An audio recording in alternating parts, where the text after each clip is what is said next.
We're all set to go here at a former RAF base for weekend 9 of the QuickFit British Touring Car Championship in 2025. We're at Silverstone on the national circuit, ready to blast off. The championship is hotting up between that of Tom Ingram and Ash Sutton. Who knows what's going to happen with 6 races remaining in this season? Well, hello everybody and welcome up to the commentary box. We are moments away from Saturday getting underway. I'd like to say hello to everybody watching us live on JBMotorsports 2 for today's action as well, as we are gearing up for an interesting weekend. We're live on JBMotorsports 2 today and tomorrow, but also we'll be simulcasting because from tomorrow at midday, we'll be back live on the main channel. Apologies, we're on JB2. We've had a stream key issue and it can't be fixed until tomorrow. So everything's going shift over. Green lights on.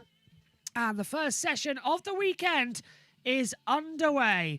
And let's see what's going to happen then out there on the track as the drivers head out in the Virtue Mini Challenge. It's qualifying for round 14 of the season as well. So the cars are already venturing out as well and looking good before we get into today's action. So fingers crossed it's going to be an interesting setup as we are the champions going to be playing out. But let's head back out to the trackside. Amelia is at Silverstone as well with the action stuff and she'll be talking through the lunch break. But let's go down to the commentary team now for today's action. Here's Toka Live. With all the latest BTCC news, action and insights, this is Toka Live. And a very good morning to you. Welcome along to Toka Live. It's the sound of the QuickFit British Touring Car Championship for 2025. And thanks to Amelia on Silverstone 87.7, keeping us up to date on the drive into the circuit and the drive out at the end of the day, today and tomorrow as well.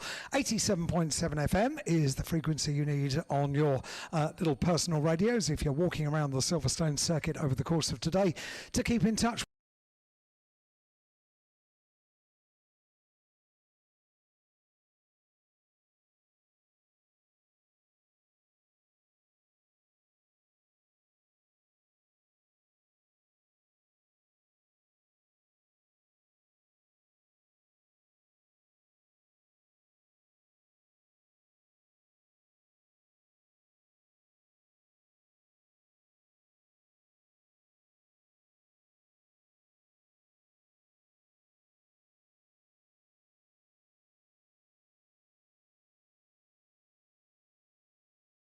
Qualifying session, the first track activity of the day. We can see the cars as they go over the national pit straight, start-finish line into Copse Corner.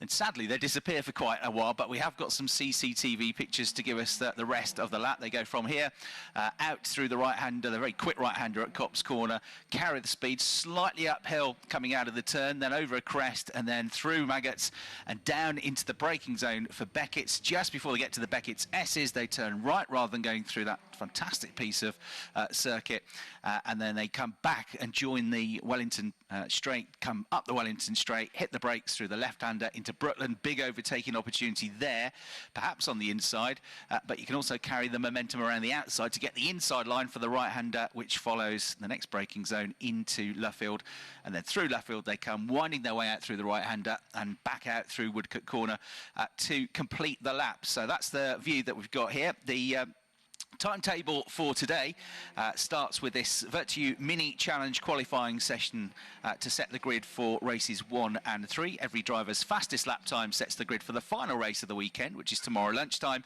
and everybody's second best lap time counts to set the grid for the first race of the weekend for the Minis, which comes this afternoon. They've actually got 2 races today. The middle race is a reverse grid race based on the race results, the grid for that one.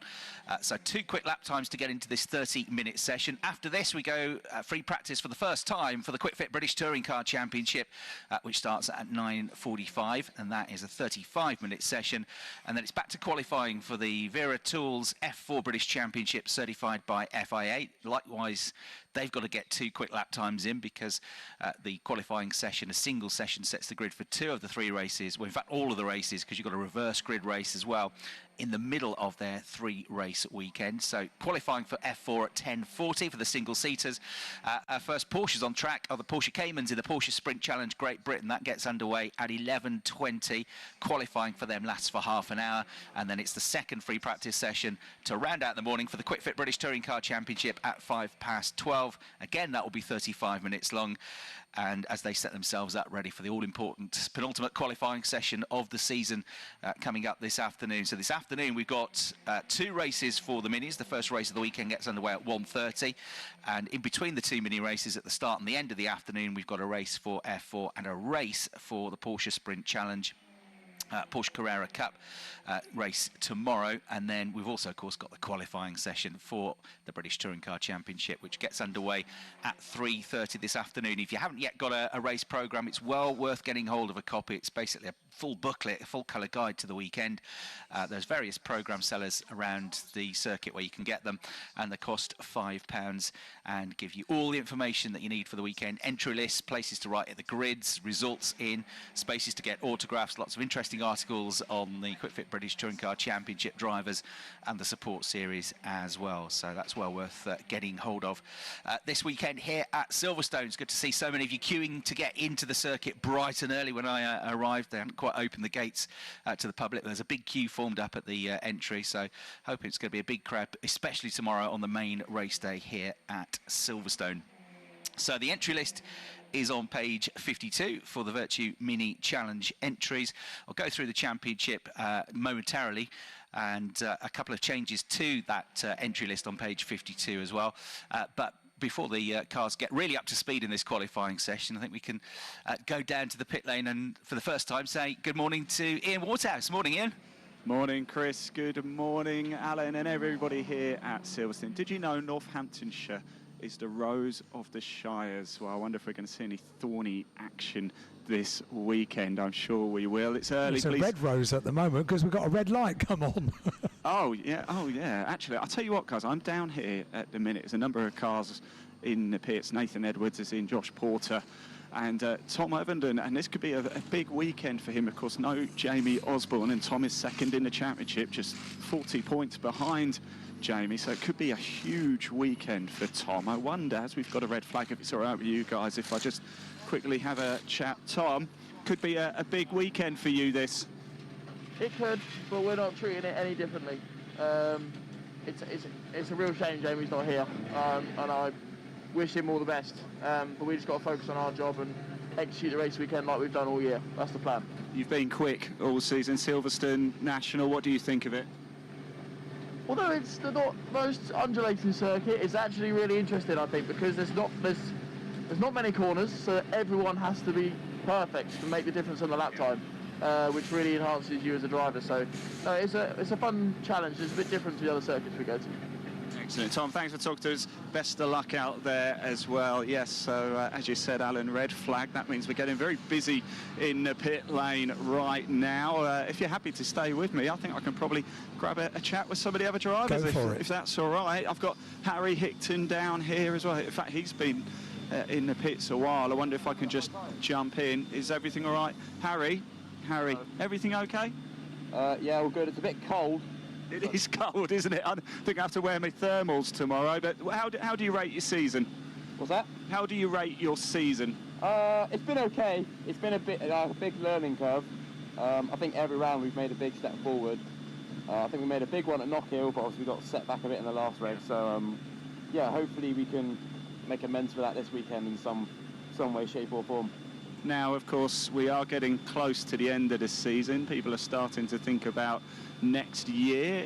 Can you give us a bit of a scoop on what you might be doing? I think the plan is just to come back to this again, just put together what we learned from this year, improve the car a little bit more, and yeah, I mean, go for a bit more of an attack on next year. Why is it so good racing in a mini challenge? It's just good racing. I mean, you can race a Porsche and go fast, but you're not going to be wheel to wheel with anyone for a whole lap, are you? So yeah, I mean, you know, it's an okay budget. It's reasonable, you know, relatively anyway. And it's just good fun, you know, good cars, good to learn, and you can, you know, people have gone through all sorts of cars from these and done well. So yeah, I think it's, you know, it's good fun as a whole, basically, as well. What's it like being racing on the British touring car package this season? It is really cool. It can be stressful at times because obviously you're at the top of the tree in British motorsport. So yeah, you've got to be on like your best behaviour at all times, and everything's got to be top notch. So but yeah, it's good. I enjoy being in front of all like the crowd as well. Harry Hickton on best behaviour. I'm not having that. Best of luck, Harry. Thanks for talking to us indeed. Right, let's keep moving along, shall we? I can see Josh Porter. He came in actually after a lap or so and just put some fresh rubber on, of course, and then the red flag came out and changed everything. Josh, how are we feeling this weekend at Silverstone National? Is it a track that suits your style? Definitely, yeah. It's just a really flat circuit. There's not many corners, which makes it quite... Well, I would say easy, but it actually makes it a little bit more difficult. But for me, I really like this. So it's my home circuit.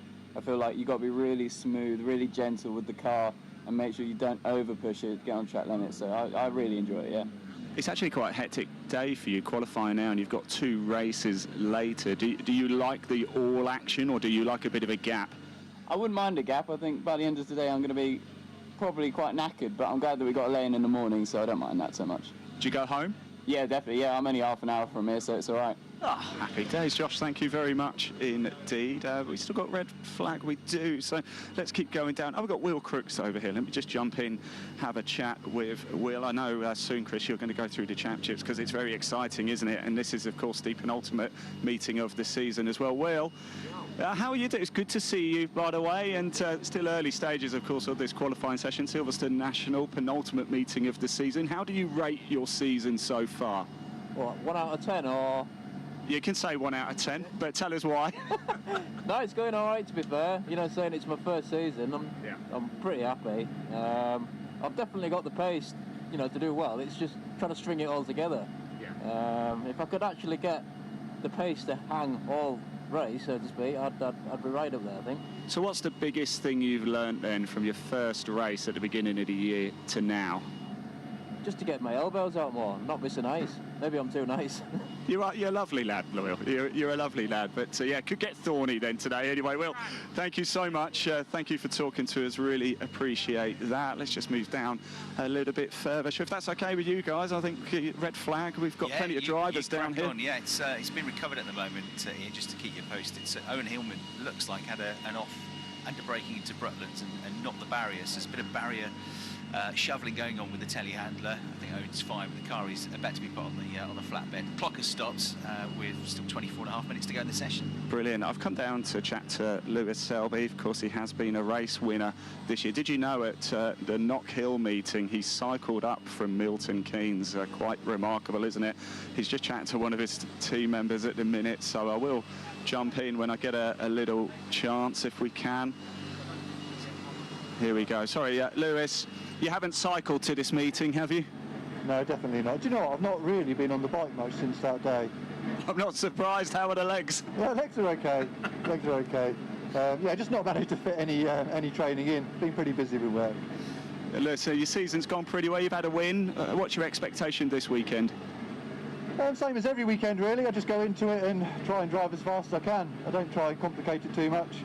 And then it'll be what it'll be, really.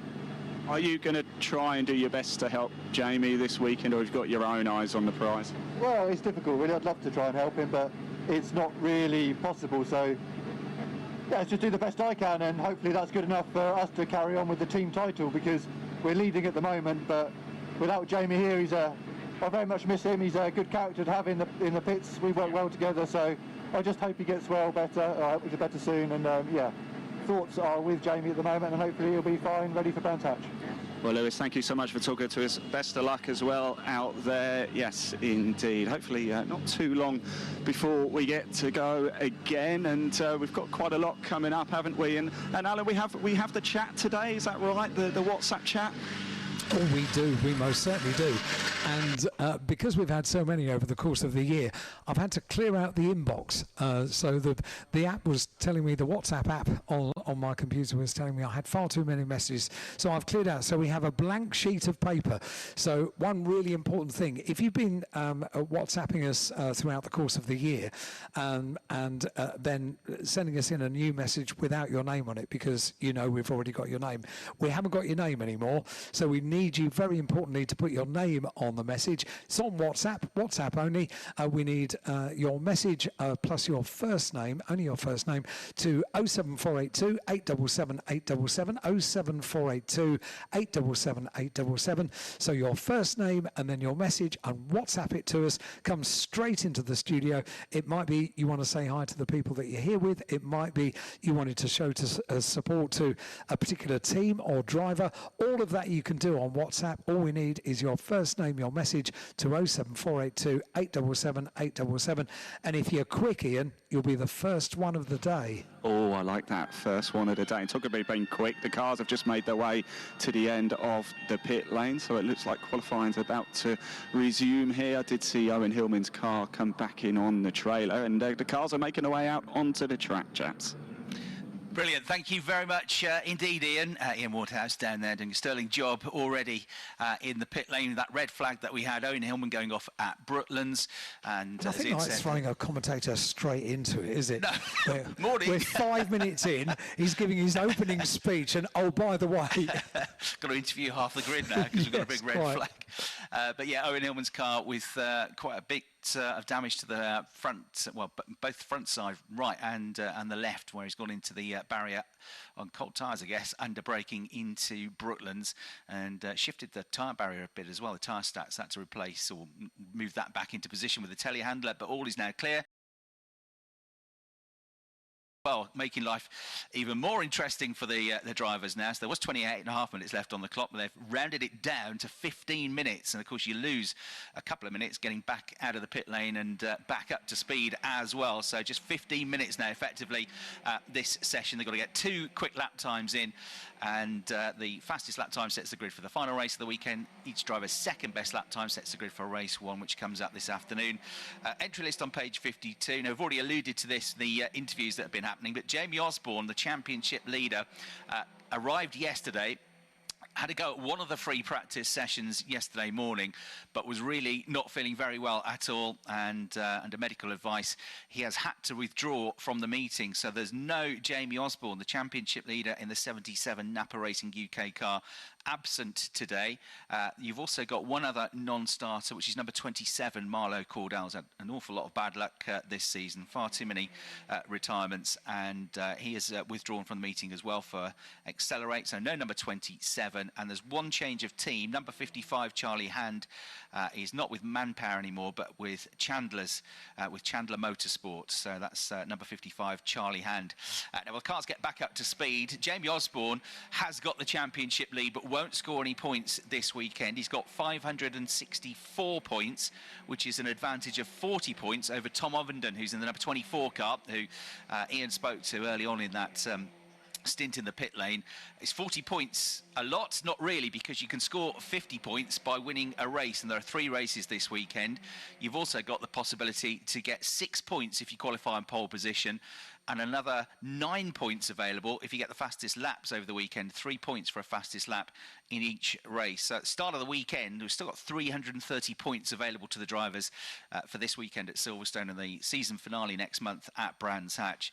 And only a 40-point lead for Jamie Osborne, who had 5 wins in the first half of the season, 5 podiums of late, and leading the championship, but likely to lose the championship lead now. Tom Ovenden is his nearest rival, as I said, 40 points behind.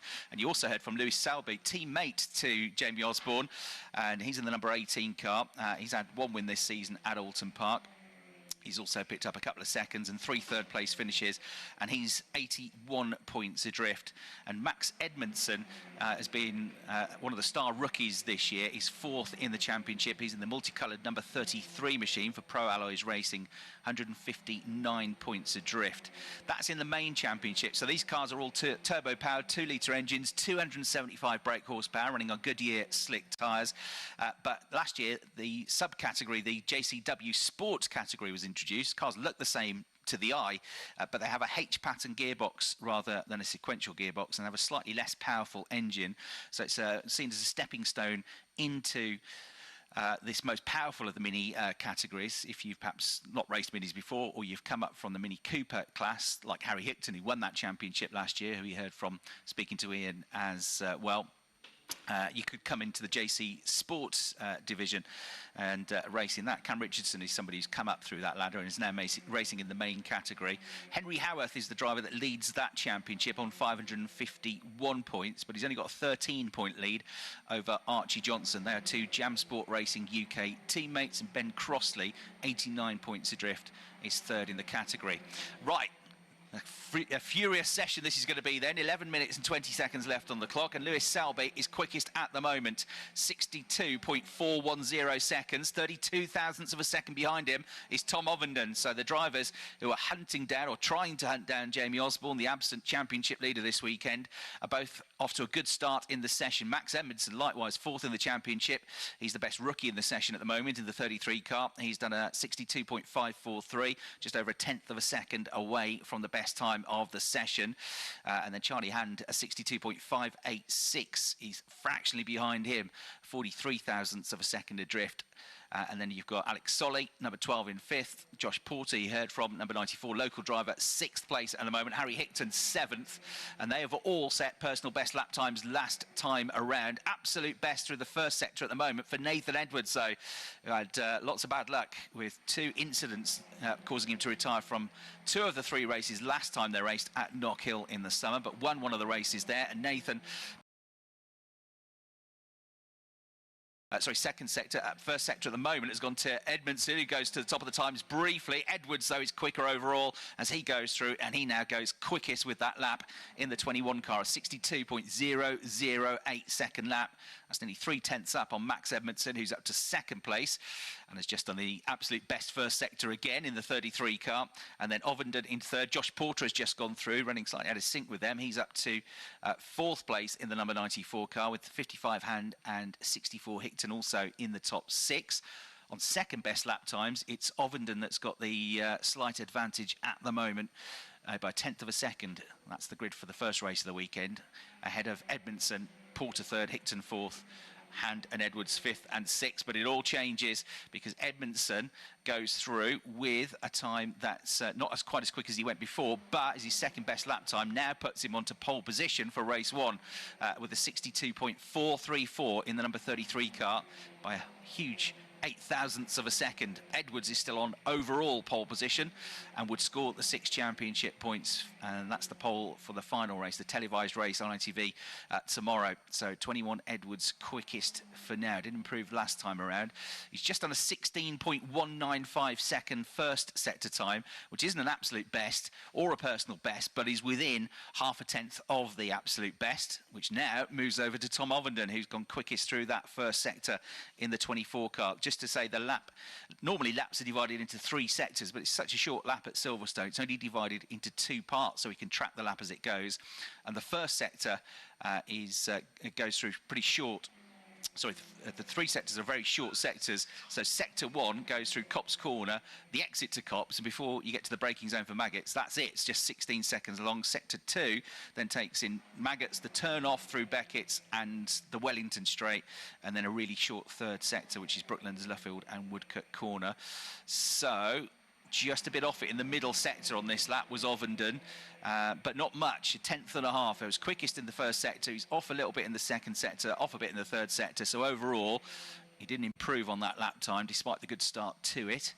Edwards, number 21, still quickest by 0.3 of a second from 33 Edmondson, 24 Ovenden in third place, 18 Selby, third in the championship, fourth place, 94 Porter is fifth, 55 Hand in sixth, 64 Hickton is next up in 7th place. Then it's number 12, Solly.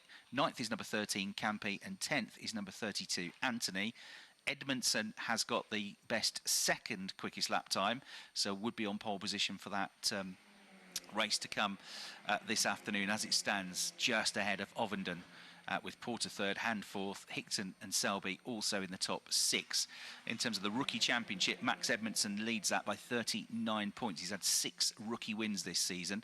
He's been an overall race winner as well, and his nearest rival is Jacob Hodgkiss in the rookie championship standings.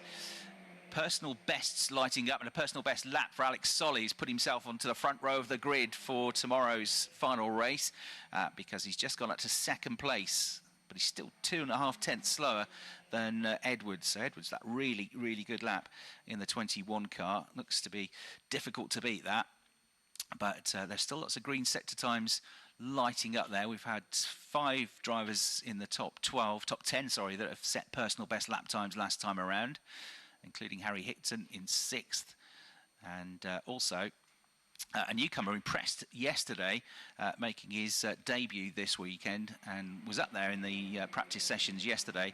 Is Jensen O'Neill Going. He's in the Jam Sport car and he's in car number 45, makes his debut, and it's a family-run team, Jam Sport.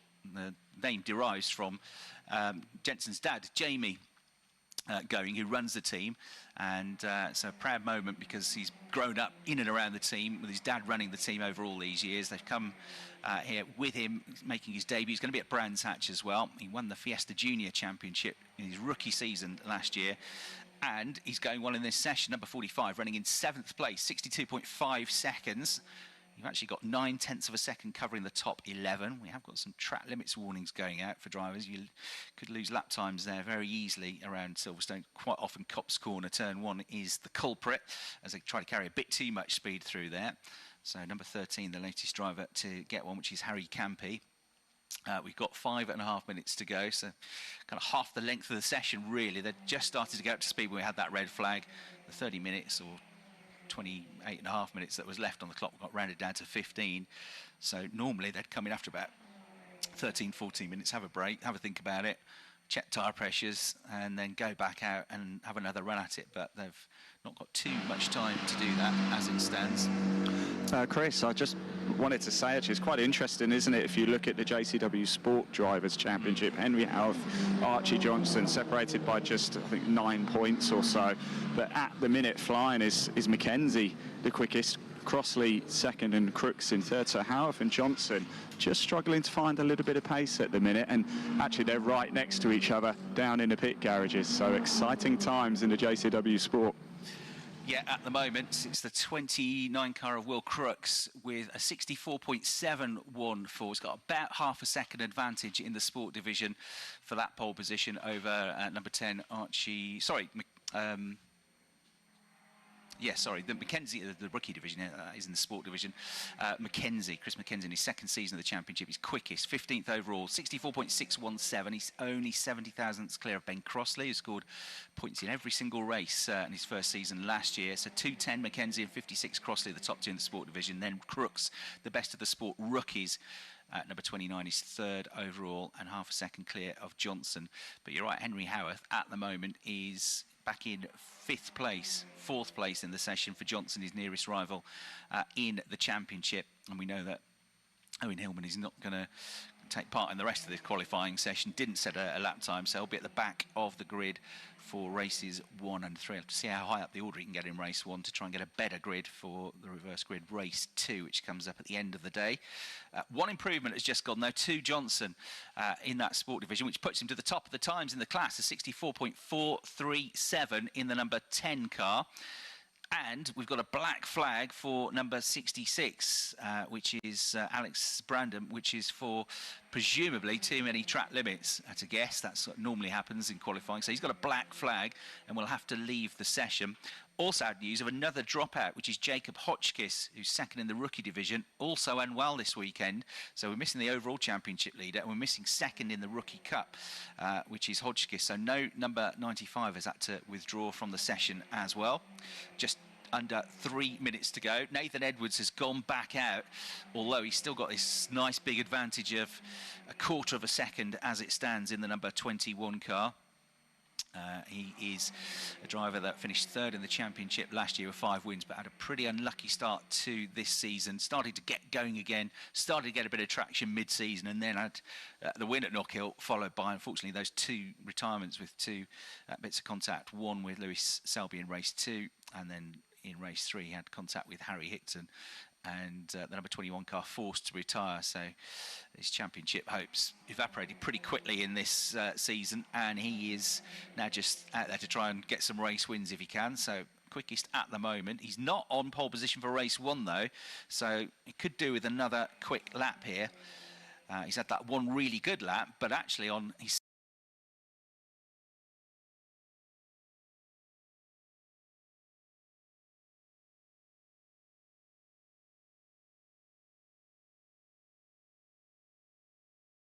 gets up into second place now, improves 2 positions in the number 18 car. See, Tom Overton has just gone to start a flying lap as well in the 24 car. The driver's second in the championship, so third in the championship is second. Overton, who's second in the championship, is 5th in the session at the moment, but on a push lap. See how he gets on.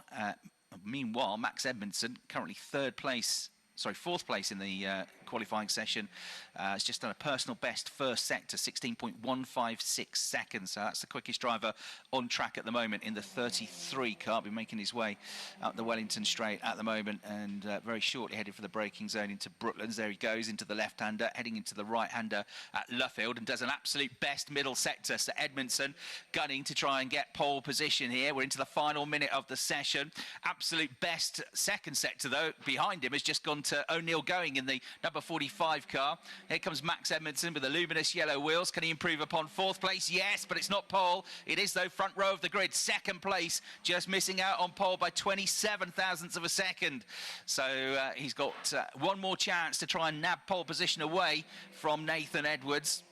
What about O'Neill Going down to 8th place at the moment?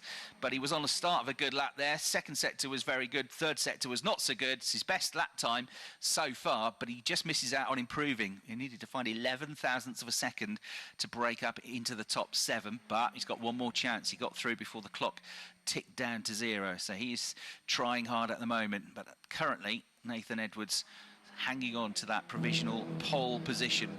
Chris, I've got a very confused Alex Branham down here. Of course, he's just been black flag. Alex, you're a bit confused.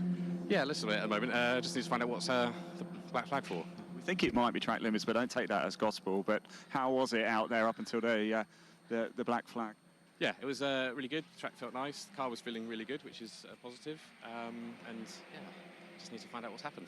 Yeah, I can say a look of confusion in your eyes there, Alex. Thanks for talking to us, Chris. We're almost in the closing stages now, aren't we? We are. Yeah, flag has fallen, and Edwards looks like he's going to get the pole for race 3, but not for race 1. Yes, he is, because he's gone through his second best lap time. He's a 62.011. Edmondson, until the dying throes, had got that one in the bag, but it's going to be another double pole position for Nathan Edwards right at the end of the session. How about that? And 21 car. His second quickest lap was within 3 thousandths of a second of his best lap time. So that was another mighty effort from Edwards. So that's the 3rd weekend on the run now that he's scored a double pole position. Double pole at Croft, double pole at Knockhill. double pole here now at Silverstone for him. But we spoke too soon. He's just lost it because track limits. I've had a look at it. They've taken the lap back away from him.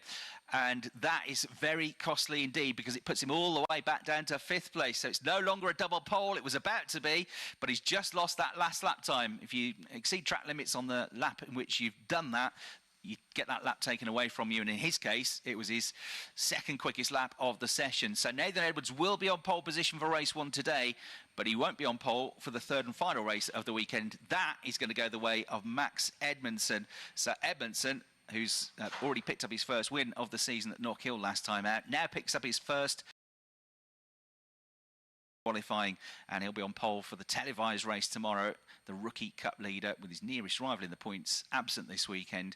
A great start for him. He'll also be second on the grid for the race today. So to go through the times off the screen, number 21 Nathan Edwards getting pole position with a 62.008 fastest lap time.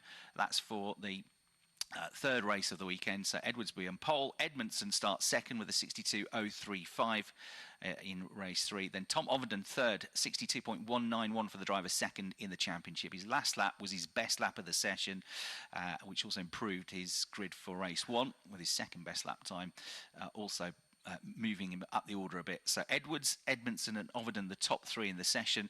Lewis Selby in third place in the championship, number 18, fourth quickest in that session. Number 12, Alex Solly with a 62.275, just missed out on the top 3 actually. He was only 80 odd thousandths of a second away from being third place. In the end, he's 5th because it's that tight. And also just behind him by 60 thousandths of a second was Harry Hickton, number 64, in 6th place. 7th, number 55, Charlie Hand. 8th place, number 13, Harry Campy. 9th place, and an impressive debut for Jensen O'Neill Going, number 45 in the top 10. 9th quickest for him, and 10th place for number 94, Josh Porter. 11th, number 32, Anthony. 12th, number 15, Richardson. 13th, number 66, Brandon, despite that black flag, and missing the last few minutes of the session. 14th, number 69, Bowie. 15th, number 49, pole position in the sport division for Henry Howarth. Took a little while to get going, but he did get there in the end. So Henry Howarth, the championship leader, gets the 6 points for qualifying on pole position. And so far, that's his third class pole of the season. So Henry Howarth pole for tomorrow's race in the sport division, number 42, 15th overall. His nearest rival, number 10, Johnson, was only 15 thousandths of a second behind Chris, him. can I interrupt you there? Apologies, because you just mentioned Henry Howarth. Well, I've got Henry and Archie Johnson, the 2 title rivals in the JCW Sport. Archie, you came over. Fine margins indeed out there, isn't it? So tight. I thought my lap was good enough when I came in, told I was pole, and then Henry comes across the line and beats me by like 2 thousandths, I think it is. So I know it's close, so we'll make out for a good few races. Henry, what do you make of that, hey? I say redemption for Knock Hill, that was. Yeah, I remember at Knock Hill we were looking good for pole, and then Archie nicked it off me in the last few minutes, so I'd say that's a bit of a payback in my perspective. But no, it's going to be a great fight between both of us, and particularly here it's going to be particularly close with the bump draft, and Elwood. With all the straights, it's going to be very, very close, and I reckon it'll be the same at Brands Hatch as well. It's going to go down to the wire, isn't it, Archie, you two? Yeah, it's not the first time it's gone down to the wire as well. Going into last year, it was 1 point between us both into the last race. So, yeah, I think it's going to be looking the same going into Brands Hatch as it is at the minute. Guys, thank you so much for talking to us. Really appreciate it. Chris, I'm just going to find some more drivers, so I'll let you run through the rest of the order, if that's okay. Lovely, thanks very much. That's the top 2 on the grid for tomorrow's race in JCW Sport Division, and the top 2 in the championship, Henry Howarth and Archie Johnson. Just 13 points between them coming in fact, less than that, 9 points between them coming into the weekend, and 6 points scored. He won't go on to his score till tomorrow, but 6 points scored for that pole position for Henry Howarth will extend his advantage. So the results for qualifying I've given you down to 15th place, and that's the grid for tomorrow's race. Second best lap times, Max Edmondson will be on pole today. He's got the quickest second best lap time, only because Nathan Edwards lost his second quickest lap right at the end of the session. He set it just in the dying seconds, but it was later taken away from him for track limits. So Edmondson, pole position for race 1 on second best lap times in the 33 car. 18, Selby starting second. 24, Ovenden third. So the 2 key championship protagonists will be together on the grid later on today. Fourth place, slightly better off on the grid today than tomorrow, is number 12, Solly. And fifth place, rather than on pole for the race today, because he lost that lap, is number 21, Nathan Edwards. Sixth, number 64, Harry Hickton, last year's Cooper Class champion in the normally aspirated division. Seventh, again, slightly better off on the grid today than he is tomorrow, number 45, Jensen O'Neill Going. And then 8th, number 55, Hand. 9th, number 94, Porter. 10th, number 13, Campy. And then 11th, number 32, Anthony. 12th, number 15, Richardson. 13th, number 66, Brandon.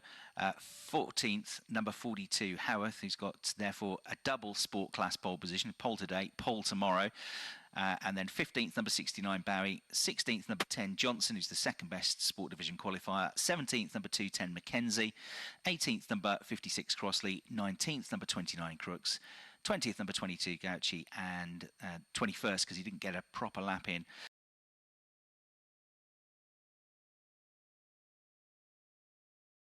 went off at Brooklands Corner.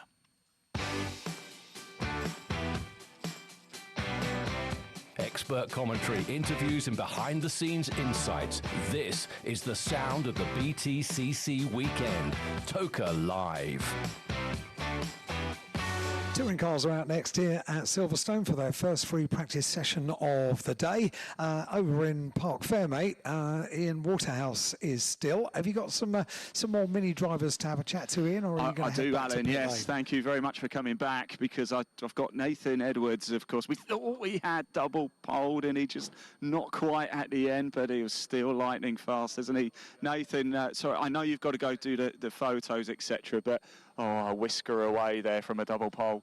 Yeah, well, we've got a grid pen to serve this morning anyway, so I wasn't really worried about trying to get the double pole. We're more worried about tomorrow, where we start from pole position, so mega happy with that. And yeah, just all eyes on tomorrow, really, because our day's a little bit scuppered by the grid pen from Knockhill, so yeah. You seem to be really in tune with this car. What's the secret recipe, Nathan? Are you happy to share it?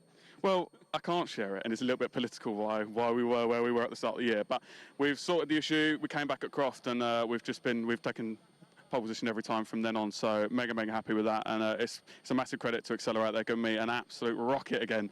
So big thanks to Forley and everybody that works on my car week in, week out. So big thanks to them, and yeah, let's go racing. Top man, Nathan Edwards there. Let's keep going, shall we? Let's have a quick chat with Max Edmondson. Max, can we just grab you very quickly? Solid qualifying, you happy? No, it's all right. I was on for pole lap, but my car cut out just before the line. I lost to 10th, but yeah, I'm happy to be P2. Came in halfway through, I was P3, I think it was, but it was so close. I was like, we have to go back out and try to put a better lap in. You've just come into the mini challenge this season and just lit it up. Obviously, we saw you in Civics last season as well. You just seem to be naturally quick. What is it about these cars that are so special and you can just get to grips with? Front wheel drive, loose rear. I don't know. To be fair, I just like driving. I'm a proper race driver, Max Edmondson. I just like driving. Tom, can I grab you very quick as well? Sorry, Tom. Sorry, I'm just interrupting everybody. I know we spoke a little bit earlier, but of course we mentioned no Jamie this weekend. So, like it or not, it is an opportunity for you. Are you happy with the pace? I am, actually. I'm slightly relieved, because for most of that session I think we were sitting P5 or P6, and it was just really hard to get the right toe and string the lap together, and I did it on the very last lap to jump myself up a couple of places, which helps for sure. So yeah, decent quality, not amazing, not terrible, decent. We're right where we need to be. So exactly what you needed to do. Thank you very much. Oh, we've got Nikki, can we grab you for a quick chat? Nikki Gauci here. It's good to see you again. Nikki, you travel quite a bit. Hang on, there we go. Oh, we're back. There's a bit of a gap there. If I move about 3 feet to my left, we lose you. But how's your season gone, Nikki? Yeah, it's going quite well. Had a bit of a setback in Donington in the first round, and it's pretty much affected me for the rest of the championship. But now I'm fighting for third. Well, you don't know what could happen throughout the next two races, but yeah, I'm fighting for third. This qualifying session was quite good for me. I think it's my best placing in a qualifying till now this year. It's third place, so yeah, it's going quite well. Excellent, Nicky. Thank you for talking to us. The drivers are about to leave here, so I'm going to very quickly head back into the pit lane because not too far away from seeing... Oh, I can see a couple of touring cars just poking their noses out of the garages here. So for the first time this weekend, we're about to see some action from the British Touring Car Championship.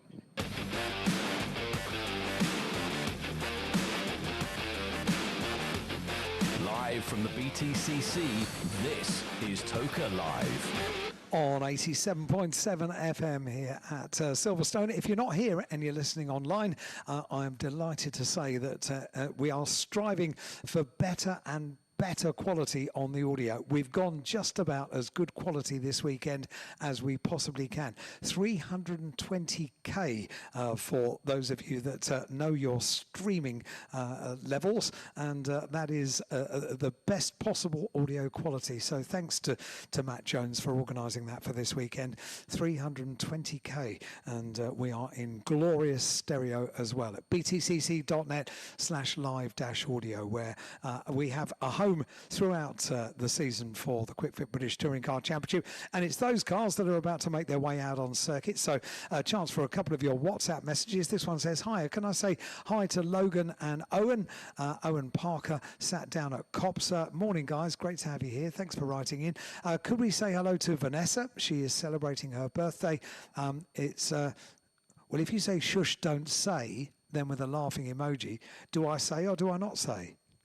I think that's a cool birthday, but you have to let me know. Happy birthday, Vanessa, whatever. We know how old you are. This one says, hi, message to my lovely wife, Caroline, just to say I love her. It's the last meet of the season for us, and she always enjoys coming to watch the racing, and that comes from Andy, who is down at Maggots. So many cool places to watch around the circuit. Great to have you here, guys. That's Caroline and Andrew. Thank you, Andrew.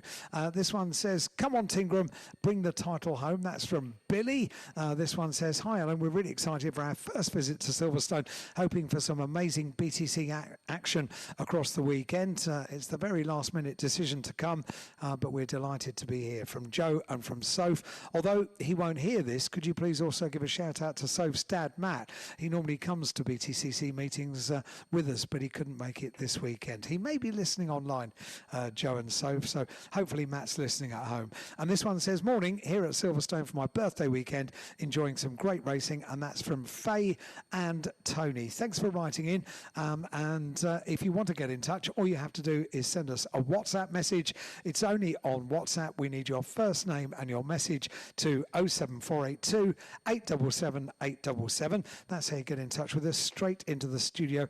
I daren't open this one. Oh no, this one's okay. Could we do a shout out for Matthew and David that are watching from the BRDC roof? We certainly can. Matthew, David, great to have you both here, and what a nice little vantage point you've got as well.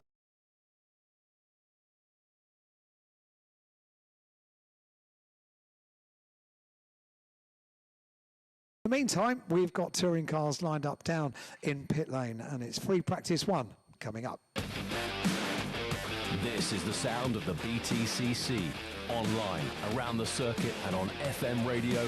This is Toka Live. Got some guests lined up for all the lunch break as well today, which is between 12:40 and 1:30 today after FP2 for the Quick Fit British Touring Car Championship. But before that, we've got plenty of qualifying sessions and FP1, free practice one for the Quick Fit British Touring Car Championship. The penultimate meeting of the year in the championship here at Silverstone, as traditionally it is. The clock counts down to 9:45. That means a green flag is waved in pit lane.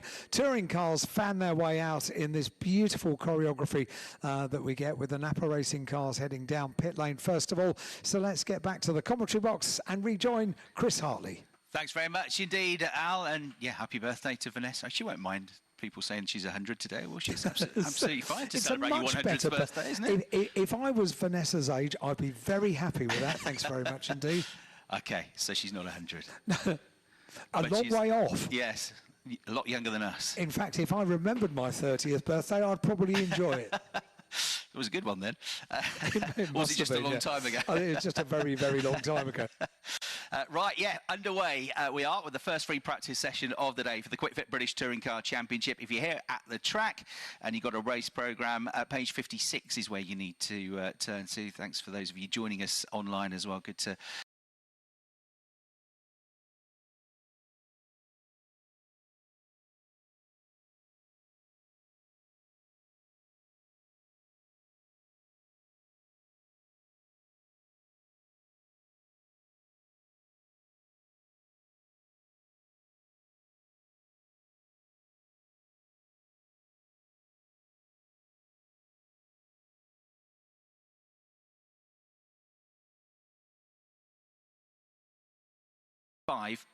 And then third in the championship is Dan Camish, 264 points, but he's 113 points adrift. And at the end of this weekend, the end of Silverstone weekend, we've only got still to come 67 points. So he's got to close the gap significantly to stay in the hunt.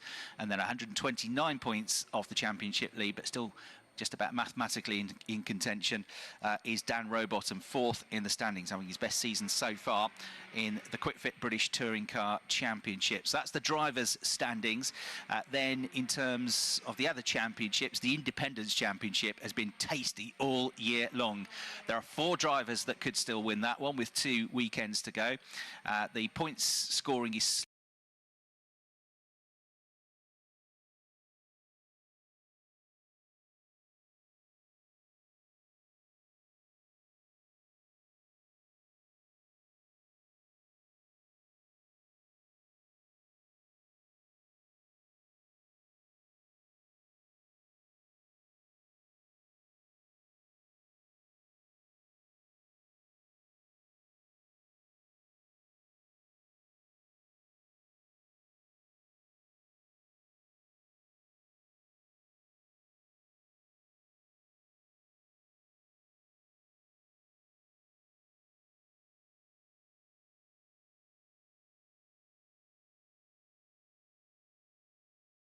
Dan's teammate at Restart Racing has got 321 points. So only 3 points between those 3 drivers.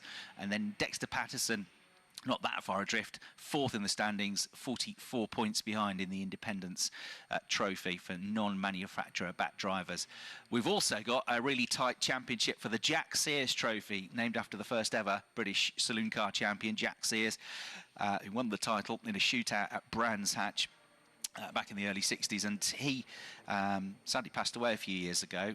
The Jack Sears Trophy has been awarded for various things over the years, but in more recent times, it is available to any driver that has not had more than 1 podium finish prior to the start of the season. So you could have had some podiums this year, but you're still eligible to race in the Jack Sears Trophy. So for any driver prior to the start of the season that had had no more than 1 podium finish, got tweaked slightly the rules for 2025. Used to be no podiums, now it's 1. And Daryl De Leon has got the championship lead. He's got 369 points over his teammate at West Surrey Racing, Carrera Cup, won the Pro-Am Porsche Carrera Cup 2 years ago, was second in the Pro Championship last year, made his mark very early on at Brands Hatch, picking up an overall race win, Charles Rainford, in the second weekend of the season, and he's second in the Jack Sears Trophy, only 14 points behind Daryl De Leon. Sam Osborne, 45 points adrift of Daryl De Leon, is third, and Dexter Patterson, 101 points adrift, is fourth, but has to close the gap this weekend to stay in contention. And then away from the Drivers' Championship, the Manufacturers' Championship, again, super close. Alliance Racing with Ford.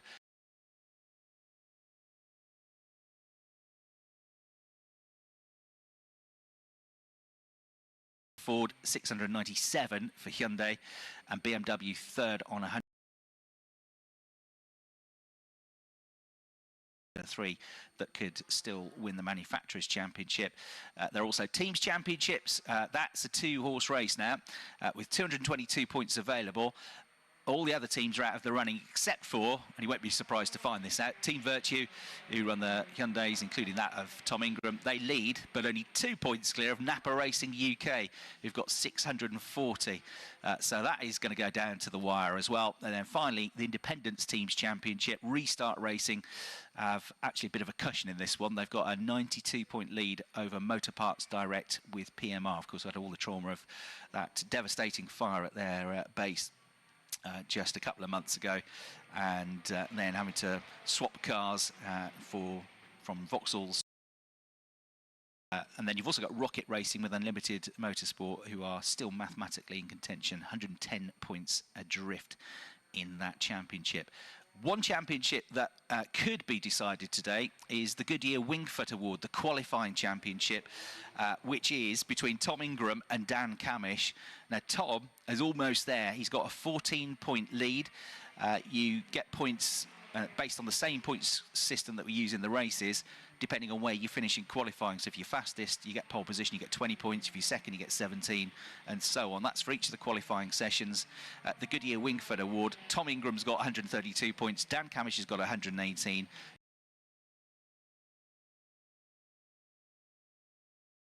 15 points available. So unless he stays within 15 points of Tom Ingram, then Tom could seal the Goodyear Wingfoot Award for the first time.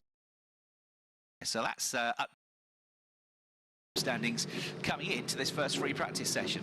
Chris, you mentioned Dan Cam. He can still obviously win the qualifying trophy. Well, he's very quick in this particular layout at Silverstone. He does hold the qualifying lap record here of 57.349. Set it in 2020, an average speed of 102.97 miles an hour. So keep an eye on Dan Cam a little bit later this afternoon. Yeah, absolutely. He'll be a driver that likes the layout here. He's had some star performances this season. He's twice finished third in the championship, but one of the times he finished third in the championship a few years ago. He almost won the title, but for a brake failure right at the end of the race, the final race of the season at Brands Hatch, and just missed out on the championship by, was it 2 points, and then was tied for second in the championship with Andrew Jordan, but Andrew had slightly better win ratio, and therefore he only finished third in the championship, but it was much closer than it sounds for the three-time Porsche Carrera Cup champion. Other drivers that go well around here, Jake Hill is definitely one of them. Now, he's out of contention for the championship now, so the outgoing champion, Jake Hill, will just be fighting to get as many race wins as he can. He's had 4 wins here in the last 4 seasons, the BMW driver for MB Motorsport. So Jake Hill definitely is going to be one to watch here. West Surrey Racing, Dick Bennett's team, who run the BMWs, got their first ever BTCC race win at this circuit back in 1998 when they ran Will Hoy in the Ford Mondeo.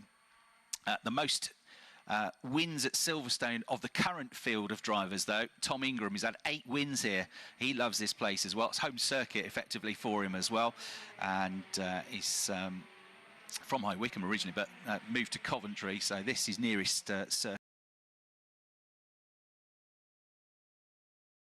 5 wins here. His teammate, it could be playing a pivotal role in the championship, helping Tom to try and get it over the line with good support over the course of the next 2 weekends. 5 of his 18 race wins have come here, Tom Chilton, and then Jake Hill, 4 wins. The most wins ever around here, Andy Rouse, the 4-time champion, with 18. Jason Plater had 12, but tied for third with Frank Gardner on 8, Tom Ingram. So Tom gets a win this weekend. He could move into the top 3 in terms of the at this circuit at Silverstone. So as is normally the case for the start of free practice 1, they go out and just check the cars ticking over. They weren't out yesterday in any test sessions, so just getting a feel for, is everything working okay, running through the systems, checking the radios, working. So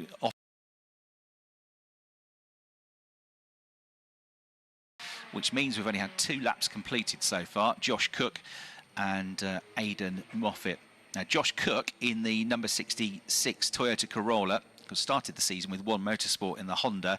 They dropped out a couple of rounds ago. He sat out a couple of rounds, but then got a late call-up, very late call-up, to rejoin the championship as a driver go back to the team with which he raced last year at Donington Park. Didn't have any time really to get the car set up to his liking, but he has since then had a test at Snetterton.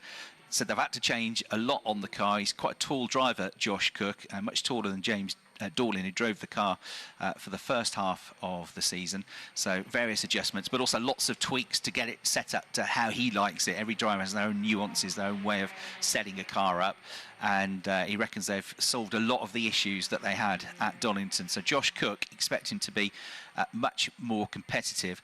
The other news is that at Donington, 2 of the 4 Toyotas run by Christian Dick's team, Speedworks, the Toyota Gazoo racing team, 2 of them switched from the Toyota engine to the M Sport prepared Toka engine. And they went well. It was their best weekend so far this season for that team. They got 6 top 10 finishes. They got a podium with Gordon Shedden. They got a 4th place with Aaron Taylor-Smith. And Gordon and Aaron were the 2 drivers that had switched to the Toka engine. So obviously they were pretty happy with it. And they've now put a Toka engine into the car driven by Josh Cook. So 3 of the 4 Toyotas now running that Toka engine for this weekend, with Cook having it as well. The only one that's not is the rookie driver, Max Buxton, who came into the championship halfway through the season. So he's still on the Toyota engine. Incidentally, the other tricky thing for Josh Cook in terms of getting used to the car was that it's not the car he drove last year. Literally, it's not, because the car Josh raced last year, the Toyota, that's been driven this season by Gordon Shedden. So he's actually driving a pretty old Toyota, which was originally raced by Tom Ingram back in 2019. So lots of setup changes and tweaks to the car. First drivers to go under the 1 minute mark are Nick Hamilton, top of the times for now, 58.517. But Aaron Taylor-Smith crosses the line and immediately goes quicker than him by 0.4 of a second. So Taylor-Smith and Hamilton, the first 2 drivers to break that 1 minute barrier at the moment here at Silverstone. So the lap record in qualifying is a 57.3. As Ian said, that was set by Dan Camish quite a long time ago now, back in 2020, with an average speed of 103 miles an hour. It's a power circuit, this. It's a short lap, but it's a power circuit. And one other thing about those Toyotas, because none of them are in the top 7 in the championship, they've all got the full allocation of boost for qualifying and for race 1. And the thought is that here at Silverstone, that boost could make quite, in the dry conditions at least, could make quite a significant difference to lap time. So remember, the top 7 in the championship have a reduced amount of boost in qualifying and race 1. In qualifying, it's the number of seconds they can use the boost for. These cars are 375 brake horsepower. You press the boost button, you get another around about 80 brake horsepower. It's a significant, and if you're not in the top 7 in the championship in qualifying, you can use it for 15 seconds across the lap. That's a big portion of the lap here at Silverstone. When the lap is less than a minute long, you can use that boost for 15 seconds. That extra 80 brake horsepower, you can see that that's going to make quite a big difference. It's you've got a long start-finish straight. You've got an even longer back straight at the Wellington straight. It's a quick track, this. So we'll see how that boost comes into play. But for the top 7 in the championship, they have less seconds where they can use it in qualifying. Only 1 second for Tom Ingram per lap. Only 3 seconds for Ash Sutton, 2nd in the championship. 5 seconds worth per lap for Dan Camish, 3rd in the championship. Then 7 for Dan Rowbottom, 9 for Jake Hill, 11 for Tom Chilton, and 13 for Adam Morgan. When you get to the race 1 tomorrow, you have less laps where you can use it, so I'll get 15 seconds per lap, but they won't get it for as many laps. It will be only 5 laps, for example, in the race. This is a B circuit, a short circuit, so only 5 laps for Tom Ingram, where he'll get to use it across the course of the first race tomorrow. So we'll see how that affects things when we get to qualifying this afternoon. One of the things you'll see is that they're not restricted into where and when they can use that boost, even if you've got less use of it as a championship frontrunner. So they're going to be trying to figure out where is the most effective place to use that boost. Where can I get the most out of it on the lap? Where's the best place to press it? Chris, can I just interrupt you a second, because I've found a gentleman who's got a lot of experience around here. Matt Neal is with me. Matt, you must have some memories of this place. Yeah, a few mixed memories, good and bad, but I can remember when you know, you go back and you can remember races and not remember others, but I can remember winning the championship here in 06. That's a long time ago now, though. Well, I don't know, it's not that, but you're making me feel old now as well. Listen, you've been, as you mentioned, you've been involved in a few title fights, penultimate meeting. How do you think Tom and Ash are feeling this weekend? I think probably nervous, because one mistake can swing it back the other guy's way. I think the cards are stacked slightly in Tom's favour. The car's running well, he's driving really well. He drove his socks off at Goodwood last weekend, you know, and had a mega win down there in the TT. So he's on a high at the moment, confidence and everything. And I think, you know, the team feels good. It's for Ash to sort of try and get under his skin and raise the game a little bit, but it'll be tough around here. Yeah, it certainly will. Are you seeing the cars go out now? Are you feeling a little bit like you want to be out there? I don't miss it. I'd like to say I do. I mean, one thing's for sure is both of them, they're teams of four, and they've got to play the team game. They've got to support that number one, and I think Napa have done it very well.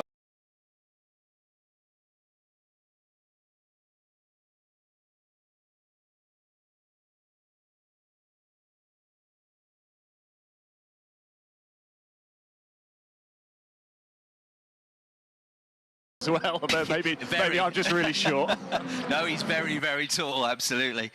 Yeah, great to hear from Matt, who is a three-time British Touring Car champion, won it the title in 2005, 2006, as he mentioned, claiming it here at Silverstone, and won it again in 2011. He got a record 6 Independence Championship titles as well, the first of which came, and this will make him feel even older, back in 1993. So great to have Matt here in his capacity advising the restart team. We've got Josh Cook quickest at the moment with a 57.308, but only by 0.010 of a second from Robo, who's in the pits now. Dan Rowbottom second quickest, 57.318, and then you've got Jake Hill, who's also coming to the pits now, also in a 57.3 bracket, a 57.344, so 36 thousandths of a second covering the top three. 49 thousandths of a second, that's less than half a tenth of a second covering the top four. Daryl De Leon into the 57.3s now as well, 57.357.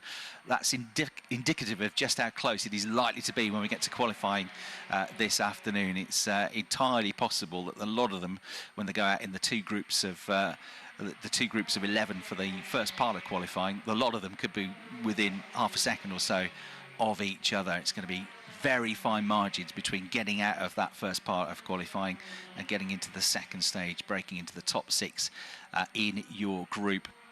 Now let's talk about tyres this weekend for this meeting, and as always we go for the race day, we've got the standard tyre and the option tyre, and the 3 different tyres provided by Goodyear with different levels of degradability, or the soft tyre, which is the white sidewall, the medium tyre, which has the yellow sidewall, and the hard tyre, which has the red sidewall. And for this weekend, it's a mixture of mediums and softs. So they get 2 sets of mediums, and if it's dry for all the races tomorrow, you have to use those for 2 of the races, but you have to use the 1 set of option tyres, which is the soft tyre, for 1 of those races.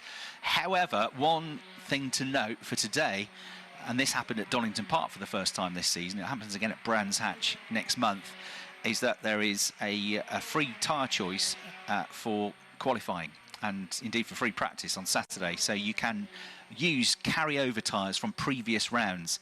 Now those tyres may or may not have been used. Some of the teams may have been able to save some soft tyres, so there might be a few different strategies about where and what tyres they're using, how many good sets of tyres they've got. In terms of the soft tyre, which is the quicker tyre, doesn't last as long, but is the tyre that you really want on the car in qualifying. So you will see a mix of tyres in free practice. We've got Charles Rainford in the pits at the moment, but when he was on the track, he was on the hard sidewall tyre, most of them on the mediums, but Aidan Moffat has just gone quickest of all. He's on the soft tyre, 57.051 seconds for Aidan in the number 16 LKQ Euro Car Parts Racing BMW, run by West Surrey. Josh Cook set his best lap time, which is now second quickest, 57.294. That was on the soft tyre as well. And then Dan Rowbottom, third quickest. When he did that time, he was on the soft as well, 57.318. Jake Hill in the pits has just been round on the medium. Daryl De Leon, fifth quickest on the soft. Aaron Taylor-Smith in the pits currently was on the medium when he set his time. He's sixth quickest. Black and white flag for track limits at turn 1 for the driver second in the championship, the four-time champion, Ash Sutton, who remarkably, if he finishes in the top 3 in the championship this year, which looks very likely, that'll be 6 seasons running that Ash has been in the top 3 in the championship. You also have to say, for Tom Ingram, the championship leader, he won the title in 2022, was second the year after, was second last year, and he's likely going to be first or second this year. So they are the form drivers, not just this season, but over the last few years. Chris, I've got Jade Edwards with me. Jade, it's great to see you, and Josh is going well out there, isn't he? Yeah, I mean it's only FP1, which we would call the housework session. We don't really know what everyone's doing with tyres and stuff like that. However, still better to be up that end of the list than the other end. What's your memories of Silverstone? So this is actually where I debuted in British touring cars, I think 5 years ago now, in the Power Max Astra for the one-off round in the COVID year. So I have very fond memories of that weekend, which then obviously slingshot me into 3 seasons of touring cars. So a lot of people call it the concrete jungle and maybe doesn't have as many features as everyone wants, but for me, it's always been a nice place to come racing. Are you back tomorrow? Are you enjoying your ITV role? Yeah, so Fridays and Saturdays I work with Josh, helping him out, just taking away some of the admin for him. And then Sunday I'm a bit of a hybrid, so predominantly obviously ITV stuff, which I'm absolutely loving. And then in between all of the TV stuff, I come back and I do what I can for Josh in between the races as well. Hence why I'm always on TV, and then 30 seconds later I'm stood on the grid with Josh. So busy days on Sunday, but question to you.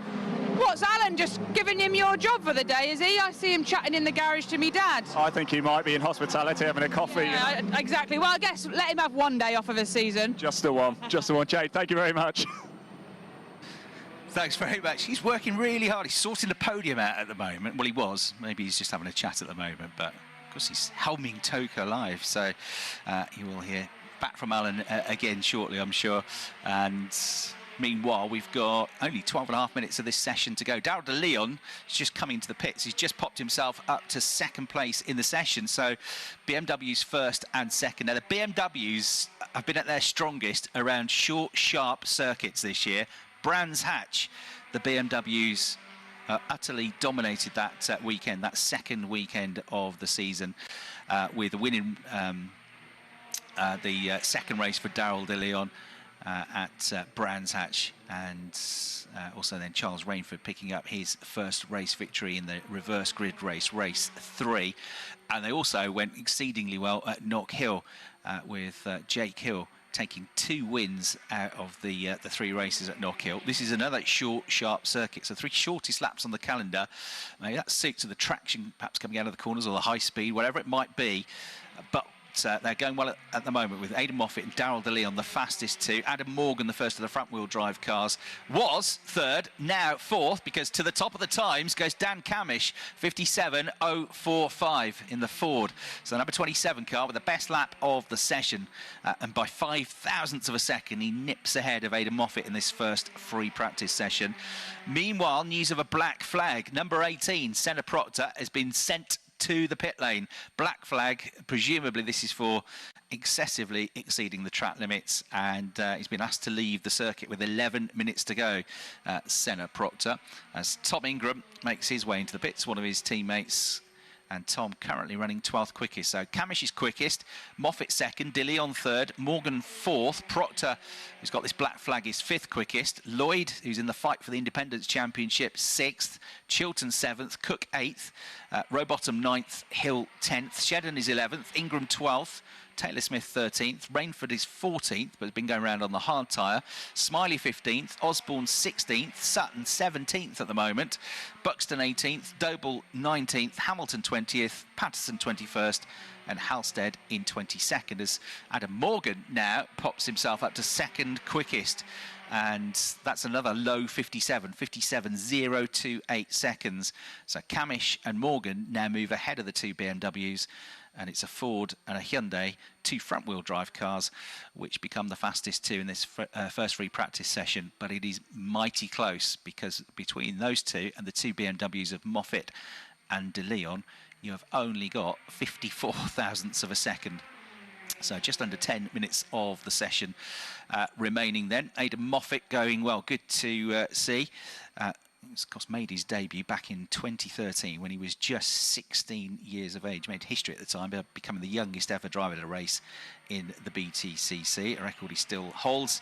He's got 354 races under his belt now. His best season in the championship coming in 2021 when he finished 8th overall with the Laser Tools Racing Infinity. Teammate to Ash Sutton that year, and 2022 he drove the Infinity as well. But then switched to front-wheel drive for 2023 in the Honda, and the Toyota front-wheel drive car in 2024 with the Speedworks outfit, and struggled a bit. So the return to rear-wheel drive was hoping was going to be much stronger for him, but he has struggled really from the get-go, from the media day, the first test day of the season that we had at Donington. He said he wasn't quite feeling it with the car. He's got full-time champion Colin Turkington, who's been helping coach him and helping get to grips with the car. So hopefully it's going to start to click this weekend for Aidan, and it's certainly been a good start to him. At the moment, he's back in 12th place in the championship, and his best result of the season has been a 5th, but he has been pretty consistently scoring points of late. In fact, the last 3 weekends, Croft, Knockhill and Donington, he scored points in all of the races. Another key to, of course, fighting for a championship is consistency, is just digging results, digging points out of all the races that you possibly can. And Tom Ingram is on a real run at the moment. He's the only driver in the championship at the moment that scored points in every single race this year. So 24 races, 24 times Tom Ingram has scored points. The only driver to achieve that in 2025.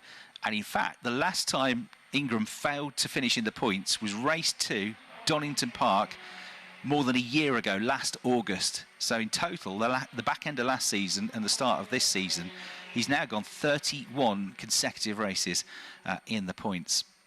He's also getting pretty close to matching a couple of his own personal best records in terms of podiums. He's achieved 16 this season. His personal best is 17 from the 2023 season. And he is also not very far away from matching his biggest points total of a season, which is 400, which again came in 2023. Not the year he won the championship, but one of the years he finished as runner-up. Aidan Moffat about to go through.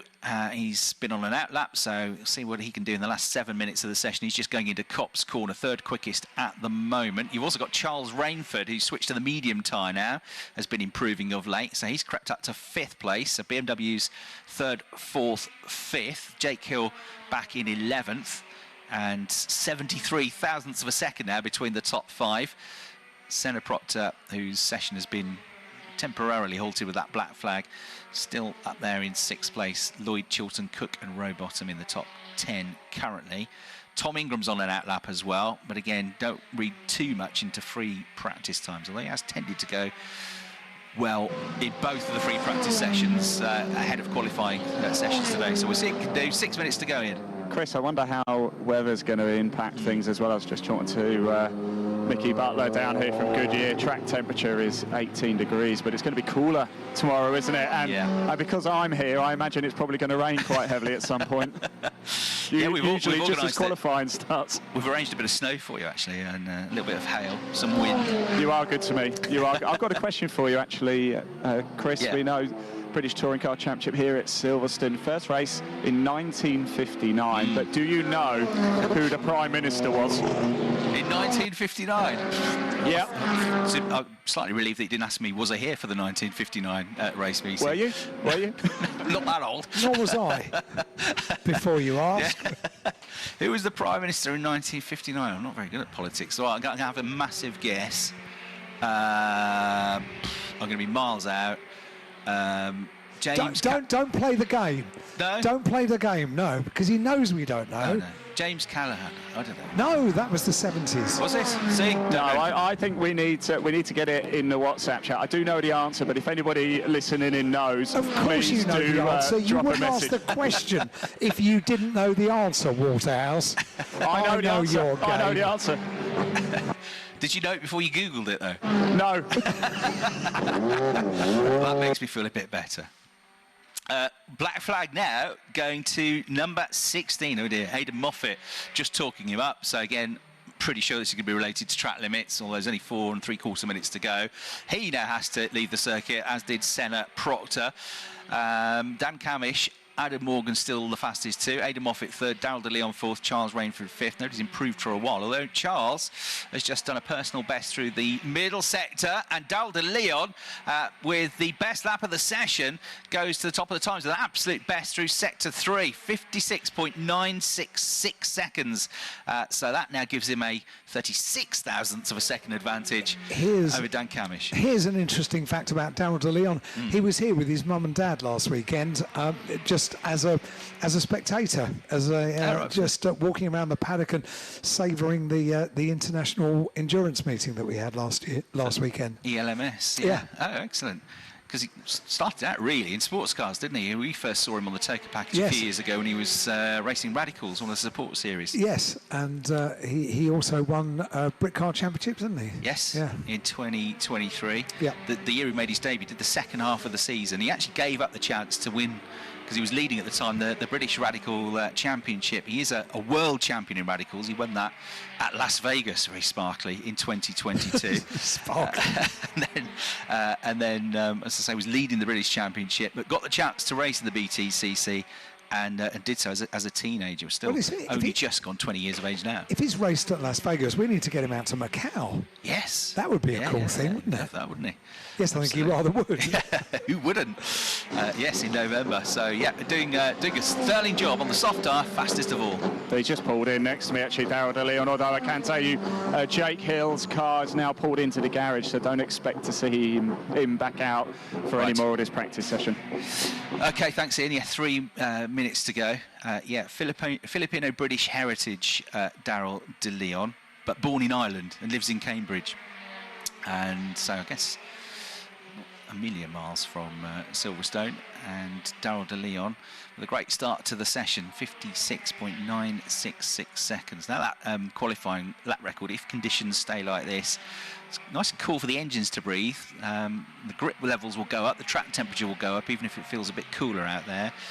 But 57.349 is the qualifying lap record. We've already beaten that. In fact, we've had how many cars down to 10th place? So the top 10 in this session have all bettered the lap record in qualifying from 2020. It won't count as a qualifying lap record, of course, because this is free practice, but it just goes to show that that could be obliterated, because the car's much lighter than they've been for the last few years, with the hybrid systems now off, so they're 55 kilograms lighter, but you've got that boost still, comes from the turbo these days, but you've still got that extra deliverance of 80 brake horsepower. So we've seen quite a few qualifying and race lap records being broken across the course of the season. I'm pretty sure, unless the weather gods have something in store for us, that we're going to see that lap record for the first time in 5 years being broken when we get to qualifying at 3:30 this afternoon.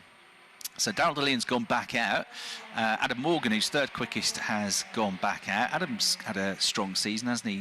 He's done the opposite of Aidan Moffat. He switched back to front-wheel drive racing. He's done both kinds of racing in his past life. He was a Ginetta racer, so used to racing rear-wheel drive cars. Started out as a front-wheel drive expert in the BTCC when he raced for a number of seasons in the Mercedes-Benz, the A-Class, with his own team. Made his debut actually in a Chevrolet back in 2013. And then switched to race rear-wheel drive cars and the BMW in 2024. Only got one win last season, 13th in the championship, but back to front-wheel drive and Hyundai. And having a strong season is Adam. He's one of those drivers that always feel goes a bit under the radar. He's a very quick driver, very non-assuming, but always thereabouts when he's got a good car with him. And he's 7th in the championship. Tom Chilton 6th in the championship. They're both having their best seasons for some time. But Adam's due a win. He's had this season 4 second-place finishes. He hasn't quite got a race win though, but very capable. We know the car will be quick around here. It's been quick everywhere, which has been key to the championship fight, championship lead for Tom Ingram. So we'll see what he can do. His last win was actually back in 2022 at Thruxton. But good start to the weekend for Adam Morgan. More black flags. 1 to Dan Camish. I mean, the clock has ticked down to 0 now, and the checkered flag comes out anyway. But Dan Camish and Aaron Taylor-Smith become, what, the third and fourth drivers to pick up a black flag for excessive track limits. So no nonsense approach by race control and the race director. And if I turn to the message screen from race control, I'm pretty sure that I'm going to find out that most of those track limits warnings have been coming at Copse Corner at turn 1. Well, you didn't used to be able to run wide because there used to be a massive big gravel trap there years ago, but you can run over the white lines now, carry the speed, and yeah, sure enough, turn 1 track limits, turn 1 track limits, turn 1 track limits. That's where the majority of the warnings are all coming from. So the session is ended. Charles Rainford comes into the pits underneath the commentary box. Dan Camish and Chris Smiley in the technical check area. Charles had actually set a personal best through the first sector, but didn't complete the lap. And mostly, it was the drivers in the second half of the field that had been setting some slightly quicker lap times at the end, including Ash Sutton, who got himself up to 10th place with his best lap of the session, a 57.242 right at the end of the session, which means 11 drivers now underneath that qualifying lap record pace. Tom Ingram, 14th place in the session, did set his best lap time right at the end though with a 57.369, but incredibly close. 17 drivers within 0.7 of a second of each other in that session. Daryl De Leon quickest though in free practice 1. Number 2, number 27, Dan Camish 2nd, number 33, Adam Morgan 3rd, number 16, Aidan Moffat 4th, number 99, Charles Rainford 5th, so 3 BMWs in the top 5, 6th, number 18, Senna Proctor, 7th, number 123, Dan Lloyd, highest placed independent in the session, 8th place, number 3, Tom Chilton, 9th, number 32, Dan Rowbottom, 10th, number 116, Ash Sutton, the driver 2nd in the championship, 11th, number 66, Josh Cook, who, as I say, has got that M-Sport prepared Toka engine in the car now. 3 of the Toyotas with that Toka engine. Josh, 11th quickest. The benefit of some testing now at Snetterton between Donington Park and this weekend. 12th, number 52, Gordon Shedden, his teammate, 3-time champion. 13th, number 1, the reigning champion, Jake Hill. 14th, Tom Ingram, the current championship leader, number 80. 15th, number 40, Aaron Taylor-Smith. 16th, number 22, Chris Smiley, 3rd in the Independence Championship. 17th, number 77, Sam Osborne. 18th, number 88, Mikey Doble. Pole position here, remember, last year. And then 19th, number 19, Max Buxton. 20th, number 28, Nick Hamilton. 21st, number 50, Nick Halstead. And 22nd, number 17, Dexter Patterson. So that's the end of free practice 1. The next free practice session for the Quick Fit British Touring Car Championship will be our last session before the lunch break, and that's due to get underway at 12:05. Chris, I can just give you an update. I'm feeling a few drops of rain down here. Stop it. Don't say it. No, I'm not the only one feeling it, am I, around Silverstone, everybody? Just a quick update. Jake Hill obviously came into the pits just a few minutes before the end. Just a slight issue with the starter motor, but the team aren't concerned, so nothing to worry about there. I'm just going to move down the pit lane a little bit. I'm getting closer and closer to where you guys are. We've got Tom Chilton's just in front of me, just having a quick chat with some of his team. I just wonder if it's very possible to just say hello to Tom very quickly, if we can quickly have a chat. Bear with me one moment. He's just got to go through to have a quick chat with his team, a very, very brief debrief, but a good practice session indeed, and I got it in just before the rain looks like it's going to start falling. Tom, very, very quickly, if we can, how was it out there? Only practice, of course, but good to get a bit of time in the car. Yeah, it was really good, thanks. It felt just like it did last year, but the car's a little bit more nimble because we've lost the weight of the hybrid. We now got obviously Toka Turbo Boost, which gives you the same kind of power, but the car's lighter, so it's racier. So as a driver, I preferred it. I basically matched my fastest time from last year. I did on softs, I just did on mediums. So obviously the cars are a chunk quicker, aren't they, than last year. But yeah, it's quite cold out there, so it takes quite a few laps to warm the tyres up. Otherwise, you're going backwards into all the corners. So we should see it be a bit spicy tomorrow. It's going to be colder tomorrow. It is going to get even colder. It's crazy. Yesterday was 24. It's going to drop down to 14 by tomorrow, and then 4 degrees next week. So we're going from summer yesterday to autumn this weekend, and then by next week it'll be winter. So I'll bring my thermals, Tom. Thank you very much. 4 degrees? Blimey. Might stay in next week. Not expecting that. I was in the garden yesterday in a T-shirt. Hopefully the weather forecast Do you know what it was? It was is wrong. about 23 yesterday, wasn't it? Lovely yesterday. It was more. It was more than that. It was really hot, and had to put when I was setting up the studio up here in the commentary box, I had to put the air conditioning on. I mean, it was really, really properly warm. You can turn it off now. It's not quite so warm today. Yeah, I've still got it on, actually. Yeah, it's a very good That's point. all right. It's nice at the moment. It is, yeah, comfortable temperature. Chaps, I'm just down here with the Napa boys, actually. Sam Osborne is just having a quick chat with a couple of his teams. We'll just get his thoughts on practice. Sam, how was it? Yeah, it was an interesting wake up to this morning, but it's one of them things. We've got some things to try and some things to learn from, so yeah.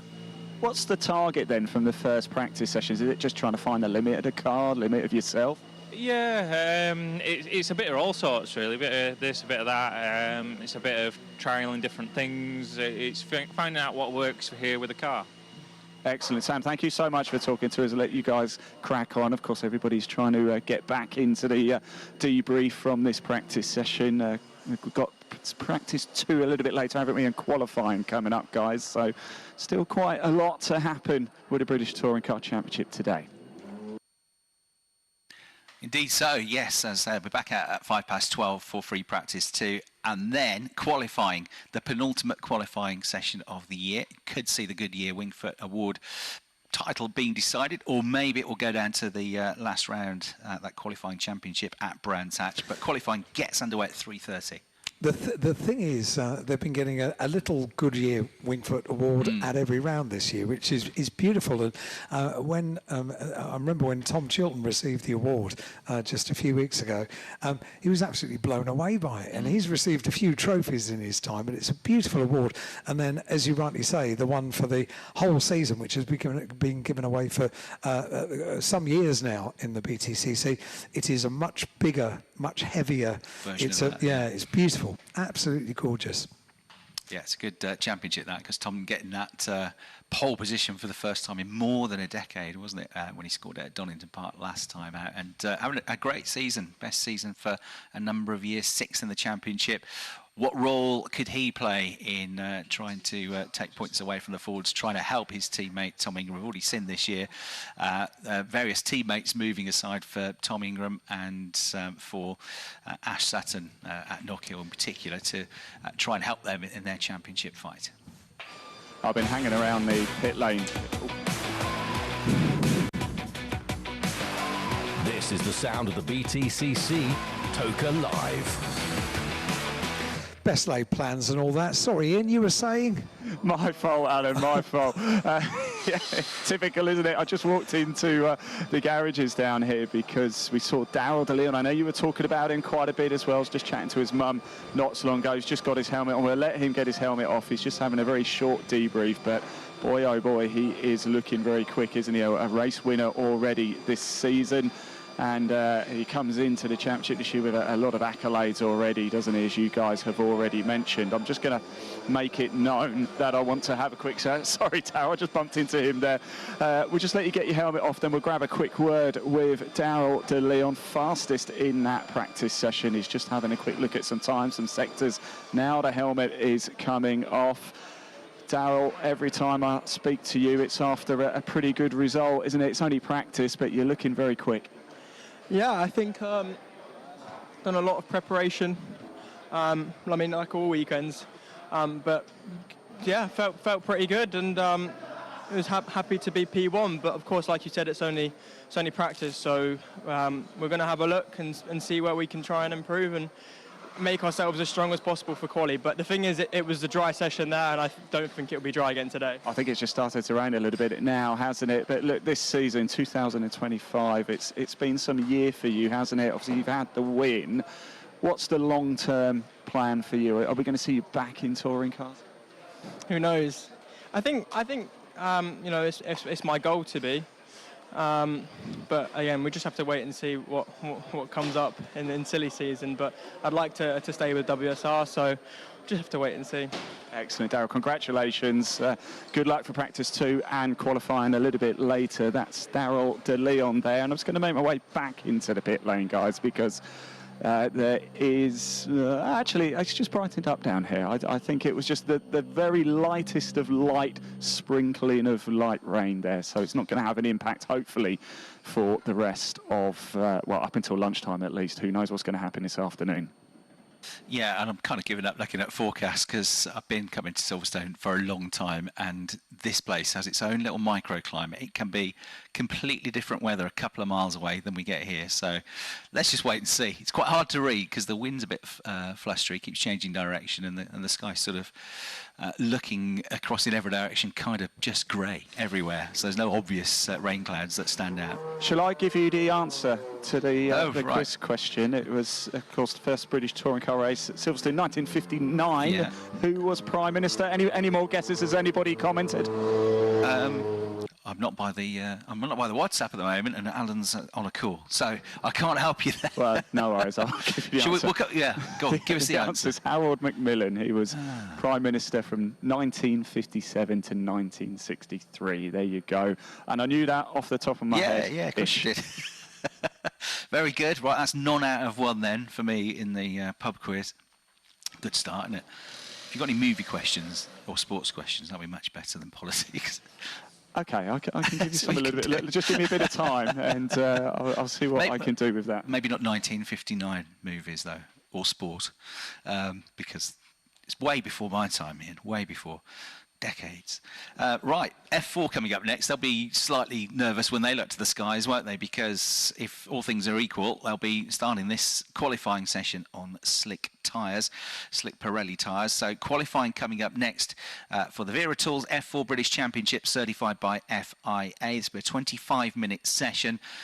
The entry list is on page 53, and again, it is a session in which you need to score 2 quick lap times. A bit like the minis, the second best lap time sets the grid for the first qualifying session of the weekend. First race of the weekend, and your fastest lap time sets the grid for the third race of the weekend. And in between, there's a reverse grid. So fastest lap sets the grid for the televised race 3 tomorrow. Your second best lap time sets the grid for today's race, and then the top 12 times from qualifying are reversed for race 2, which means if you qualify 12th quickest, you'll be on pole position for that second race. If you qualify on pole position and fastest overall, you'll have to start the middle race 12th on the grid. These are all second generation Tatius chassis now in the championship, which basically was born out of Formula Ford racing.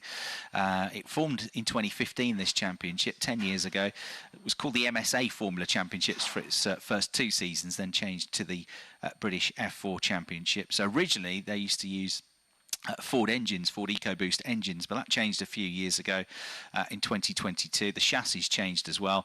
They went from the Miguel to the Tatius chassis. They went from the Ford engine to a turbocharged Abarth engine, which delivers around about 180 brake horsepower. That is something close to 300 brake horsepower per tonne, because the cars are very lightweight. Of course, they have big rear wings, front wings to give them increased downforce through the turns. It's a 1.4 litre engine. And the other change that happened a few years ago was the switch to Pirelli tyres. And these cars then brought into line with the other Formula 4 championships that are raced across Europe and the world. And Pirelli tyres, of course, used on the single-seater ladder all the way up to Formula 1, Formula 4, Formula 3, Formula 2 and Formula 1. Lots of the drivers in this championship have already raced here at Silverstone this season and recently, because there was a race here around the Grand Prix circuit, the second championship weekend for Formula 4, and then there was a non-championship race here at the start of July, Grand Prix weekend for the Silverstone British Grand Prix, a non-championship race, but in which a lot of the regular British Formula 4 drivers took part racing here at Silverstone, again, of course, around the full Grand Prix circuit. But this is their first time this season that they will have raced around the national version of the circuit. The championship is still very much open, but is being led by Finn McLaughlin, who is in his first full season of car racing. He's a Red Bull Junior, Red Bull back driver, and the Irish driver, car number 5, one to watch out for, run by the High-Tech team as well, which is a local team to Silverstone. And High-Tech TGR and Finn McLaughlin have together got 274.5 points this year. Half points because there was a half points race, which was less than 50% race distance earlier in the season. So 274.5 points. That's a 34.5 point lead over Martin Molnar, who's second in the championship. First ever Hungarian to compete in an FIA affiliated championship, and indeed F4. And Martin, who's in the blue number 24 Virtuosi racing car, has got 240 points in his second season of the championship.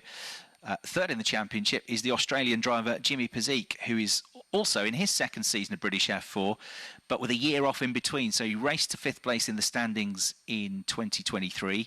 He went back to compete in Australia in 2024, last season, but won the Australian F4 Championship. He's come back to the UK this year, and he's in the championship fight. So Jimmy Pezik, third in the championship standings, and he currently is 45.5 points off the championship lead. And Jimmy, a driver who's been on good form of late as well. So we see how he gets on in this qualifying session. In fact, the top 9 in the championship are still mathematically in contention. But the Rookie Cup for rookies was decided at Donington Park, and that title already wrapped up by Finn McLaughlin. Yeah, Chris, the F4, my word, it is close, isn't it? By my reckoning, I think there's been 13 different winners. Every team has won a race this season. It is absolutely brilliant, isn't it? You can't call it. No, it's been fantastic, and as you mentioned that, teams winning races. There was a first ever win for Chris Dittman Racing as a team at Donington Park, where Tommy Harfield won the first race in the most recent race meeting. He's 4th in the championship.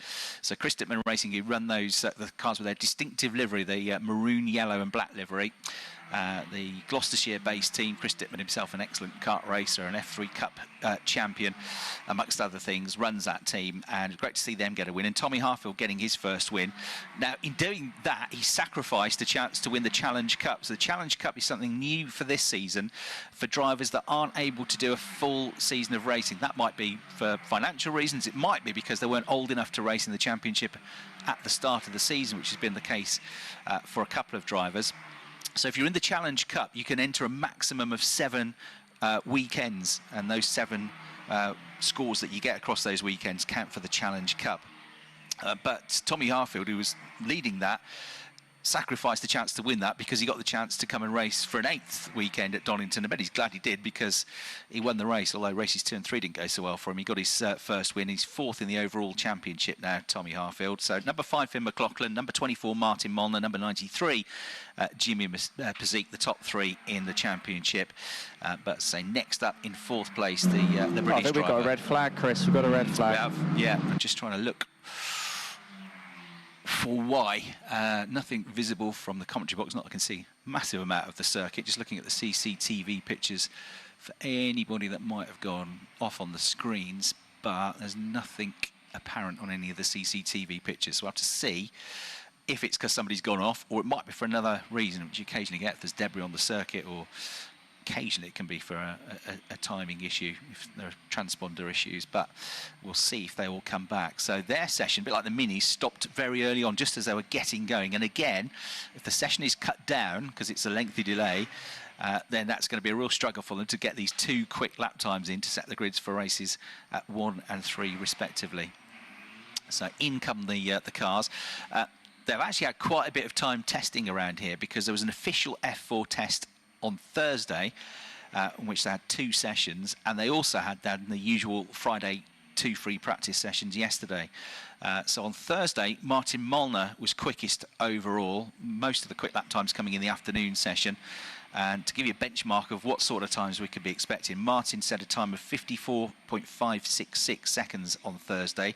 Henry Jocelyn was second, and Dries van Langendonk, who made his debut, and a sparkling debut it was in cars and in Formula 4 at Donington Park. He was 3rd quickest in the number 15 machine for Rodin. More on him in a moment. Martin then carried that speed yesterday into the free practice sessions, and he was quickest overall yesterday as well for Virtuosi. The Hungarian driver did a 54.556, so again very similar time to what he'd done on Thursday. Tommy Harfield was 2nd quickest yesterday only 0.06 of a second behind him, and Adam Al-Azhari was third quickest in the number 12 car, the driver from the UAE. The championship leader, fourth quickest yesterday, Finn McLaughlin for High Tech, with a 54.5 as well, though, meaning there was only 0.30 of a second between the top four, and overall there was less than 1/10 of a second between the top 7 over those 2 sessions yesterday. So again, expect another very, very close qualifying session to come when we do get underway. So the car that hasn't returned to the pit lane is number 47, the Swedish driver August Reber. That's the car that's missing. Everybody else, 25 of the 26 cars, have come back into the pits and crossed the pit lane entry. So it looks like August is the car that has either got off or stopped out on circuits somewhere. So red flag for now, but for now I can't tell you any more information than that. Yeah, it looks like we're going to get going fairly quick. Very quickly, Tommy Harfield here. Tommy, winner last time out. How did it feel on that top step? Yeah, really nice. It was a good win. Now I'm focusing on this one. Right, yes, I think actually we're going to be heading out very soon. A very, very, very quick chat, as you can imagine. The engines are revving down here, and they're all ready to get going, I think. I don't think we're going to have a long delay here, so it looks like the cars are going to be heading out very, very shortly indeed. It's a really good, a strong grid of cars as well this weekend. Silverstone National is going to light up with the sound of these cars. And here we go. Listen to this, chaps. They're making their way out now. What a roar. Absolutely love it. There's nowhere else I'd rather be. The Veritools British F4 is about to get back underway for their qualifying session. It was a graphic description of why the touring cars fan out in a logical order, because everybody went to exactly the same point, and then they realised 4 into 1 just doesn't go. So. Do you know what, Alan? Absolutely. I was stood right next to Tommy Harfield and had to put the anchors on pretty quick and go out last. I think just about all of them did, didn't they? They're very, very eager to go out. So 22 minutes of the session remains, and cars, all bar 2 of them, are back out on circuit, Chris. Yeah, indeed. So they get going again. Pretty quick turnaround. Well done to the marshals and the recovery team. Back to this Challenge Cup. You only get 7 rounds of the championship in which to compete to be eligible to that championship. Now, Ella Lloyd, who missed the most recent round at Donington Park, is back. She is the championship leader, 19-year-old Welsh driver who got 3 second-place finishes in British F4 last year on her way to 11th place in the championship. But this will be her last weekend in the championship if she wants to stay in contention for the Challenge Cup, that is, because she's already had 6 weekends. Now, the reason she's missed some weekends is because she's got a dual campaign this year. She's also racing in the FIA Academy, and which she's done very well this year, running in 4th place, top place British driver in that championship. She got a win earlier in the season at Jeddah. She got 3 second place finishes at Montreal in Canada. She missed the most recent round of British F4 when she was racing at Zandvoort. Of course, their race supports the Grand Prix. Got a couple of 4th place finishes there, so she's doing great things in the FIA Academy on an international stage. But she's back here to try and win this Challenge Cup. Now, Ella, who you will see competing in the number 20 car, one of the roading cars, she's got only a 3.5 point lead over Ari Bansal. And they get 25 points for a win in races 1 and 3. For the reverse grid race, 15 points for a win. So it's not a very big lead. However, Ari Bansal, who missed the start of the season, the Indian driver, because he wasn't old enough to race, he's only just turned 15 this year, he's only done 5 weekends. So he's got 2 more weekends to come. So he can compete here at Silverstone and he can compete at Brands Hatch. There are 65 points available per round. So Ella's got to go like the clappers this weekend and get absolutely stacks of points if she can to try and build up an advantage and hope that Ari Bansal at Brands Hatch, assuming he does that weekend, isn't able to eat the advantage. But in theory, he's in the prime position here because he's only 3.5 points behind, but he's got 2 weekends to come and Ella's only got 1. You've also got Charlie Edge in the mix. He's 3rd for Chris Dittman Racing in the Challenge Cup, the British driver on 197 points, 21.5 points behind Ella Lloyd. But again, he's on his last, he's only got 1 weekend to go in the championship, so Silverstone will be his last of the season if he's again, eligible for the Challenge Cup. So those are the drivers to watch out for in that respect. Ellen Lloyd, number 20. Ari Bansal, who's been very impressive since he made his debut at Alton Park. He's in car number 46, one of the red and white Fortec cars, and Charlie Edge, who's third in the standings there, number 27 for Chris Dittman Racing. Right, cars then getting back up to speed. As we've seen from the times on Thursday and particularly yesterday, it's going to be mighty tight in this session. In terms of qualifying this year, and you do get points for the championship. If you qualify on pole, you get 2 points. That's only the fastest laps, only the grid for race 3. You don't get points for the second fastest lap pole position, but those 2 points could be critical at the end of the season as well. And in terms of qualifying performances this year, the wins have been spread out this year, the pole positions have been spread out as well. Henry Jocelyn's actually got the most pole positions with 4, but we've had 3 pole positions this year from qualifying for the championship leader Finn McLaughlin. Martin Molnar, second in the championships, had 2 pole positions this year. 2 pole positions for Jimmy Pezik, third in the championship, and we've had a pole each for Ari Bansal, for Thomas Behrman in his second season, or his first full season of the championship. He made his debut at the end of 2024, and Rowan Campbell-Pilling, who had a good drive to the podium in the second race at Silverstone, the Grand Prix weekend. And Tommy Harfield has had a pole position, and Dries van Langendonk had a pole position. I said I'd talk more about him. He's gone quickest in the times for now. He's a superstar, potentially in the making. So number 15 from Belgium, Dries van Langendonk, made his car racing debut as Jimmy Pezik now goes to the top of the times with a 54.636 in car 93. Langendonk down to second place, but he made his debut on his 15th birthday on the Saturday at Donington a few weeks ago. You have to be 15 to race, and he banged it on pole position as well. Unfortunately, stalled off the line. His first getaway off the line wasn't great, although he come back well through the field at Donington Park and picked up some good results and good points in the end. But then he got another chance on Sunday to sort the start out. He got the overall fastest time, which meant his pole position was on the Sunday. And then he went and won the race. So a pole sitter and a race winner in his first weekend of cars. He is a driver that is backed by McLaren, but he's down to 4th place at the moment behind Jimmy Pezik, Ethan Jeff Hall, and Finn McLaughlin goes 3rd, the championship leader. Chris, yes, I'm down here with number 19, Alexander Savinkov. Unfortunately, Alexander, you're out of the car. It's not a good sign. What's happened?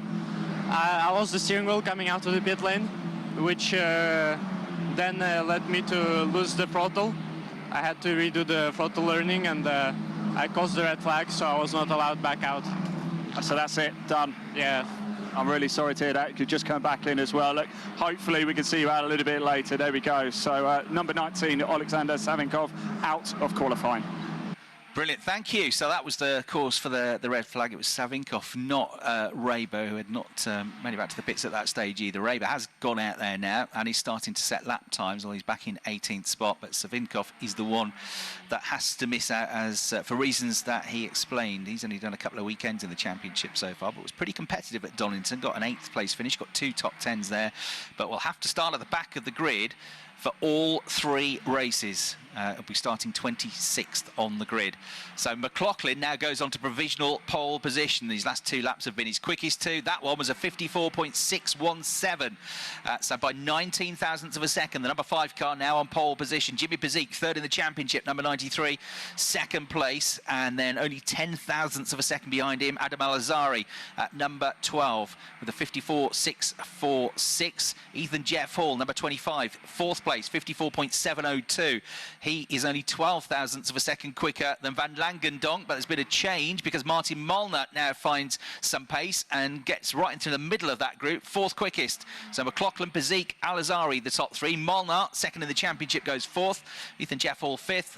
Dries van Langendonk is 6th. And then in 7th place, Chase Fernandez, number 90. Ari Bansal, leading Challenge Cup driver, number 46 is 8th place. Theo Palmer, number 23, in 9th place. Make that 10th because Rowan Campbell-Pilling has just slotted himself in front of him. And we've just had an absolute best for first sector for Martin Molnar. 14 seconds through that first run through Copse Corner and down towards Beckett. It's a personal best in the middle sector. So he'll be coming through the last couple of turns at Luffield and Woodcut Corner. And he could be challenging for pole pole position. Martin Molnar in the number 24 Virtuosi car. Here he comes past the commentary box, heading for the line. Where does it put him? Molnar goes to the top of the times, 54.508 by just under half a tenth of a second. He has gone quickest, 54.508. McLaughlin, his key championship rival, is second quickest. Ethan Jeff Hall improved his lap time. He's third now in the number 25 car. Jimmy Bezique down to fourth, and Tommy Harfield improved as well on that lap in the 21 car, fourth in the championship, 54.643. He is now in fifth place, just ahead of Adam Al-Azhari. He's gone into the pits currently with still 14 minutes of the session to go. It is oh so tight. We've got Jeff Hall in third, Bezique in fourth, Harfield in fifth, and Al-Azhari in sixth, all in the same tenth of a second of each other. But they've all been pushed down now by Ari Bansal, who goes up to third place with a 54.572. It means in total, and this is ridiculous, you have got half a second between the top 20 cars out there, and everybody out there is covered by 0.8 of a second. Talk about close. I know it's a short lap, but that is impressive. Tommy Harfield improves his lap time again, back up to fourth place. So Molnar quickest, McLaughlin second, Bansal third, Harfield fourth, Jeff Hall fifth, and Bezique in sixth place. Al-Azhari seventh, Palmer eighth, Van Langendonk ninth, but only 0.4 of a second away from pole. And then 10th place, Fernandez. Van Langendonk squeezes a bit more time out as he goes through, gets one more place up the grid, up to 8th now, just squeezes ahead of Theo Palmer with a 54.702. So he's 8th, Palmer down at 9th, and Fernandez 10th. Campbell Pilling is 11th, Jocelyn 12th, having gone well on Thursday. Ingram Hill 13th, Edge 14th, Smith 15th in the number 2 car. Behrman, who made his debut on a very wet Silverstone here last year, got the reverse grid pole and stalled it off the line and avoided being hit, but he's got a loads more experience now. It's his first car racing start. Of course, you come from karts, unless you race gearbox karts. Most of them come from direct drive karts, which means they have rolling starts and have clutches to worry about, and the start's always tricky for those newcomers, as Van Langendonk found out at Donington on Saturday last time out. Raber, number 47, is 17th. Number 20, Ella Lloyd, is 18th. Number 62, Kraling, is in 19th place. Number 33, Hewitson, 20th. Number 69, Fu, 21st. 13 is Mercier, he's 22nd. Number 14 is Larson in 23rd. Number 4, Avramidez, is 24th. Number 43, Sadiq, is 25th. And number 19, Savinkov, is not in the session after causing that red flag. Now, second best lap times, which would set the grid for today's race, Martin Molnar is quickest in that respect as well, with a 54.508. McLaughlin is second on second best lap times, so it's the same front row for races 3 and races 1. Remember, your best lap time sets the grid for race 3, your second best lap time sets the grid for race 1. Harfield on second best lap times is third, so he'll be on the second row of the grid as it stands for this afternoon's race. Bezique fourth, Jeff Hall 5th on second best lap times. Van Langendonk a bit better off in 6th. Bansal not so well off. He's third quickest overall, but his second best lap time's only 7th quickest. 8th Fernandez, 9th Campbell Pilling, and 10th Palmer. And incidentally, if we were to have a reverse grid race 2, well, we will have one, but if it was to be stopped now, this qualifying session, Henry Jocelyn is currently 12th quickest, so he'd get the reverse grid pole position, but it's again mighty close. You've got a 10th of a second between between Van Langendonk in 8th place and then what's Behrman, Raber, Lloyd, Kraling, they're all in the 54.8, so what, a 10th and a half between Palmer in 9th place and Kraling in 19th place.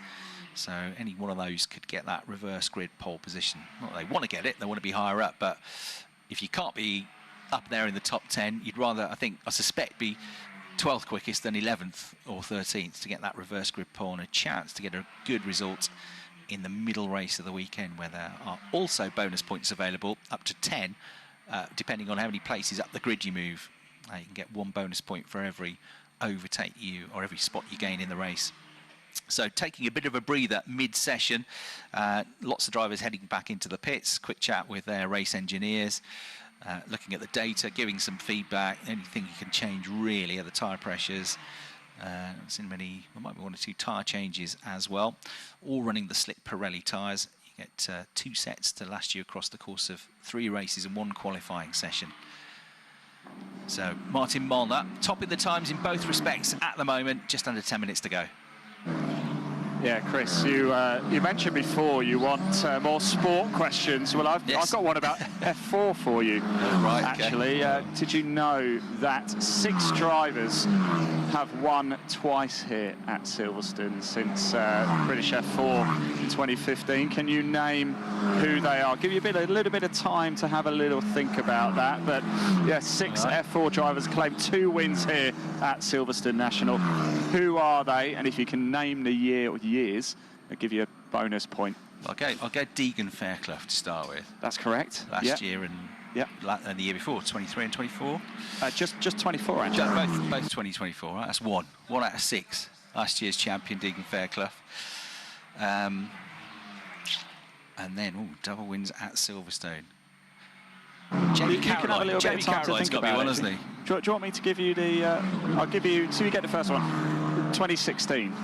Okay. Oh, blimey. That's our first year of doing it. Okay. I'll have a think whilst keeping an eye on the screens. I've got 1 out of 6. We'll see if I can get any more. If somebody can help Chris as well to get involved in that WhatsApp chat and help him out. Thank you. Well, the first champion in 2015 was Lando Norris. I'm trying to think, he was in the second year now in 2016, when it was still the MSA formula. Right, come back to that, because cars heading back out. 8 minutes to go in the session. Remember, 2 points available for qualifying on pole position, so that would get the gap down as it stands from 34.5 to 32.5 points between Finn McLaughlin and Martin Molnar. You get 25 points for a race win in the non-reverse grid race. So race is 1, race is 3. It's the same FIA point scoring system you get in Formula 1. 25 for a win, 18 for second, 15 for third, down to a point for 10th. But you also get a point for the fastest lap in each race. And then the middle race, it's effectively the points for third are the points you get for a win. So 15 points if you win, 12 points for second, only the top 8 score points. But you can get these bonus points for every position you gain in the race. So in theory, there are still 25 points up for grabs. Currently, we've got 160 points still on the table, and the top 9 are still in the championship fight. At the end of this weekend, with 1 weekend to go, there'll only be 80 points available. So you've got to be in that bracket to close the gap. So Tommy Harfield, for example, 4th in the championship. August Raber, 5th in the championship. They've got to close the gap considerably to the championship leader over the Silverstone weekend if they're going to stay in the hunt for the finale at Brands Hatch at the start of October. Now, Adam Al-Azhari has just put in a best lap time of 54.614, and now the absolute best first sector at the start of this lap. So Al-Azhari going well. He's already going well overall, 5th place in the standings. He's with the Fortet team. He's only 15 years of age as well. First full season in cars for him. Did some preparation at the start of the season, as many of them do, racing in the UAE Formula 4 Championship at Abu Dhabi and Dubai. It's basically a winter series, and he was 10th in that. And he also did the final 5 rounds of Spanish F4, but this is his first full season of the British F4 Championship. Done an absolute best Sector 2 for Finn McLaughlin, and a best lap for him in the session last time around. So he's on a 54.468, still second, but the gap between Martin Molnar and Finn McLaughlin is now 0.15 seconds. Al-Azhari wasn't able to improve in the final sector, so overall he didn't improve his lap time there, just fell away from him, so he remained in 5th place. Who else to watch out for? Van Langendonk in the number 15 car, personal best in Sector 1, absolute best in Sector 2, currently in 8th place.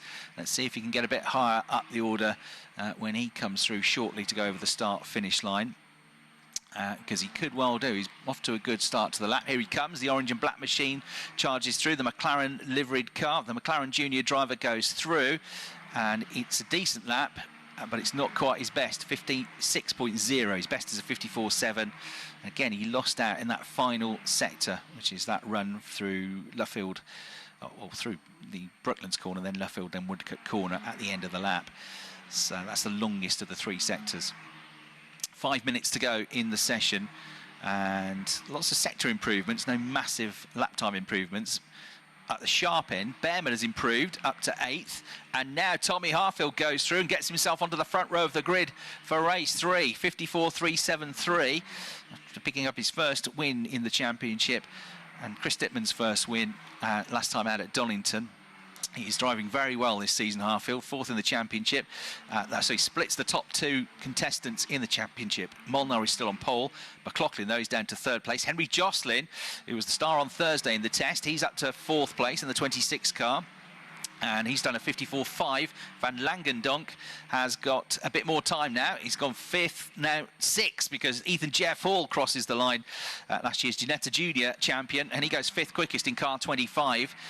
So it is Molnar quickest, McLaughlin 2nd, because he's just found his best lap time of the session, and he's just done a personal best through Sector 1. That, though, is bettered by Ethan Jeff Hall, who's behind him on track in the number 25 car, and has just done the new absolute best through Sector 1. So suddenly, lots of green lap times, which signals personal best, lots of green sector times on the screen, which says personal best, and an absolute best through Sector 1 for Jeff Hall. So Molnar and McLaughlin back to 1st and 2nd, Harfield 3rd, Jocelyn 4th, Jeff Hall 5th, Van Langendonk 6th, Van Langendonk 4th. He's just gone through, he's heading into Copse Corner, and he goes onto the 2nd row of the grid with a 54.462. That Ethan Jeff Hall lap slightly faded away. It was still his best lap of the session, but he lost a bit of time, lost a couple of tenths compared to the best 3rd sector, so that's where he lost out. But overall, he stays where he was in the top 6 just. A lap time disallowed for track limits for number 62, the German driver, Ian Kraling. So he has that lap time taken away from him. Rowan Campbell-Pilling pops himself into the top 10. Jimmy Pezik struggling a bit in this session. He's only just gone into the top 10. So Pezik goes 10th. That pushes Campbell-Pilling back to 11th. Only a quarter of a second between the top 10 in this session. It's very, very tight. You're just looking at fractions here or there to get yourself several places up the grid. So number 24, Molnar quickest, number 5, McLaughlin 2nd, number 21, Harfield 3rd, 15, Van Langendonk 4th, and Harry Bansal up into 5th place, leading Challenge Cup entry. The Indian driver in the white and red Fortec car, number 46, does a 54.428. It's actually only 18 thousandths of a second away from being on the 2nd row of the grid. Just over a 10th of a second now between the top 5. Number 26, Jocelyn in 6th, 25, Jeff Hall 7th, Raber, Smith and Pezik in the top 10, and Harfield gets himself back onto the front row and almost gets pole position. 54.320 seconds. That gets him ahead of McLaughlin, and he's only 2 thousandths of a second behind Molnar now. So it's going to go right to the death this session. Fantastic qualifying. Harfield, though, has now, of course, that becomes his best lap time. His previous best lap time now becomes his best 2nd quickest lap, and that has put him onto pole position for today's race as it stands. Harfield with the 2nd quickest lap time that's better than anybody else's 2nd best, a 54.409, puts him ahead of Molnar, McLaughlin and Van Langendonk on the race 1 grid, but Molnar is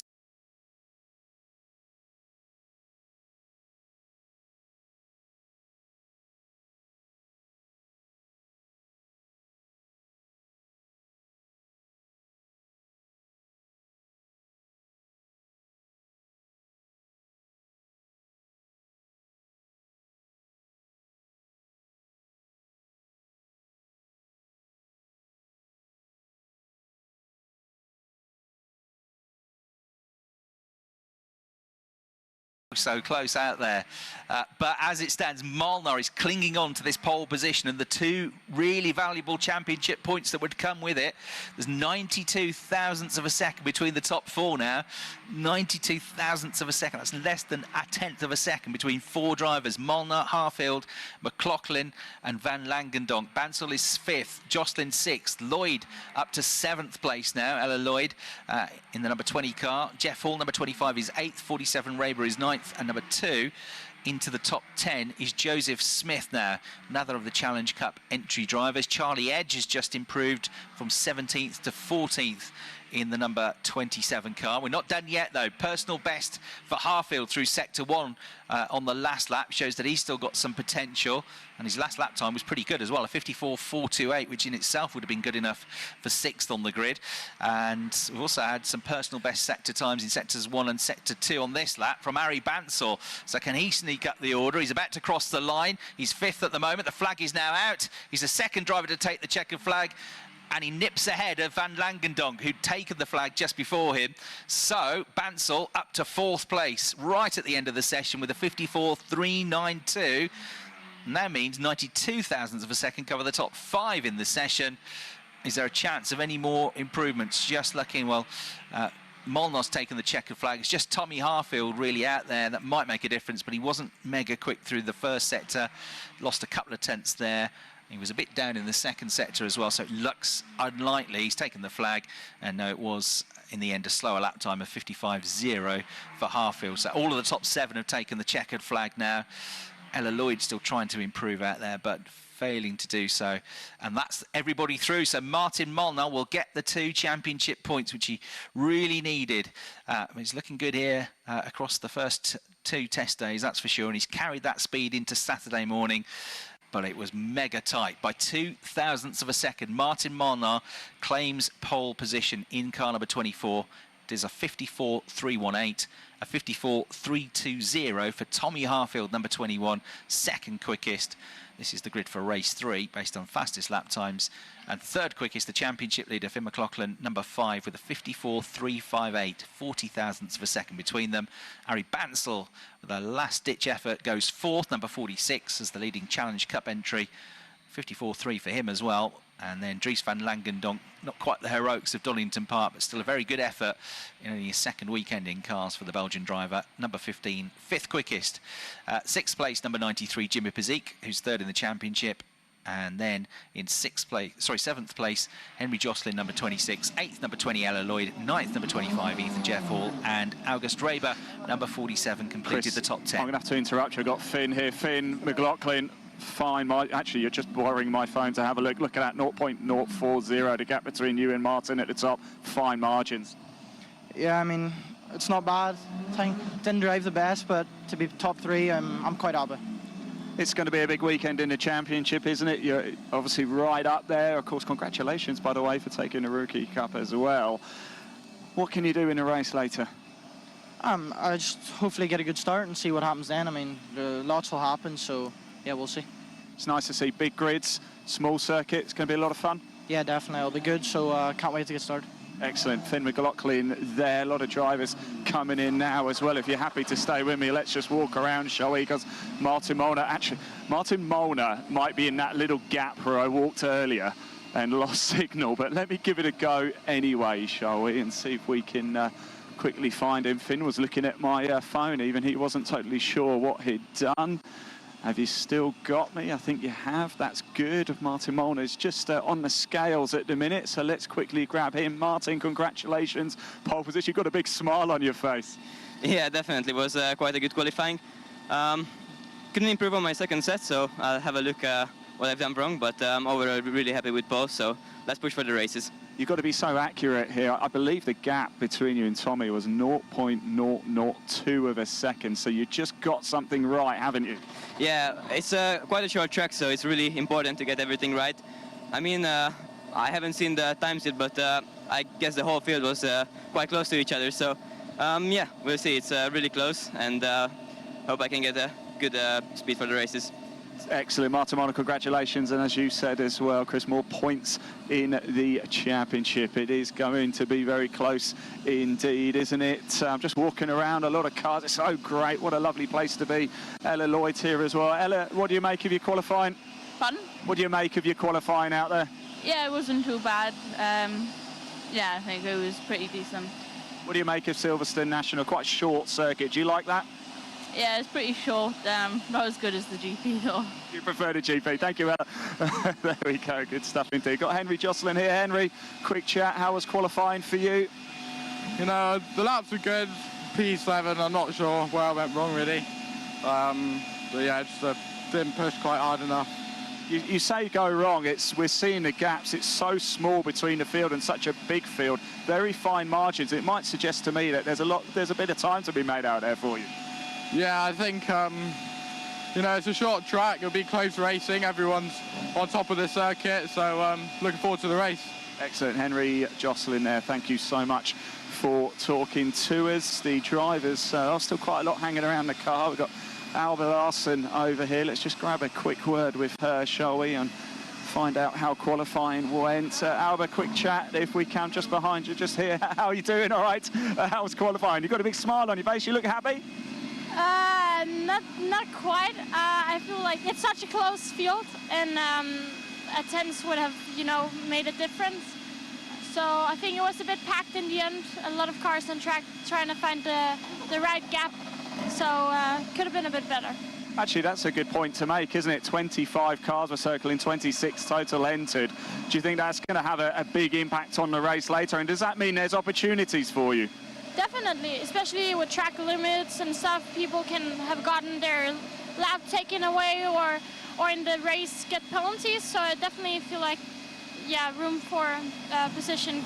Excellent. Thank you, Alba. Thank you so much for talking to us. Yes, I think it's going to be a thrilling race. In fact, we're going to see it all throughout the course of the weekend. And actually, Charles, we're going to make my way back into the pit lane because I can see a long, snaky line of Porsches waiting to go out. Commentary, interviews, and your views. This is Toka Live.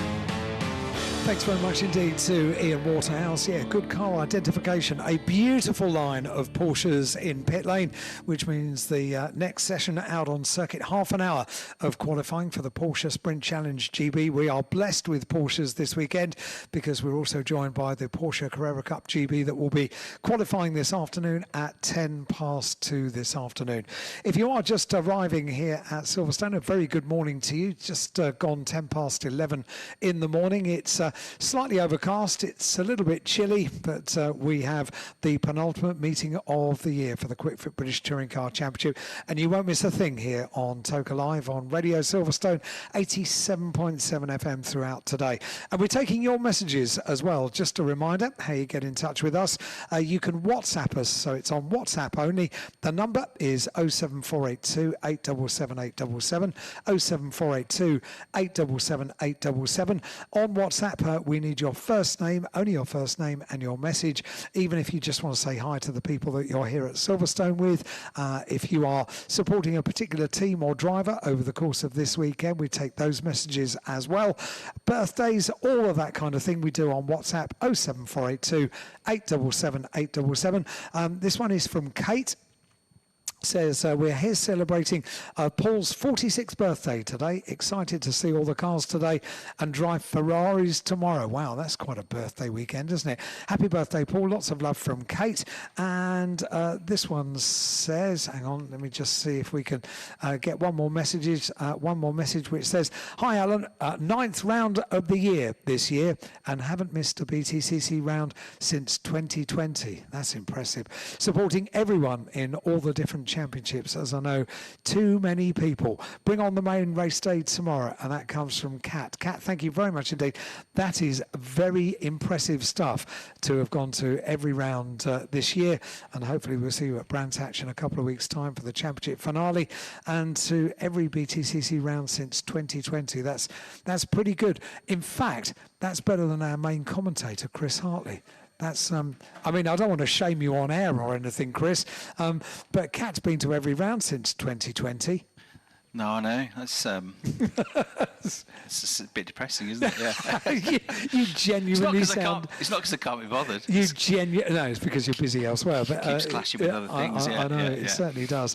Dan is a marshal on the start line, saying hi to his wife-to-be, Lou, and kids Sophie and Oliver as well. Dan, thank you very much indeed. Hi to all the marshals, in fact, all the way around the circuit. I know many of you would have been on duty last weekend here at Silverstone, and this weekend as well. And we've got so many marshals that follow the championship up and down the country and do super work. So Dan, thank you very much indeed.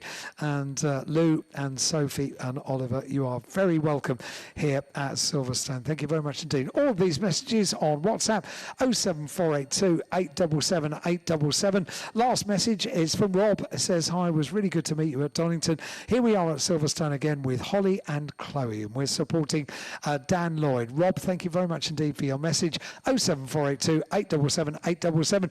Without further ado, we've got Porsches on track.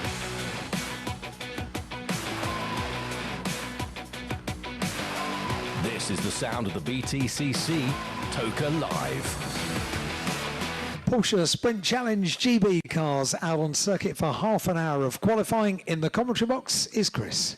Thanks very much, Al. Yeah, and lots of them as well. A record entry, in fact, for the Porsche Sprint Challenge Great Britain. 27 cars, 19 of which are the more modern version of the car, the 718 GT4 spec version of the car. More about the two specs in a moment, but great to see so many cars out there on track. They too had an official test day on Thursday. The free practice sessions, 2 of them yesterday, so some of them have been here for the majority of the week here at Silverstone. They'll go into battle now in this 30-minute qualifying session, and this the championship which runs the Porsche Caymans, which started in 2020 and has been great to see the way it has grown over the course of the last 5 years or so of the championship. And this Porsche Pyramid, of course, the idea is that you will race in this and then move up to the Porsche Carrera Cup Great Britain, which quite a few of the drivers, including last year's champion Seb Hopkins, have done. Will Jenkins, another one that raced in this championship last year, stepped up to Porsche Carrera Cup GB. So lots of young talent in there, with lots of experienced drivers in there as well who just want to race at Porsche Caymans. So the entry list is on page 54 of your race programmes. And there are two specs of car in this, but also 4 categories. So the RS Club Sport category, which takes up the top 2/3 of your entry list, that's the car, the new version of the car that was introduced last year. So it's got a slightly bigger engine than the original Cayman, which is the car used in the main Club Sport category. And it's got a 4-litre engine. It's got more horsepower, 500 brake horsepower in this car now, whereas it's a still very impressive 425 brake horsepower for the Club Sport car. And on the more modern iteration, the 718 GT4 car, you've got 7-speed gearbox, adjustable anti-roll bars, front and rear, adjustable brake bias, big 18-inch wheels on the cars, slick Michelin tyres on these cars as well. So bigger engine, more power, more modern car that races in the RS Club Sport category that was introduced last year than the Club Sport division cars. Then within each of those 2 classes of cars, you've got 2 different categories of drivers: the pros, the pro drivers, and more experienced drivers, or perhaps the quicker drivers, and the AMs. And they race, all of them, within their own categories for separate trophies, separate podiums, separate championship points. So you've effectively got 4 championships within one here. Never a dull moment in the Porsche Sprint Challenge. Currently, Tom Bradshaw is leading the RS Club Sport Pro division, and he has got, so far this season, 5 race wins. He won a race in the very first race of the season at Donington Park, won at Brands Hatch, in fact 6 races, because he won 2 at Alton, and then he won 2 last time out at Knock Hill. They've had a bit of a break. They're here at Silverstone. They'll be at Brands Hatch next month as well. So Tom Bradshaw for the Toro Verde team, currently leading the Pro RS Club Championship by 30 points. He's got 102 points. And Jacob Tofts, whose dad Neil raced in this championship previously and was a driver in Formula Ford races as well. Jacob's his son. He races in this championship. He got his first win in Porsches at Knock Hill last time out. Had a great weekend, a win and 2 seconds to move up to 2nd in the championship on 72 points, which is the same number of points as Joe Marshall, who is in his first full season of the championship after coming in to the second half of 2024. So they're the top 3 drivers in that Pro Championship. Tom Bradshaw to watch out for is in car 43. Jacob Tofts is in car 27. And Joe Marshall, car 99. Then the AM division of those cars, Oliver Meadows for Team Parker leads by 25 points. He's got 108 points. He's in car 88. And younger brother of Michael Meadows, former Porsche Carrera Cup superstar and champion. Matthew Carl Henney missed the Knock Hill weekend, but he's back for this one. He's still second in the points for Clean Racing, the team run by his dad, Peter Carl Henney, multiple AM-class race winner and championship runner-up in Porsche Carrera Cup. So Matthew, who's raced for a couple of seasons now in the Porsche Sprint Challenge, is second in the standings and back in the championship this weekend. He's in car 25, and Reece Summerfield third in the standings in the AM division in RS Club Sport Pro, who's raced Ginettas for a very long time in Ginetta Super Cup, raced Porsche Carrera Cup, races Porsche Sprint these days. He's in car number 33. Then we go to the Club Sport category for the older Caymans. Jonathan Moore leads the Pro Championship. He's won 10 of the races so far in his class and had 2 seconds. So first or second in all of the races so far this season. But because of the way the points work, he still hasn't got a massive advantage in the points lead over Lydia Walmsley. So Jonathan's got 129 points. Lydia Walmsley, ex-Mini Challenge star, 93 points in her first season. And they are in cars 12 and 82 respectively. And the Club Sport AM division is being led by another ex-Mini racer, Hannah Chapman, the Scottish driver, who's got 3 wins last time out. In her class, she's got 125 points, and she is 27 points clear of Paul Porter, business partner, to Carl Cavers, who races Porsche Carrera Cup GB in the AM division. So those 2 drivers to watch out for battling for that title are 44 Hannah Chapman and 87 Paul Porter. In terms of the times, well, on Thursday during the test, quickest was Matthew Carl Henney overall, did a 56.482 second lap. Jacob Tofts and Joe Marshall was second and third.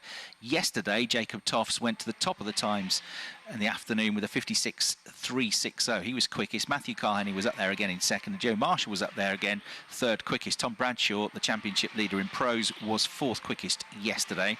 It's also a welcome back to the championship to Toby Trice. Had a big crash last time out at Knock Hill, which put him out of all 3 races, unfortunately. So Toby back in action. He's in the number 22 car, as Tom Bradshaw goes to the top of the times for now. 56.170 seconds. That's just over half a tenth clear of Jacob Tofts in car 27 with a 56.221. And then Joe Marshall, again, consistently up there. The ex-Ginetta racer with a 56.222. He's only a thousandth of a second behind Tofts. Toby Trice, the aforementioned, fourth quickest. A good start to the day. He is in car 22. And then currently running in 5th place is the number 70 Samuel Harvey car with a 56.438. But he's only just 29 thousandths clear of Matthew Carl-Henney, number 25 in 6th. And Matthew is only 22 thousandths of a second clear of the car, which currently runs 7th overall, number 19, Daniel Lewis. So very tight between those 3 drivers in particular. And now Meadows improves to go 5th quickest ahead of that little group with a 56.362 second lap. So good effort from him. We've got one newcomer to the championship this weekend, which is Chris Bingham to watch out for. He's had a pretty good start to the session, actually, within his class, the RS AM division. He's currently in the top 10 within that category and 17th overall. So he's in car number 20. And some returnees as well. Jodie Sloss, who's driving for Toro Verde, this Scottish driver, makes her return to the championship for the first time since last year. She's in car 21, currently running in 19th place. And so Matthew Carl-Henney missed the last weekend. He is back. Jason Baker, Alistair Weston in action. I mentioned Carl Cavers. His son Harrison Cavers made his debut last time out in Porsches and was pretty impressive. Got a class podium, and he is one to watch as well, potentially in this session. He's in car number 14. So RS Pro drivers fill the top 5 places. Bradshaw from Tofts, 3rd Marshall, 4th Harvey, 5th Trice. Meadows is the best of the AM drivers in the RS newer version car. He's done a 56.362 ahead of Carl-Henney by a tenth. and then Lewis third in the class. They are 6th, 7th and 8th. The fastest club sport car is currently Lydia Walmsley, number 82, 58.843 seconds, but only 40 thousandths of a second clear of a big title rival this year, Jonathan Moore, car number 12. Nothing between them.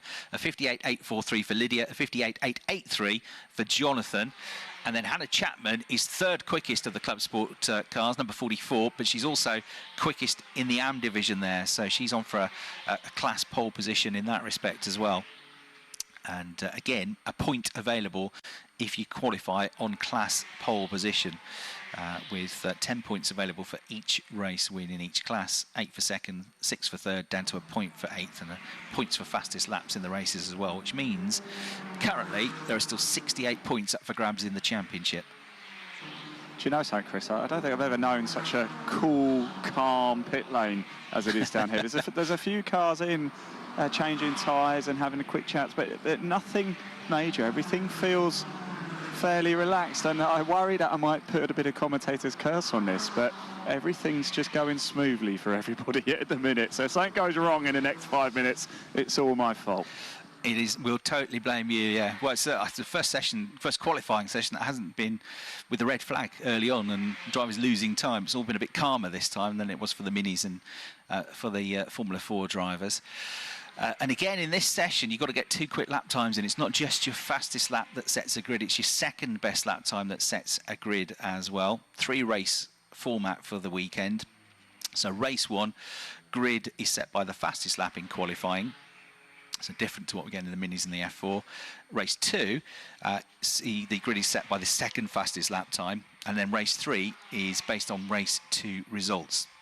So again, your best 2 lap times count, but it's a slightly different format than we saw in the minis, where your fastest lap time would set the grid, and same in Formula 4 for the last race. It's for race 1 this time, and it means that Bradshaw would be on pole position for race 1 as it stands. He's in the pits currently. In fact, most of the top 10 are in the pits. Dan Zelos, the 3-time Mini Challenge champion in the JCW's first season of Porsches. He's been getting better and better as he gets to grips with these cars. He has just got up into 9th place with his best lap of the session, a 56.497, and an improvement for Ben Mulryan as well in his second season of Sprint Challenge, but his first season in the new 718, he's up to 11th place in car number 11. But on second best lap times, it's Jacob Tofts that's got the best second quickest lap time. So whereas Bradshaw would be on pole for race 1, as it stands, Tofts would be on pole position for race 2, but only by 66 thousandths of a second. And then third on second best lap times would be Harvey in the number 70 car, Trice 4th, Marshall 5th, Hamilton in 6th place on second best lap times. So he's only 10th overall, but he's 6th on the grid for race 2 as it stands. Carl Henny 7th, Zelos 8th, Meadows 9th, Mulryan in 10th. And on second best lap times, Lydia Walmsley is on the Club Sport Pro pole position. And then Club Sport AM pole would be Hannah Chapman, based on second fastest lap times, and the RS AM second best lap time is Matthew Carl Henny. He'd be on class pole for race 2 as it stands, but there's still more than half of the session to go in. Yeah, Chris, sorry about that. I'm down with new boy Chris Bingham here as well, and I know Chris very well from the British Endurance Championship. Chris, how is it going out there? Yeah, it's good. So far, so good. We need to find a 10th or 2. Oh, hang on. On the right. Yeah, we need to find a 10th or 2, but yeah, just getting... It's only our 4th day in the car, so just getting used to the car. It's a bit different from the Ginetta. But yeah, it's going really well. Talk us through the teddy bear on a bonnet. It's inspiration from the Hesketh bear. And yeah, we put my own twist on it. So yeah, it's really good. Excellent, Chris. We'll let you guys head out to just making a last tyre change, and then they'll get back out. Yeah, do keep an eye on the number 20, the Hesketh teddy bear on the front. There's some cracking liveries, isn't there? So, yeah, keep an eye on that one. And a lot of drivers just started to make their way back out of the pit lane now, so the track is about to get quite busy again, I think, Chris. Yeah, very likely. So, yeah, sounding pretty chilled out there. Chris Bingham, isn't he? 19th overall at the moment. And as I say, within the top 10 in the AM division. And as Ian said, he's come from Britcar Endurance Racing. He's been racing in the Britcar Endurance Championship. A couple of races in that this year. Making his debut in Porsche Sprint Challenge this weekend. Previously raced a Ginetta G55, but also GT4 spec car in Brit Kart, but he's also had a karting career internationally as well as in the UK. He's also raced in the USA in karts and raced at Mazda MX-5s was his first foray into car racing. So welcome to the Porsche grid, the Porsche family, to the number 20 driver, Chris Bingham there. His best lap time is a 57.2. It's only just over a second away from the quickest lap time of Tom Bradshaw, who has now become the driver with the most wins total in the history of the Porsche Sprint Challenge. He's got 10 wins in the championship. That's more than anybody else so far over the 5 seasons. I'm down here with Toby Trice. Toby, how are we getting on out there? Yeah, really nice. Car fall's great. King Racing's done a great job on the car. Little bit of traffic, which makes it really difficult just to find that last tenth. We stumbled into the back of a few club spots there, but pretty happy with the first run. We know where there's space and room for us to push on, so I'm looking forward to the second fresh set of tyres to push hard and see where we can end up. Short track, not many corners. Where is the opportunity out there? Sector 3 is where all the time can be gained or lost, really. Turn 1's really fast here. Turn 2 is just quite straightforward. But the complex really is at Brooklands and Luffield, so that's where we've got to find our time today. But yeah, I know how to do that, so it's all good. So it's nice and warm in there as well, Toby. Yeah, best of luck at that. It's pretty chilly down in the pit lane, but in these cars, it is roasty toasty. So I might try and hang around a few more, I think, boys. Warm your hands up a bit.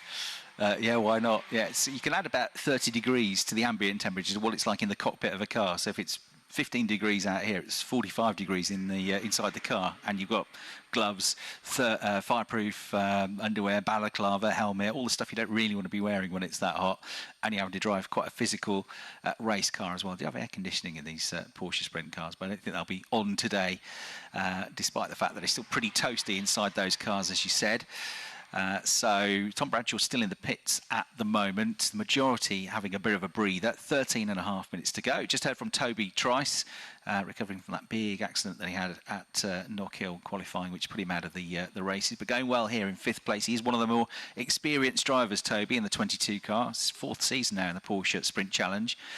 He's finished, 5th, 6th and 7th in the championship the last 3 years. And fun fact about Toby Trice, he's a train driver, is his day job. He's a qualified train driver. On Southeastern. Yes.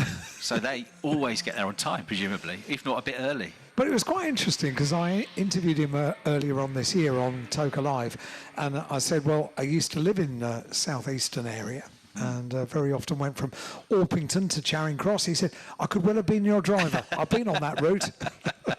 Fantastic, yeah. So you can blame him if you're ever late, but I doubt it. It's a very reliable service, I have to tell you. Well, yeah, aren't they all? No, they're not. No, no, far from it. Far from it. Yeah, so if he's got to be, quite often if somebody's driving very smoothly, you say, looks like he's on a pair of rails on a racetrack. Well, he genuinely is. That's what he does Monday to Friday when he's not racing. So pretty smooth driver. But despite missing that all the races at Knock Hill after that crash, he's still 4th in the championship. So still on course for his best result in terms of the championship. And he's still only, 4 points away from 2nd in the championship, because he was hoping to try and win it this year. Was certainly having a big battle with Tom Bradshaw. And Tom's had 6 wins this year, but Toby's had 4 wins, which all came in the first 2 weekends at Donington and Brands Hatch. So see what he can do after the disappointment of Knock Hill. As I say, knows the track well, knows the car very well. Having had, last season and this in the newer spec car, and 2 seasons prior to that in the older spec car. Right, more drivers starting to head out of the pits. It's actually got brighter here at Silverstone now.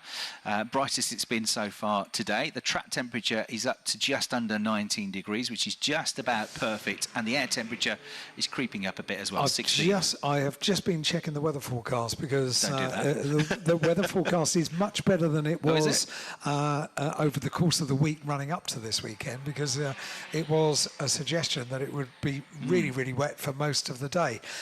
There might be a bit of rain around 2 o'clock until about 3 o'clock, but other than that, the thing that's changed for this afternoon, so it's a much better prospect for the remainder of the morning and the afternoon, but it is going to be gusty and windy, so they've issued one of their yellow weather warnings for wind in the area this afternoon.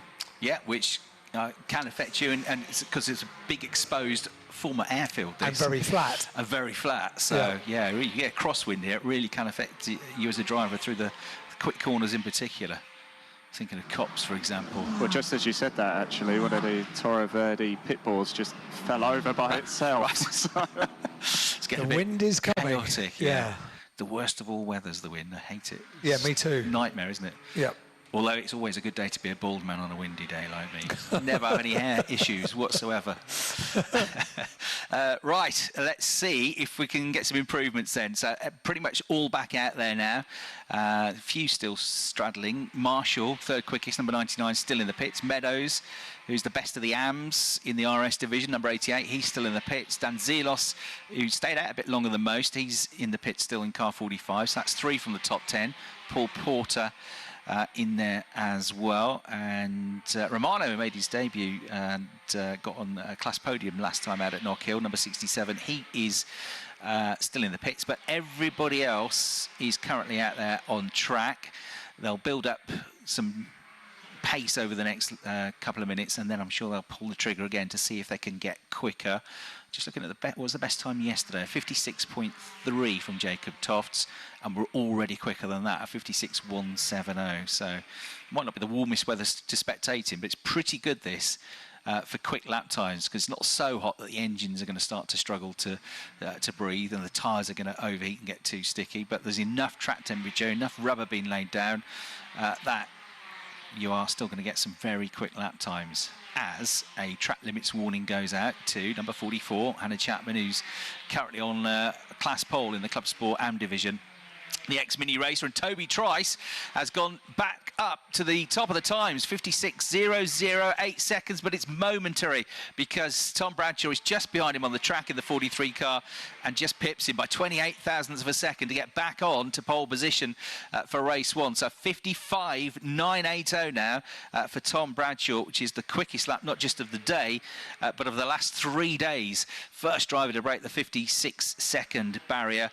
The race lap record around here, which is an average of almost 97 miles an hour, set by Will Jenkins last year, of a 61.140. That's in the race. Qualifying trim there will be always a bit quicker with the lighter fuel load, etc. But that shows you that we are flying now with these cars. The weather is much better than it was last year as well, of course. So we ought to see lap record going in the race later on. 55.980 then for Bradshaw, number 43, the Pro Championship leader in the RS division. Toby Trice, 56.008, was briefly on pole, but he's second. Then it's Sam Harvey, was third, now fourth, because Jacob Tofts has just gone through, back into the top 3 for Jacob. Quickest driver yesterday in the free practice sessions, a 56.013, 33 thousandths of a second between the top 3. Harvey with a 56.055 is fourth, and that's only 75 thousandths of a second away from pole.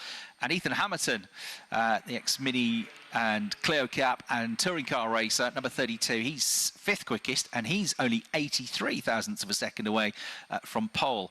Next one to watch might be Harvey. He's done an absolute best in the first sector and was a very good second sector for him. So the number 70 car, which is just coming past the commentary box over the grid hatchings, could improve, does improve to fastest. So pole position now for Harvey, 55.952 by 28 thousandths of a second. He's gone ahead of Bradshaw. Trice is down to 3rd, Tofts 4th, Hamilton 5th, Carl Henny is 6th. But the best of the RS AM qualifiers currently. Marshall is 7th, Meadows 8th, Mulryan 9th, and Lewis in 10th. And then in the Club Sport Pro is still being led by Lydia Wormsley, who's just done some personal best sectors, but she is only 53 thousandths quicker than Jonathan Moore, so 82 and 12, and Moore goes through, and as I say that, he goes to the top of the times in the class. So the best of the Club Sport drivers is now the Club Sport Pro Championship leader, Jonathan Moore, 58.483. He found a 10th of a second. That's enough to put him 81 thousandths ahead of Lydia Wormsley. The Club Sport AMS provisional pole position still heading the way of Hannah Chapman. This is for race 1. Second best lap times. Toby Trice still has the quickest second fastest lap. Would be on pole position for race 2. Harvey 2nd, Tofts 3rd, Bradshaw only 4th. Make it 3rd because he's just found a slightly better second lap time, second best lap time. So 3rd now ahead of Tofts 4th, Marshall 5th on second best lap times, Hamilton 6th, Meadows, Carl Henny, Zelos and Lewis in the top 10. Lap time disallowed for Ben Mulryan for track limits. So Ben who stepped up to the new Cayman for this year. He is staying on a 56.449 as his best lap time. Again, within half a second of the quickest lap time. Less than a tenth between the top 17. Jason Baker is 17th, but he's only 0.999 seconds away from provisional pole position. Look how much brighter it's getting, Chris. Yeah, absolutely. So the track temperatures already starting to creep up, over 19 degrees now. So we could see some even quicker lap times if they've got life left in the tyres. 8 sets of tyres. 8 tyres. Michelin slick tyres they get to use across the course of a race weekend in Porsche Sprint Challenge, all on the Michelin tyre.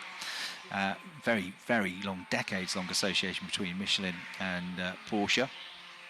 And there are less green sector times coming up now. We're into the last 5 minutes of the session, but the times have just dropped off a bit. The quickest lap time, in fact, there was only a couple of drivers in the 56s last time around, and they were Tofts and Hamilton and Kyle Henney, who were 4th, 5th and 6th, but they were still 2 or 3 tenths of a second away from their best lap times. Could be that some drivers have just backed it off for a lap to let things cool down and then might go for it again. Yeah, quite active in the pit lane now, actually, as well. Toby Trice has come back in. Amy Watts, she's in as well. And Sam Harvey's in the pits too. Yep. I did see, actually, Dan Zelos. He's gone back out on track now, but there's quite a few bodies stood around the left rear of the tyre. They managed to get it on, and he's on track. But so it looked like there might have been a slight bit of concern about something there. Yeah, Dan's running slightly out of kilter with many of the others. He came in a bit after them for the first break in the session, if you will. The sun properly coming through now as Joe Marshall is the next one into the pits. He's slipped down the order a bit in the second half of this session, down to 7th place now. The best qualifier or qualifiers on average this year being Tom Bradshaw, no surprises, the championship leader, who's had 5 poles and has averaged 2nd on the grid. He's been on the front row from qualifying in all but one of the races, and his worst is a 4th. That was at Knock Hill. But also averaging 2nd has been Jacob Tofts. He's only had 2 poles, but he's also had 2 seconds, 3 thirds, and a 4th as his worst. So Jacob's been a very good qualifier as well. Sam Harvey, currently though, is the driver on pole position, looking for his first pole. He's had 3 seconds, 2 at Alton, 1 at Knock Hill. He's consistently been in the top 6 in qualifying, but hasn't yet claimed a pole position. He's on pole as it stands for race 1. Toby Trice is on pole as it stands for race 2. 55.952 for Harvey, 55.980 for Bradshaw. Qualifying lap record smashed for both of them. And a 56.008 for Trice in 3rd. Trice's 2nd best lap time puts him on pole for race 2, but only by 33 thousandths of a second from Harvey. And Harvey has gone back out to see if he can make sure of this race 1 pole and maybe just sneak something in terms of a 2nd best lap time that might just creep him ahead of Toby Trice as well. So the number 70 car, the blue and white machine, heads back out onto the track to see what he can do for Zentek Motorsport. Harvey, as I say, looking for that first pole position. Comes from the West Midlands, raced in the championship last year in the Club Sport Pro division. He stepped up to the new 718 this year. He was 2nd in the championship last year in Club Sport. Previously raced Ginetta GT5s. And he's also been a champion on 2 wheels, raced motorcycles before he came into car racing. So we'll see what he can do here. Can he get a double pole position? Tom Bradshaw, who's his closest rival in this qualifying session, is still in the pit, so it looks like he's not going to go back out now and won't have time to set another lap time. Toby Trice with a warning message against his name on the timing screen, but still being shown as 3rd and 1st in the session. And then Tofts 4th, Hamilton 5th, Kyle Henney 6th, Marshall is 7th, Meadows is 8th, Mulryan 9th and Lewis 10th. Dan Zelos, number 45, 11th. And then number 98, Cottam 12th. Number 21, Sloss, good effort, 13th place. And that puts Jodie, 4th in the RSM division in qualifying, given that she hasn't raced a car since last year. Good effort in the 21 machine. 14th, number 7, Amy Watts, who's 5th in the RSM division. Karim Sekat, number 3, in 15th. 16th, number 33, Summerfield. 17th, number 29, Baker, former runner-up in the Ferrari Challenge UK Championship. 18th, number 56, who's just improved, which is Burden. That's Dean Burden with a 56.997, just over a second away from pole, but 18th overall. Bingham in the pits, Chris Bingham, who you heard from earlier, in his debut, car 20, running 19th. 20th is number 12 Moore, who is the pro pole sitter as it stands, and with another championship point coming his way. Still only 81 thousandths of a second ahead, though. Number 82, Lydia Walmsley. Number 44, Hannah Chapman. Looks like her session is done, but she looks like she's got the Club Sport AM class pole position with a 59.148. And her nearest rival is Katia Loggi, whose best is a 59.6. And then the checkered flag comes out. The session is done. I don't think anybody's going to find any time at the end of this session, not to challenge at the top anyway. So it looks like a first pole position in the championship, and on pole for race 1 for Samuel Harvey, 55.952. That record as well in qualifying. 43, Tom Bradshaw, the championship leader, misses out on the point, but he's still ahead of his key rivals on the grid. He'll start second for race 1. Third will be number 22, Toby Trice. Fourth, number 27, Jacob Toffs. Fifth, number 32, Ethan Hamilton. And then sixth, and on class pole with, again, a championship point coming his way, is Matthew Carl-Henning. Having missed out on the previous round, every point's going to help him try to close that gap to Oliver Meadows. So the gap's now going to be 24 points at the top of the RSM division. But Meadows not far behind him on the grid. Carl-Henning sixth. Then you got Joe Marshall, number 99, seventh. Then it's Meadows, number 88, in eighth. Ninth, number 11, Ben Moore Ryan. And 10th, number 19 in the session, Daniel Lewis. 11th, number 45, Dan Zelos. 12th, number 98, Oliver Cottam.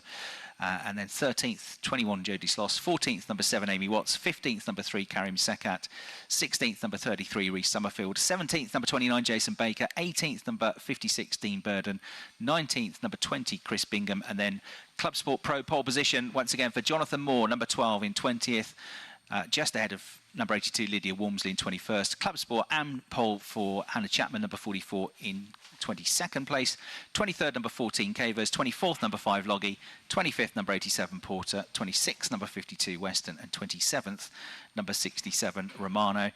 But on second best lap times, it'll be Toby Trice on pole position, 56.022 as the best second fastest lap time for race 2. Sam Harvey just missing out by 33 thousandths of a second, number 70 with a 56.055 second on second best lap times. Then 43, Bradshaw third. He actually set exactly the same second best lap time as Sam Harvey, but Sam said it first, so gets second on the grid for race 2. Tom will have to start third on the grid for that one. Jacob Toffs, number 27, fourth. 5th, number 99 on second best lap times, Marshall. 6th, number 25, Carl-Henning. 7th, number 88, Meadows. 8th, number 32, Hamilton. 9th, 45, Zelos. And 10th, number 19, Lewis.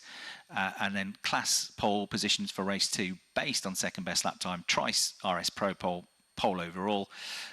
Carl-Henning with another pole position on second best lap times for RS AM. For Club Sport Pro, more double pole for him as well, and a double pole position for Hannah Chapman in the Club Sports AM division. So another excellent session for Jonathan Moore, who's only not qualified on class pole position once this season.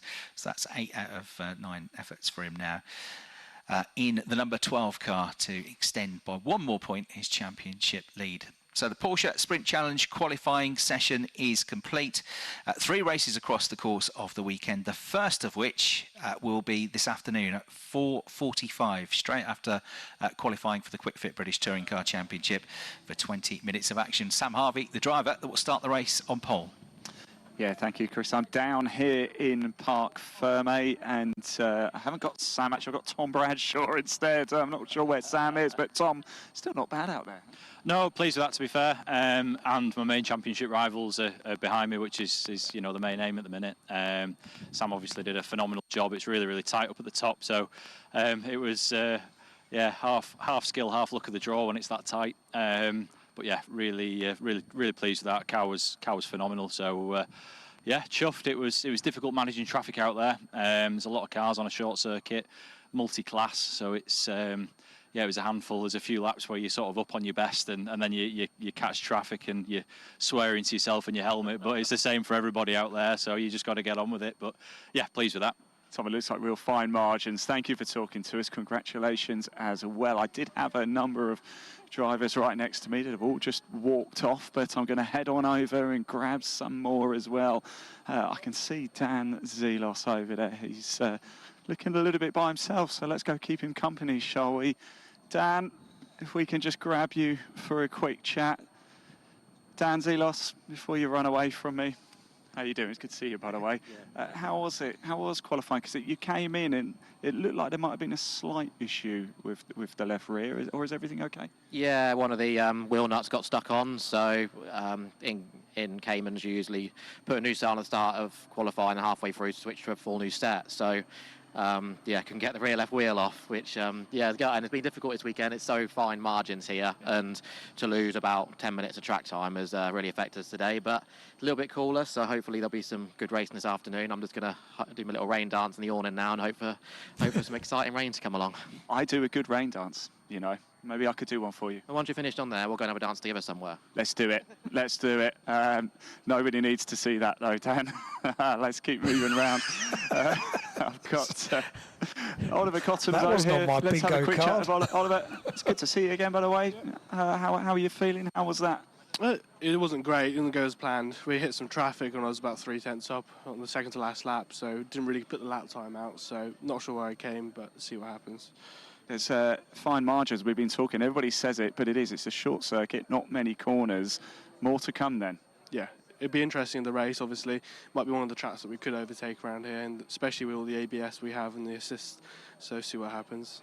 Dan Zelos wants rain. Do you want rain? Yeah, definitely. I think rain will definitely play the field up, especially how far back it will be starting. Will you come join me and Dan on our little rain dance in the awning later? Yeah, we'll do. Excellent. I'm recruiting people for my rain This has dance gone down now. a very strange road. It's isn't it? Let's see how wacky we can get it, shall we? Jonathan Moore, let's just grab you. Jonathan, congratulations. Right. It's going pretty well, isn't it? Yeah, difficult session, to be honest, because being a car by any means, but the RS is just with a bit more power that they've got. Obviously, it's a very power-sensitive circuit.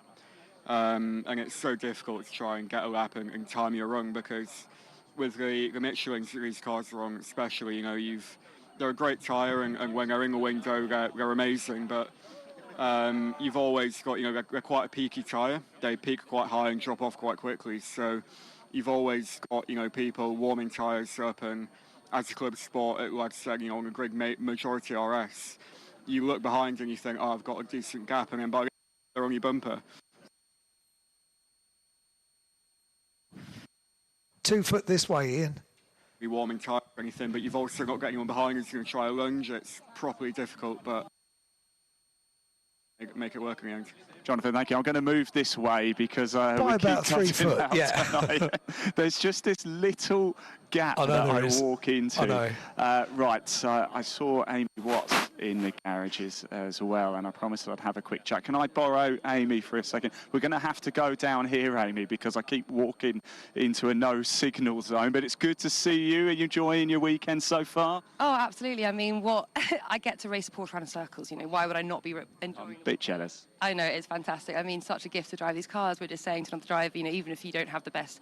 It's frustrating with the mixed class because it's a short track. Everybody is here to race. You can't just dominate because you're in the RS. But it's hard. You can put a green sector in, then you've got a CS they're much slower. Some really good drivers in there. But the fact is they're slower, so you can kind of get held up and it's like, oh God, that sector's gone. But it can be frustrating, but equally, you still have fun. Like, that's the thing. These are such a joy to drive. And there's such a great crowd here and there's such a great energy. You have fun regardless. So what do you make of your season overall, and are we going to see you next year? Hell yeah, you're going to see me next year. I mean, if anybody out there wants to sponsor me, this is a small issue of funding. That's always the driver's bane, isn't it? No, the season's been amazing. It's such a new thing for me. I came from club sport, from club racing. I drove a Citroen C1 and a Mazda MX-5. With my dad, we towed it up in the motorhome. So this is such a new experience, and it's just like the grid's been amazing. I wasn't sure what I'd be walking into. I've gone from a very family-oriented club sport, club racing. But the grid's incredible. I thought it'd be like all the competitive, like snooty pro drivers, and they're not. It's just as fun. Like, you're still going out there and racing with friends. My team is incredible, Clean Racing, who's working with GSF, and between our major sponsor and Clean, we've just been absolutely flying. I've learned so much. I've got two great drivers, Toby Trice and Matt Carr-Henny.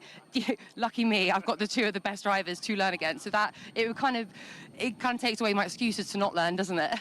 Well, Dad's not bad either, is he? Does he try and give you advice? Dad has taught me everything I know about driving. I mean, this is a different thing than he's driven, so there are techniques to driving a Porsche, this kind of Porsche, a mid-engine with aero. That is the braking pattern's completely different. But my dad, Patrick, he did everything I know about driving today, and racecraft particularly, has come from him. So I guess gloves off in a few hours, and that's when his advice comes into play, so you can judge how good it is.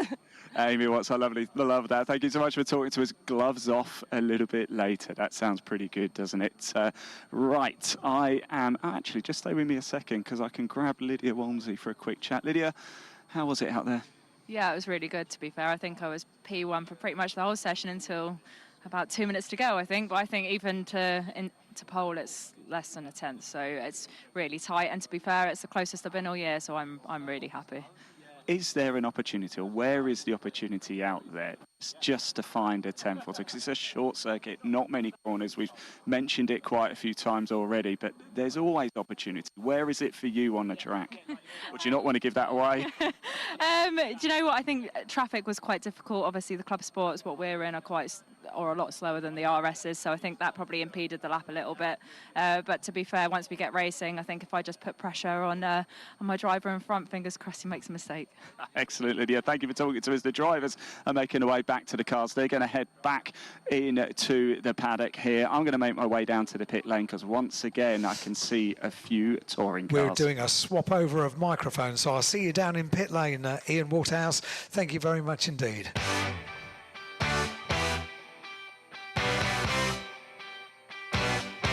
Get in touch with us at Toka Live. We're on WhatsApp and email. Add the number 07482 877 877 to your WhatsApp contacts, or email us at studio@tokalive.net to get in touch. Say hi to someone, wish someone a happy birthday, or wish a driver good luck. Anything you like, get in touch now with Toka Live. And you remember a little bit earlier on, Rob wrote in, he said, hi, it was really good to meet you at Donington. We're here at Silverstone again with Holly and Chloe, and we're supporting Dan Lloyd. While I was reading it out, I could see he was writing a little postscript onto that, and it says, Chloe says she supports Tom Chilton more.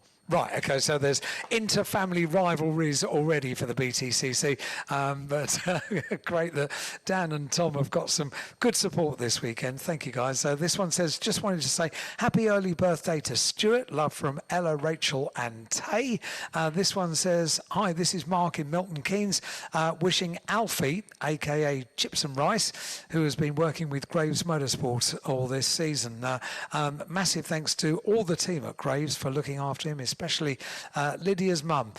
He absolutely loves it and doesn't want the season to end. Good luck to all the Graves Motorsport drivers. Chips and Rice? Half and half kind of guy. There's a story there, isn't there? Yeah, there's a story behind that, that's for sure. And a great nickname as well. Hello from Maxim, Leo and Andy here for the first time and absolutely loving the racing. Thank you for all your messages on WhatsApp this morning. Keep them coming in. 07482 877 877, 07482 877 877. Start the message with your first name and then your message, and we'll get you on air here on Toka Live on 87.7. And now, Chris Hartley, in the sunshine at Silverstone. I'm not sure this was on any of the weather forecasts, was it? You got no faith. Of course it was. It's always going to be a lovely day at Silverstone. You've never been here when the weather's been bad. You are the eternal optimist, aren't you? Yeah, it's lovely. Oh, what rain? What are you talking about? Rain. Beautiful, isn't it? Lovely now. Sun's out. I'm going to head down to pit lane. Yeah, because it's sunny, right? Okay. Yes, I'm a fair weather supporter. Ian, you've got to come into the cold now, into the aircon. I thought that, Chris. I thought, hang on. Where was Alan earlier when it was cloudy and there was a little bit of rain? Yeah, he might swap again with you later if that rain and the wind does come. But yeah, he's gonna do the baton change with you. Might. True. I'm in trouble now. Right, so yeah, track temperature has shot up because that sun broke through the clouds. In the last 15 minutes, it's gone from 18 to 22 degrees. And the air temperature is not too bad either, 17 degrees. That's also starting to creep up. Free practice 2 coming up next then for the Quick Fit British Touring Car Championship.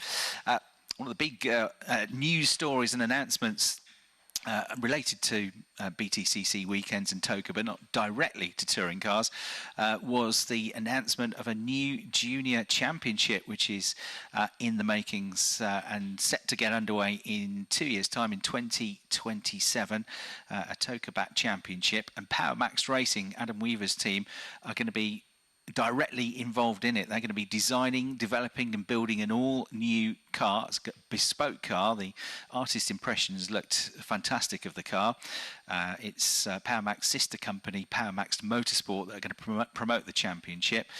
And we'll have to wait for the full details of the exact specifications of the car over the coming months. But there was an article in Autosport by Marcus Simmons which suggesting that it could be a naturally aspirated engine. It could perhaps have a turbo 1.2 or 1.4 litre engine, according to Adam Weaver. The cars are going to be rear-wheel drive. I shall talk to him about it, Chris. Yeah, it'd be great to actually.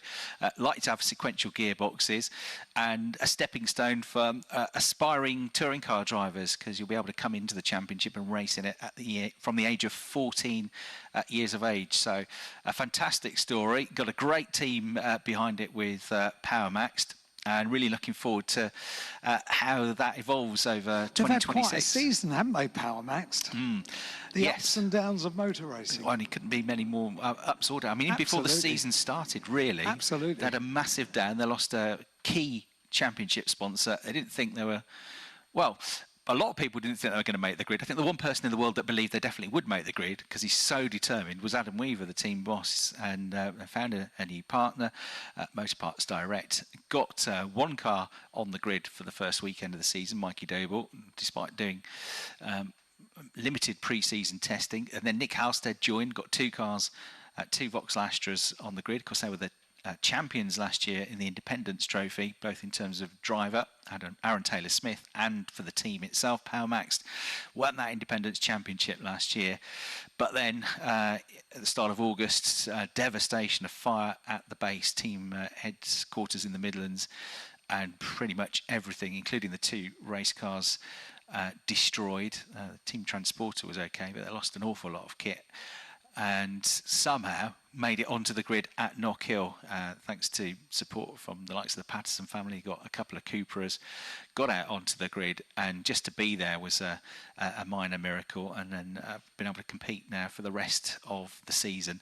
So that was a real down, but it was again, plaudits to the team's utter determination and belief that and hard work, of course, and the support of the touring car family, that they got back out there at Knockhill, raced at Donington.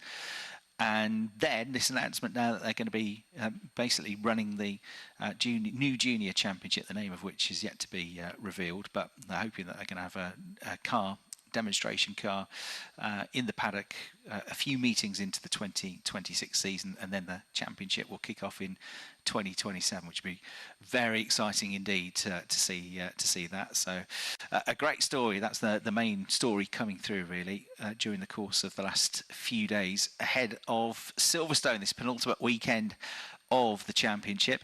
So free practice 1, if you weren't here at the track or you missed it listening in online, Daryl de Leon ended up quickest, but a late lap in. I mean, he was thereabouts all the way through the session, but fairly late in the session put the quickest lap in to go to the top of the times in the number 2 West Surrey Racing Run BMW, and he was just 36 thousandths of a second ahead of Dan Camish. So 56.966 for Daryl de Leon, a 57.002 for Dan Camish, who holds the qualifying lap record around here, but maybe not for long, because the top 11 cars in that free practice session were all quicker than the previous lap record, which dates back to 2020.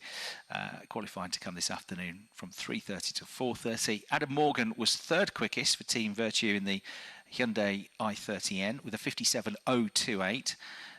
And then fourth quickest was Aidan Moffat in the number 16 LKQ Euro Car Parts Racing WSR BMW, which means the top four were covered by just 84 thousandths of a second.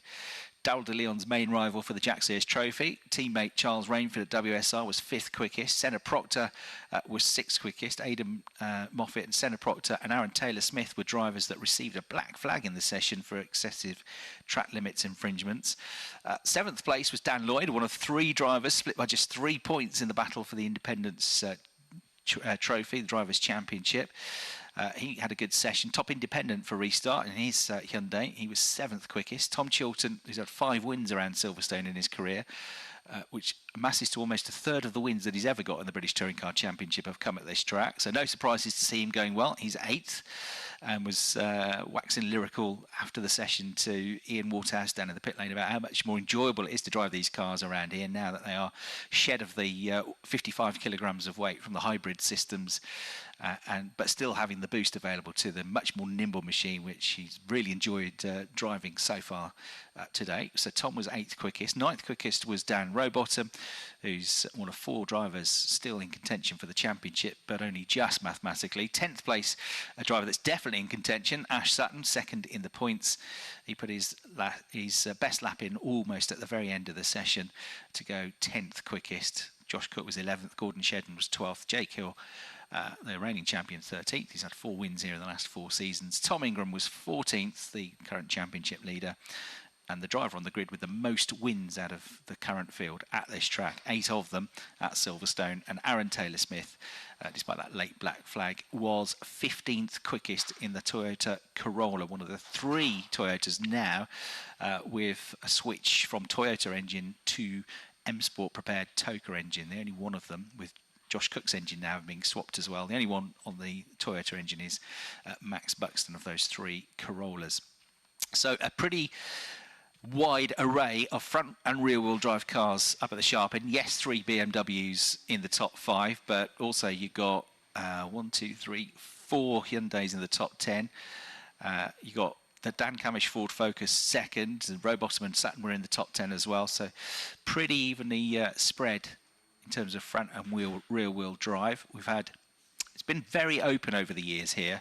We've had 74 different drivers winning touring car races since we first came here in 1959. 193 races at Silverstone. There's only one track that touring cars have raced at more over the years, and that's Brands Hatch, which has had over 280 touring car races, but 193 races here. And yeah, if we get a new race winner, so a first-time touring car race winner in terms of first time at Silverstone, then they'll become the 75th different driver to win. The last 3 seasons, Jake Hill's had 3 wins, Tom Ingram's had 3 wins, Ash Sutton, Rory Butcher and Colin Turkington have had a win apiece. The last 3 seasons at Silverstone, BMWs have had 4 wins, Hyundais have had 3, so that's evenly matched as well. Ford and Toyota 1 each. Maybe the Fords haven't been quite as competitive here as at other circuits. And pole positions in the last 3 years, Rory Butcher 2022, Mikey Doble 2023 got his maiden pole position. He's now of course a race winner in the British Touring Car Championship, and Tom Ingram was the driver that scored a pole position here last year.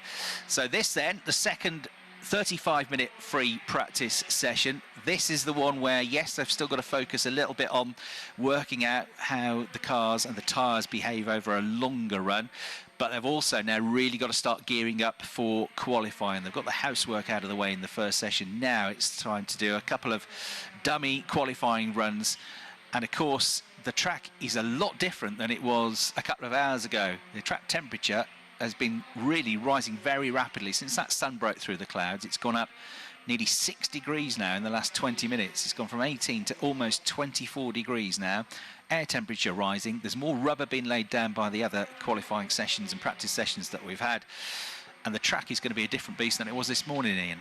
I'll tell you what, you really notice it as well down there, just the difference the sun makes. It's actually really pleasant. I'm not surprised Alan's now gone down there and come out, but it is glorious, and what a difference an hour or so makes, doesn't it? It really is. At the end of the first practice session, we had a bit of rain, didn't we? Only very light, of course, but there is absolutely no sign of that. And it's so nice to see the grandstands filling out as well this Saturday. What a wonderful day it is for us to bring you the motorsport action, the British Touring Car Championship penultimate round, so penultimate pre-practice 2 of the season. Yeah, absolutely right. And one which is going to be busy, I suspect, as I say, for the reason of qualifying coming up. It's also a short lap, 1.65 miles long. Got 22 cars all trying to find track position as well, so that could be a factor once we get to qualifying. Alan, you're down there in the sunshine. Free practice is the time to have a slightly more lengthy conversation, and I will have a chat down in the garage with Adam. Shall we go to the back of the garage, because get away from the noise a little bit?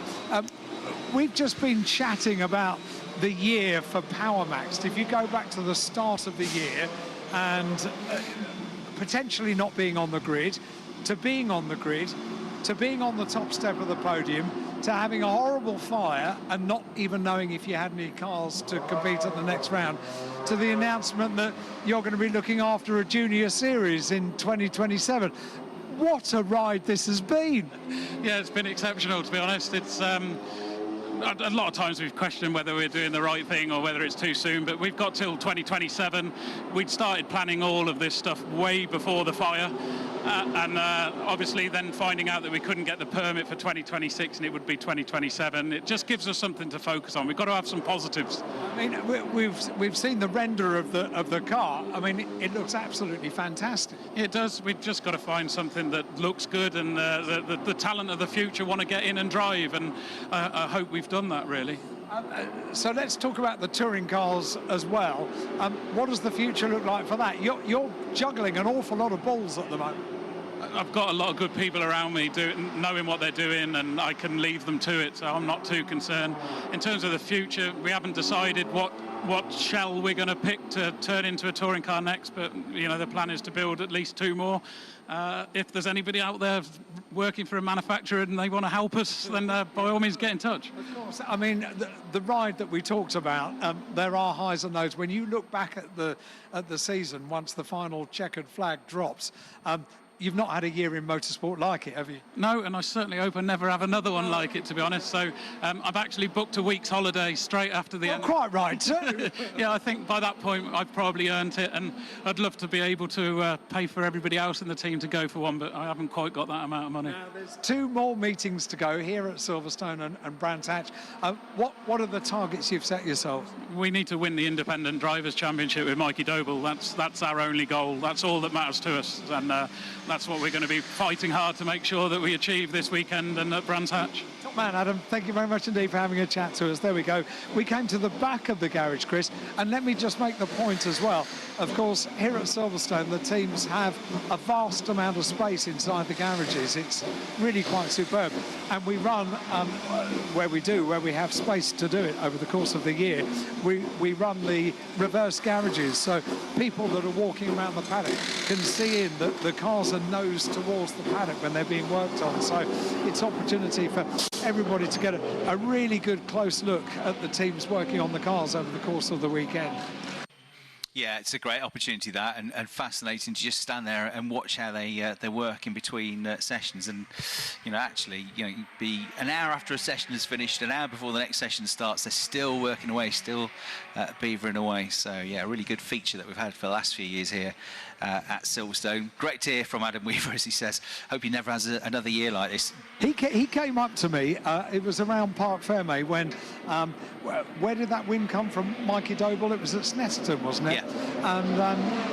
And he came up, so I went and interviewed him, and then after I finished the interview, he said, do you know, in the 10 years I've been around here, you've never interviewed me before over the course of a race weekend.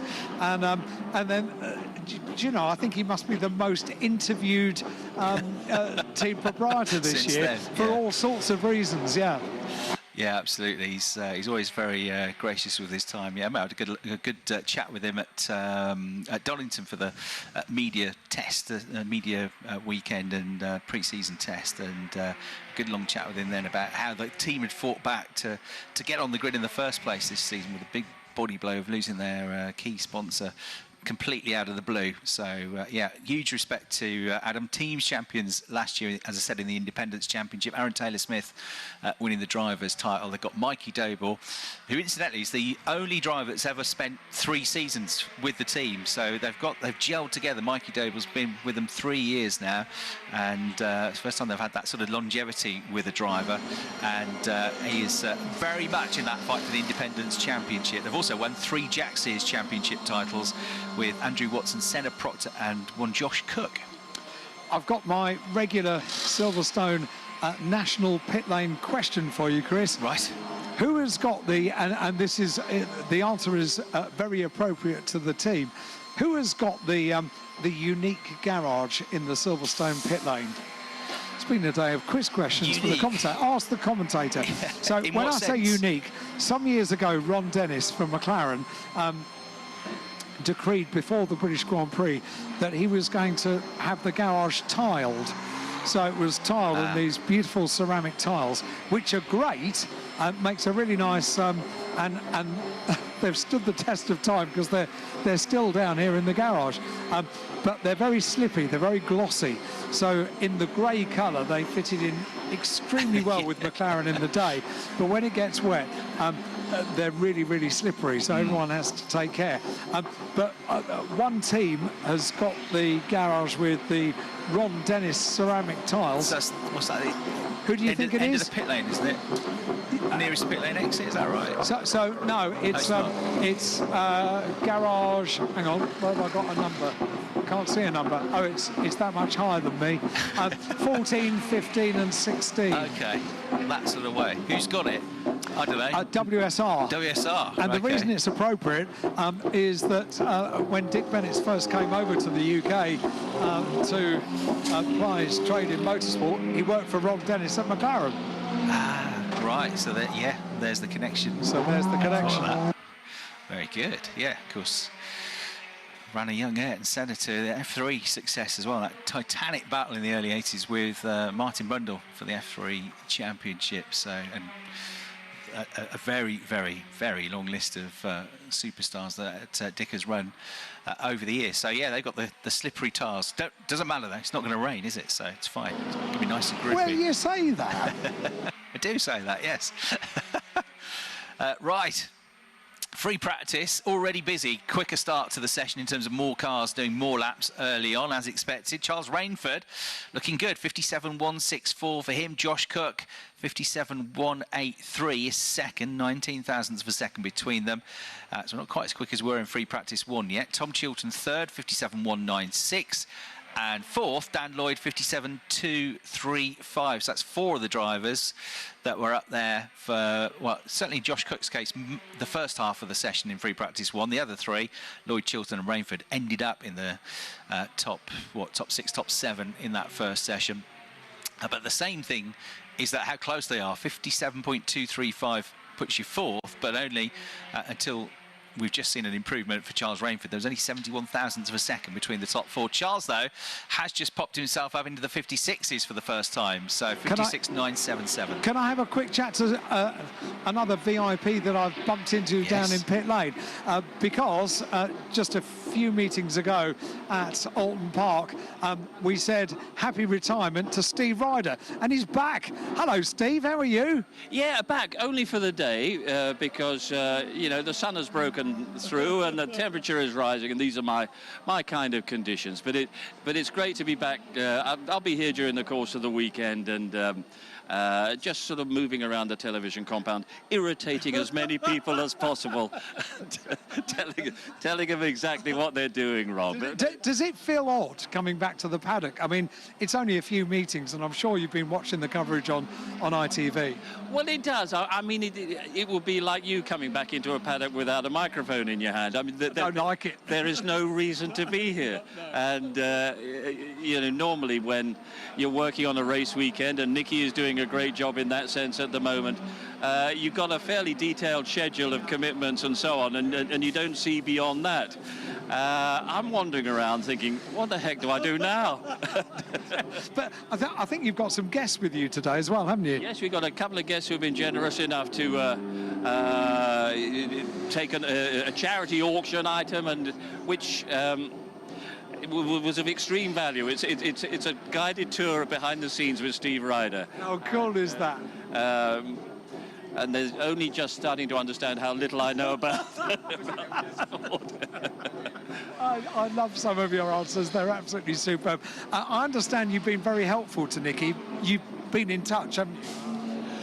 Yes, and yeah, I mean, it's a hard thing just to sort of parachute yourself into, and it took me 38 years, and only a couple of programs I got right in that time.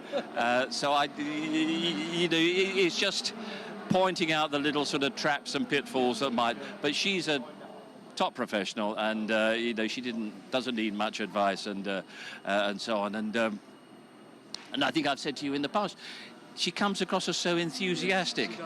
I hate, always smart. I hate that. The enthusiasm is infectious. Steve, the one thing I hate is enthusiasm. It's lovely to bump into you, Steve. Thank you very much indeed. Steve Ryder, and he's down here in the Accelerate Team Garage. Well, it's not every day you get to interview royalty, is it? No, and it always feels a bit like that as well. Yeah.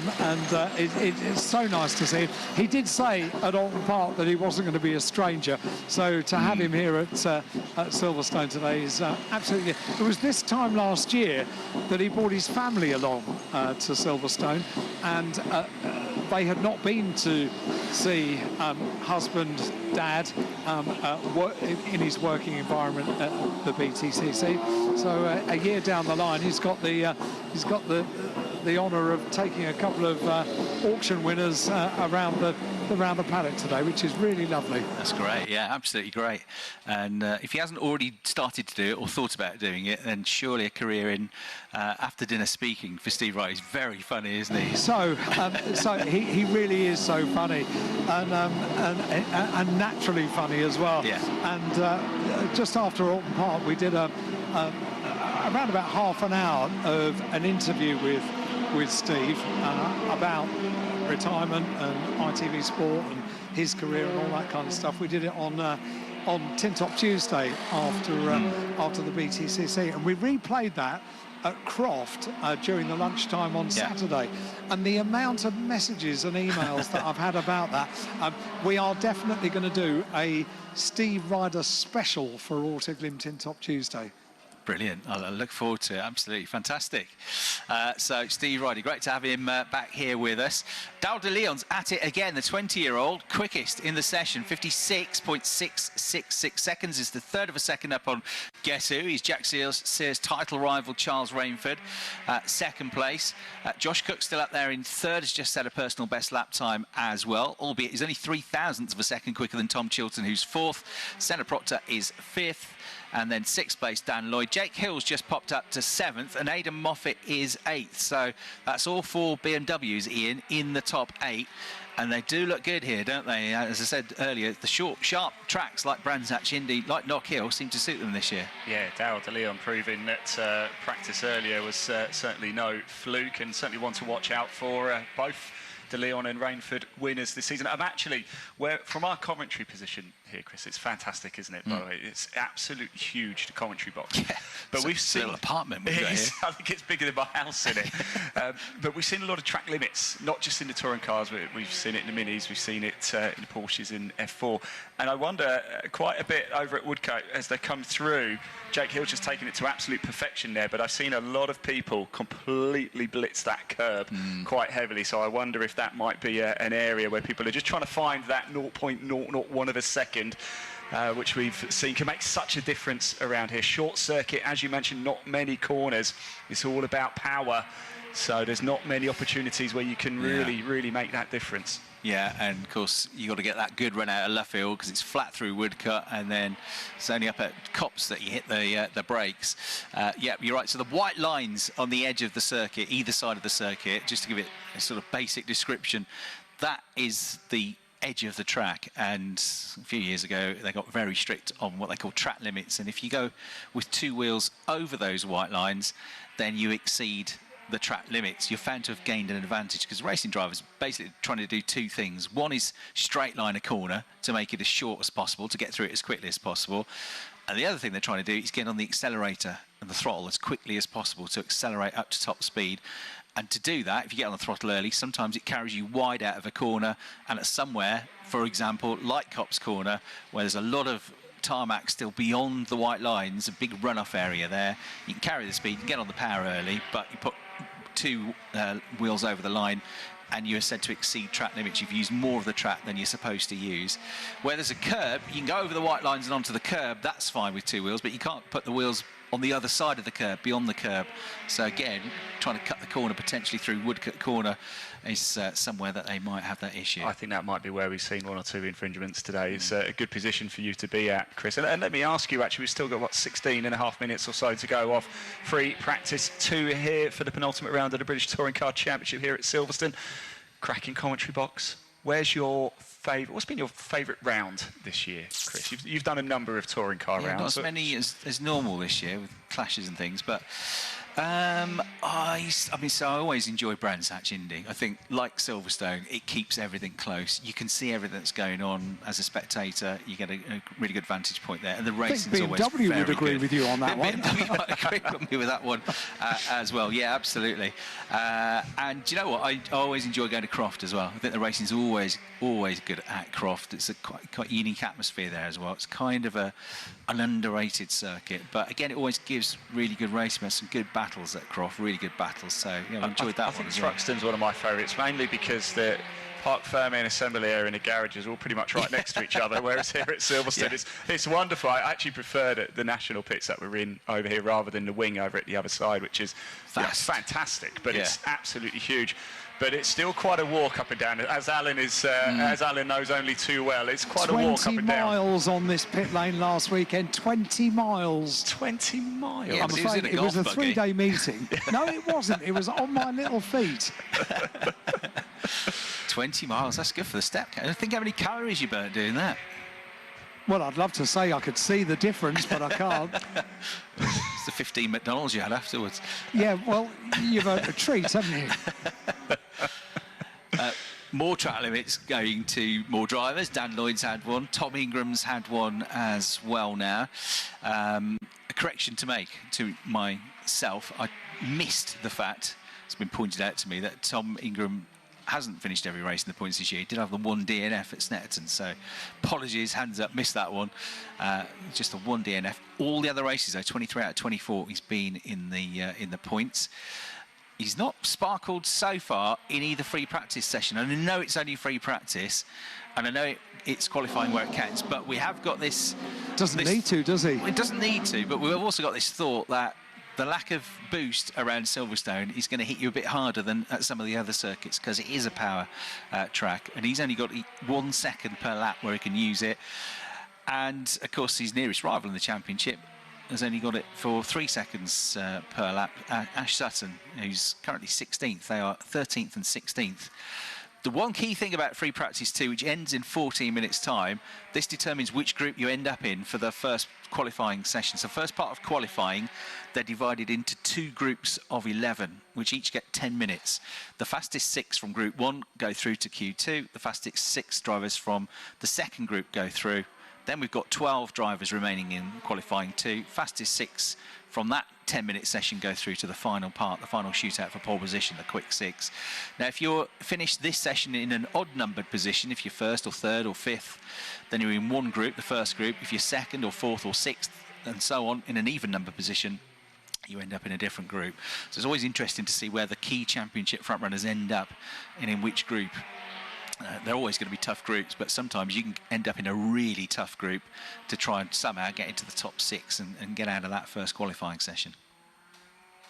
Dare I say, there's a few, the clouds have come in a little bit now, and the wind, if you, just looking over my right shoulder into the paddock, the inside paddock here at Silverstone, the quick fit flags are fluttering away in the wind. This is the Union Jack and the Virtue one, so who knows what we're going to have this afternoon. I think tomorrow is certainly going to be a nippy day. I've already said to Tom Chilton I'm going to bring the thermals out tomorrow. Yeah, it's going to drop quite a bit, isn't it? It's about 17 degrees at the moment. I'm hearing like 10 or 11 degrees tomorrow, which will be a bit of a shock to the system because we've actually had a really good warm summer, so it's going to feel even more impactful. Actually, you remind me as well, in the lunch break, I've got to go meet up with Dan Zelos and Oliver Cottam and do a rain dance. Yeah. Daryl De Leon doesn't want one, nor does Aidan Moffat, because they're first and second. Adam Morgan's also going well. He's put a couple of good laps in of late to get himself up to third place.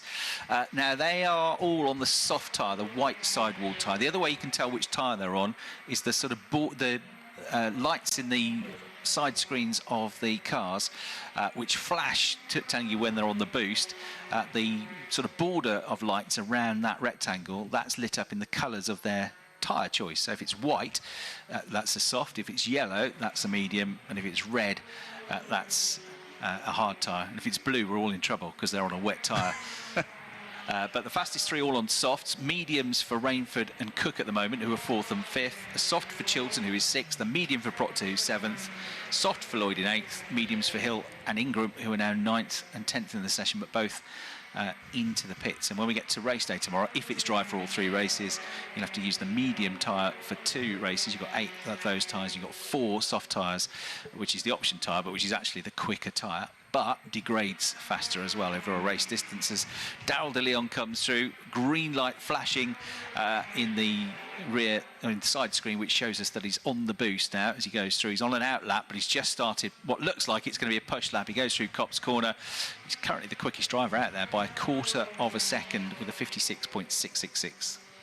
Yes, good stuff indeed. Yes, just under 11 minutes to go of free practice 2 here for the penultimate round of the British Touring Car Championship. And as ever, Chris, as we know, the live chat is open over on WhatsApp, so please get in contact with us. I like to know where people are listening from all over the world. The number is 07482 877 877.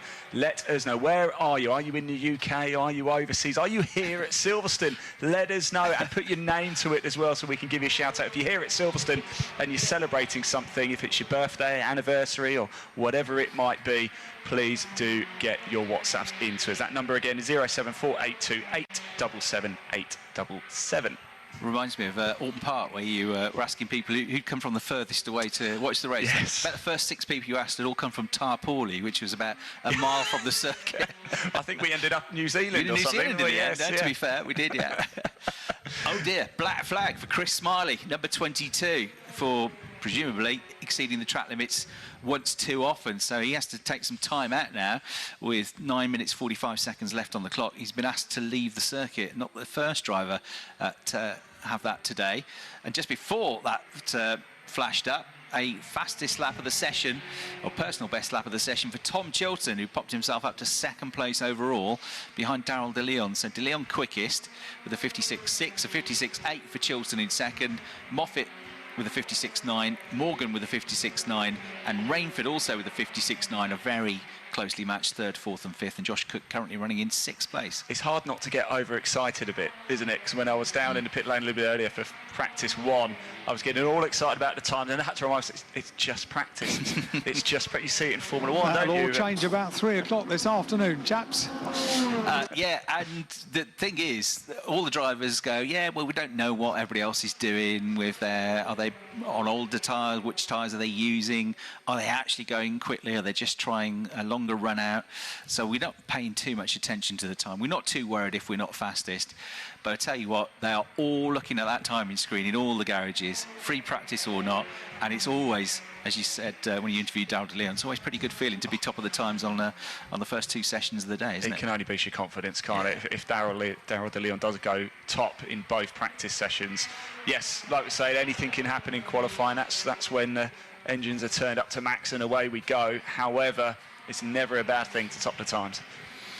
We've got 0.8 of a second between the top 17, so mighty close again, which shows you the difference between getting out of the first part of qualifying, getting into the top 6 and missing out is probably, the way it's going to be down to thousandths of a second. In that first free practice session this morning, yeah, it was the same, just under 0.8 of a second covered the top 17 out of the 22 cars. So it's going to be down to just one slight mistake that you might make, or being held up by a fraction of a second in one corner around the lap might be the difference between getting through qualifying. Point up for grabs as well for whoever ends up on pole position in the qualifying session. Just looking at the points scored over a course of a weekend for the last few weekends as well. Tom Ingram has really turned the tide. So it was absolutely even Stevens really for the first part of the season. But for each of the last 3 weekends, Tom Ingram has outscored Ash Sutton over the weekend. So Croft, Tom scored 50 points, Ash scored 32. At Knockhill, he scored 50, Tom Ingram, 41 for Ash Sutton.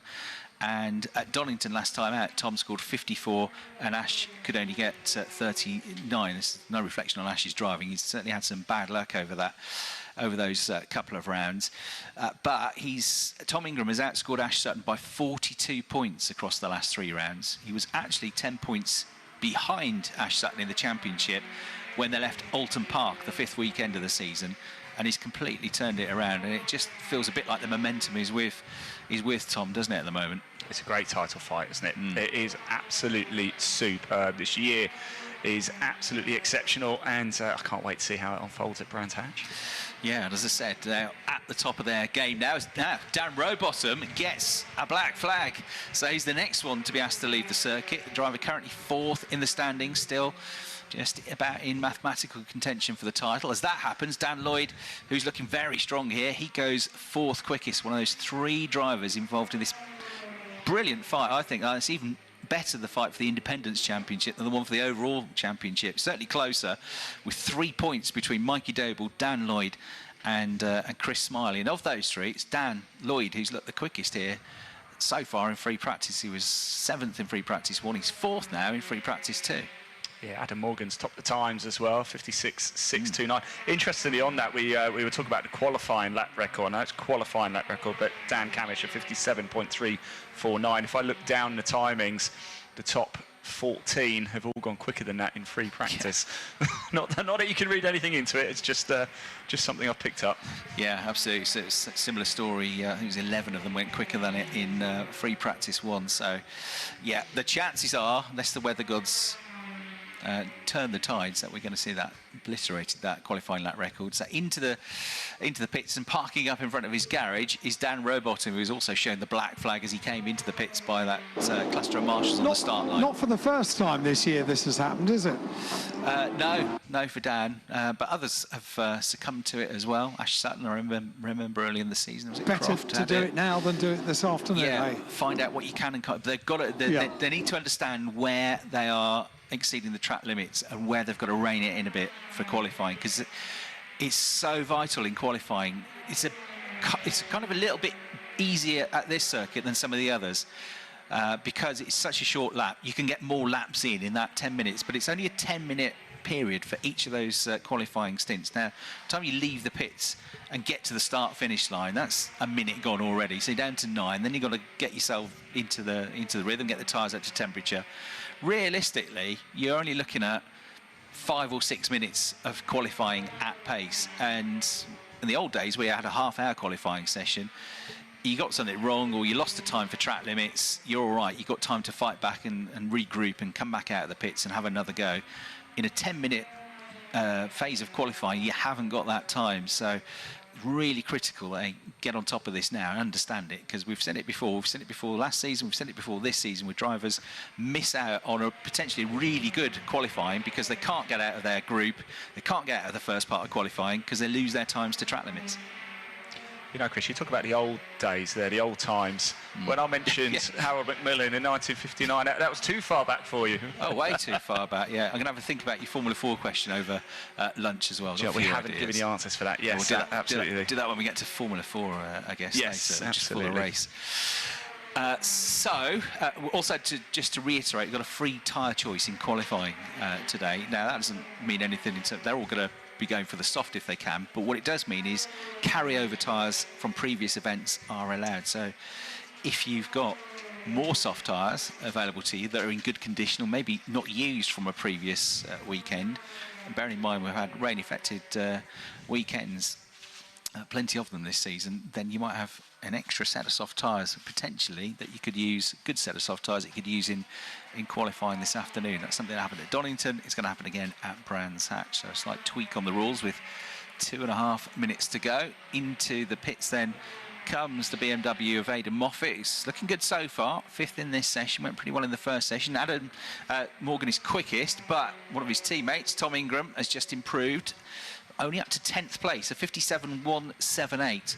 It's only about half a second away from the fastest time. But is this all he's got, or is he able to produce a bit more when we get to qualifying? But let's see for Tom Ingram, he's only got that 1 second per lap of boost that he can use as the championship leader.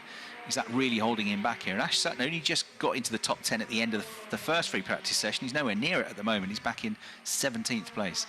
I know we've mentioned a few times it's a short circuit. We know that. We've touched on it quite a bit. But again, looking at the timings, it's 0.916 separates the top 19. It's brilliant, isn't it? Yeah, absolutely. Yeah, it's makes it even more unpredictable than normal when we get to qualifying this afternoon. Jake Hill has just gone significantly better. Yeah, 5th place. So was 13th. He's gone up to 5th, 56.828. He's actually matched the lap time of Dan Lloyd, but Dan set it first. So Dan gets 4th in the session. Hill gets 5th. And, of course, that affects which group you're in. You can't really sort of manipulate it because you don't know what anybody else is going to do. But at the moment, Adam Morgan, who's fastest, Tom Chilton, who's 3rd, Jake Hill, who's 5th, Charles Rainford, who's 7th, Josh Cook, 9th, Senna Proctor, 11th, Mikey Doble, 13th, Dan Camish, 15th, Ash Sutton, 17th, Chris Smiley, 19th, and Nick Hamilton, 21st, would be in Group 1, and the others would be in Group 2. There's not long left in the session either, just about a minute left to go now. We've seen quite a lot of track limits at turn 1 as well. I'm just having a look at that now. That was Ash Sutton, who's actually just been given a little warning there. So we thought it might have been down at Woodkirk, but clearly turn 1 is causing a few issues as well. Yeah, that's always the most popular one, or least popular one, depending on which way you look at it. Easy to do there as well, isn't it? Yeah, exactly, because you're carrying so much speed through that corner. You get on the power and just drift a little bit wide there. Also bearing in mind, the drivers don't get the view that we get, because they're sat basically on the floor with not a great view of the track limits lines as they go through the corner, so they can pick a mark out when they go into the corner, but when they're actually in the corner, being close to or on the white line or just slightly over it, very difficult to judge for the drivers inside the cockpits of the cars. I've had the good fortune to drive a few race cars around Silverstone, and where you sit, similar to touring cars. Not a touring car, because I probably would have been in the wall, but I didn't quite have the power of that. I don't mind saying it was BMW 1 Series, and it's really uncomfortable. The position was just really, and I know it's not set out, and this is why you hear, certainly in Formula 1, they get fitted for seats, and you know it's important to be comfortable in touring cars and everything, but I just remember thinking how unnatural it feels to when you drive your road-going car. It's the noise as well, isn't it? It's a pretty brutal environment with all the noise. The checkered flag is now out. Quite a few drivers that were in the pits have gone out onto the track. That's because at the end of free practice 2, it's your one chance to get practice starts in. So if you're somewhere near the start-finish line, cameras at the ready, because lots of the cars will now at the end of this session make their way onto the grid and do some practice starts. Looks like Adam Morgan is going to be the one that tops the times by 70 thousandths of a second from Daryl De Leon. Yeah, unfortunately, I think the grandstand bang opposite us is closed today, isn't it? I think it might be open tomorrow, but the grandstand by Woodcote is open. There is actually a little walkway, so if you are in that little gap between the grandstand and the hotel over there, then it might be worth staying put and getting your cameras out, like Chris says. So the flag out, number 33, Adam Morgan, quickest, as Max Buxton, the rookie driver, makes his way to be the first one to do a practice start in the Corolla. At number 2, Daryl De Leon, second, 70 thousandths of a second between them. Third, number 3, Tom Chilton. Fourth, number 1, 2, 3, quickest independent again, Dan Lloyd. Fifth, number 1, Jake Hill. Sixth, number 16, Aidan Moffat. Seventh, number 99, Charles Rainford. And then 8th, number 52, Gordon Shedden. 9th, number 66, Josh Cook. And 10th, number 40, Aaron Taylor-Smith. So the 3 Toyotas, all 3 of those now with the Toka engine. Altogether 8th, 9th and 10th, and within a tenth of a second of each other as well. 11th, number 18, Senna Proctor. 12th, the championship leader, number 80, Tom Ingram. 13th, number 88, Mikey Doble. 14th, number 32, black flag for Dan Rowbottom. 15th, number 27, Dan Camish. 16th, number 77, Sam Osborne. 17th, number 116, Ash Sutton, second in the championship. 18th, number 99, Max Buxton. 19th, number 22, Chris Smiley, who also had a black flag in that session. 20th, number 17, Dexter Patterson. 21st, number 28, Nick Hamilton. And 22nd, number 50, Nick Halstead. So, based on which position they finished in free practice 2, Group 1 in qualifying will be Morgan, Chilton, Hill, Rainford, Cook, Proctor, Doble, Camish, Sutton, Smiley and Hamilton. And Group 2 for qualifying will be De Leon, Lloyd, Moffat, Shedden, Taylor Smith, Ingram, the championship leader, Rowbottom, Osborne, Buxton, Patterson and Halstead. Well, you read that well, Chris. I'm very impressed with that. Quite a tough group, that second group, I reckon, isn't it? Not that there's ever an easy group, but that one looks particularly tough. Look at this now on the start grid. How fantastic is this to watch? If you are down and there. And listen to as well, Ian. Oh, brilliant. Noise is brilliant. Absolutely love it. Look at them. Off they go. Do you know what? I love the start of the touring car races. That rumble, that's that thud that you get onto the circuit. Oh, it absolutely of course, just sends you wild, doesn't it? Yeah, the start's going to be so critical. It's actually very slightly uphill, that run into Copse Corner. We know the rear-wheel drive BMWs are good off the line as well, and if they can get good crew positions for tomorrow, looks like they've got a chance where they've gone in free practice. They should be ones to watch. I have a theory, actually. If I could design...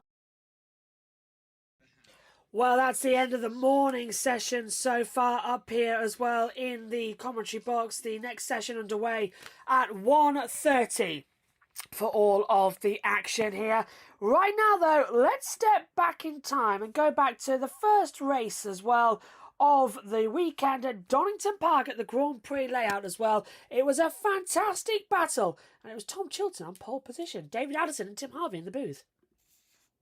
Of course, there's the race to look for, but there's also the championship situation and how Team Virtue and Napa Racing use their other drivers to help Tom Ingram and Ash Sutton, respectively. Right, we're ready to go racing. Last car will slot into place at the back. A green flag is going to be shown to say that everybody is in position. The drivers will then look towards the lighting gantry. The sun is shining at Donington. Tom Chilton is on pole position. The lights are red. Lights out, good getaway made then by Smiley from third on the grid. Demon start as you would expect from Daryl De Leon, but it's going to be Tom Chilton just ahead on the run down towards Redgate. To the outside line goes Tom Ingram. Is he going to be able to go all the way round the outside to clear his teammate? He's going to try. Up the inside goes Smiley. The road opens up for him, and Chilton is just going to be able to defend as Ingram comes around the outside to secure second. Smiley third as they drop downhill for the first time, and then behind there's a good getaway being made by the Fords as they can start to chip their way up the order. Down to the old hairpin on that one. It's Chilton up front. Camish has made a good start. Yeah, slightly delay off the line in reaction time. May have been something to do with that clutch from Chilton, but he's managed to hold on. I thought he might let Ingram go through on the outside at turn one, but no, Chilton has stated his intention, at least on lap one, to try and win this race. Yeah, maybe Team Virtue are waiting to see late race where Ash Sutton gets to, and then they can make a call on how many more points Ingram needs. That's Dan Camish. Look on the inside of Daryl De Leon. You've got Robot up with Ash Sutton, so all the Fords come charging forward. They manage to get past Senna Proctor. Dan Lloyd is in the mix. We've also got drivers on the hard tyre, remember, and the best of those on the grid was Dan Lloyd. Gordon Shedden's on the hard as well as they drop down towards the S's. We'll come to the other drivers on the hards in due course as there Sutton skips across the gravel and blasts down towards the Melbourne hairpin. Look at the gap, though, that the Team Virtue Hyundais have got on that one. Yeah, Sutton was surrounded by cars. It was actually Proctor threw it up the inside into the chicane, which is what forced Sutton to go across the gravel. Sutton and Camish's cars running in the Valvoline blue and white colours, reminiscent of the Ford Mondeos back in 1995. Adam Morgan then on the back of his teammate Senna Proctor, but over the line at the end of lap one. Chilton and Ingram absolutely toe-to-toe. Look, they're together. Bit of a gap back to Chris Smiley third, and he's leading the independents. In fourth place, it's Camish. Rowbottom is fifth. In sixth place, it's Sutton, then Senna, Proctor 7th, Adam Morgan 8th, Jake Hill is in 9th place. Darryl De Leon's had a bad first lap, hasn't he? He's really fallen back now into 10th place from 4th on the grid. Yeah, it's almost like he hasn't been able to switch the tyres on the BMW. Despite the sun shining, he just hasn't got the car hooked up initially. Proctor down the inside and cleanly through again on his teammate. And then Morgan fights back, doesn't he, and retakes the place. He comes up towards Ron's curve, and in the background as well, the Toyota's going nicely. Aaron Taylor-Smith and Gordon Shedden are not that far behind, so they are looking very promising right now. Josh Cook, of course, switching to Toyota with the announcement that One Motorsport is not going to finish the season, so he's been welcomed back into the Speedworks fold, and the cars come out of Coppice, then down Starkey Straight towards the S's. Got Chris Smiley there in that 3rd place, ahead of Camish, ahead of Rowbottom, ahead of Sutton. So you can anticipate that Napa would like to get Sutton ahead of those other 2 Fords. Yeah, but remember, those 2 Fords of Camish and Rowbottom are fighting it out over 3rd place in the championship. Yeah. At the moment, Camish is 3rd, but only 14 points ahead of Rowbottom. And Camish is hanging on to the place on track as well. Sutton closing up all the time. So there's going to be some delicate management of the situation here. Chris Smiley hangs on to 3rd place overall, so it's a 1-2-3 for Hyundai's, even though it's 2 for Team Virtue, and then a Restart Racing car next up. 4th is Camish, 5th is Rowbottom, 6th is Sutton. In 7th place right now it's Morgan, who, having got back ahead of Proctor, has just edged away a little bit. Yeah, so do the 2 Napa Fords of Rowbottom and Camish let Sutton through? We'll have to wait and see. They'll have talked about this scenario prior to the race. They'll have also talked about whether it's important for Sutton to go for maximum points or to try and finish 4th in this race so he can start race 2 on the advantageous medium tyre as against the front 3 who will have to start on the hard tyre. But maybe Smiley's going to play that game. He might try and drop back as well. You never know. And in 10th and 11th, Aaron Taylor-Smith and Gordon Shedden, and they are using the Toka engine, don't forget, in the Toyotas. Now Shedden as well is on the hard tyre, and he's doing a good job in 11th place, the best of those on the hard rubber. Yeah, that will be encouragement for everybody else to show that that tyre is pretty competitive. It's about 0.6 of a second slower than the medium tyre, but in a race situation, that's not too much. It's all about how quickly you can switch the car on as Osborne gets up the inside of Doble. There's 3 abreast there. Remember, Doble started last. Yeah, Doble trying to push his way forward, isn't he? As the cars come down towards the S's. Mikey Doble, top 3 in terms of time, but then he failed the ride height, and to the back he went. Looking back from Sam Osborne's car, Josh Cook trying to drag something out of the Toyota that he's taken over from James Dorlin. And have a look for 3rd place, because Smiley now has been caught by Dan Rowbottom, who's got ahead of Dan Camish, so that's significant in their battle for 3rd in the championship. Now we'll see what happens for Ash Sutton, because he needs to be getting as far up the order as possible. He needs, if he's going to be behind Ingram, to be giving away as few points as possible, and therefore to help him, Napa Racing need to get him past Camish and past Robo. Well, Rowbottom was behind Camish on the last lap, so not sure where he passed him, but maybe this is a tactical play. We'll have to wait and see, but Rowbottom looks like he's going for every position, doesn't he? Here we see on the straight. Now, is that Camish moving over or defending?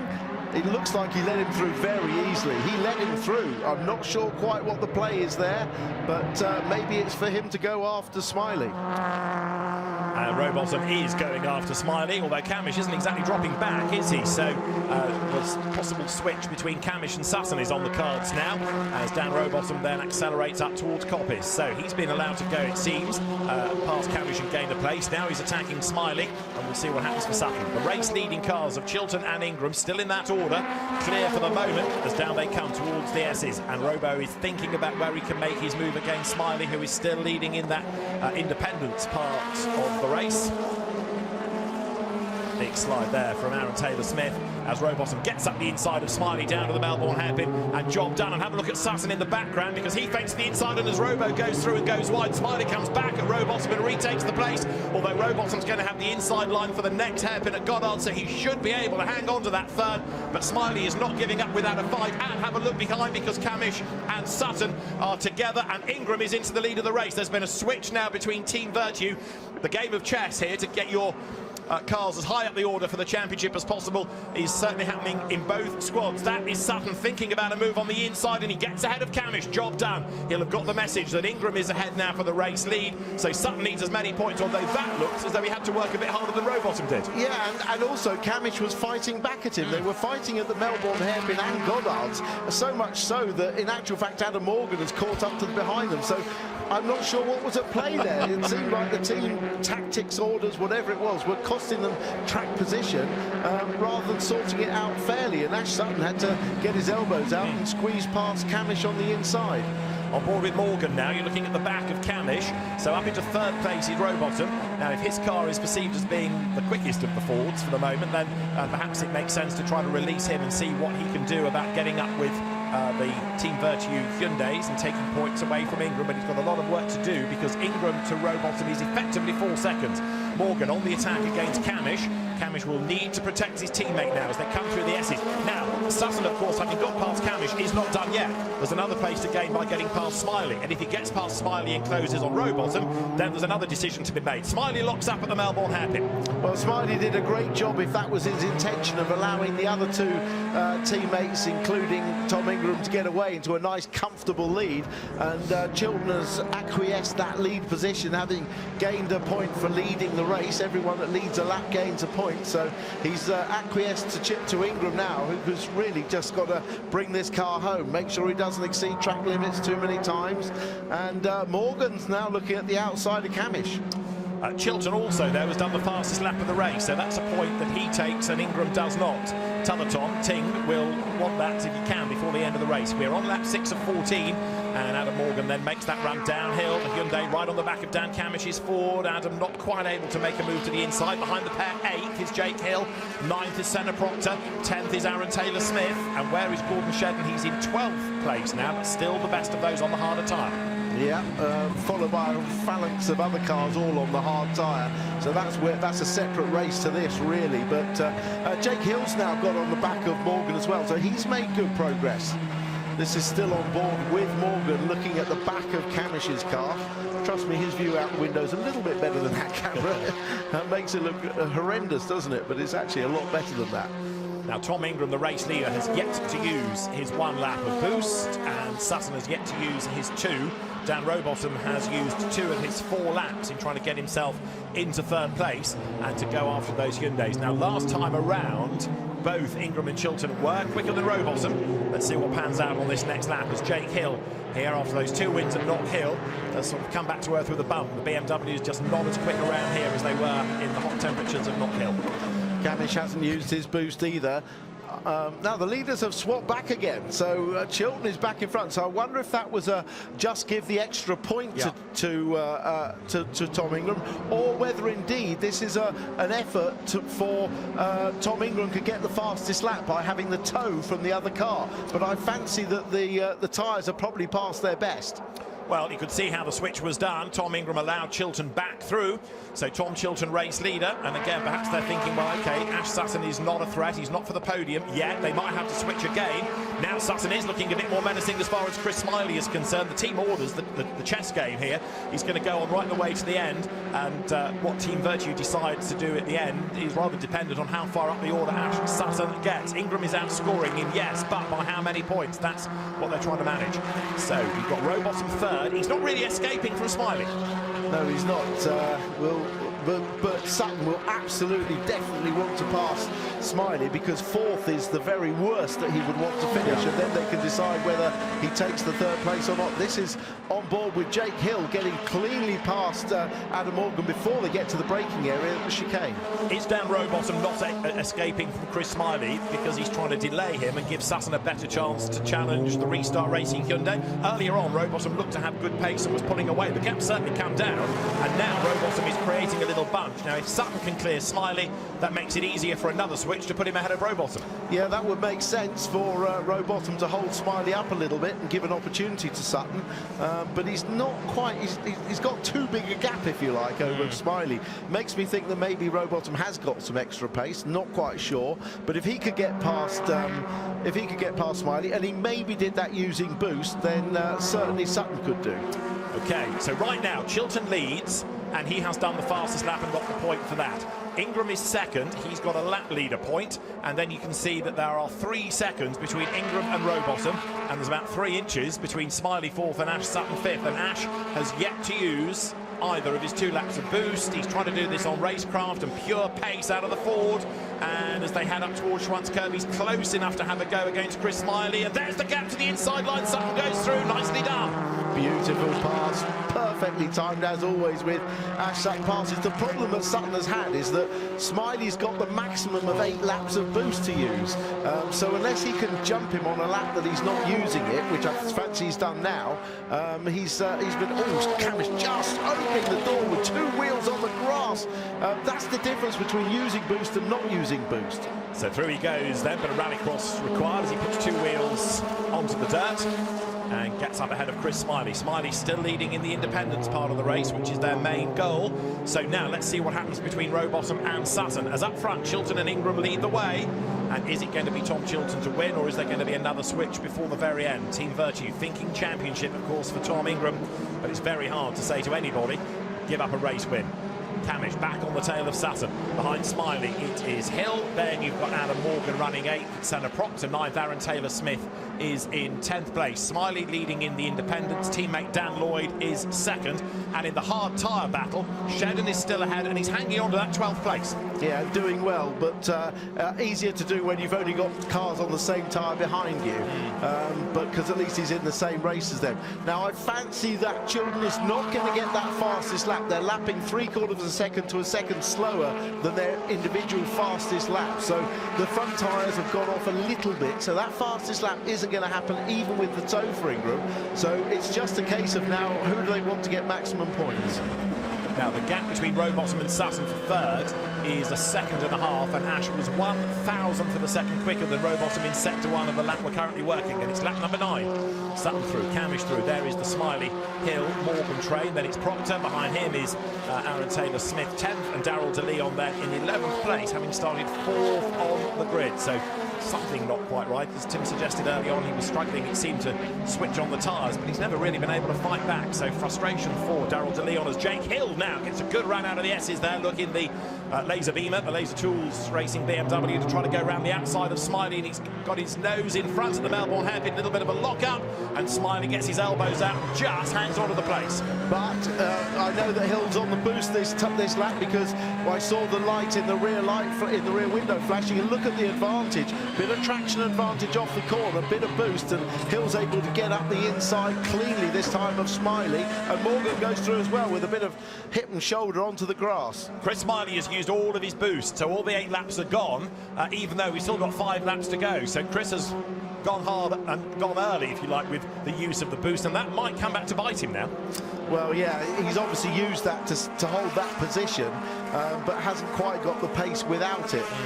So yeah, the gap actually at the fronts has split up. Look at the gap between Rowbottom and Sutton. It's quite a big gap now. Yeah, it's stretched out by 4/10 as you look at Chilton with Tom Ingram behind. Ting not falling away, is he? So Chilton is leading on the road, and we'll wait and see whether Team Virtue want to switch positions again before the very end. Senna Proctor now comes up to have a go at Chris Smiley. The Restart Racing team has made massive strides this season. Martin Broadhurst working with Chris Smiley on the engineering front, and they'll be discussing the priority, which is to take an independence win and win the independence championship. Yeah, overall results are good. Driving standards flags have been fluttered to many. The most recent, Sam Osborne, as Proctor closes on Smiley into the S's on this lap 10 of 14. Yeah, so it'll be interesting to watch Hill's pace over the rest of this lap, because he's had a strong first half of the race. BMW traditionally better in the second half of the race. This is quite a hard circuit on the front-wheel drive cars, front wheels. You can tend to get understeer as the race goes on, with such a load on the front wheels for hairpins of turning and accelerating. They wear the fronts on board, looking into the eyes of Jake Hill, the current champion, and currently in 6th place, closing on Camish. I'll just take a look at the lap times, and on that lap Hill did a 35.5 and a 35.6 for Camish ahead, as Proctor goes up the inside as he's the next one, but overshoots and Smiley cuts back. Nicely done. Don't give the place up easily, Chris, no need to. Yeah, he's always been a feisty racer, hasn't he, Chris Smiley, as the cars then now plunge downhill once more. So Chilton, Ingram, Rowbottom, Sutton, Camish, Hill, the top 6. Word about Mikey Doble, who is struggling to make progress in the Cupra. 18th he is, so from the back of the grid he's gained a few places, but now he's got a bit stuck behind the cars on the harder tyre and some wide cars there as well. Josh Cook, he's not been able to crack. Mikey had, we thought, made history yesterday by doing the best ever qualifying position for a Cupra in the BTCC, and in the end ended up starting flat last by failing that ride height, but they're working towards a good result now in race 3. Yeah, a little bit of unfamiliarity maybe with the Cupra for the Powermax team, but so often we see when cars have to put on wets at the last minute, the circumference of a warm wet is less than of a dry slick, and that lowers the front ride height. They just got caught out. Looking back from Aaron Taylor-Smith's Toyota here at Darrell De Leon behind. Aaron Taylor-Smith, who is a great character in the paddock, having a good fight with the BMW. And well, it's been a tough season for Aaron. The enthusiasm he brings to the paddock is undimmed, and certainly deserving of a good result. Been a tough season for him, switching to the Toyota squad from the Powermax Racing.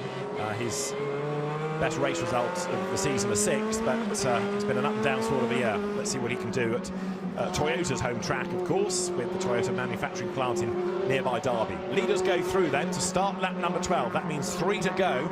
Chilton is now 1.2 seconds up the road, so the switch happened to give Ingram, as we were discussing, the race lead and thus the lap leader point. But it looks as though now Chilton is being allowed to drive his race, isn't it? Because that gap is building. So he's played the team game by offering up a point, but not necessarily a win. No, and I'm glad that they haven't asked him to give up a win. Any win in the British Touring Car Championship is priceless, no matter how many you've had. And this will be a fantastic result. He's driven beautifully. He was 2 tenths quicker than Chilton on the last lap. Look into the pit garage. Marvin Humphries, team manager, done such a sterling job over the years for the team. Good to see him back in good health and a vital part of the Team Virtue setup. Absolutely right. Tom Chilton then race leader. Onto the Grand Prix loop he comes, with Tom Ingram chasing on behind. 1.2 seconds the margin at the start of this lap as Darrell De Leon's BMW closes right up here to Aaron Taylor-Smith in the Toyota, and he's looking for a way through on the inside as they come now down towards the Melbourne hairpin, but the Toyota there with good speed coming out of the S is able to stay ahead. De Leon closing up under braking behind them. There's an equivalent battle, Toyota versus BMW, where Gordon Shedden and Charles Rainford, there they are, look, on nose to tail, and they are arguing over the lead of the unofficial class for those on the hard tyre. They are indeed. Good battle between them. Chilton with 7 laps, just 1 less than the maximum of boost to use, is enjoying using it to stretch his lead at the front. And why wouldn't you? You might as well use it. On that last lap, again, he was quicker than Chilton, but using the boost. Chilton hasn't used his 1 lap of boost, but it's almost irrelevant because he's got such a big back gap back to Dan Rowbottom of 3 seconds. And there in 4th place is the charging Ash Sutton. Now, if he stays there, of course, he doesn't have to worry about the hard tyre going into the next race. But if he stays there, he doesn't score as many points as he would for 3rd. So, which is the better option? Stay 4th, or hope there's a switch between him and Rowbottom to 3rd place? I personally think he should stay there in 4th. Sacrifice just a few points for the possibility of having a big tyre advantage. Not a big tyre, but enough of an advantage to maybe win race 2. And therefore take away points from Ingram in that 2nd race later on. So this again will be in the minds of the engineers up and down the pit lane, and particularly so now with championship points at play. This is the battle between Josh Cook and Mikey Doble for 17th place, Toyota versus Cupra, and Josh being captain car control coming down the hill in super slow motion there. Right, Camish here under attack from Jake Hill. Jake having chipped his way up into the top 6, so he's gone about this really well over the course of the 12 laps that we have done. It's about to become 13 in the book as Chilton is heading up towards the timing line there. You've got Senna Proctor ahead now of Chris Smiley, so has he gained a place? He has indeed. Comes up towards Goddard's. Last lap. Last lap, that battle between Hill and Camish could be interesting, because on this last lap, Hill has boost available to him and Camish does not. He's used it all up, and here we are on board with Hill. 15 seconds of usage he has, but the gap between them is a little bit of a big one. It's 3/4 of a second. Downhill comes Hill. We need to be looking at the race-leading Hyundais just in case there's a switch, and keeping an eye also on the 3rd and 4th place Fords just in case. So the field pouring its way down through the Craner curves, and that's Shedden versus Rainford then absolutely together. Gordon Shedden just gets back ahead as they come to the old hairpin. Brilliant battle between these two. These are on the hard tyre, remember, they rub as they head up towards Schwartz curve, and Gordon Shedden fends off Charles Rainford. Front-wheel drive Toyota, rear-wheel drive BMW. Tom Chilton is the race leader. Tom Ingram is second. Is it going to stay that way as they come down towards the S's? The gap to the eye looking a little bit less, possibly. Chilton, with 2 corners to go, leads Ingram, and Rowbottom in 3rd place, much quicker than they were on that last lap by about 0.8 of a second. So he's certainly closed on Ingram, but he's going to run out of laps in order to have a go at him. So Chilton heads out of the Melbourne hairpin. It was at this part of the circuit that Ingram gave the lead back to Chilton, and it looks as though Tom Chilton is going to be able to stay ahead then. He was a winner on the national circuit earlier on in the season. It's going to be an 18th win of his career, or is it? Because he slows right down, he flashes the lights, he comes up to the line, and Tom Chilton comes through just ahead of Tom Ingram. He does take the win. The gap at the flag, 0.6 of a second. Tom Chilton wins from Tom Ingram. Dan Rowbottom is 3rd ahead of Ash Sutton. Then it's Camish from Hill. Morgan comes over the line 7th. 8th is going to be Proctor. Chris Smiley 9th to win the Independence, and Aaron Taylor Smith in 10th. The last win was at Donington, so it's a circuit that's been kind to him, and he's absolutely delighted with that, isn't he?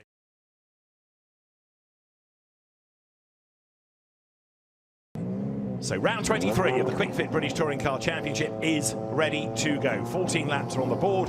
It is Tom's Chilton and Ingram at the front of the grid. 4th is Ash Sutton, who needs to outscore Ingram in this race. Lights go red, engine notes rise, the lights are out now, and away they go with a good getaway by Sutton, easily able to jump up alongside Rowbottom on the way down towards Redgate. He's trying to get past Ingram as well if he can do it in one move, but it's going to be Chilton, Ingram 1st and 2nd. Sutton is up to 3rd ahead of Rowbottom. Then you've got Camish in 5th, and it looks like Morgan might well be 6th as they drop through Hollywood for the first time, down through the Craner curves. Good getaway by Chilton. Now, for how long can those 2 Hyundais on the harder tyre fend off Sutton? Not for long, may well be the answer.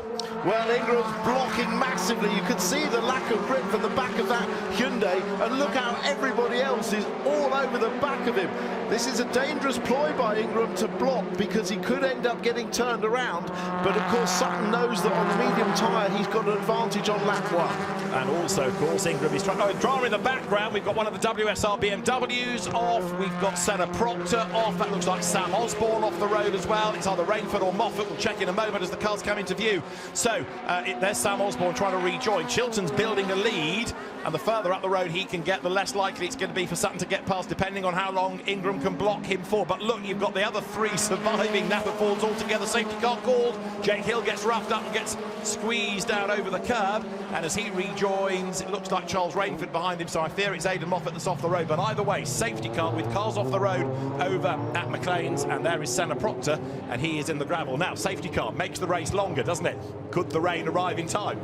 Rain could arrive. It also gives the hard-tyred front 3 the chance to get more heat into their tyres. I mean, in actual fact, Chilton and Ingram look like they got some temperature in their tyres, even 3/4 way around that first lap. I expected potentially them to get out-braked into the chicane, but it didn't happen. Here's the start from Osborne, one of those that we know was involved in that incident up at McLean's. He's going down the outside as everybody queues up on the inside defending their line. That's the right thing to do. Gordon Shedden slots into the middle of the group.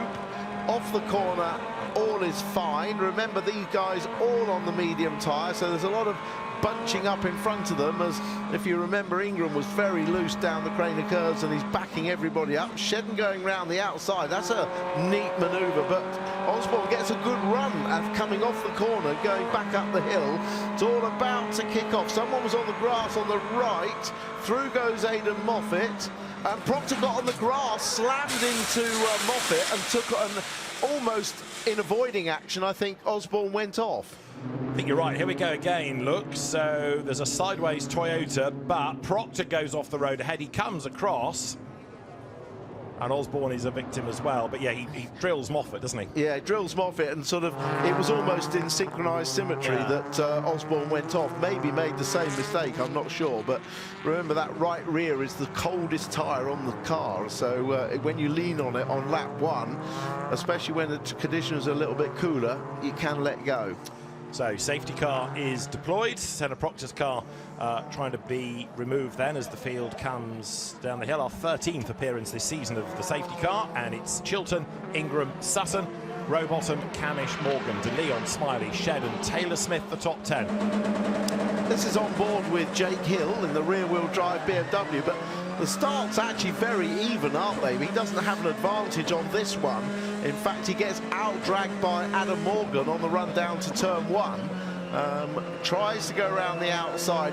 Further ahead, you've got Sutton furiously trying to get past Ingram. Watch how they all bunch up when they go down the Craner curves. They all queue up, braking quite heavily down the Craners. And look, Ingram's on the inside. They're all round him. Jake Hill goes to the outside, can't keep the momentum up. Morgan gets back across. Oh, there was some little bit of a contact there, wasn't there? As through goes Smiley, De Leon, and Aaron Taylor-Smith. See what happens now further up. They're ahead of the instant behind with Senna Proctor. But he's also getting passed by Gordon Shedden on the outside as they come up to McLean's. Trying to open the door against Taylor Smith as they come down. Now, it'll be interesting where the safety car boards come out. He gets, remember, I think he got forced out wide, didn't he, across the right-hand side. There's no room to turn in, bit of contact on the left, and he has to go around the outside and loses another couple of places. And then the safety car is out and he has to slow down. So a lap 1 that just didn't fall into Jake Hill's way at all, did it? No. Sometimes it does, sometimes it doesn't. Dan Lloyd and Josh Cook, those two that went through coming out of the S's. Josh Cook 18th on the grid and 12th at the end of the opening lap, so he did make progress, although some of it, of course, was to do with what went on here at McLean. So, safety car on track, Tom Chilton, the race leader. So much for that gap that he built up on the first lap. Yeah, he had a great first lap. This is Aaron Taylor-Smith on board the camera on the side of the car. Be interesting if it was on the other side, actually. That's where all the action's kicking off, but he had an interesting first lap. There's Jake Hill, couple of rows ahead, who we were on board with on the last play, and there's Senna Proctor just in front. So we're going to have a bird's eye view of what happened to Senna Proctor in the start of that shunt. Down the Craner curves, big lift. Daryl De Leon on the right-hand side in the BMW has gone through. Remember, he's gets taken out. Oh, no, it was Moffat got taken out of the BMW. So watch ahead. Senna Proctor going round the last bit of the left. He's gone out. And through goes Aaron Taylor-Smith. That's Chris Smiley ahead, defending for all he's worth. Taylor-Smith finds half a gap on the inside, but elects not to force the issue going into Coppice.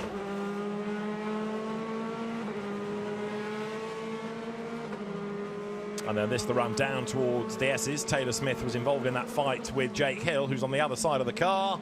Taylor Smith turns through. That's Gordon Shedden dive bombing him. No wonder Hill got roughed up, because they were 3 wide briefly. Yeah, Aaron Taylor Smith couldn't turn in because Shedden arrived, didn't he, at his door, and that pushed out Jake Hill. But now the rain has arrived. Look at it on the windscreen. The brollies are going up. That's on board with Adam Morgan. Now, will somebody choose to make a tactical pit stop while the cars are under safety car, therefore not lapping as fast? Well, the safety car is in this lap, so that opportunity is ebbing away anyway.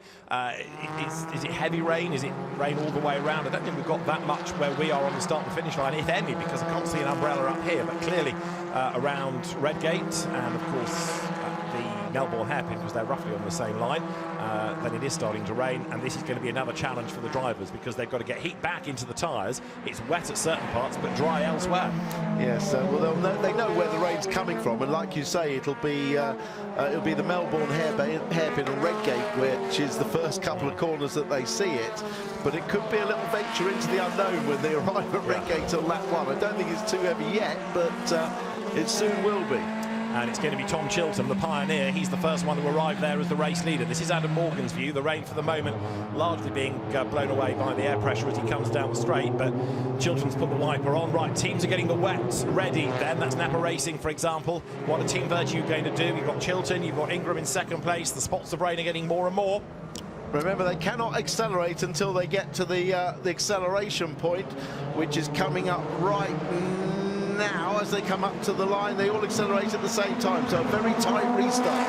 And Ingram looks as though he's on his toes a little bit better than Chilton, so Tom Ingram would quite like to hit the front if he can. And Chilton lets him go, and there's contact behind Sutton, got turned round. That was Rowbottom, I think, that clipped the back of him, and Sutton all of a sudden gets embroiled with Chilton. Cars come flooding past, and Ash Sutton suddenly got sideways. It looked as though, as they all tried to assess the grip level, there was a tap in the back, and Sutton's come off worst. Well, remember, Rowbottom was on the hard tyre. There's a bit of dampness on the track, and he just locked it up. So that was a real disaster, not what Sutton needed at all, and now they're outfing the gravel. That's Sutton off again. He's taken Taylor Smith with him. All of a sudden, Ash Sutton's race that we thought he was a shoe-in to win, he's going from bad to worse. It's Dan Camish now up into second spot. So you've got Ingram in the race lead. It's Camish in second. In third is Morgan. Fourth is Darrell De Leon. And it's a very, very different order indeed from that we had when the race restarted. There is Chilton. There is Hill. There's Rowbottom all pouring through. Jake Hill now starting to make progress. Chilton struggling on that hard tyre as the cars drop down towards the S's. But all of a sudden, Dan Camish is Napa Racing UK's best shot here at taking points away from Ingram and taking a second win of the season. Well, we've seen Dan Camish win races in tricky conditions before. He's got a really good feel for this sort of condition. So the rain hasn't come down any heavier now, but it just caught them out, didn't it, on that first lap? Did indeed. So that's going to be an interesting, love to be a fly on the wall in the Napa Racing truck at the end of this, wouldn't you? Interesting conversation to be had. Right, it is Ingram in the lead. Let's have a look then. This is the replay of the restart. The contact's already been made, but Sutton sideways, it was a good save, and it rather badly delayed Chilton as well. But then there was more to come for Ash at the foot of the hill. It was a huge save. That car was almost going in backwards. Watch, Rowbottom locks up, tags the back, then there's another little tap back. In fact, Sutton caught the back of Chilton's car, or Ingram's car, sorry, and that almost made the spin even worse. So right now it is Tom Ingram leading Dan Camish. Adam Morgan is third, yet to win this year. Fourth, Darrell De Leon. In fifth place, Chris Smiley ahead of Dan Lloyd, ahead of Gordon Shedden. So the Restart Racing Hyundais ahead of two of the Toyota Gazoo Racing UK fleet, where you've got Shedden then going through ahead of Josh Cook. But Dan Camish's move for the race lead. He's getting closer and closer and closer. Here he comes. Then he has a look at the inside into Coppice. There was just about a gap, but Tom Ingram is certainly not giving up here. But Camish on the better tyre, he's going to be able to clear him. Coming on to Starkey Straight, Ingram is still fighting, but Camish will have the job done by the end of the straight. Ingram is right there, though, desperately trying to fight back, but Dan Cam leads. Well, Spencer Aldridge, Tom Ingram's engineer, will have told him that Sutton's had a problem. He'll tell him that Sutton is well down the field, so it'd be pretty daft of Ingram to fight with Sutton's teammate, wouldn't it? Well, indeed, and the championship margin increases, as you see, to 37 points. If things stay as they are, this also helps Camish in his battle with Rowbottom to be third in the title race. Yeah, well, much as we thought it was going to be, this race was there for Ash Sutton. It's his teammate that Dan Camish that's in the pound seat. So now, have a look at Adam Morgan. He's third, and he's on the medium tyre, the quicker tyre than that is being used by Tom Ingram ahead of him. But dare Adam get past? I don't think he will at the moment, because he's not under pressure from behind from Darrell De Leon. If De Leon catches up and starts putting up the pressure, he may have to, or he may have to defend, but this is on board with Adam Morgan. You can see the rain has abated. There's not much on the screen, just the odd spot, so the drivers will be probably pretty happy with that. Not being on a showery track on slicks is never fun. Morgan has done the fastest lap of the race. Now Ingram second, not falling away markedly, as Max Buxton has just pitted, incidentally, but turning now up through McLean's as we get a replay of Jake Hill. That's Josh Cook getting up the inside, and Hill trying to fight back coming off the corner. Virtually side by side over the line. Hill with the inside going down to Redgate, and he's got the job done. So back up into 8th place goes Jake Hill. That's Max Buxton's car in the pit lane, and another unhappy day for him, sadly, as, look, 3 for the lead. Camish ahead of Ingram, who's not falling away. No, Ingram's doing a great job on the hard tyre, as we've seen him do all year, actually. But down the inside goes Morgan. using the extra grip. He's run a little bit wide, but he's got the place cleanly through, and Ingram not fighting him. So now Adam Morgan looking for his first victory for Team Virtue in a Hyundai. Sets off in pursuit of Dan Camish. In fourth in the background, you've got Daryl De Leon, race winner at Brands Hatch earlier on in the season. So they head up now towards the timing line. Camish will go through in the lead of the race with Morgan and Ingram together for second, and the gap between the top two is 0.8 of a second. Dan Camish has had his dramas in the past at Donington. Remember a huge accident that put him out for the rest of the weekend. Remember the famous fire that he had. Well, he's also gone very well around here, and this is one of those races right now for which he is in the pound seat. So Camish looking to try and control the pace up front, but Morgan on the mission. He's there in second place behind him. You're on board with Jake Hill, 8th. That's Dan Lloyd up the road ahead. Good speed down the craners from Jake Hill. He's got those tyres working well on the BMW. Up the front, though, Camish, the car looking well balanced, and the gap going out to second. Absolutely, he's getting away, isn't he? Although Morgan will have lost a fraction of time by having to overtake. And Sutton, in the meantime, is chipping his way back up into 11th place. So that means the championship gap 33 points. We're certainly not done yet, and Ash Sutton pushing forward all the time. That's Rowbottom, his recovery now puts him 13th at the expense there. Look at Chilton. Well, this is Camish's 200th British Touring Car race. That's gone fast, hasn't it? So what a way to mark out the double centenary than with a win if he can do it. Absolutely right. And Sutton, in the meantime, goes through. He's under attack from Aaron Taylor-Smith. 11th and 12th they run. Heading now down towards the braking zone. Taylor-Smith lines up to have a go. Sutton does not want to be overtaken, and he is overtaken. Taylor-Smith goes by, takes points off the man who is second in the championship. That's bad news for Sutton. He's clearly got some damage to the car. I think it's the car is not as he would like, because that wouldn't normally be the pace of Sutton. He hasn't made much progress at all since that incident, and now back to 12th place. Yeah, he had gained a few, but as you say, now losing that spot. The leaders go by. Camish to Morgan, 9/10. Aaron Taylor-Smith, by the way, fastest lap of the race. Now, that Toyota, along with Gordon Shedden, is running the Toka engine, and it looks like it's been a useful move for the weekend. Lots of data being brought back, as well as good pace. Yeah, very much so. A case of evaluating the M Sport Toka engine against the Neil Brown engine that they have been using before deciding on a direction on which to go. So on board with Jake Hill, chasing after Dan Lloyd. That's Camish, that's Morgan, that's Ingram, and that's De Leon in 4th place. Small gap back to Chris Smiley, the leader of the Independence contest, from Dan Lloyd, 2nd. And then for 3rd in the Independence, Mikey Doble down in 15th place. 12th at the moment is Ash Sutton. That could be pole for the reverse grid race, you never know. Oh, he doesn't ever need it. Just as a measure of how well Ingram's doing, though, the only one on the hard tyre, obviously there are 3 of them, the only one in the top 12, because Rowbottom and Chilton are down in 13th and 14th. Although time lost, wasn't there, in that kerfuffle at Redgate a few laps back. That cost them a bit of ground, but right, they got away. As Hill now makes his move to get past Dan Lloyd. Side by side, down they come towards the Melbourne hairpin, and Jake Hill does go through nicely on the inside, gains the place. Yeah, and they'll have good traction off the corner as well to maintain it. There you see, looking out the back of Hill's car, clearly a good drive off the corner. There's 3 places here where the BMW gets that lovely drive off the chicane and off the 2 hairpins. That's why it's always been a good BMW circuit in the past. Not as good as a Croft or a Knockhill, but it's nevertheless all brands, but a good circuit for them. Chris Smiley rounding Redgate with Gordon Shedden tucked up behind him in 6th place. Gordon Shedden also using the M Sport engine. And good to say, it's given the Corollas a real lease of life this weekend. Both he and Aaron Taylor-Smith well up the order in both this and race 1. Gordon has been a race winner this year, but that was on a reverse grid race. But here, he's up the front on pure pace. Definitely, and hold his own very well. Max Buxton, I think, has retired, hasn't he, in the pits? He certainly made a pit stop. Now, in 4th place, Daryl De Leon is getting a little bit nearer to the back of Tom Ingram's car. We've got driving standards flags being offered to Adam Morgan, Gordon Shedden, Tom Ingram and Dan Lloyd, so they need to be careful about exceeding track limits. Yes, another infringement, and they could be incurring a time penalty. I would get Tim to talk about track limits, but I'm going away in November. Through the yeses they come then, so Tom Ingram fending off Daryl De Leon. Down towards the Melbourne hairpin they go, and while that little battle rages on, Smiley and Shedden 5th and 6th are not that far behind. Adam Morgan, though, not quite able to do anything about Dan Camish. Dan is building that gap And importantly, not only is he taking points away from Ingram, which might ultimately help Sutton, he's also taking points away from Dan Rowbottom in his battle for third in the championship. Yeah, we'll save that track limits discussion for the Porsche Cup race, shall we, David? I can barely wait. Hill alongside, making good progress alongside Shedden, and now into 6th place. Still Taylor Smith with the fastest lap of the race to his credit, as there, through on the inside line, goes Gordon Shedden to get himself back ahead of Jake Hill. Hill was up into 6th over the line, and he's still fighting then round the outside of Hollingwood. That's brave, and it works.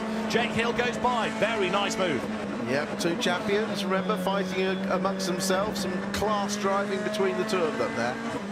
And they have got behind them Dan Lloyd and then Josh Cook, 9th from 18th on the grid. I know there's been quite a lot going on in this race, certainly early on, but it's been a good drive by Josh, as you would anticipate. Very, very rapid driver, and there's still more wins of a championship or 2 or 3 in Josh if he's in the right team at the right time. Through Coppis they turn. Well, Josh Cook, if you remember on the grid, said they thought they may have found something in the car. That usually means they found an issue that was perhaps performance related in race 1 that he's hoping was giving more performance in race 2. Certainly looks that way. Does indeed. Now, Tom Ingram's last lap in 3rd was his fastest of the race. Not the fastest, but a personal best lap. So Tom Ingram, there he is, still pushing as he's tucked up behind Adam Morgan. Now, given how close those 2 are, as long as they're not in jeopardy from Daryl De Leon, you can anticipate a switch of pace before the end. Yeah, but this is still a remarkably good drive by Tom Ingram on the hard tyre.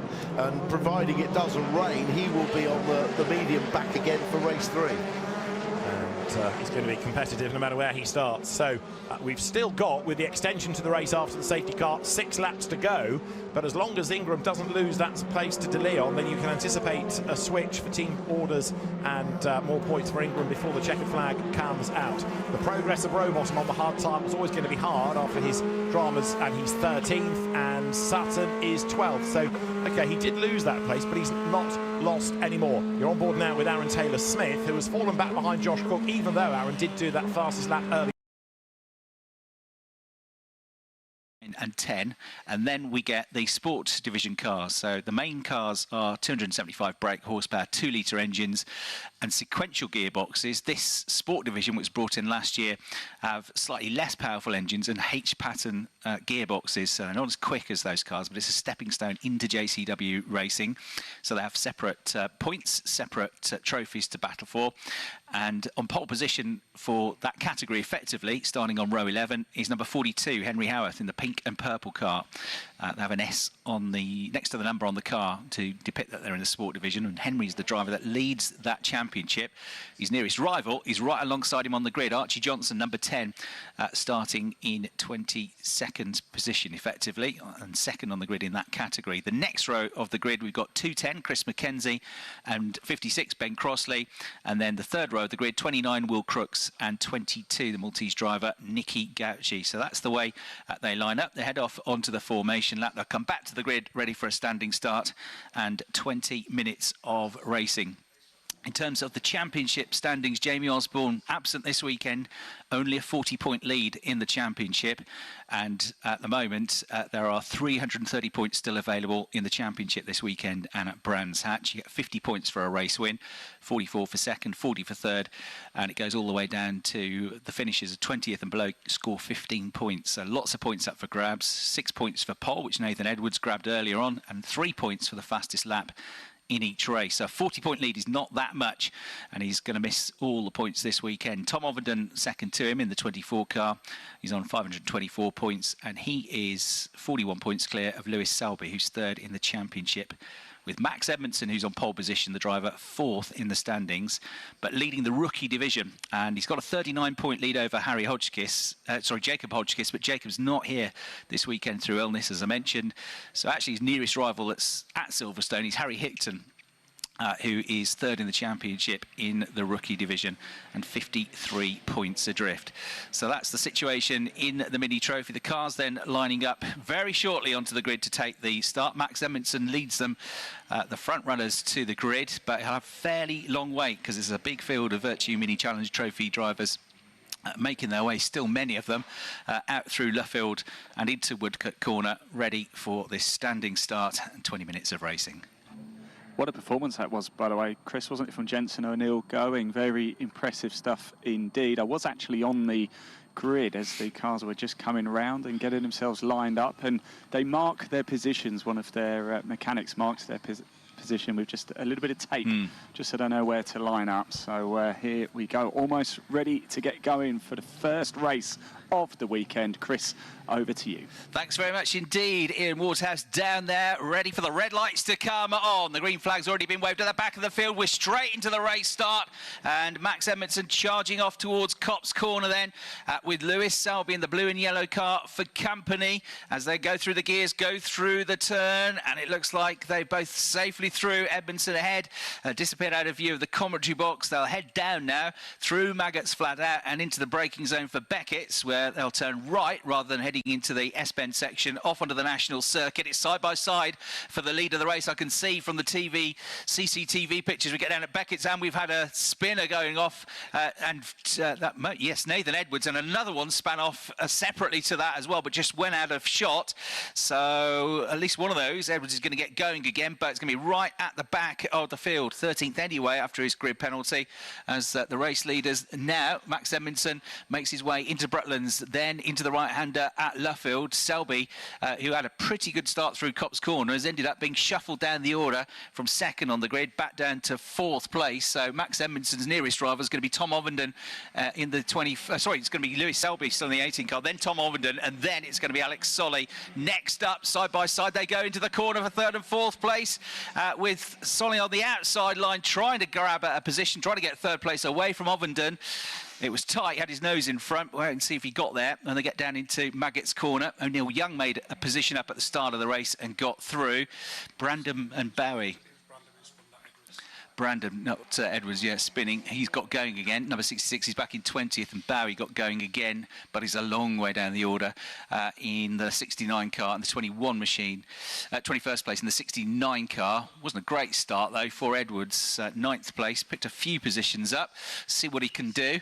Harry Hickton lost a place, number 64, down into 6th position as the leaders come back into Brutlands, into the right-hander. Max Edmondson, Lewis Selby, still side by side in that battle for 3rd place. They've been together for most of the lap now, and Alex Solly in the yellow and blue Napa livery car on the inside line here, being under attack. This time it's from the pink, grey and black car of number 45, O'Neill going, and the one that's dropped down the order is Ovenden. He was in that battle for 3rd place. He's wound up down in 9th place at the end of the lap in the 24 car. So the driver second in the championship with a bad lap there. 6 places lost, was 3rd, he's now 9th. Edmondson leads. Selby is 7/10 of a second behind in 2nd place. O'Neill going with a great start to the race. He's gone from 6th to 3rd now. 2 places gained on that 2nd lap of the race. Solly in 4th place was going side by side with him. They crossed the line just 16,000ths of a second apart. And then Hickton, Porter, Edwards, Hand, Ovenden and Campy, the other drivers in the top 10. In the sport division, Howarth and Johnson are still the top 2, but only 4/10 of a second between them. Howarth in the 42 car, Johnson in the number 10 car having their own battle. And we see as they come through in 3rd place, O'Neill going, managed to just hold on to that 3rd place on the run through Copse and through Beckett's. And he's still there now as they come out through the right-hander at Woodcote Corner. Alex Solly trying to go with him. Then Harry Hickton in the purple-pink number 64 car. About 2 car lengths back from them as he goes through. And it's absolutely nose to tail for the sport division as well. Henry Howarth heading up towards Copse Corner. The next one into the right-hander on the attack, though, trying to go around the outside of him. He's Archie Johnson in the number 10 car. Got almost alongside him, but couldn't quite find a way through. That battle will now resume down at Beckett's when they turn off. In fact, they're still side by side. I can see as they run through shot on the way through Maggots Corner and down to Beckett's. Nose to tail, that battle remains for the sport division class, waiting for the overall leaders to come back into view. Get a brief glimpse of them through Brutlands, and it is the multi-liveried bright yellow wheels of Max Edmondson that leading the way, looking for his 2nd win of the season. It's absolutely together for 3rd, 4th and 5th positions now, because Harry Hickton has caught up to O'Neill Going and Solly. O'Neill Going really impressive here on his debut, first time in the car, up up to third place, up to a podium position, but with work to do to defend from much more experienced Alex Solly. Nathan Edwards, the next one to watch, number 21. He's got himself up to 7th pretty quickly from 13th, and he's got himself glued onto the tail of the next car ahead, which is Josh Porter. So those two battling away, and into Copse Corner. It's going to be nose to tail again between Howarth and Johnson, with 50 points going to the class winner and 44 going to second place. And at the moment, it's the points leader, Howarth. He's just about able to fend off Johnson. Johnson maybe looks the quicker of the two through that final sector on the run through Luffield, Woodcote Corner. Down at Beckett's, he's having a look up the inside. Wheels on the curb there for the number 12 car, but can't quite find a way through. Behind them, Nicky Gauchi, number 22, is third in class, and up to fourth in class, over the line at least, was number 210, Chris McKenzie, albeit only just ahead of the 56 car of Ben Crossley. Back to the front runners, and Max Edmondson, fastest lap of the race last time around, a 62.3. Over a second clear now of Lewis Selby, and then it's going to be absolutely together for fourth place between Solly and Hickton, and Hickton's got the inside line coming out of Woodcote Corner. The 64 car should go through at Copse. Noses in front, he's through, and he's up now into that fourth place. Solly down to fifth, and Edwards grabbed that place from Porter on that last lap as well. He looked like he was lining things up. He got the job done, and Edwards, number 21, recovering now from 13th up into 6th place, following his grid penalty. He'll be on pole, remember, tomorrow, because he was the absolute quickest driver in qualifying, but it's second best lap times that set the grid for this one. Right, 1.029 seconds between the top two, because actually on that lap, by half a tenth, Selby was a bit quicker. Now, he's one of the three championship front runners that's scoring the best points at the moment.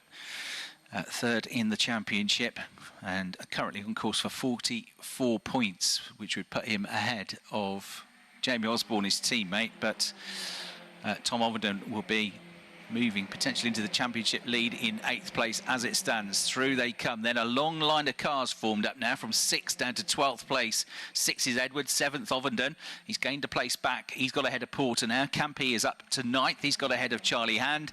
And the top two in the sport division once again glued together as they go out of Woodcote Corner, over the grid hatchings, down the national pitch straight, on the brakes into Copse Corner, the right-hander. And still somehow hanging on to that class lead is that purple and pink car of Henry Howarth. 14th overall, but leading the sport division class in the 42 machine. They're heading down into the braking zone for Beckett's. Coming up into the left-hander at Brooklands should be Max Edmondson any second now. Here he goes, and is that gap coming down again? Potentially so. Through the first sector, yeah, half a tenth quicker again was Selby, and he was a few thousandths quicker through the second sector. So bit by bit, Lewis Selby is just starting to close that gap to the race leader, and he might be under a second now for the first time in a while if he's had a good third sector. He has had a good third sector. It's down to just over 9/10 of a second now. So overall, chipping away, he gained a tenth of a second, give or take, on that lap. So Edmondson 33 being kept honest here by Lewis Selby, who's on course for the 44 points. The race leader's got the fastest lap bonus points coming his way at the moment, which will give him 53. And Tom Ovenden, as I say, got back up to 7th place on the last lap. He's going to get 30 points. They're all, of course, outscoring Jamie Osborne. So as it stands, potentially including the points already earned for qualifying, although they went to Nathan Edwards, it's going to be 564 points for Osborne, 554 for Ovenden, 527 for Selby. So 37 points between all three of them, but clinging on, at least for now, to the championship lead is the absent Jamie Osborne. See what Tom Ovenden can do for the rest of the race, though, as the leaders come through. Out of Woodcote Corner, number 33 Edmondson crosses the line, does a 62.473, half a tenth quicker again with Selby. He's got that gap down to 9/10 of a second now. Through in third goes O'Neill Going. He's 1.2 seconds clear of Hickton and Solly and Edwards, but they all were a little bit quicker than him on the most recent lap. So then you've got Edwards 6th, and then here once again comes that battle between the top two in the sport division, and for 3rd and 4th it's getting pretty tasty as well. They're all going into Copse Corner now, with Howarth number 42 battling away with 10 Johnson, and then for 3rd and 4th, Gauchi number 22 has got Chris McKenzie getting ever closer to him in the 210 car. So good scrap going on now for the final podium position in that sport division as well. And through the first sector, again, quicker through that first sector, that run through Copse Corner down towards Beckett's was Lewis Selby in second place. So the mini racer who spent the last few seasons racing these more modern minis. Dad was a racer as well, going through now. Third in the championship, looking to get the lead of the race. He's down that gap to 0.7 of a second now. On his own, his third is O'Neill going. Fourth, fifth, sixth, breathing together through the right-hander at Copse Corner at Hickton, Solly and Edwards in cars 64, 12 and 21.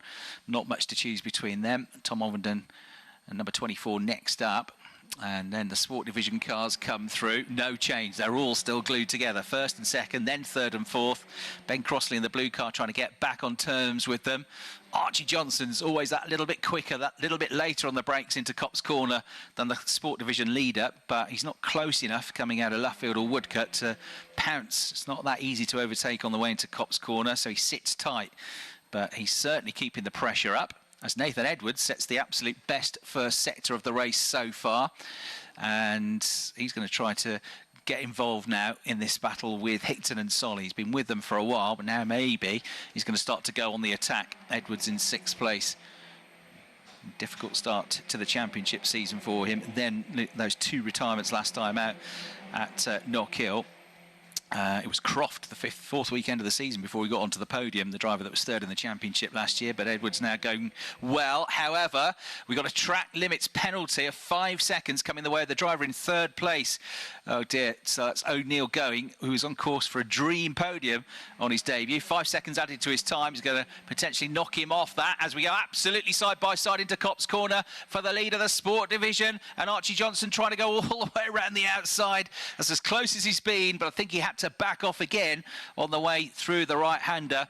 However, he's looking more and more impatient now. They're side by side as they go through Maggots, but the inside line into the right-hander at Beckett's is going to belong to the championship leader. Although, again, trying to fire himself around the outside here is Archie Johnson.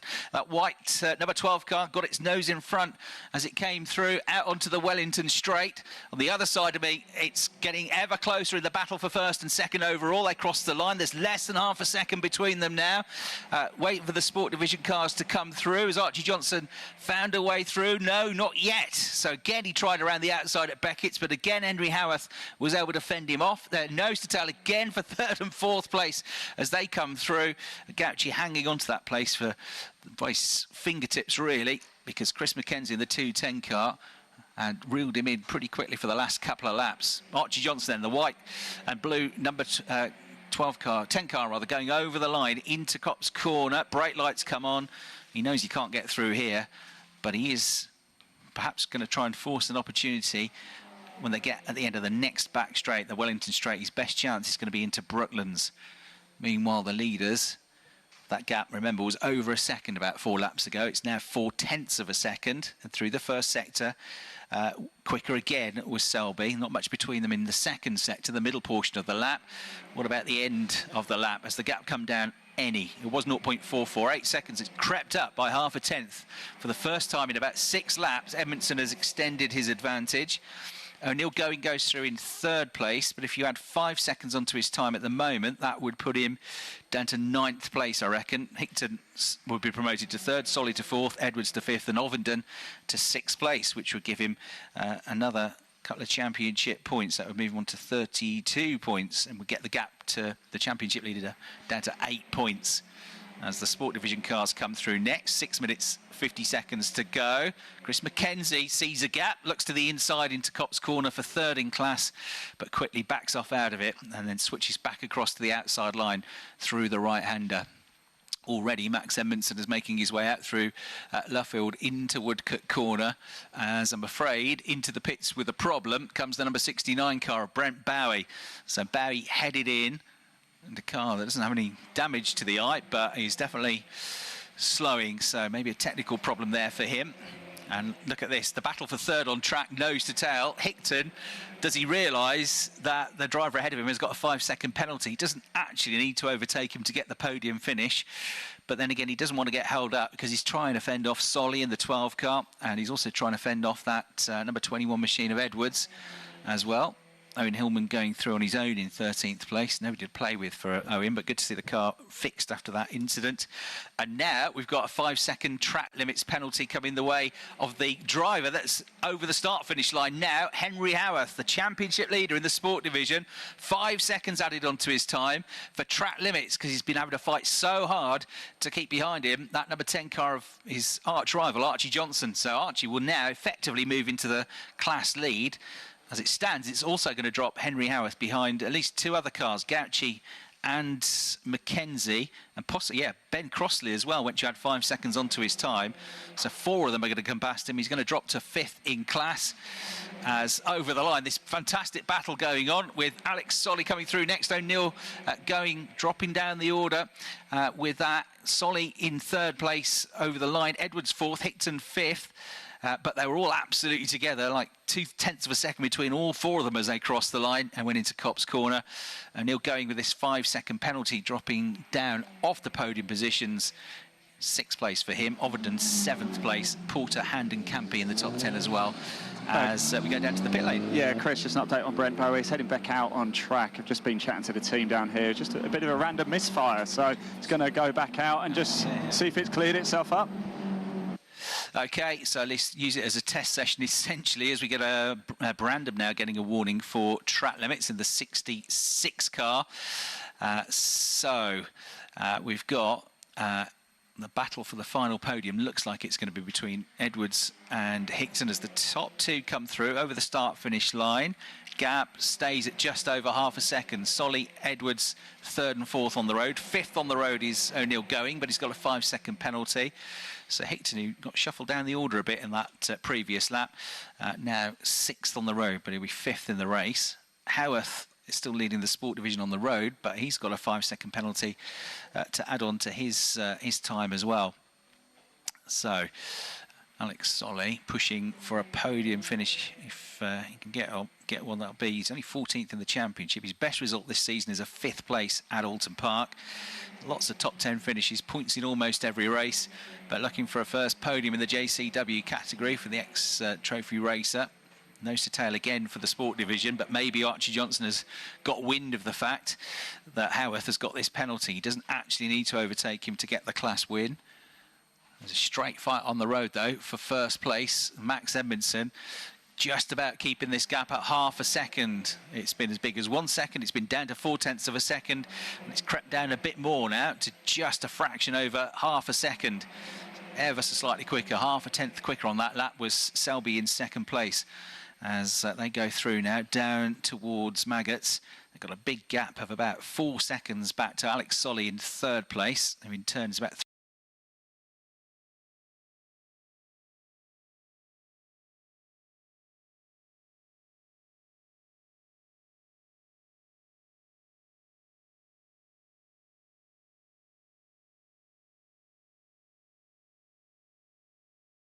5 seconds is added to his time. Well, those 2 are cracking on now, getting away from the battle for 3rd between Gauci and the 22 car. And coming alongside him, Chris Mackenzie, halfway alongside on the way into Copse Corner, but on the outside line, nothing doing. As a warning for track limits goes to Nathan Edwards, so he's got to be a little bit careful now. You get 2 warnings. After that, you start getting 5-second penalties added on to your time. 2 minutes to go. The race leader's heading into Copse Corner. Number 33, Max Edmondson, slightly quicker on that lap. Half a tenth quicker than Lewis Selby. 0.54 seconds the gap between them. Solly in 3rd. He's just edging away from Edwards in 4th. So 12 and 21, 3rd and 4th. 45 O'Neill going has got a 5-second penalty to add to his time, which is going to knock him back, I reckon, at the moment to 8th place. So the further he gets away from those behind him, the less that penalty will affect him. But he will drop behind Hickton, Ovenden and Porter. He'll move up to 5th, 6th and 7th respectively. And then for the class win in the sport division, Johnson's going to get that. But how much damage limitation can Howarth do? He crosses the line. So we know he's going to lose the place to Johnson, who's right behind him. He's now, he's 4.1 seconds clear of Gauci, who's 3rd in class. So if you can pull away by another 0.9 of a second, He'll only lose the 1 place, but he's still on for a podium as it stands, as the gap comes right down between the top 2. This is as close as it has been since the start of the race, and Lewis Selby trying to slingshot around the outside for the lead at Copse Corner, which I think he's done. He just carried a huge amount of speed compared to the race leader coming out through. Over the line they went, 0.2 of a second apart, but he just slingshotted past on the way into that right-hander, as if maybe the race leader had just made a slight mistake coming out through Woodcote, or coming out through Luffield. Because suddenly he was on him, he pounced, he went for it. They still were together as they went through Maggotts Corner side by side. There's a potential they could lap some of the Sport Division cars as well. Maybe. There's only 30 seconds left on the clock though, so they should squeeze one more lap out of this when they come through. And Edmondson fended him off just, but it's side by side for 3rd place, and about to get the inside line is Nathan Edwards on the way into the right-hander at Luffield. The 21 car goes through, and Solly, who's looking for his first podium, has been dumped down to 4th place with a lap and a bit to go. 7 seconds, 6 seconds left on the clock. They cross the line, 4 seconds to go, and Lewis Selby comes to the inside line this time to try and get the lead away, which he has done. Drafting past through to Copse Corner, and Selby at the start of the last lap of the race gets the lead away from Max Edmondson. 6 more championship points, which are going to be absolutely crucial in the fight. Is he going to hold the inside line of the way into Beckett's, the right-hander, as they turn off the Grand Prix circuit? Well, maybe not, because coming back at him down the inside on the CCTV pictures is Max Edmondson. So they are going to be absolutely neck and neck all the way up the Wellington Straight into the final braking zone for the lead of the race for the final time. Who's going to get there first? Is it going to be the 33 car of Edmondson or the 18 car of Selby? Through the trees they come. Edmondson has got the line, got the inside line. He gathers it across to the inside for Luffield to fend off Selby, but Selby now gets on the gas, comes around the outside, trying to carry the momentum. This is going to be a photo finish potentially as they come out through Luffield. Flat out, a drag race to the checkered flag. Edmondson just about has his nose in front. Selby's coming at him, but he's going to run out of road. The flag comes out. Edmondson wins by 0.2 of a second. Selby in 2nd, Edwards 3rd. Solly just missing out on a podium in 4th place. Side by side further back as well, between the 32 car of Anthony and the 55 car of Hand, which got him on the line for what was 9th place. And there was just 14 thousandths of a second between those two as they crossed the line side by side. We wait then, almost a lap down in the end for the Sport Division cars, and it's likely to be Henry Howarth that we see first over the line, but he's not going to get the class win. He might still get 3rd place though if he stayed far enough clear of the 22 car of Gauci once you add these 5 seconds on. So here we go, and Howarth will take the flag, but the win will go to number 10, Archie Johnson. 5 seconds added on to Howarth's time.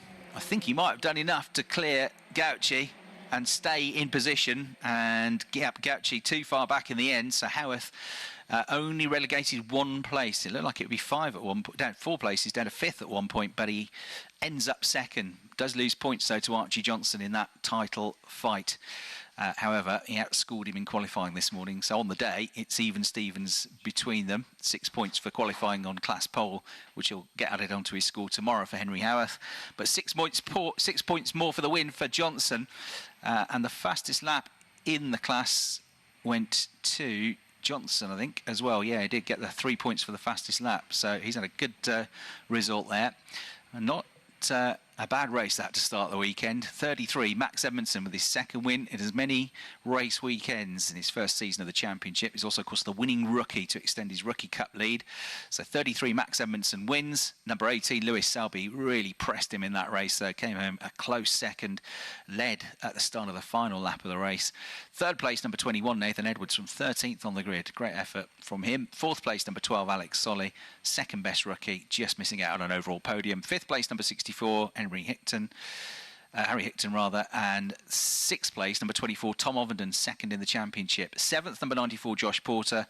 8th place, number 13, Harry Campy. 9th, number 55, Hand. 10th, number 32, Anthony. 11th, number 15, Richardson.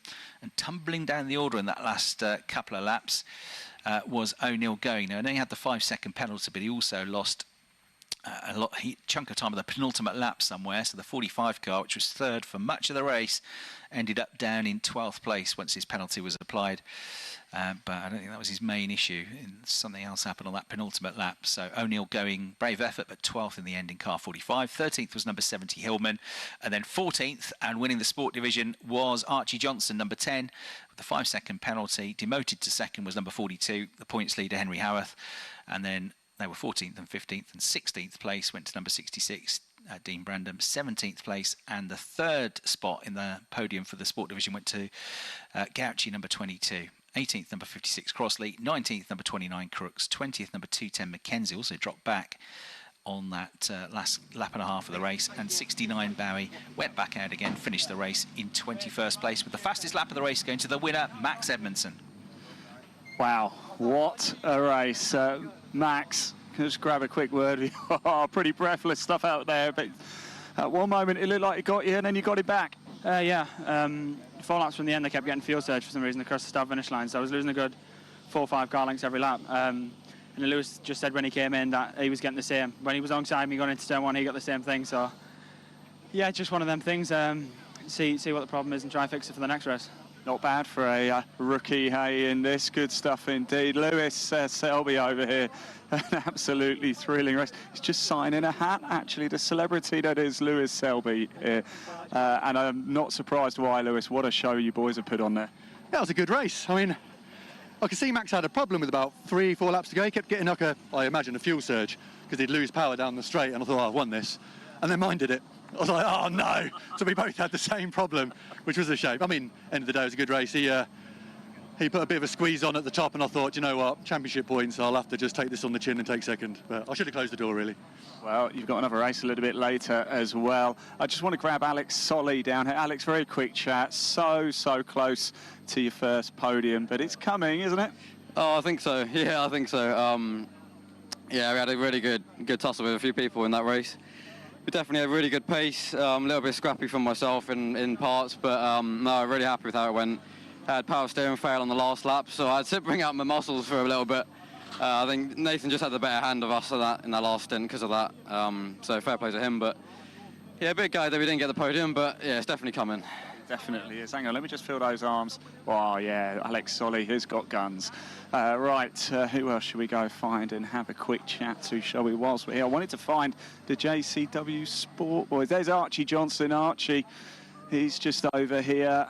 Archie, can we grab you for a quick chat?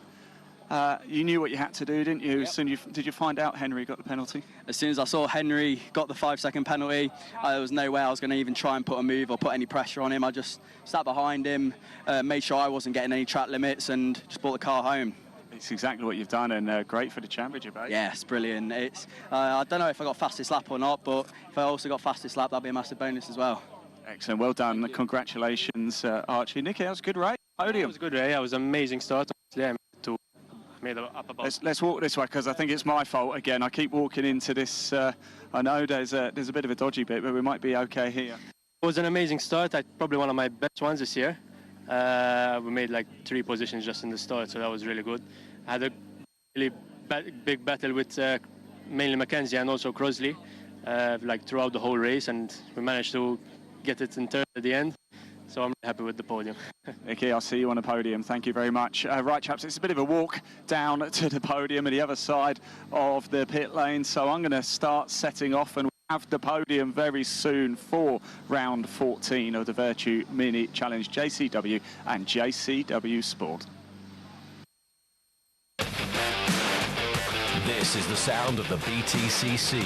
Online, around the circuit, and on FM radio. This is Toka Live.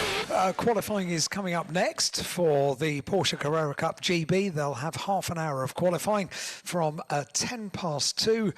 So we've got plenty of time to get the Mini drivers over to the podium, although it's a fairly long travel for the Mini drivers, but I'm sure Ian can get a bit of help with a buggy to get them down to the podium in time. And we can actually, from our commentary point here at Silverstone, which is really cool. We can actually see the Toka Mobile Podium with the backdrop already raised for the Virtue Mini Challenge, and Ian will take care of the podium, and hopefully that will segue beautifully into qualifying for the Porsche Carrera Cup GB. Then we'll go back to racing with the Vera Tools F4 British Championship certified by FIA, and then back into qualifying with the hour that we have designated for the 3-segment qualifying, the Quick 6 qualifying for the Quick Fit British Touring Car Championship. That's coming up at 3:30. So pick your point around the Silverstone National Circuit and settle yourself in for a full afternoon of qualifying and racing action. And thank you for your messages, which are continuing to drop into the studio here at Toka Live. This one says, my name is Junior. I'm here with my best friend Reese on his birthday. And also, I want to thank all of the Silverstone race makers. They do a fantastic job, the race makers. They are really easy to pick out. They're dressed in turquoise jackets, pale turquoise jackets, and they have all the answers that you could possibly have to make your race weekend here at Silverstone a little bit easier. They know the answers to where you can fill up your water bottles and all of those kind of things, where are the nearest toilets, all of those practical answers they will have, and if they don't know, they will find out for you. So thank you to all the Silverstone race makers. They were bearing flagpoles on the grid last weekend, which was a really nice moment for the Silverstone race makers, and they do a super job throughout the year here at Silverstone. And this one comes from Sasha. Hi Sasha, could you give a shout out to my dad Jeff for driving us all over the country to follow the touring cars, and a big happy 11th birthday to Paige. Thank you. Sasha, thank you very much indeed. Well done Jeff. Thanks for driving all over the country, although I suspect you might rather enjoy the travels as well.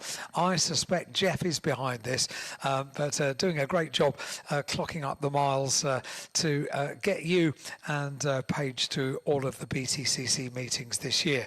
Right, it is Toka Live on 87.7 FM. The tyre trolleys are making their way down into pit lane ahead of the half-an-hour qualifying session for the Porsche Carrera Cup GB. Let's see how Ian Waterhouse is doing as far as getting people over towards the podium. Well, I tell you, Alan, Nicky Gauchi's just gone past me on the back of a Jam Sport racing truck, but I'm on my feet walking down, but I'm almost there now, so... It's quarter of a mile, Ian. It's quarter of a mile. Is it? Yeah. Is it really? The pit lane is quarter of a mile, yeah. Wow, I discovered this to my cost last weekend. Well, I'm... Yes, you did say, yes. Well, I'm nearly there. So I think we just got a few more drivers to come down. In fact, I've got Henry Howarth and Archie Johnson just behind me, so they're coming down. And then we can get the podium underway. So I'll be with you in about a minute or so. Don't let them pass. Well, taking you in. Come on. I'm weaving down the road. Well, you mustn't weave too much, otherwise we'll have to refer you to the stewards. But otherwise, we will have a podium coming up with Ian Waterhouse, and the podium for the Virtue Mini Challenge. Of course, they've got another race today at the end of this afternoon, and we look forward to their race tomorrow. 3 races over the course of this weekend at 12:25 tomorrow afternoon, and they are always very, very entertaining indeed. A quick reminder how you get a shout out on the radio. It's on WhatsApp, and all we need is your first name and your message, and send it off on WhatsApp to 07482 877 877. And a reminder as well that Amelia is here this weekend on 87.7 FM when we finish on air at around about, I think it's going to be around about 6 o'clock or thereabouts.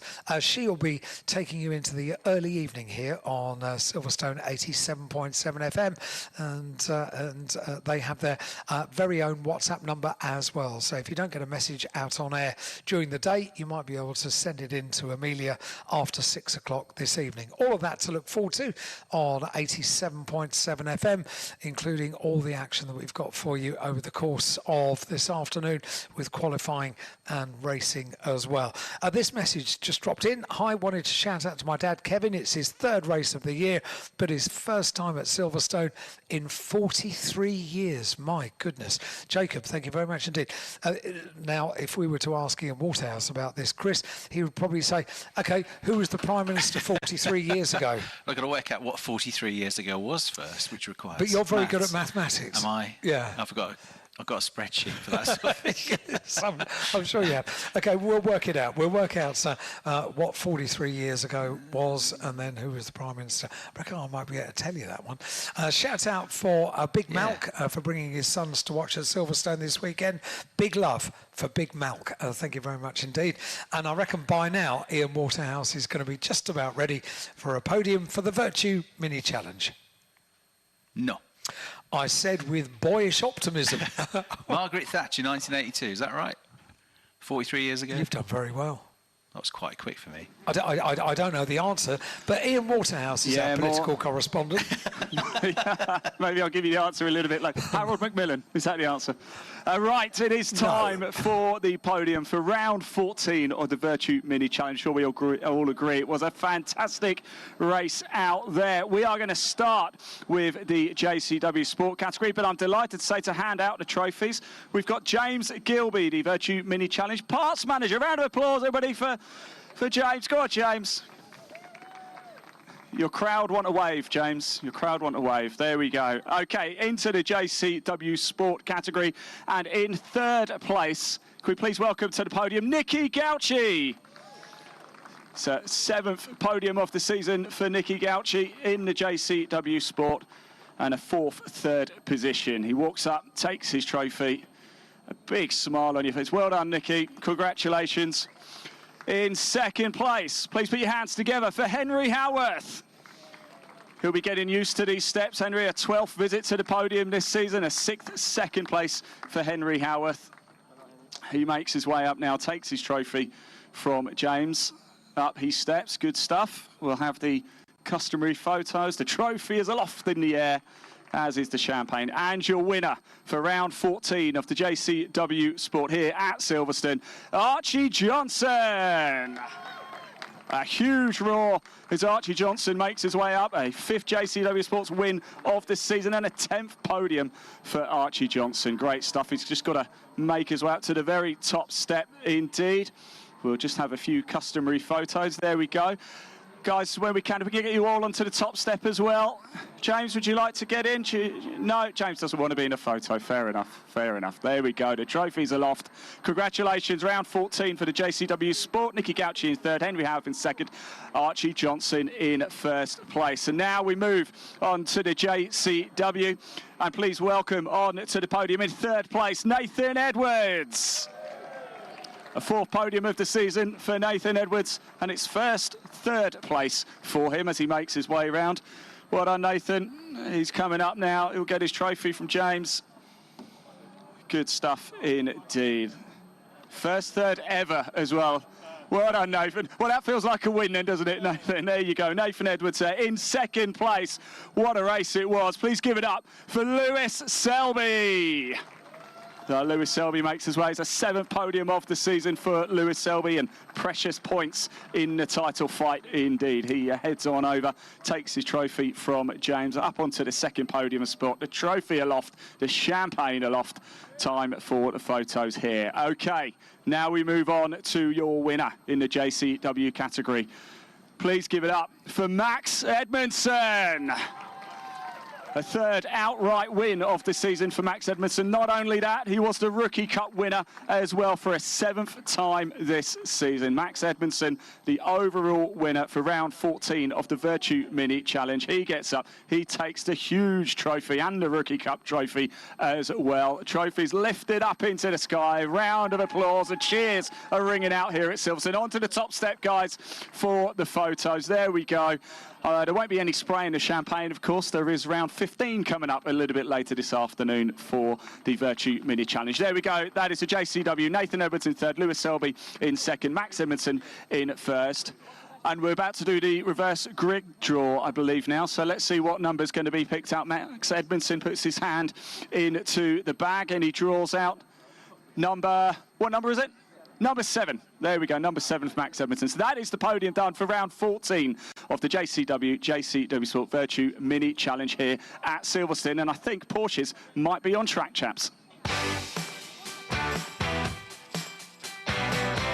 Expert commentary, interviews and behind-the-scenes insights. This is the sound of the BTCC weekend. Toka Live.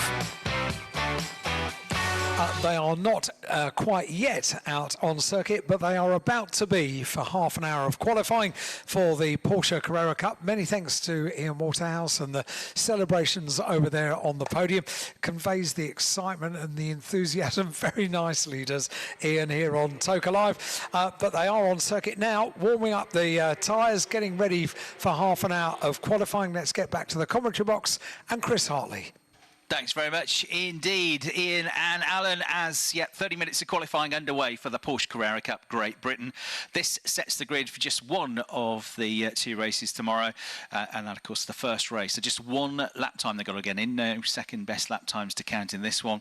That'll set the grid for race one tomorrow morning. The results of race one with a part reverse grid sets the second grid tomorrow afternoon. The entry list you'll find on page 55 of your race programmes. These are thunderous 510 brake horsepower Porsche Carrera Cup cars based on the road-going Carrera, but specifically made for race tracks. They run on slick Michelin tyres. They have 4-litre engines, and although all the cars are the same, you've got three categories of drivers, each fighting for their own points, their own podiums, their own trophies. The pro drivers, the professional drivers, the pro-ams, the semi-professionals, and the AM class drivers, the amateur drivers.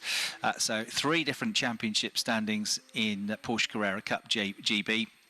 And coming into this weekend, with just this and Brands Hatch to go, Will Martin, who's had 5 years racing in the championship now. He had a year away a couple of years ago to race Porsches in the States. He's been a top 3 finisher in the championship, started his car racing career racing Ginetta Juniors, and then stepped straight from that into Porsche Carrera Cup.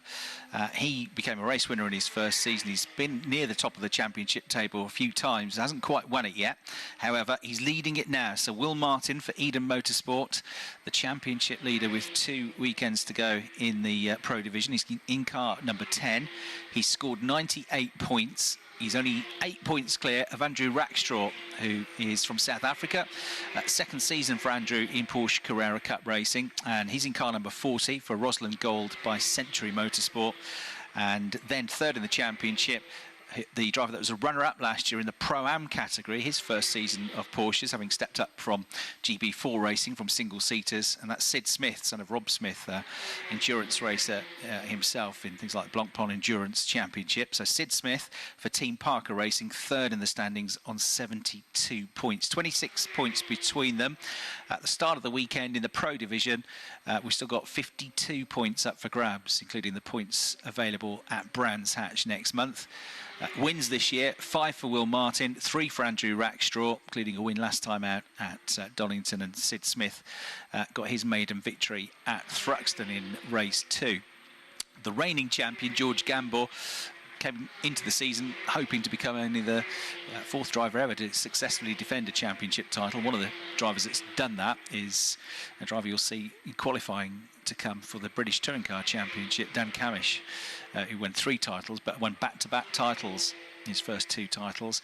But George only 4th in the championship at the moment after a tricky start to the season. So, Pro-Am category then in the Porsche Carrera Cup. Oliver White leads that one for Eden Motorsport. He's in the green and blue number 94 car. He's scored 96 points so far this season. He's had 5 class wins and 4 other class podium finishes. And he is currently 5 points clear of Max Coates, who has perennially just missed out on championships in his career through Clio Cup racing, through Mini Challenge, Porsche Sprint, but he's very much in the fight for this year's Pro-Am Championship. Max, the Yorkshireman, in his first season of Porsche Carrera Cup racing, pushing hard. He's had 2 wins this season. He had a slightly tricky weekend at Knockhill, but bounced back after losing time with a run through the gravel trap at Donington and a track limits penalty at the start of the weekend. He bounced back to get a class podium in race 2. So he is 7 points adrift on 91, and third is Ollie Jackson, former Pro-Am champion back in 2010, and of course race winner here at Silverstone in the British Touring Car Championship. And finally the AM class, Jonathan Beeson, who stepped up from the Porsche Sprint Challenge where he was a class champion last year. He's gone from the Cayman to the Carrera Cup 911 car, and he is on 122 points, 12 points clear of Carl Cavers, former Ferrari Challenge Championship runner-up in the Ferrari Challenge UK, and in his first season of Porsche Carrera Cup. So they're the top two in that championship. Those are the three main overall championships. Qualifying then underway. Andrew Rackstraw, second in the championship, has got his nose in front at the moment. 54.872 seconds in the number 40 car. It's only a 69,000th of a second advantage over Will Martin. Expecting this to be another really close session. Currently running in third place is George Gamble, the number 1 car, the reigning champion. They had a test on Thursday. Will Martin was quickest in that one, but only by 23 thousandths of a second from Andrew Rackstraw. Sid Smith was third and also within a few thousandths of a second. And Andrew was quickest yesterday across the 2 free practice sessions, but the gap was even tighter. Yesterday's nearest rival in terms of times was Oliver White, the Pro-Am driver, and there was only 16 thousandths of a second between them. There was less than a tenth between the top 4 drivers yesterday afternoon, with Andrew Rackstraw, Ollie White, Angus Whiteside and Will Martin being the top 4. Number 1, track limits, time disallowed, George Gamble. Guess it's not going to be the first or last time we see that message on the board in this session. So he loses that lap time, but it wasn't his best anyway, so he remains third quickest overall. Ollie White now up to 4th place, is the top Pro-Am driver with a 55.038. And then we've got Josh Stanton, another Pro-Am driver, former Am-Class champion, in the mix as well. But Angus Whiteside goes through and gets himself up to 4th place now. So Angus, number 52, with a 55.036 second lap. That puts him to within a 10th and a half of the fastest lap time of the session. So Angus, who stepped into the pro category for the first time this year, I mean, won the Pro-Am Championship last year, up there. And also up there, 4th quickest, Henry Dawes, top Pro-Am now. So Henry, in his 4th season now, Porsche Carrera Cup, in the Domino's livery car. I would say franchise for Domino's Pizzas, so he's got the Domino's yellow, blue and red livery on the car. He's up there in the top 5, but to the top of the times goes Oliver White. He now becomes the top Pro-Am, and he's on overall pole position here with a 54.845. 27 thousandths of a second ahead of Rackstraw. Martin is down to 3rd place in the number 10 car. And then Seb Hopkins, another one to improve. He was last year's Porsche Sprint Challenge champion. And Seb into 4th place now in the number 18 car with a 54.966. That's just 2 thousandths of a second quicker than somebody else that's come up from Porsche Caymans into this race series. With him, that was Will Jenkins. So they're the top 2 rookies, and they're barely split, although Jenkins has just lost that lap time. It's just come up on the screen for track limits, so he tumbles down to 10th place all of a sudden. So next one to go through and improve is that all-pink car of the current Porsche Junior driver, James Wallace. That pops him up to 6th place now, the 55.023. And he's done a personal best through the first sector as well. First sector of the lap takes in the start-finish line, Copse Corner, and the run down to the braking zone for Beckett's. Sector 2, the middle sector, is a bit longer and takes in Beckett's, the run up the Wellington Straight, and then into Brooklands, and the last 2 corners, Luffield, Woodcote, and the run to the finish line is sector 3 on the lap. As Sid Smith, who's currently 14th, has just done the absolute best first sector time. So the 99 car next to keep an eye on. He's just coming into the left-hander at Brooklands. The green and white machine goes through sector 2, and that's a personal best, 18.1 seconds, which is within a 10th of a second of the absolute best first sector time. So he's definitely going to move up the order, but how high up the order will he get? Sid Smith comes through. He's not going to be 14th for long. He crosses the line. It's only 10th. That's a bit of a surprise because he was flying at the start of the lap, but he just faded away a bit in the final sector. That was his first proper try, though. He's also lost the lap time for track limits, so he's down to where he started, back down to 14th place. There's quite a few of the cars led by James Wallace come into the pits. Josh Stanton, Ollie Jackson, Ollie White, Andrew Rackstraw also into the pits, and we're only just over 10 minutes into this half-an-hour qualifying session. So number 10, Martin, quickest. Number 94, White, second. He's the best Pro-Am. Number 40, Rackstraw, third. Number 18, Hopkins, fourth.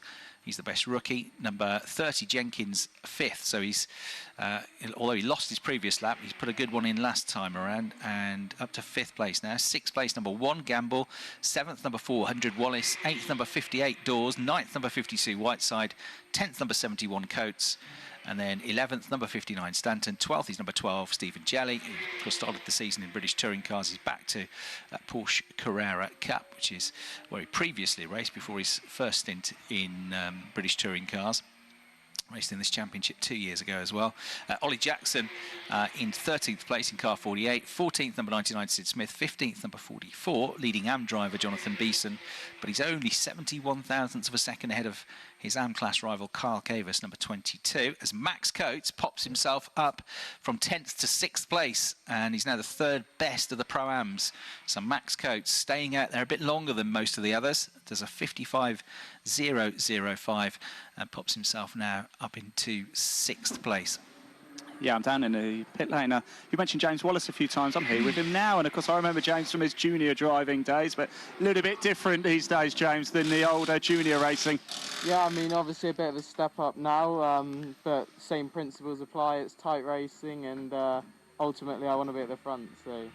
Do you like these shorter circuits? Obviously, we've got the likes of Brands Hatch Indy, Silverstone National here. Does it suit your style, the hectic, frantic driving? I don't mind. I mean, at the end of the day, you've got to be able to apply all the techniques to the same, or the different circuits we do. I mean, a lot of the tracks we do are sub 1 minute lap times, so ultimately I can't dislike or like that many circuits, otherwise it wouldn't work well in championship favour. So. Versatility is certainly key. And how's it gone for you, the opening 10 minutes or so? Not too bad. I think, yeah, we've left time out there, and it's time to go and chase it now. Excellent, James. Thanks for talking to us. Really good to see you again. Sorry, I'll move out the way. Yeah, James Wallace there, just in the pits. Quite a few cars in at the minute as well. Somebody who's been in for a while. Josh Stanton's been in a while. I wonder if we could just quickly pop in. Josh, how are we getting on out there? It's hard work. It's close. It's very, very fine margins. We just need to find a little bit. We got a completely different setup on from yesterday, so just getting used to that. But yeah, we can find some time. Excellent. Josh Stanton there, thank you very much. They're about to put the boots back on his car, and it won't be long before we start seeing the track get a little bit busier once again, Chris. Yeah, absolutely. Sort of most of them called in a bit earlier than perhaps you would expect, but then again they're getting more laps in, aren't they, on a shorter lap than they might at other circuits. So most of them have done more than 10 laps now, between 10 and 12 laps. Lots of them have lost lap times as well. You heard from James Wallace, who is the Porsche junior driver. Went through an elimination process, which has just started up again. So you get to be a Porsche junior driver for 2 years. So he was last year and this year, and the search started last month for the 2026 and 2027 Porsche Junior. It's a backed position, so various criteria to enter. Then the drivers that enter are whittled down to finalists, and then they are put through their paces in terms of on track and in terms of fitness assessments and media assessments as well. But the prize is fantastic. So during the course of their 2 years, they get £85,000 per year budget contribution towards both seasons in Porsche Carrera Cup GB, but get placed with one of the top teams in the championship as well. They get support from Porsche Motorsport engineers. They get bespoke training plans from in terms of fitness from the Porsche Human Performance Centre, world-class media training, and they also get to represent Porsche outside of the championship. So, for example, James did very well this year at the Goodwood Festival of Speed, and in previous times there have been opportunities for Porsche juniors to come and race as a one-off perhaps in the Porsche Super Cup, when the Porsche Super Cup Championship races at Silverstone. Didn't this year, but has in previous years as part of Grand Prix weekend. So James he elevated there, I mean, stepped up through first Fiesta racing, then GT4 racing in British GT. So it's been good to see his development as he's gone up through the championship, as Andrew Rackstraw pops in the new fastest time of the session early on in this basically second phase of qualifying. The driver second in the championship with a 54.753 second lap. That's put him just over a tenth of a second clear of Will Martin So second in the championship leads first in the championship. You get 2 points for a class pole position as well, which would get the gap between them down to 6 points going into tomorrow's race. Really is a tight championship fight between these two. 5 wins for Will Martin, 3 for Andrew Rackstraw. And then podium-wise, including the wins, 9 podiums for Will Martin this year and 7 for Andrew Rackstraw. But there were a couple of early season retirements in race 2 at Donington, race 1 at Snetterton, which cost Will Martin, whereas Andrew has been a bit more consistently in the points. Only a couple of times has he missed out. You get points for fastest laps. The pro drivers score more points in race 1 than they can in race 2 because of that part reverse grid that we get. But for the Pro-Ams and the Ams, they score the same points in either race. They can also score pole position bonus points. And at the moment, the Pro-Am quickest driver is the Pro-Am Championship leader, Oliver White. So that'll move him from a lead of 5 points up to a lead of 7 as it stands. And then the leading Am is Jonathan Beeson, who also leads his championship. So he's going to score 2 points for pole positioning class as it stands to give himself a 14-point lead over Carl Cavers going into tomorrow. However, that comes with a caveat, and that caveat being there's only 77 thousandths of a second between them as it stands. So very tight as well. Martin back to the top of the times with a 54.684 by 69 thousandths of a second. 54.753 for Andrew Rackstraw. And then he's only 92 thousandths of a second clear of Oliver White, who's just done the absolute best first sector time. Angus Whiteside, 54.935. He's only 90 thousandths of a second behind him. Seb Hopkins is only 31 thousandths of a second behind Whiteside. Gamble is only 14 thousandths of a second between Hopkins. And then the gaps become more and more minuscule, just thousandths of a second between each of the positions, all the way down to 10th and 11th places to Wallace and Dawes.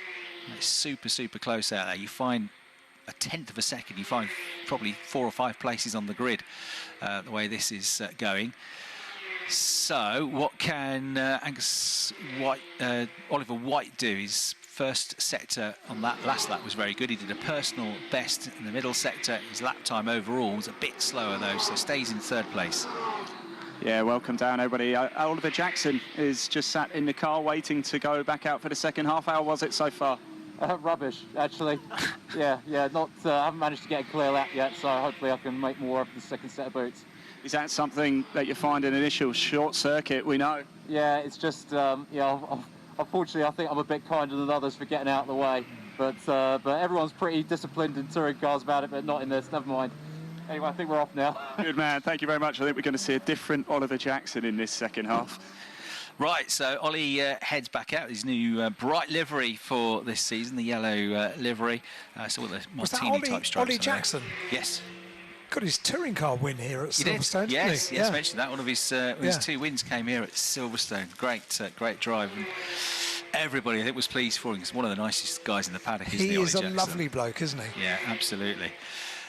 Now, Sid Smith still finds pace through the first sector. If he can glue the lap together, there's more to come for Sid. He keeps getting absolute best first sector times, but the lap keeps fading away from him later on. Now, whether he keeps hitting traffic, I'm not sure, but he definitely backed off on that most recent lap. So he's moved up the order a bit, but he's only in 9th place, is Sid. So in the 99 car, one of the top 4 in the championship. Ollie Jackson was 3rd in the Pro-Am category last year. As I mentioned, he won the Pro-Am Championship back in 2010 in Porsche Carrera Cup. The top 3 are all in the pits now. Still 10 minutes to go, 10 3/4 minutes to go. Martin, Rackstraw and White, the top 3, all in the pits. Will Jenkins up to 4th place now. His last lap was his best so far, 54.928. You've got Jenkins, Whiteside, Hopkins and Gamble all in the 54.9s, just over half a tenth of a second between those drivers, as Sid Smith now finds a lap. Finally, he's been knocking on the door, now he makes it stick and he goes 4th quickest. So he's just heading out of Cops Corner in the green and white 99 car, and Sid Smith up to 4th place. He's now also in the 54.9s. That's 5 drivers in the 54.9s, all within 59 thousandths of a second of each other. So Smith up to 4th, Jenkins down to 5th, Whiteside in the pits is 6th, Hopkins in the pits is 7th, and then Gamble down to 8th, Coates down to 9th, and Wallace rounding out the top 10 as it stands. So Will Martin has the advantage. It's slender. It's just 0.6 of a second as it stands, but he's on course for that pole position, which would be a 4th consecutive pole position if he can nail it. We're about to get very busy out there. Ollie Jackson's making his way out. James Wallace is heading out, and Josh Stanton as well. So all 3 of those cars have been in the pits for quite some time, but now they're heading out in anger. Yeah, got a couple coming in that are going well in the session as well. At the other end of the pit lane, nearest the pit lane entry, number 30, Will Jenkins, 5th quickest. And he comes into the pits. And also coming into the pits is Sid Smith, 4th quickest. So they've still got time to get back out there as well if they want to, with 9 minutes to go. On his own on the track, coming into Brooklands Corner should be, is number 71, Max Coates, 2nd in the Pro-Am Championship. And at the moment, he's only the 3rd best of the Pro-Ams, behind Oliver White, who's 3rd, Will Jenkins, who's 5th, and Max himself running 9th quickest. There's been no change in the AMs in terms of who's on class pole there. That's still Jonathan Beeson in the 44 car. As we go down into the right-hander at Copse Corner with Max all on his own, and a couple of cars leaving the pit lane, about to go on to outlaps as well. But as Ian said, Martin, Rackstraw and White in cars 10, 40 and 94, top 3 in the session, all back out now on outlaps. You've also got Angus Whiteside, Seb Hopkins, George Gamble on outlaps. Ollie Jackson still weaving behind James Wallace up towards Copse Corner to get some heat into the tyres, and that bright yellow machine of his, currently running in 14th place overall. And the last of the Pro-Ams, rubbish as he said, but there's more to come, I'm sure. And over the line next, still building up temperature into his tyres, is the championship leader and the driver on pole position at the moment, Will Martin. Now, you get, in terms of slick tyres for these Michelin tyres, you get 3 sets of new tyres and 2 used that you can run over a course of a weekend. And with all the horsepower they've got, 510 brake horsepower, they do push those tyres to the limit, especially somewhere like Silverstone, where you are going through some pretty high-speed corners like Copse, like Woodcote Corner, but a couple of heavy braking zones as well into Beckett's, and at the end of the Wellington Straight into the left-hander at Brooklands. So that will be something I have to bear in mind during the course of pretty long races, as Alan said, to try and keep those tyres alive for the whole race. Yeah, it looks like there's something quite slippy gone down on the track, a bit of an oil spill or something into Copse, because we have the yellow and red vertical flags being shown at the minute, so that might just slow people up a little bit heading into Copse Corner. And also on the light panel, which I've not seen before on a light panel, but I was just blinking.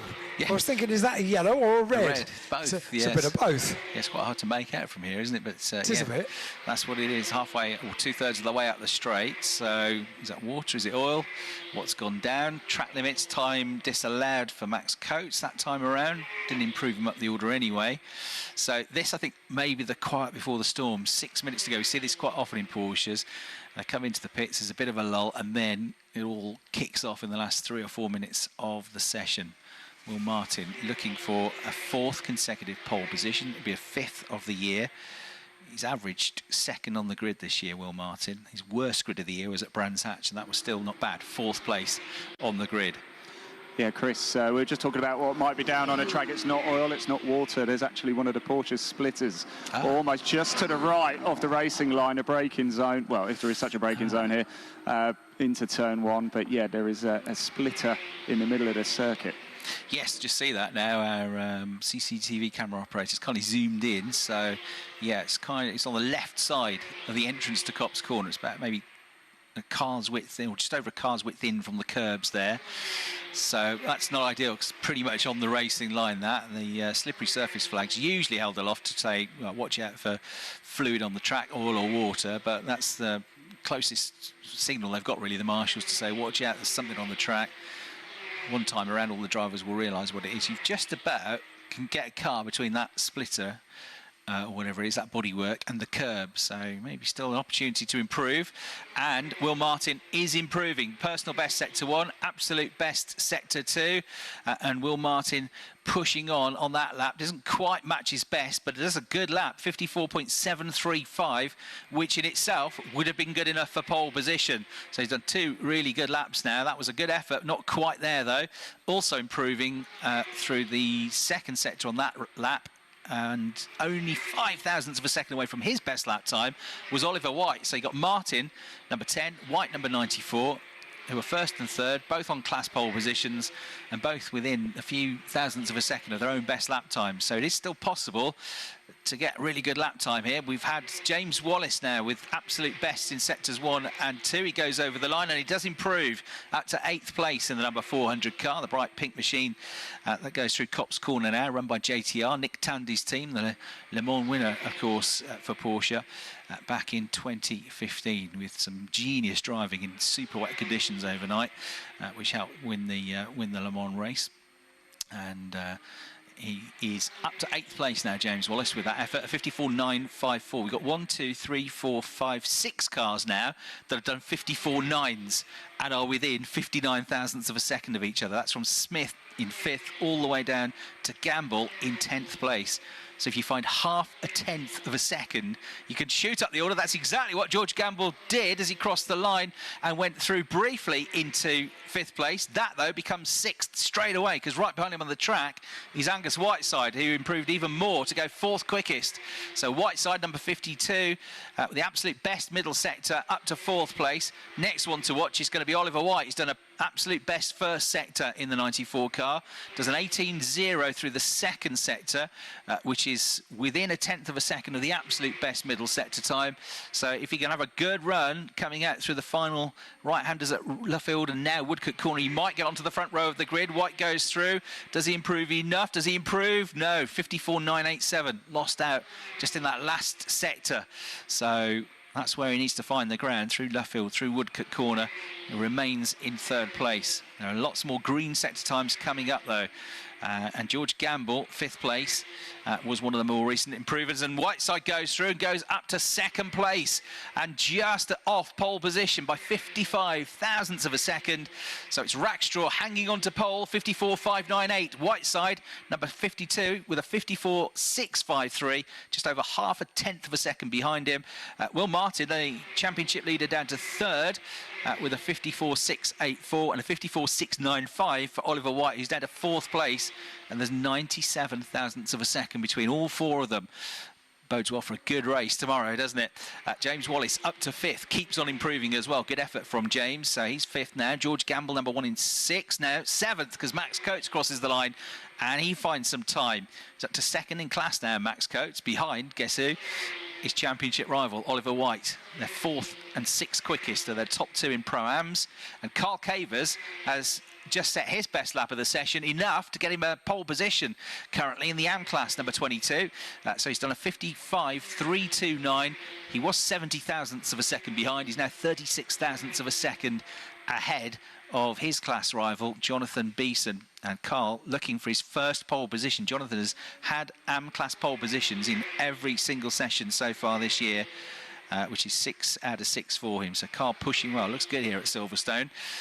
We've had Henry Dawes up to 8th. That's equaling his best of the season. And Will Martin has just gone back to the top of the times, 54.503 seconds. So he's back on pole position from 3rd place. He found a 1/10 and a half, and he's gone just ahead of Andrew Rackstraw. Whiteside 3rd, because Rackstraw improved as well. And suddenly Whiteside, who was on pole a moment ago, goes down to 3rd place. But it's so tight, a 1/10 and a half between them. Got a minute and 2 seconds left on the clock. Number 10, Martin on pole. Number 40, Rackstraw, has come into the pits. That's the end of his session. Will he stay on the front row of the grid? 52, Whiteside is 3rd, only 88 thousandths of a second behind him. 94, White is 4th. Number 400, Wallace is 5th. And 6th place is number 71, Coates. We've had Josh Stanton improving up to 3rd in class in the Pro-Ams, car 59. That puts him 8th overall, ahead of Henry Dawes. But only just 7 thousandths of a second between them. It is ridiculously tight. There's the biggest gap between any 2 drivers at the moment, all the way down to 14th place. The biggest gap between 2 spots on the grid is 73 thousandths of a second. Oh, sorry, 88 thousandths of a second. So, wow, incredibly close. That means there's only 0.5 second between the top 14 cars in this session. And Henry Dawes has just done a personal best 2nd sector, so he's trying to get back up into the top 8 if he can. He goes through, he goes over the line, he stays 9th with a 55.0, a couple of tenths away from his best. checkered flag is now out on the session. The first one to take the checkered flag is Carl Cavers. That's his best lap of the session. He finds another few thousandths of a second, 4 thousandths of a second to be precise, to get his gap out to 40 thousandths of a second over Jonathan Beeson. So Carl Cavers and Jonathan Beeson look set to go into a great battle for the AM class win tomorrow, as there really is nothing between them. Will Martin is about to take the checkered flag. He doesn't improve on that lap, but it doesn't matter as it stands because he's on provisional pole position. His closest rival in the championship, in the session, is in the pits.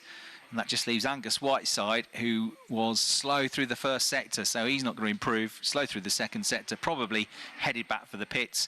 And that should be job done for Will Martin. Unless George Gamble can pull something special out of the bag, he crosses the line. And the answer is no, he can't. It's a good lap, though, 54.788. Almost matching his best, but he stays in 7th place.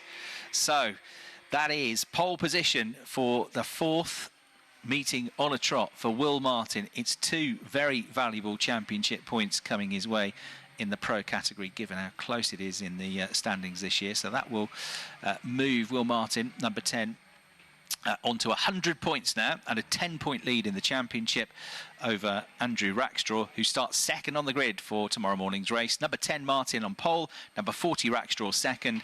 Number 52, Angus Whiteside, is third. He's 5th in the championship.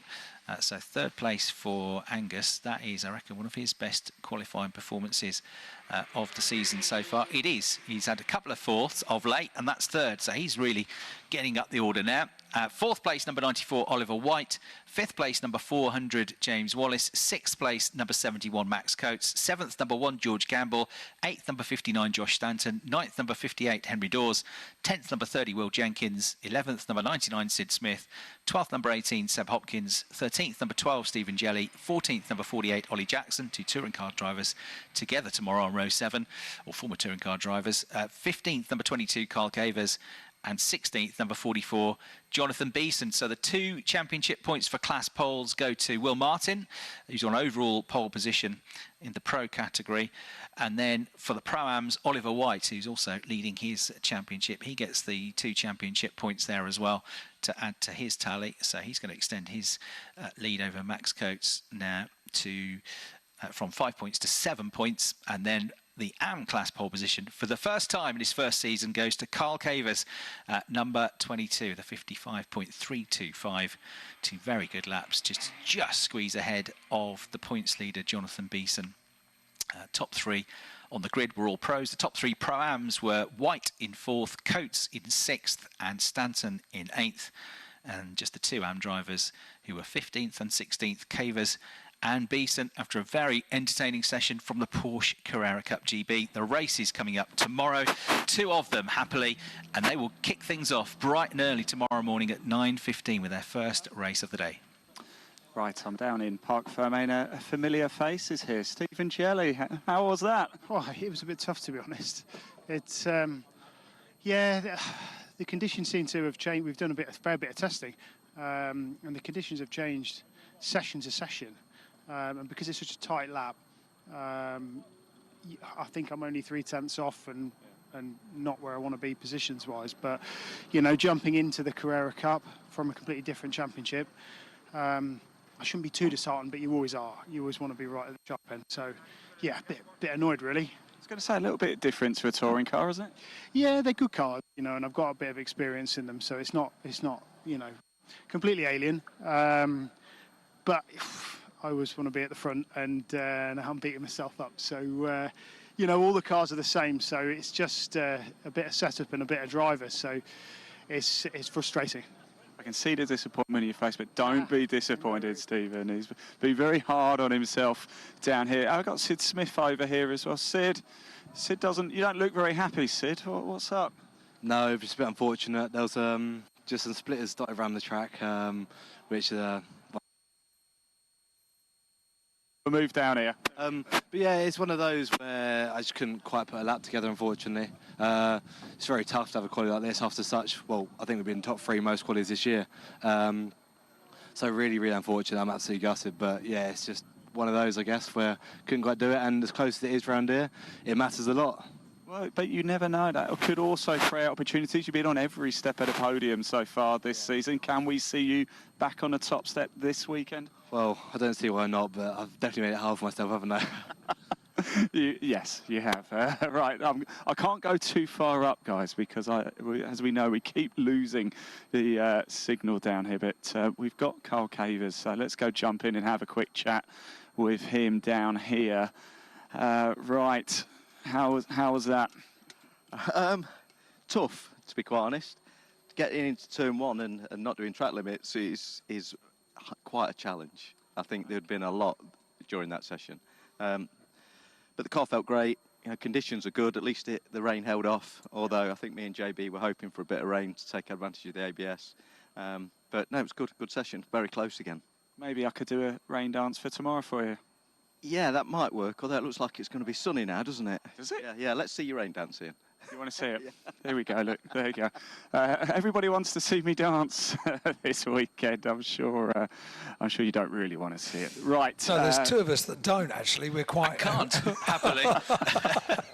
Strictly Come Dancing starting soon, isn't it? Have you applied? Was it too late? It's too late, I think, isn't it? Next year. I did apply and I never got a response. So I'll just jump in very quickly. George Campbell here. George, how was that? Yeah, not too bad. Not too bad. It's always a bit of a struggle quality around here. It's a bit of a lotto how you're going to end up. It's so close. So unfortunately, I was on the wrong side of the 10th. So I'll be in the dogfight tomorrow. But yeah, not too bad. I heard Carl talking about turn one. Track limits quite difficult to avoid. Track limits was difficult, and there was debris all over the track. Never got stopped. So both your racing lines were impeded by just crap all over the track. So don't know what went off there. But if you got your lap in early, it was okay. But then at the end of the session, there was just rubbish all over the track, so it's pretty hard to do a time. Right, George, thanks for talking to us. Best of luck tomorrow as well. Right, so guys, I think we've got more racing action coming up next. With all the latest BTCC news, action and insights, this is Toka Live. We most certainly have got racing action coming up here at Silverstone. It is for the Vera Tools F4 British Championship, certified by FIA, 20-minute race in prospect. We are around about 10 minutes away, so already the grid personnel making their way out onto the grid. And just a quick reminder for you as well, if you want a shout out on Toka Live, you can do so. It's on WhatsApp. All we need is your first name and your message, 07482 877 877. We'll have a 20-minute race for the first F4 race of the weekend. It was quite interesting, Chris, as well, to hear them saying, yeah, we like the circuit, but it's not as good as the Grand Prix circuit, because they are a small bunch of drivers that are lucky enough to have enjoyed the Grand Prix circuit here at Silverstone. Yeah, indeed, and twice this season, actually. Twice, they do most of their events on Toka weekends, but they do stray off and have a couple of other events. And so the second weekend of the year was at Silverstone, but around the full Grand Prix circuit. The thinking is that these young drivers are all, I think to a driver, all aspiring Formula One hopefuls, and would be looking to race at circuits like the Grand Prix circuit, so try and get that experience for them. They also had a away weekend at Zandvoort as well, another Grand Prix circuit. And then in July, started July, as a non-championship race, lots of them came and had a second outing at Silverstone around the Grand Prix circuit. And that was quite last minute, wasn't it? It was, yeah. In terms of the season. Yeah, because it was on the Grand Prix weekend, and normally Porsche Super Cup would be one of the support races for the Grand Prix. They weren't on the calendar this year, and so they looked like there might be a gap in the calendar in the race weekend. But then Formula 4 came to the rescue, and it's the first time ever, I understand, that we've had Formula 1, Formula 2, Formula 3, and Formula 4 on a Grand Prix weekend. How cool was that? And you saw it all? Yes, I did, yeah. And then great to see lots of the British drivers fighting hard and going well out there as well. Some of them had some good results up there and on and around the podium. So it's good to see, good experience for them. And of course, racing in front of, the team bosses in Formula 3, Formula 2, Formula 1, and a huge crowd as well. So it's a great opportunity for those drivers to race around the Grand Prix circuit. And they've had it twice now, but they're back at Silverstone, and now they've got to get used to when they get out of Maggott's corner, not turning left for Beckett's, but turning right and cutting off and missing out the Beckett Zesses, the Hanger Straight, Stowe, Abbey, Farm, Village, the Loop and Aintree, and actually cutting all of that off. They turn right and then cut their way straight back onto the Wellington Straight. But it's a short lap which keeps them all together and actually gives us really good racing, I think. Absolutely super circuit for racing. I've got to try and, if Ian's still there, he posed a trivia question on Formula 4, which I haven't Googled anything, I've been having to think about it over lunch. What was the question? So, I can't remember if it was it 6 or 8 drivers, Ian, that have been double winners at Silverstone in F4 over the years? That's the question he posed. Go on. He's dancing. So I've had a guess at this. Is he there? He's not there yet. I'm not sure he is. I'll come back. So I can't remember if he said 6 or 8 drivers, but my guesses were, well, he confirmed one of them, Deegan Fairclough, won the championship last year. I would guess that Jamie Caroline, he pretty well dominated his championship winning season. Yes. That was 2016, wasn't it? Or 2017. I would guess that Alex Dunn, who had a pretty dominant championship campaign as well. Louis Sharp, a couple of years ago, was the most winning driver for Rodin. I would guess at him.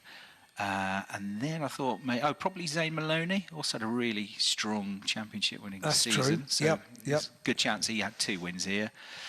And then I was guessing a bit, so I've got a few names, but I think I'd have a go at Luke Browning maybe as one of them, but I might be wrong.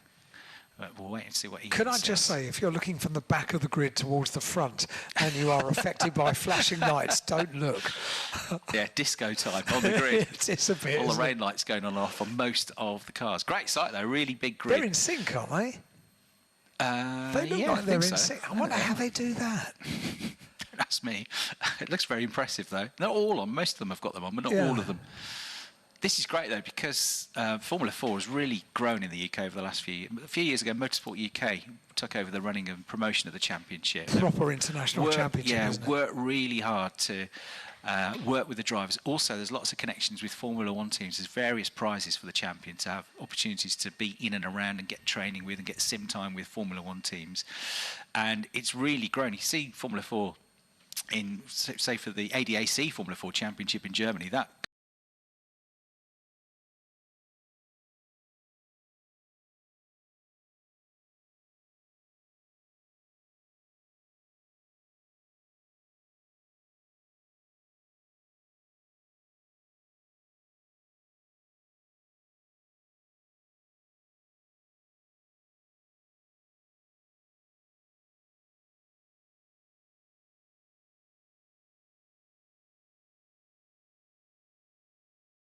flags of the nations running down the left-hand side of the screen. It's very, very impressive. I'll get this message in. A shout out to Charlie and the Chris Dittman racing team in F4 from Charlie's mum, Amanda. There we Charlie go. Edge, wasn't it? Yeah, just got it in time. Good first season for him.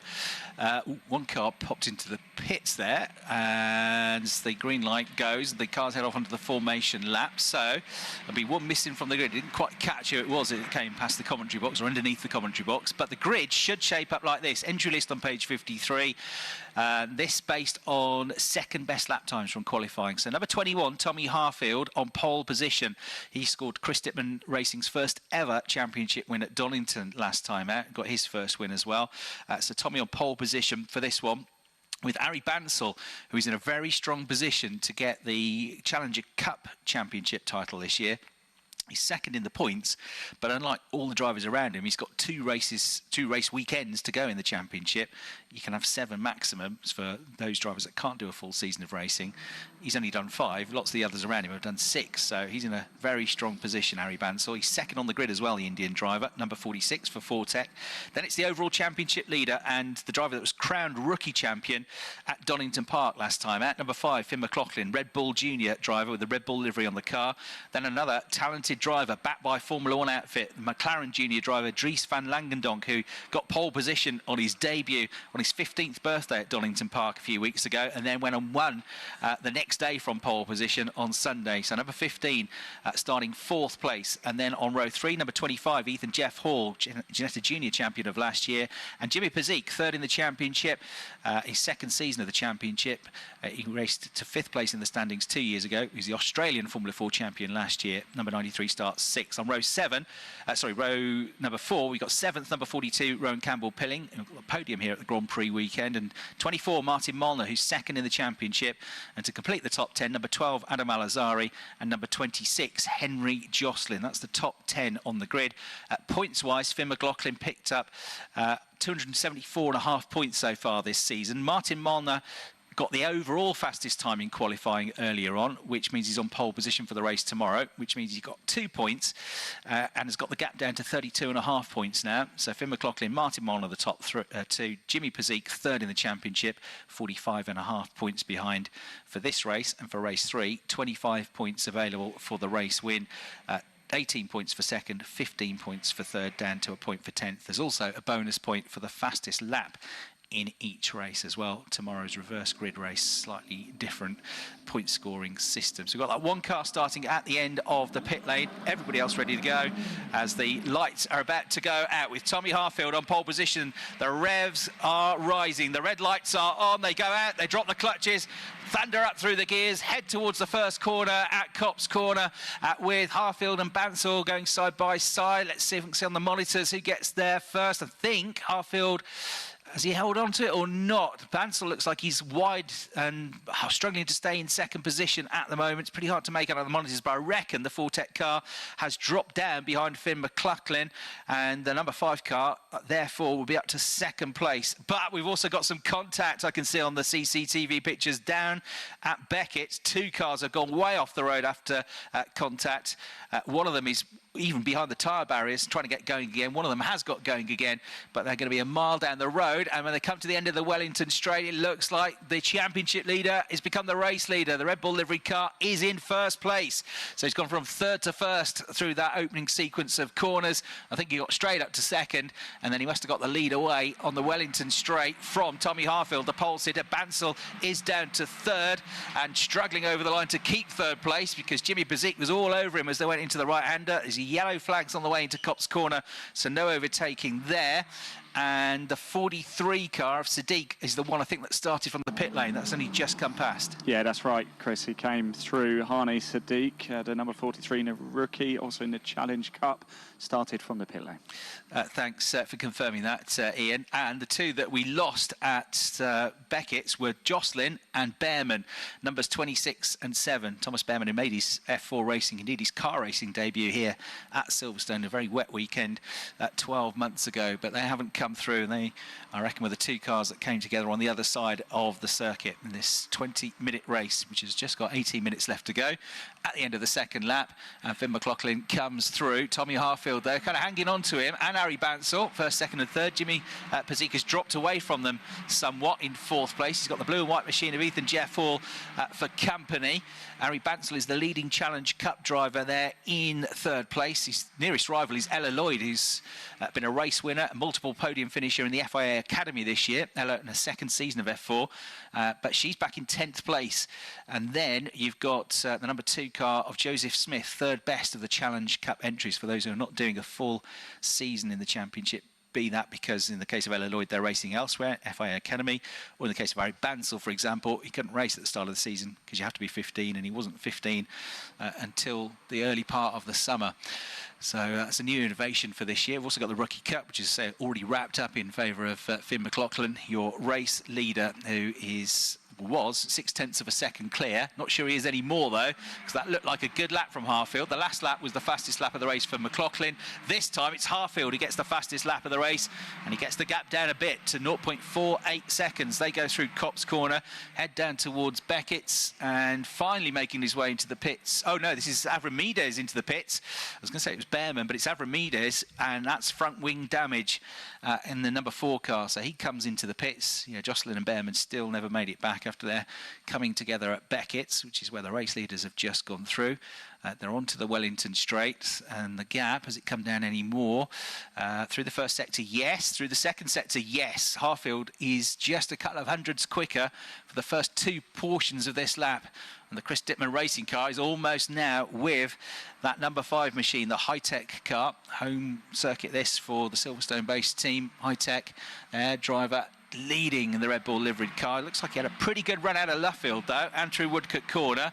And actually, the gap opens up. That was all in the last sector. So 2/3 of the lap, Harfield was catching him. The last sector, The race leader was 2/10 quicker, so that's where his advantage is at the moment. But the fastest lap of the race has just gone to Van Langendonk in 6th place. Yeah, Avramidis just came into the pits. Of course, that front wing hanging off. He's gone back out on track, but as he went out, it was just as the front runners started to make the entry into turn 1. Right, breathe in then and keep your eyes on your mirrors if you're in there. Yes, so very easy lose a lap here, can't you, if you have to visit the pits, even though they're very quick to change those front wings on these cars. Right, the top 2 come into Brooklands corner.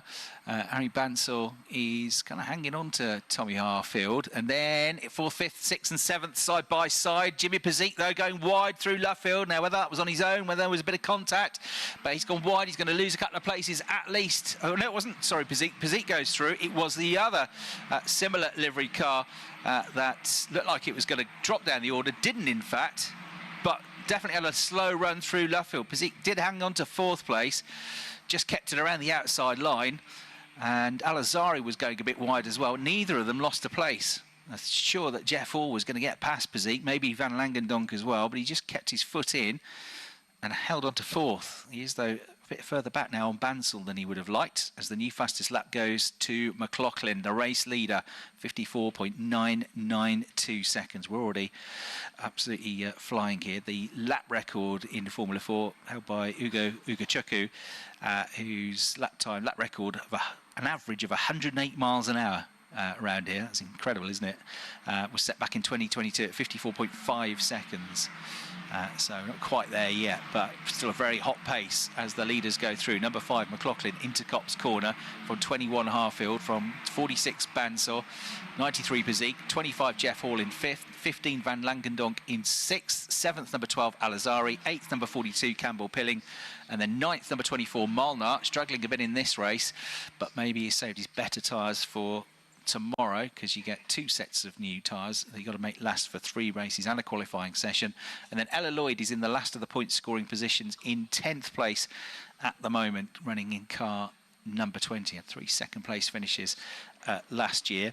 Want to keep an eye on is number 19, which is Alexander Savinkov from Ukraine, because he didn't get any laps done in qualifying this morning and caused the red flag, wasn't able to take part in the rest of qualifying, so he started dead last. But the number 19 car gaining places up into 19th place as the leaders go through, and the gap out to nearly 9/10 of a second. Another fastest lap of the race for Finn McLaughlin. He's absolutely charging around at the moment, doing a fantastic job. He has not had a win since the first race at Knockhill. He's had 4 wins this year, 10 podiums, but he's been a very, very consistent point scorer as well. Did that 1 retirement of the coming together and front wing damage at Donington in the reverse grid race. Blotted slightly his copybook, but otherwise, when he hasn't been winning on the podium, he's still been scoring decent points. Tommy Harfield 4th in the championship, set a personal best lap last time around as well. They've just gone left through Brooklands, right into Luffield. Harry Bans, I think, just falling away from that battle now in the Fortec car, number 46, with, last lap time, which was a couple of tenths slower than those two. Looking good for a potential podium finish, though, for Harry Bansal, who missed the first 4 weekends of the championship.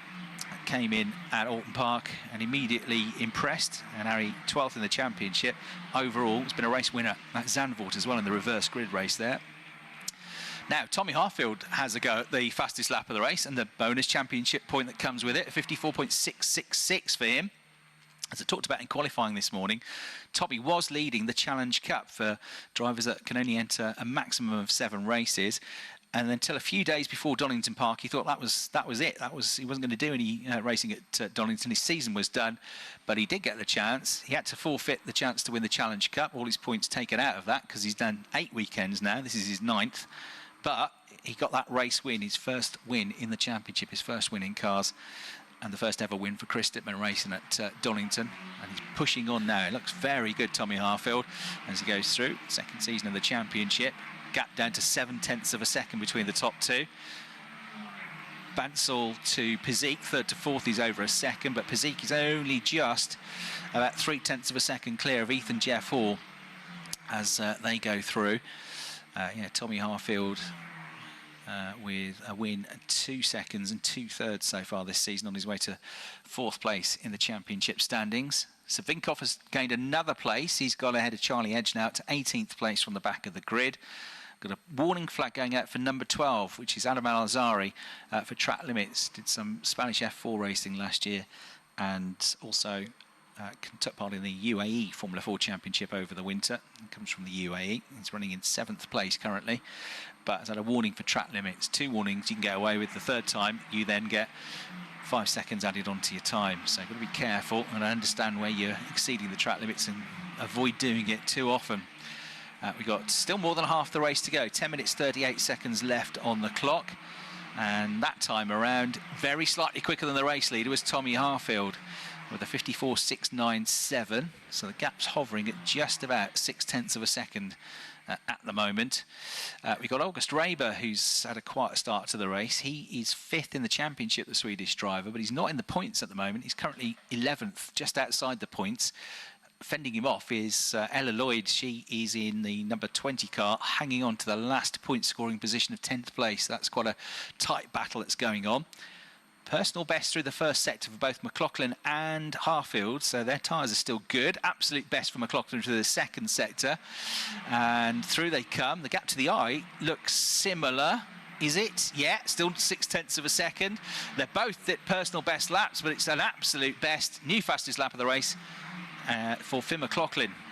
54.606 for him, 54.640. 34 thousandths slower for Tommy Harfield. Got a good battle going on up at Copse Corner at the moment, just a little bit further back. That was for 20th and 21st place. Theo Palmer and Henry Mercier, and they were side by side. Palmer was just ahead as they went across the line by just a few thousandths of a second.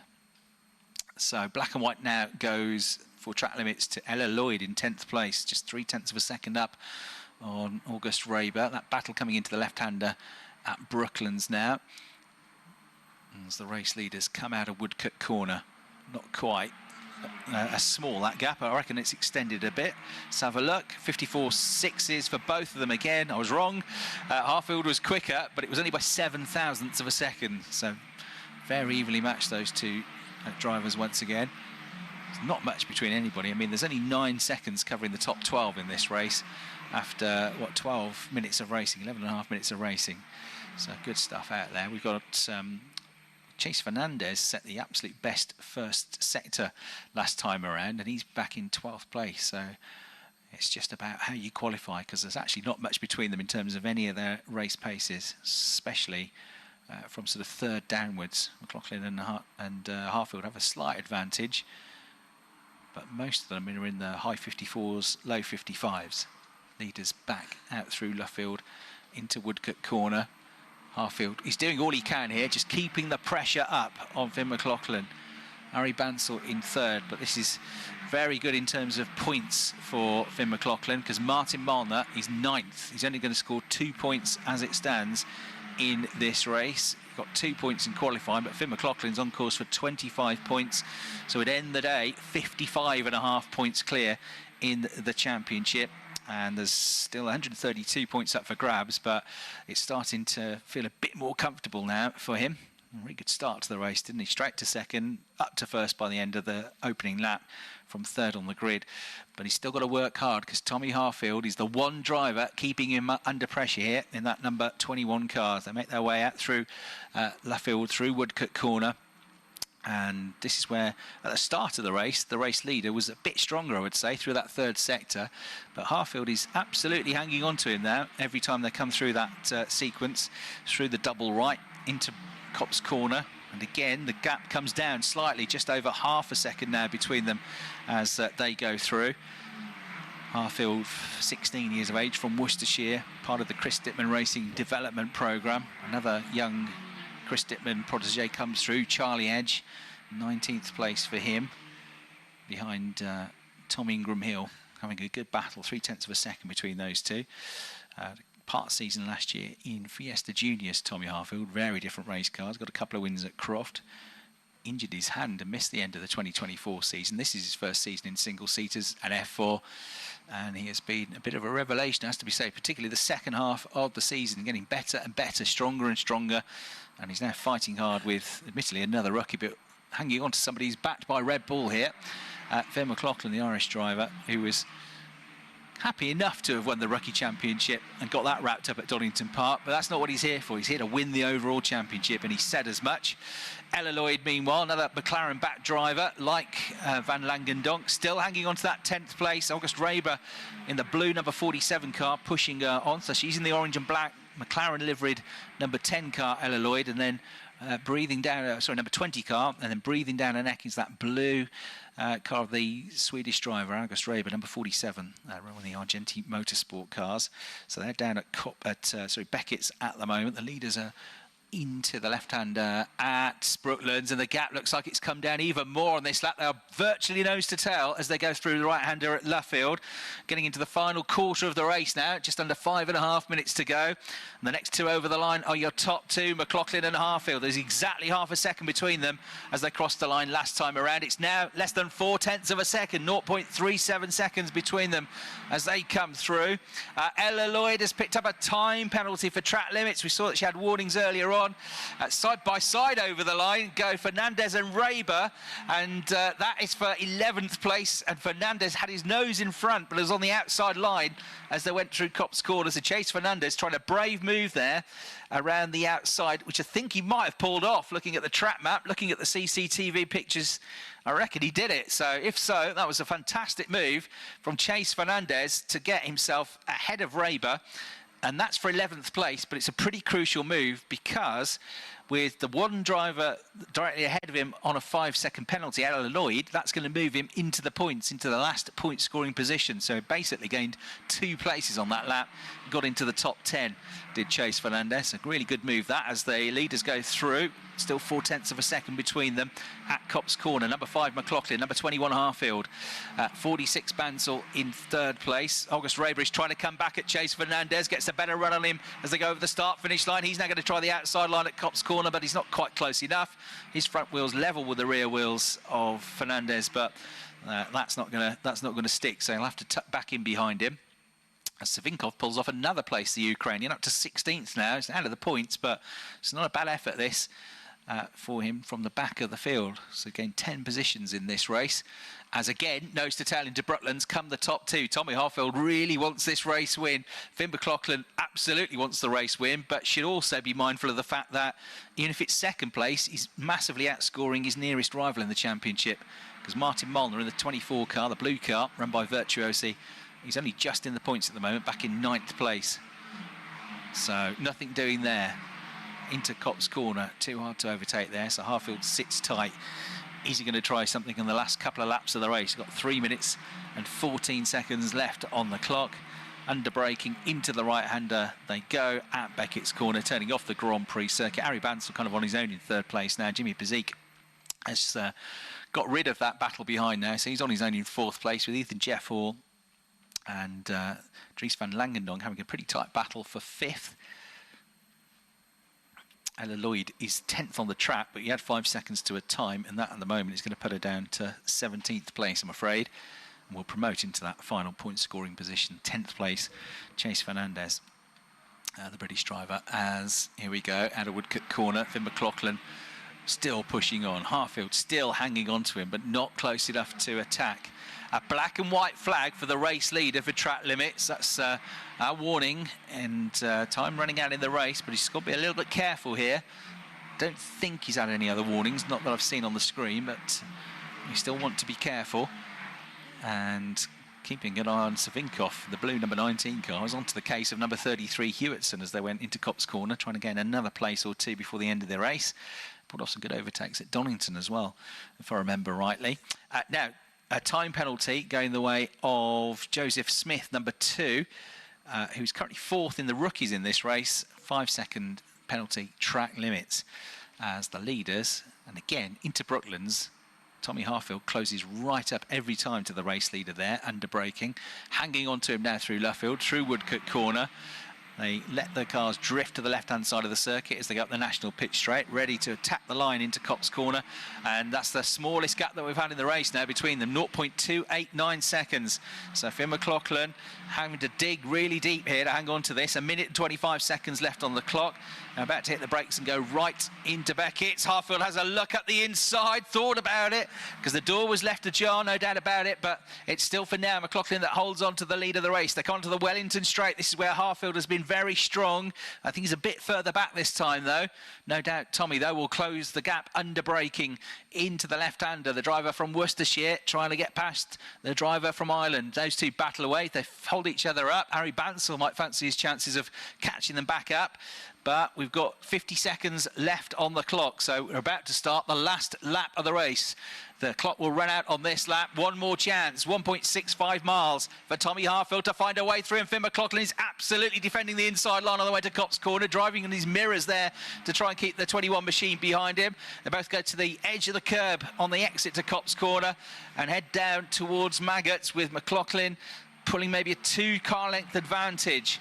So Harfield closes up under braking, gets it down to 1 car length. Last chance really is going to be for Brooklands into the left-hander. Otherwise, it's going to be a win, 25 points and an extended championship lead for Finn McLaughlin. The clock has run out. The checkered flag is being readied.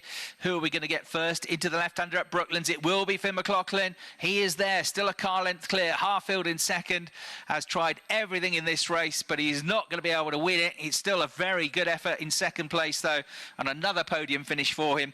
But the win, the 25 points coming to Finn McLaughlin. Win number 5 of the season as he takes the checkered flag and wins by 0.4 seconds from Tommy Harfield. Harry Bansell comes home to complete the podium and wins the Challenge Cup at side of the entry. Bezique, Jeff Hall, Van Langendonk, Al-Azhari through next. Campbell Pilling, Molnar, and Fernandez grabs that 10th place as Ella Lloyd, it's the 5 seconds now added onto her time, tumbles down the order. A couple of cars side by side over the line right at the end of the race further back, which was Fu and Ingram Hill, I think, as they battled for 22nd position. But the win goes to number 5, Finn McLaughlin, who now extends his championship lead quite considerably over Martin Molnar. But Martin will have a chance to get back at him tomorrow, certainly in race 3 tomorrow, because he'll be on pole position for that one. They've both got to deal with the potential carnage of the reverse grid race 2 first in the morning, though. So number 5, McLaughlin wins. Number 21, Harfield in second place. 46, Bansell in third. 93, Bezique in fourth. Number 25, Jeff Hall, 5th. Number 15, Van Langendonk, 6th. 7th, number 12, Al-Azhari. 8th, number 42, Campbell Pilling. 9th, number 24, Molnar. 10th, number 90, Chase Fernandez with an excellent move at Copse Corner. And then 11th, number 47, Raber. 12th, number 14, Larson. 13th, with the 5-second penalty in the end, was Lloyd, number 20. 14th, number 33, Hewitson.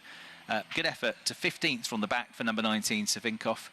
16th, number 62, Kraling. 17th, number 23, Palmer. 18th, number 27, Edge. 19th, number 30, Mercier. 20th from the pit lane start for number 43, Sadiq. 21st, number 2, Smith, at a penalty as well. 22nd, number 69, Fu. 23rd, number 8, Ingram Hill. And 24th, with the visit to the pits with front wing damage, number 4, Avramides. And 2 retirements, 2 non-finishes, both out on the first lap down at Beckett's. Number 26, Jocelyn, and number 7, Behrman. So 25 points go to Finn McLaughlin, only 2 points go to Martin Molnar, and the gap, by my maths unofficially, with 2 races still to go this weekend, will be out to 55.5 points. Jimmy Bezique came home in 4th place, will pick up 12 points, so he'll stay 3rd in the championship. But Tommy Harfield has closed the gap with that 2nd place finish, because he scored 18 points and has moved himself on to 194 points now.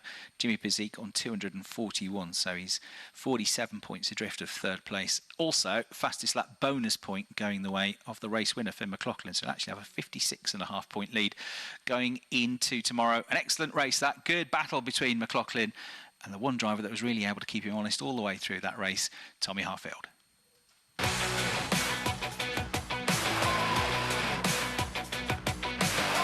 This is the sound of the BTCC Toka Live. And Ian Waterhouse is down there for the post-race comment down in Parc Fermé. Podium is coming up, and of course, coming up here at Silverstone in just over 10 minutes' time, qualifying over 1 hour for the Quick Fit British Touring Car Championship, the penultimate qualifying of the year. Ian Waterhouse is down there with thoughts from F4 drivers. Yeah, thank you very much, Alan. Really appreciate that. Finn McLaughlin, your race winner. Finn, a pretty important day for the championship. Yeah, definitely a great day. Good start to the weekend, so hopefully we can keep carrying it on for the rest of the week. It must mean quite a lot to you as well, with Martin a bit further down the order. No, I'm just focusing on myself, focusing on winning races, and that's what I'm going to keep doing. Great battle between you and Tommy, wasn't it? Yeah, it was quick, had me on my toes, but yeah, taking away the win, I'm happy. Well done, Finn. I'll see you on the podium very shortly. I'm just going to move over here because we've got Harry Bansell, third place for him. Fantastic driving. He's just having a quick chat with his engineer. But Harry, congratulations. P3, happy? Not really. Oh. Not really. I appreciate the honesty. Yeah, I started P2 and yeah, McLaughlin smoked me and Harfield off the line. Yeah, I think there's quite a big thing we have to work on there because the start was very poor from me also. Yeah, I think yeah, we'll see what went wrong and yeah, we'll see what we can do. Yeah, also the pace in the middle of the race was struggling a little bit. Harfield was able to catch McLaughlin, but I was just like staying like somewhere in the middle of like P2 and P4. So yeah.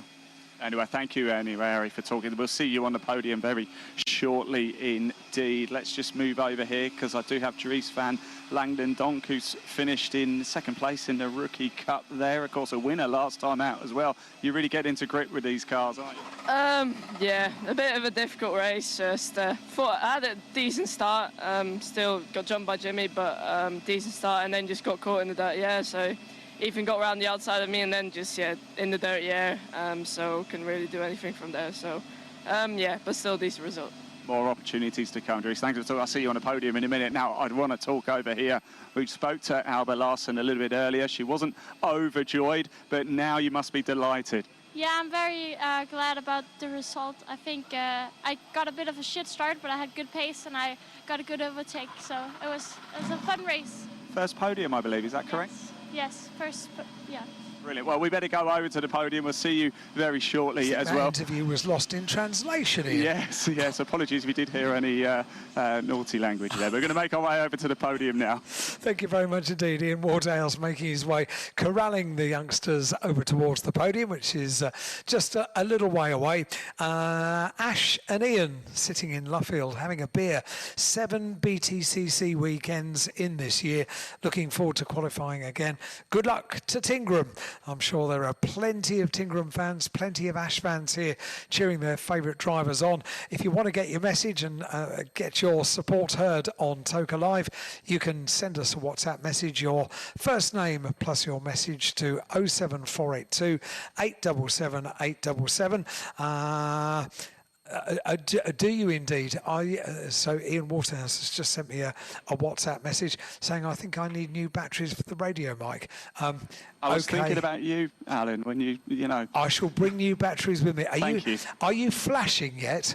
Is it flashing or is it just one? I'm just down to one bar. Okay. Well, I did a fairly important. What you were asking then? Are you flashing? I did a fairly important presentation last week when it was flashing, and I was nervous and anxious. But I shall pour out some more batteries, pop them in my pocket, and be very ready.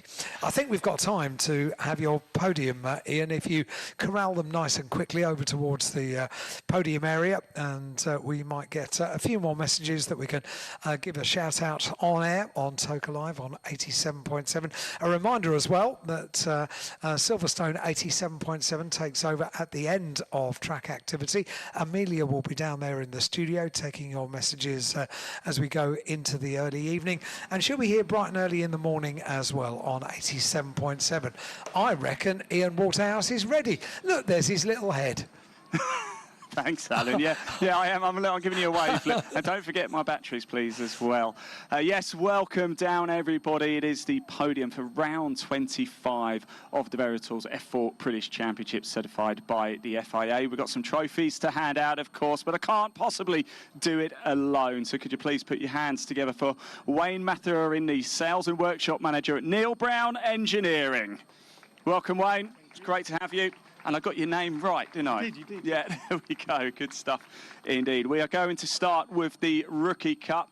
First of all, in third place, I think this is going to be very popular indeed. Please give it up for Alba Larson. A first podium for Alba, representing Chris Dipman Racing. She comes on, takes the trophy from Wayne. Brilliant stuff. Congratulations. I think, there you go, Alba. A couple of photos for you there. In second place, please give it up for the one, the only, Dries van Landendonk. Well done, Dries.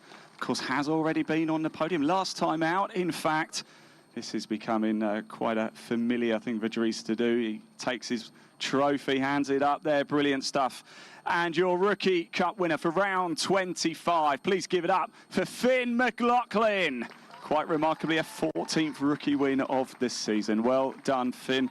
He makes his way up. He's going to take his trophy from Wayne. Good stuff. And we'll just have a couple of photos there if we just look forward. And then if we could get you all onto the top step. Wayne, would you like to join them? You like to get up there? And there we go, all together. A nice little photo. There you go. That's the Rookie Cup for round 25 of the Veritools F4 British Championship. Alba Larson, Dries van Landendonk, and Finn McLaughlin. Woo! Round of applause. Yeah. Woo. Okay. Now we move on to the main podium presentation. In third place, please give it up for Ari Bansal. Third podium for Ari Bansal this season, and a third place as well. Very impressive trophies. He holds them up, smiles for the cameras. And in second place, please give it up for Tommy Harfield. Sixth visit to the podium for Tommy, the main podium category. It's been a wonderful season for him, and also, of course, a winner last time out. He takes the P2 trophy, holds it aloft, smiles for the cameras.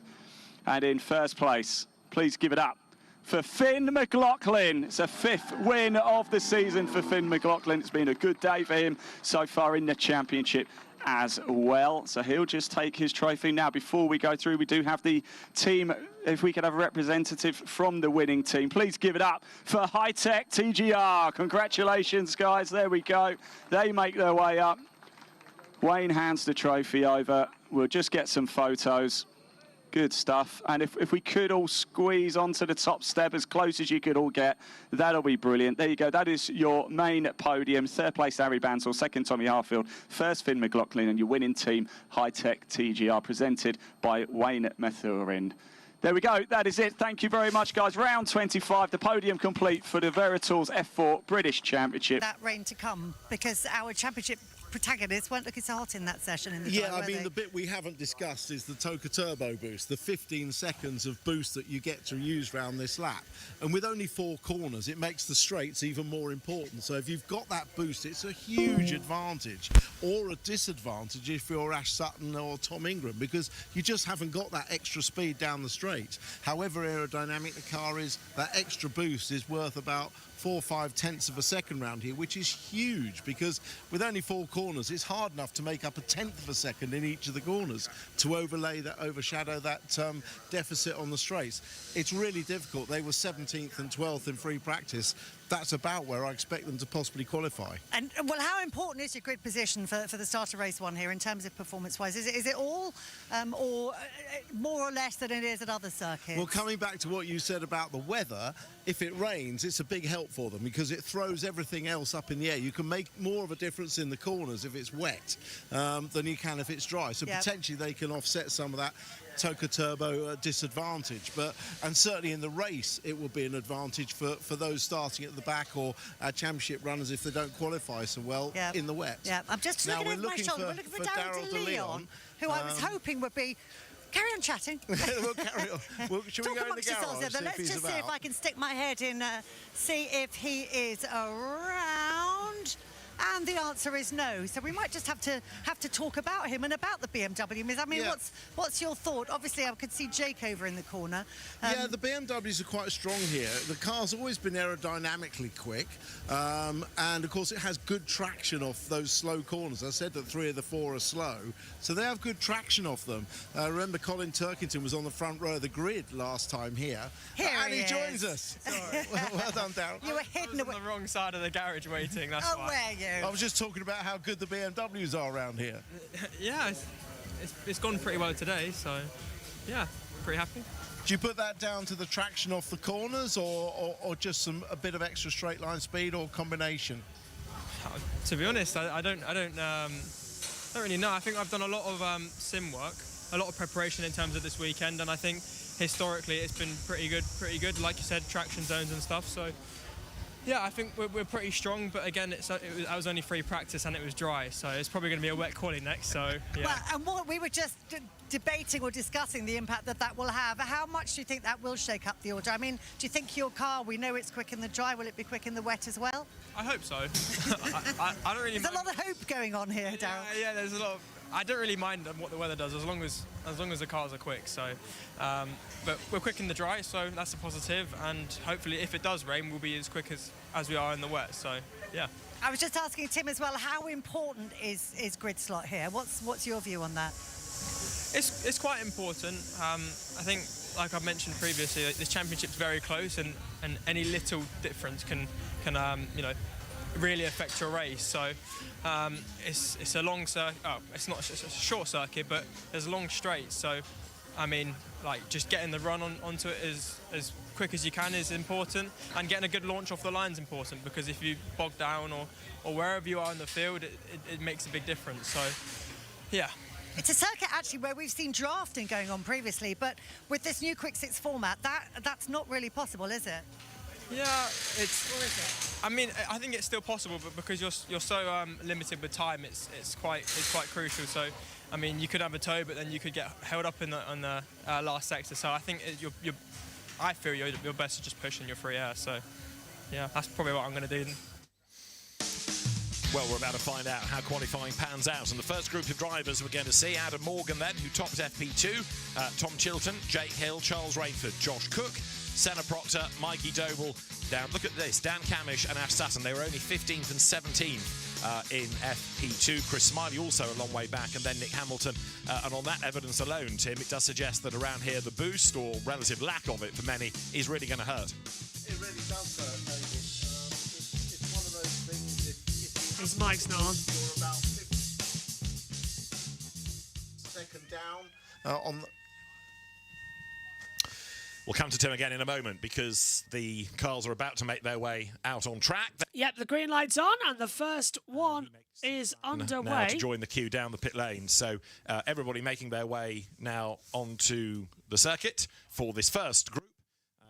With the green flag having been shown. 10 minutes. Now, the good thing is, around here, 10 minutes gives you quite a lot of mileage. It's a short lap, so you're into the realms of Brands Hatch, Indy, and Knock Hill as the other short circuits on the lap.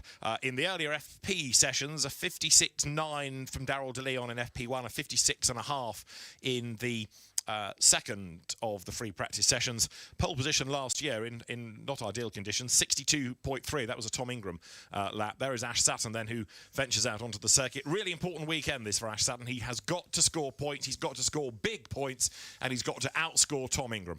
Well, hopefully my microphone's working this time, and big plus for Ash Sutton is that he has got Dan Camish, his teammate, in this session as well, and he's going to need a tow from him to try and overcome that lack of Toka Turbo boost, which is worth about 5/10 of a second, 4/5 of a second round here, but a good slipstream from Dan Camish could perhaps recover a couple of tenths of that.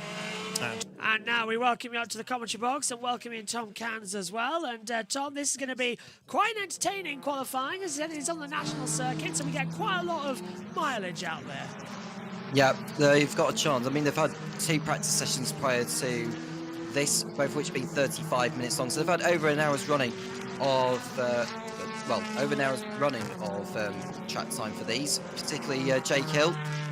Not running that high in the standings. I mean, he did well in the last round in Donington, I believe, from memory. Yes, it is that long ago. It's like 3 weeks ago since British Touring Car's last race. But the emphasis is very much on the championship battle involving Ash Sutton and Tom Ingram. Will the championship effectively be decided? I don't expect it to be mathematically decided, but you have to say, if Tom Ingram has as good of a weekend here as he did in Donington, he's effectively got one hand on the trophy.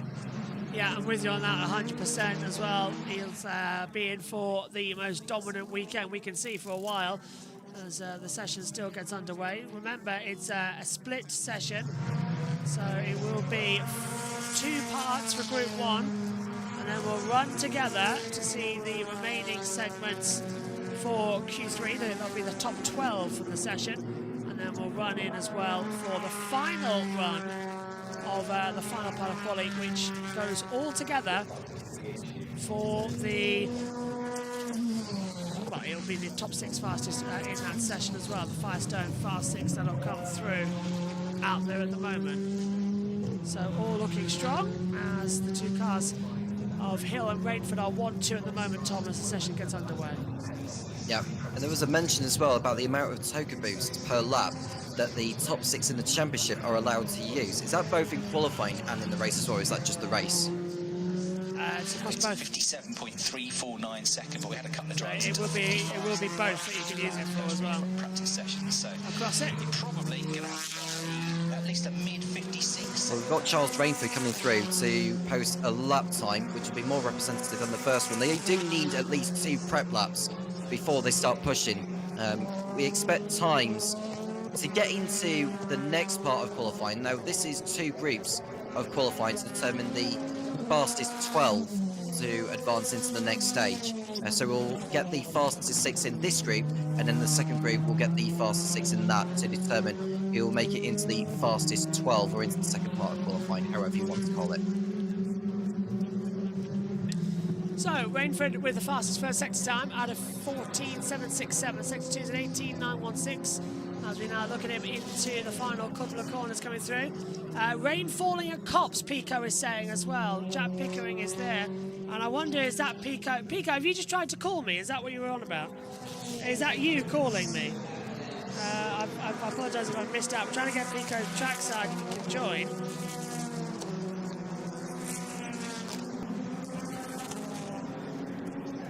Zero, 57.062. That's not as good as they were doing in free practice, but maybe it was slightly traffic affected. But if the track surface is going to change, then let's see. He might be sitting pretty. This is Dan Camish, twice a pole position winner already this year. And the Napa Racing Ford then heads up towards the timing line. So Camish is about to try to put a lap on the board, and he goes third. That was a 57.931. Rainford, Hill, Camish, the 3 that have done a lap time into the second half of this first part of qualifying. And I can tell you that Sutton is not, although he's next to cross the line, he's not following in the toe of Camish. No, it's not. It's still a bit cloudy. It's raining, as Pico said. At turn 1, you can now see Sutton having to be affected by it, Tom. So already at the first corner, you're flying in dramatically into Maggots and then the Beckett's hairpin. Hard on the brakes. You can see it's a short circuit here. Rain will affect it all. Yep, and using their front headlights, some of these now.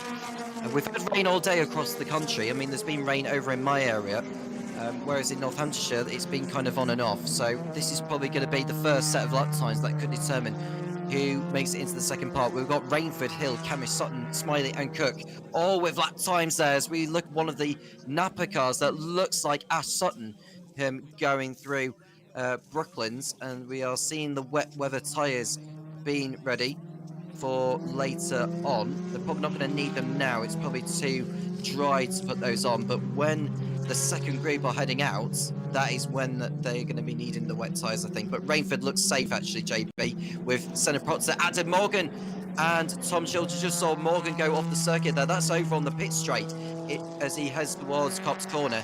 And I think that lap time's going to go for centre props, but he's running out of chances here. The track is getting increasingly greasy. Yeah, this is going to be a slap bang wallop session with 3.5 to go. Not expecting too much of pace time, sadly. With the way this situation's coming on the race strategy, I would say we are a couple of moments away from having them decide, okay, now is the time we need to put on the full wets And I'm not even kidding about it being maybe if that rain, as we've seen here before at Silverstone, gets really heavy, the dreaded red flag might be needed. That's just on the cusp of how this circuit it gets so repetitive with damp. It retains the water, it doesn't drain very well. Remember back in Formula 1 earlier on this year, we saw that access coming through. So we will hold it together and see what this session will bring. We have our 2 screens available up here in the commentary booth to help out between the qualifying screen and the full battle screen. So we can see me and Tom up shortly.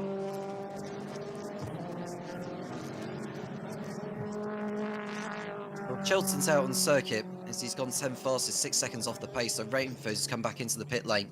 No, he doesn't need to be doing any more in this particular part of qualifying. He's virtually assured of a place in the top 12. It's going to be the first lap's getting... Okay, so Pico's now saying it's getting heavier as Rainford's just checking the rear brakes. Jake Hill over the line. His last lap time was not good enough as well, so the rain is getting heavier and he's making a mistake at turn 1. He's snapping underneath him as well, so Hill not looking 100% certain with 1 minute 40 to go. Hamilton, Doble, Proctor, Chilton and Morgan are in the drop zone. As you take a look now at Senna Proctor out of the last corner, up towards the line. Now, is it quick? No, he's down on time, 8th fastest only, so he improves up 1 place. Nothing at the moment is coming into factor. The circuit getting damper and damper, as Pico's been telling us, who is trackside down there. Chilton now goes ahead into 8th position, so the early laps have been the important factor here, which puts it as Rainford, Hill, Camish, Sutton, Smiley and Cook, your top 6 so far. 1 minute 14 to go. Here's Tom Chilton now.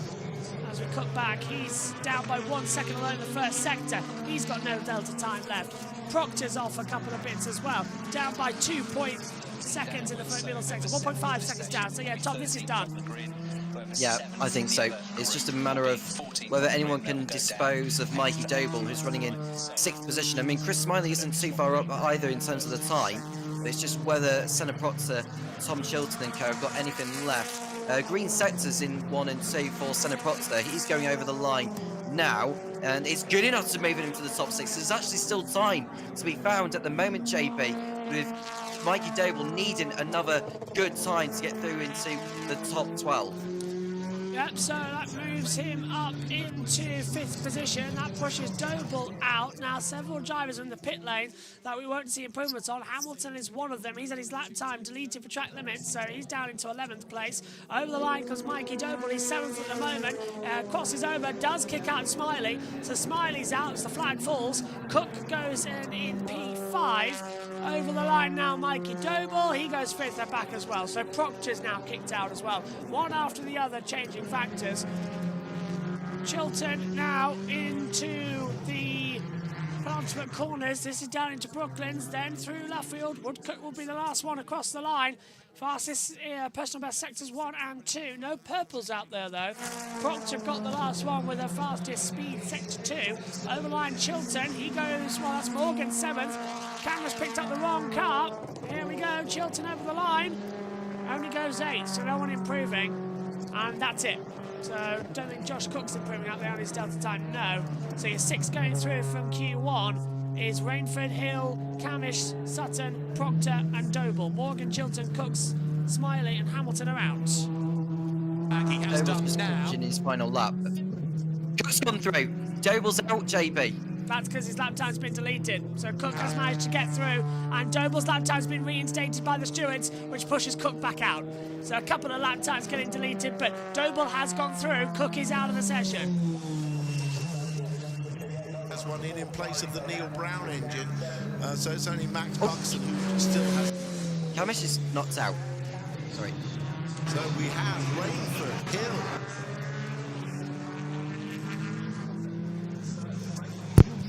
Several lap times for Camish have just been deleted. All of Camish's lap times deleted because he's failed the ride height check.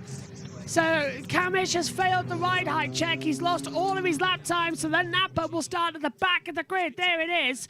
Well, it's going under now, but then it just stops under and gets stuck. So Kamish has failed the ride height. Quickly work out why he'd been put to the bottom without a lap time, and the answer is that 27 has failed the ride height check. So Rainford Hill, Doble, Sutton. Where did Doble suddenly spring from? Sutton 4th, Proctor 5th, and Cook 6th. The unusual thing about that is they're not running on wets. Normally when they run on wets and wear them down is when they fail the ride height. To fail the ride height on slicks is really unusual because they have plenty of opportunity to check the car, and they do constantly. Now Doble's last lap was good enough to go 4th, take Kamish out, he's up to 3rd, but it was a proper flying lap of 57 from Mikey Doble, so the road improved again right at the very end. Right, so let's just recap. Rainford, Hill, Doble, the top 3, Dan Kamish out through failing the ride height. So Group 1 out of Q1, the 6 that go through, Charles Rainford, Jake Hill, and then Mikey Doble doing his personal best lap as he took the checkered flag. Ash Sutton 4th, Senna Proctor 5th, and Josh Cook 6th. Adam Morgan goes, Tom Chilton goes, Chris Smiley goes, Nick Hamilton goes, Dan Kamish fails the ride height and therefore is going to go to the back of the grid, and therefore not only is that bad news for Dan Kamish, it's bad news for Ash Sutton, because that's a teammate that can't help him, because he's going to be behind not only Sutton but behind Ingram, and we understand here Tom Chilton is having a problem on that ride height check as well. Right, Group 2 underway. Yeah, no time to dwell on that. We'll get a report on that later. I didn't see the Chilton problem, but it was reported to us. So here we are with Group 2. And it's Daryl De Leon, Dan Lloyd, Aidan Moffat, Gordon Shedden, Aaron Taylor-Smith, Tom Ingram, Dan Rowbottom, Sam Osborne, Max Buxton, Dexter Patterson and Nick Halstead. That's the group, and we're hearing in our ears that Tom Chilton has failed the ride height check. Now that doesn't affect the top 6, he wasn't in the top 6. So more car 3 failed ride height. So Tom, that's 2 cars failing the ride height. All I can think about is if it's about setup changes, if they've gone for one tyre set over the other, maybe, as we now envision. Hello, everyone.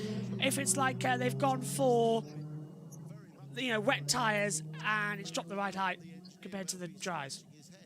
Yeah, because because it's very hard to comprehend, because in wet weather conditions you have to raise the ride height so that the car is not floating along the surface, whereas in the dry you need to have the car at a low ride height for the sake of performance. That's really unfortunate for both Tom Chilton and Dan Kamish, but it's also good news for Ash Sutton, because now that Tom Chilton is out of the picture, Chilton cannot help Ingram effectively in qualifying anymore. It's going to be down pretty much between Sutton and Ingram. It's a straight fight for pole, providing they get that far. Yep, sorry, it's been a bit of a chaotic start to this session, by the way, everybody, to come into it.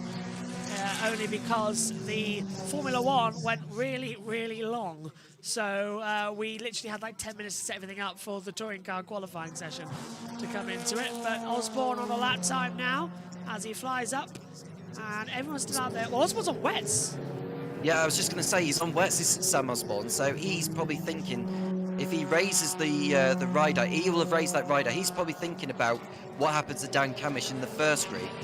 So they've probably played it safe a little bit here, Napa, to ensure that Osborne gets as far as he can to try and help Ash Sutton.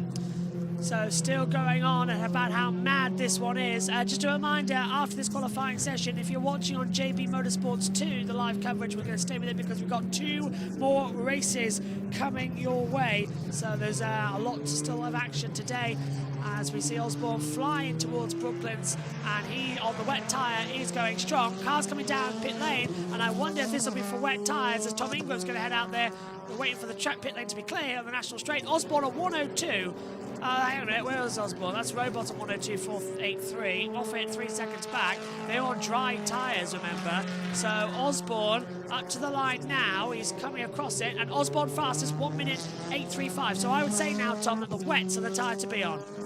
Yeah, but the rain looks like it's stopped, because we can't see the windscreen wipers being used by Dan Rowbottom. So could that give the indication that a change back onto the slicks for the final few minutes could be what it needs? It's a saving grace that British touring cars are racing on a shorter circuit compared to, let's say, Thruxton or Snetterton or somewhere like that. They've got enough time to make the switch to slicks now if they wanted to, but right now it's Sam Osborne who seemingly is on the correct rubber.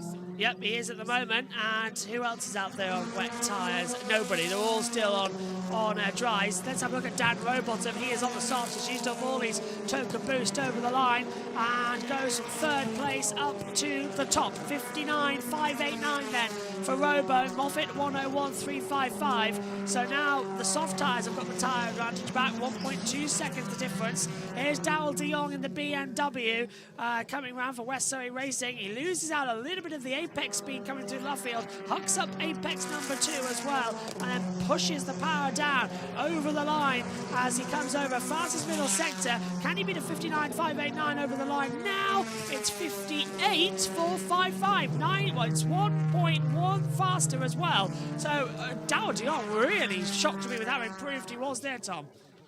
Yep, that would have been on slicks as well. I'm sure he was on slicks when he set that lap time. There's no way you can set a time of that magnitude on the wet weather tyres. Here is Gordon Shedden, who's won this season at Alton Park when we were over there watching in that brilliant final race of the weekend, I have to say.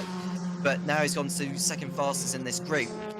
As Gordon, so up there, and Aidan Moffat has now broke into the 57s. Yeah, it's a brilliant lap time. He's half a second clear Darrell de Jong, but Darrell de Jong's got fast sectors 1 and 2, as you can see on the timing tower at the moment. Aaron Taylor-Smith now puts it into second place as well, so he's found a bit more delta time as they fly in on board with Tom Ingram in the Virtue as well. Fourth here. 5th gear, flat out as he approaches the line. Well, Robo's boxed. Darrell de Jong has lost his lap time for track limits. Ingram only 7th on his build-up lap time as he throws the car in towards Copse Corner.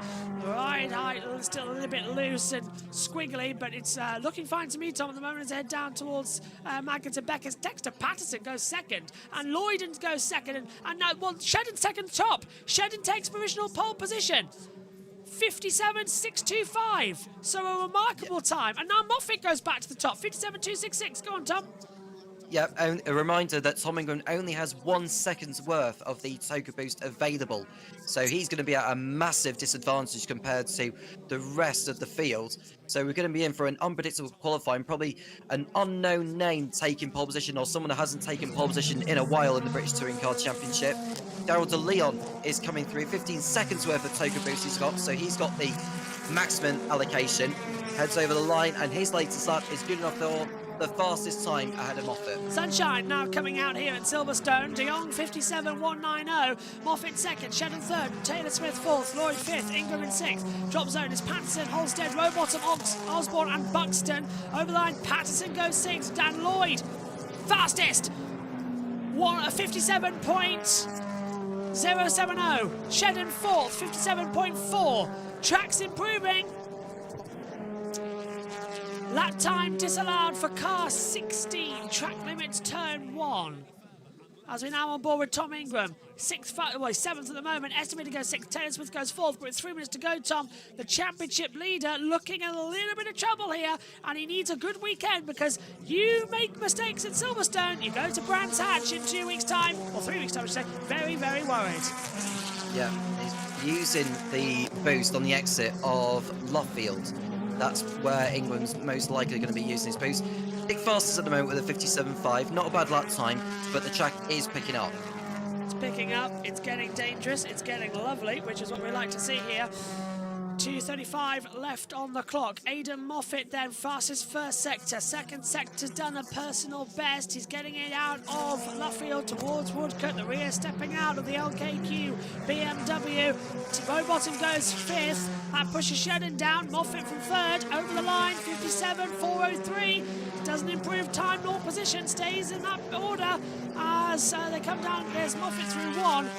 And over the line now comes Aaron Taylor-Smith. Doesn't improve his time either. 2 minutes to go, and the Delta's still getting a bit iffy.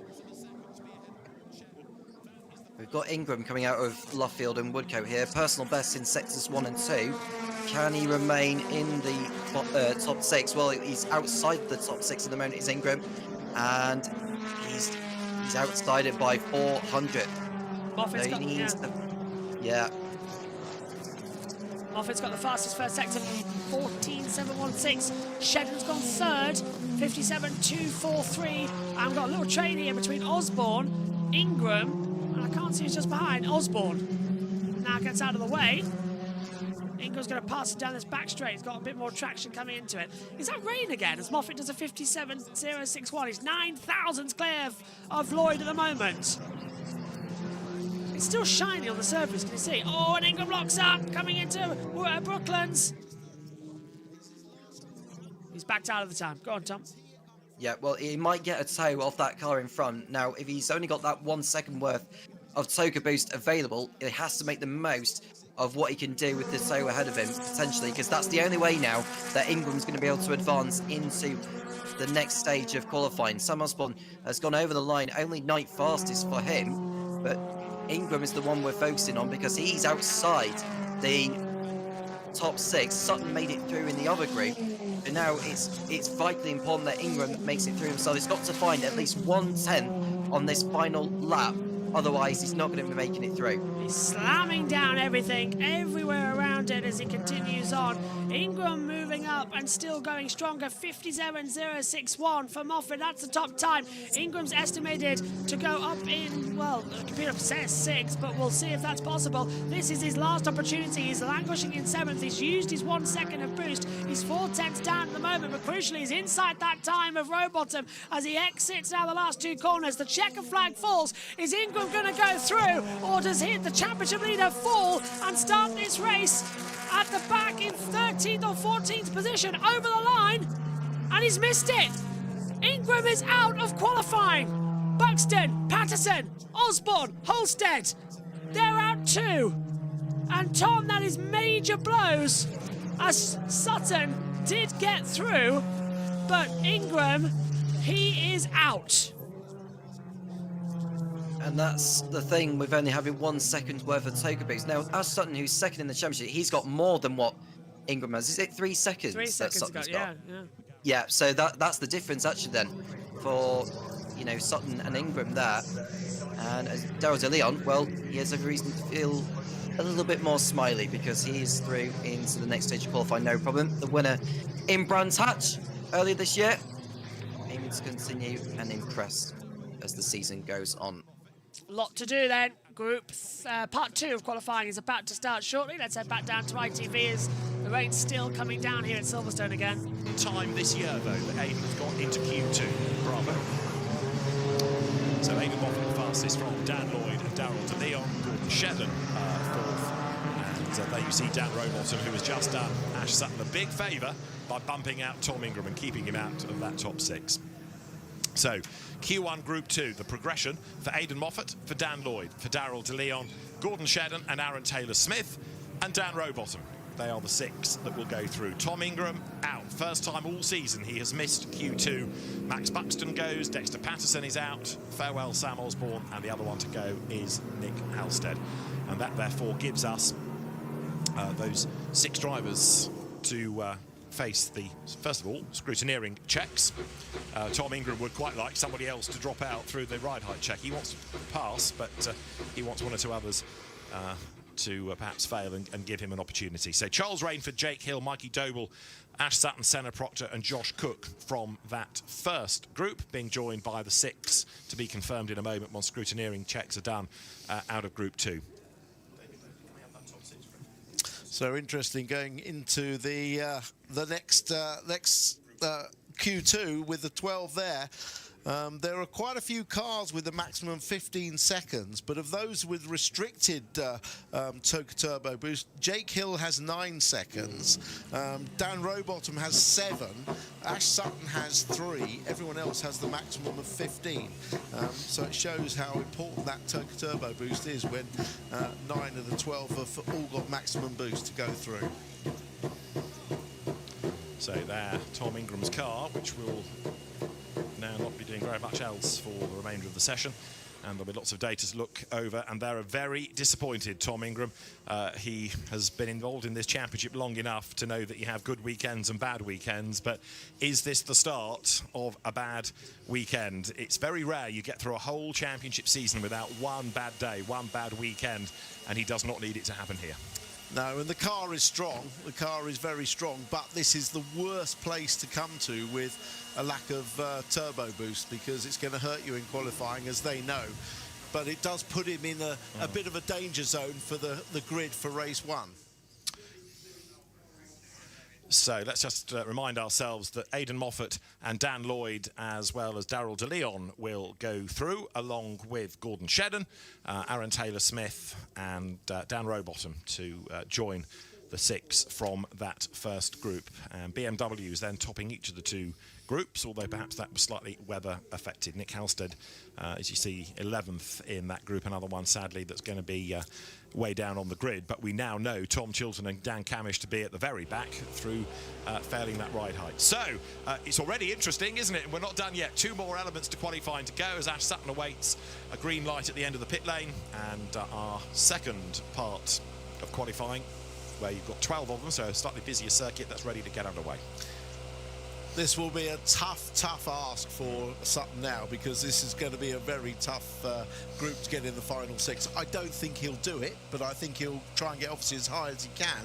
But to get in that top 6, very tough. Just being ahead of Tom Ingram is going to be absolutely vital.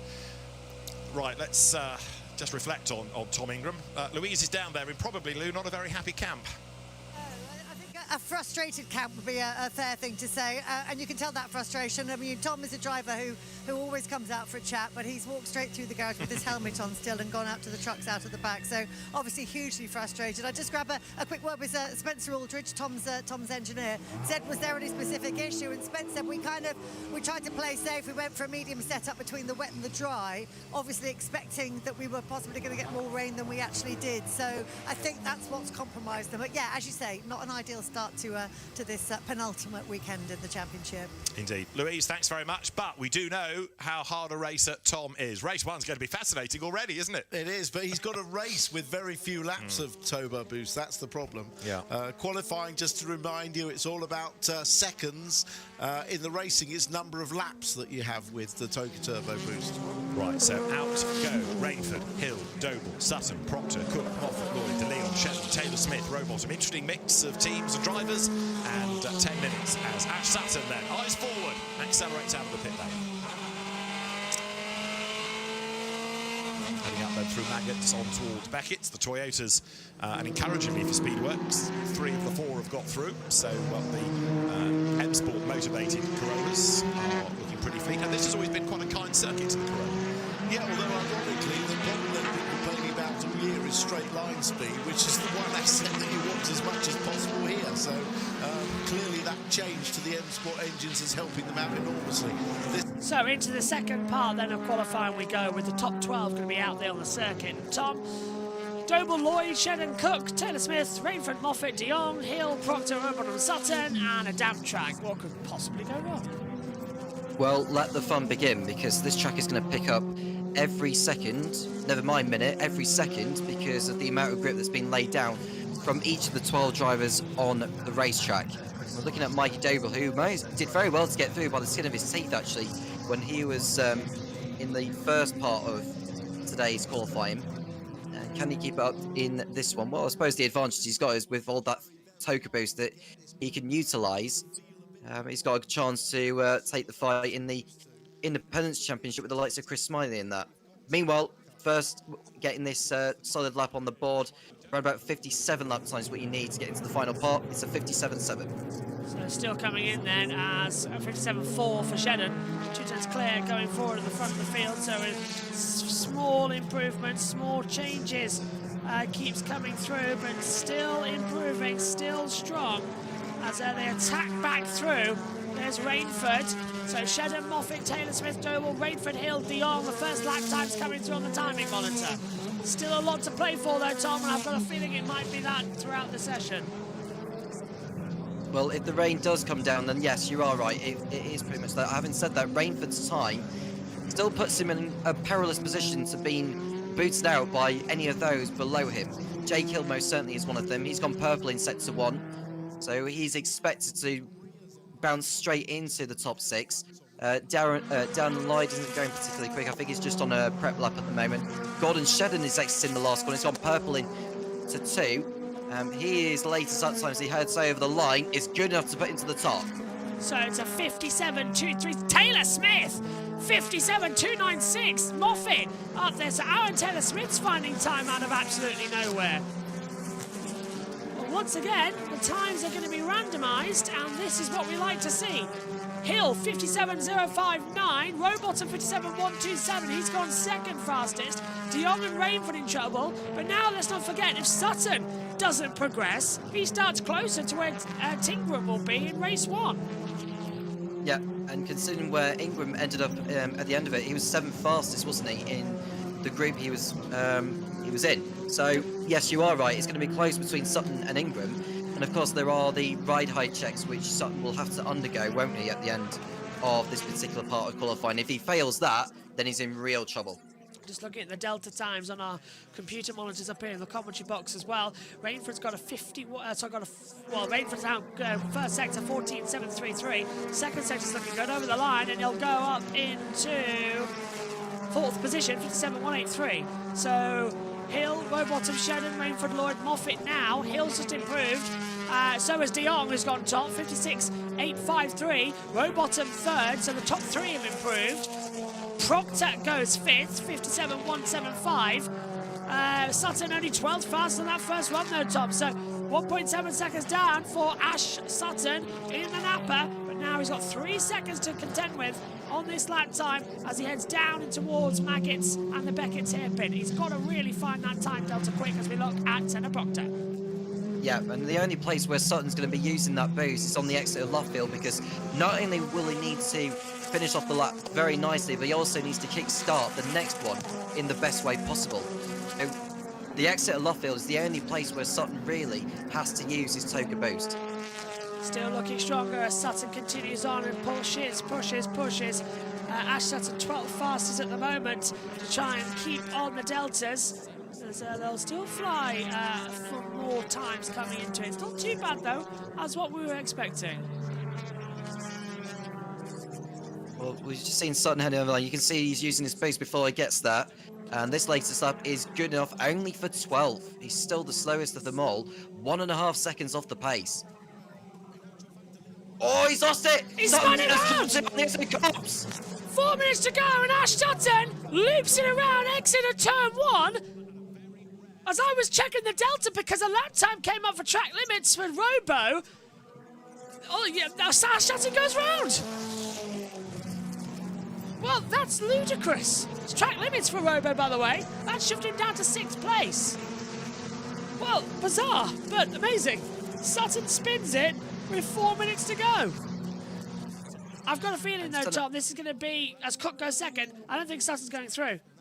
No, he's got no chance. I mean, with that 3-second boost he's only got, his only hope before the session had even started is for a deluge of rain to really hit the racetrack. He isn't going to get it, and there's no way he's going to topple any of those top 11. Absolute no chance. One man who will be happy, though, to the delight of Tom Ingram and Tom Chilton, perhaps, is Senna Proctor, who's in P2. He could be the man that could really save Team Virtue's day. Let's have a replay. Just gets off. He was off track actually when he lost the rear, so the lap time would have gone anyway. But he just looped it round. He just took too much speed in, took the entry curve, hits the grass, and it just loops him round. Yeah, and it's that wet. It's the painted black and white curbs from the rain we've had earlier. That's what's contributed to the spin for our Sutton. But thankfully, he was able to continue and not beach it in the gravel trap nearby. But I stand by the fact that he's not going to be able to get through. Aidan Moffat's gone purple in sector 1. His latest lap not good enough to move him into the top 6. And unless we see some improvements, I mean, Jake Hill's on for an improvement. He's heading over the line. And he's second now. We are now looking at Ash Sutton. You can see the right rear lifting off the ground on the entry to Luffield. And this is going to be only good enough for P12, I would say. That Napa looks like it's running a higher ride height compared to where it should be, hence why you're seeing the lack in performance. And even with that time, he's still nearly half a second off Mikey Doble in P11. 2 minutes to go in this part of qualifying. Sutton still running on. We'll have a third part, a final part, which will be the top 6 that will go out on the session. And yeah, car 16, track limits turn 1. Car 1, turn 1, track limits, having lap times deleted. left, right and centre. So that's Jake Hill, who drops down into 5th position. 99 track limits as well out there on the circuit. So more deletions coming through. That was Charles Rainford, who's now dropped down as well into 9th position. Robo over the line. Does he improve? Well, he only goes 7th fastest at the moment with 1 minute 20 to go on the clock. Still out wide. What you don't want, of course, is a red flag, because that resets it to 5 as a reminder to all of you at home. In order to get a full run in. De Jong, though, still top from Proctor, Cook, Lloyd, Hill and Shedden. Aaron Taylor-Smith, sector time's looking okay.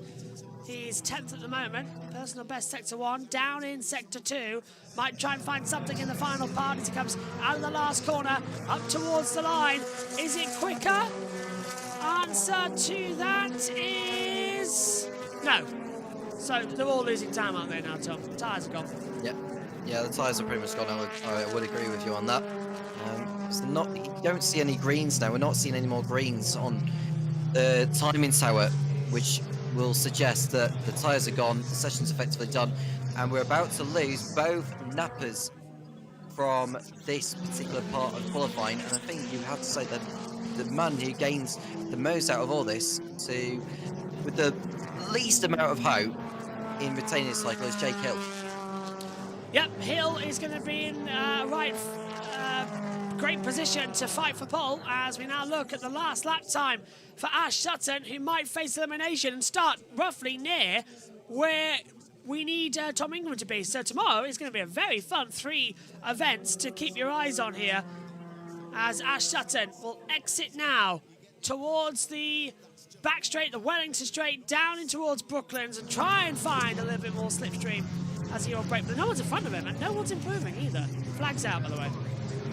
Yeah, and Sutton's not even improving on this lap. He had a green sector 1, yellow in sector 2, and I thought maybe with the amount of fuel he'll have burnt off during the course of this session, he might have a slight chance of sneaking through, but it doesn't look like he's going to be improving this one. He'll do well to even move above Mikey Doble if he's lucky, but that's about as far as it will go. And this latest lap for Sutton is not an improvement. Stays 12th, so Rowbottom out, Moffat, Rainford, Taylor-Smith, Doble and Sutton last on the running order. Top 6 now goes to Dal de Jong, Proctor, Cook, Lloyd, Hill and Shedden. This is going to be a very interesting session. Moffat, who was top in the previous groups, kicked out. Let's head back to ITV. Josh Cook are the top 3. 4th, Dan Lloyd. Then you've got Jake Hill and Gordon Shedden. That's Gordon's second appearance in Q2 all season, and he's therefore going to break into Q3 for the first time. So already we have an interesting grid, given the 6 that are going to be at the very front of it.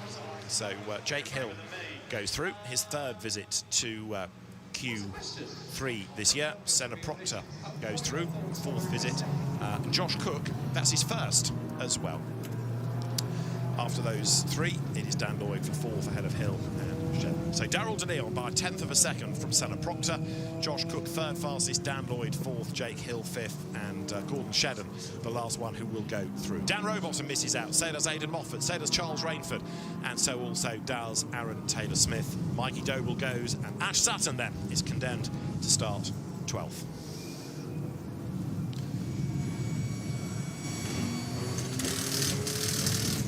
Well, De Leon has kept up that form from practice, hasn't he, with a 56.7. That's a very quick lap time, quicker than he went even in free practice, and only a 10th off what Adam Morgan did in free practice too, which is the quickest time so far, and is a new qualifying record at the moment.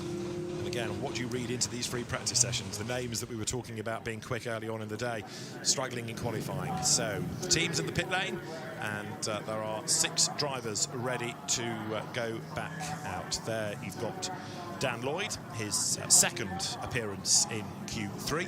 but the first one's for Josh Cook and Gordon Shedden. That's going to be encouraging, not only for them personally, but for Toyota Gazoo Racing UK, and sort of does prove that now going the M Sport route has certainly worked here, at least. Yeah, I mean, I quizzed them very hard on what the differences were, and in actual measurable performance, there's very little difference. It's all about how that power is delivered and drivability, and the drivability of it is what's giving them extra speed.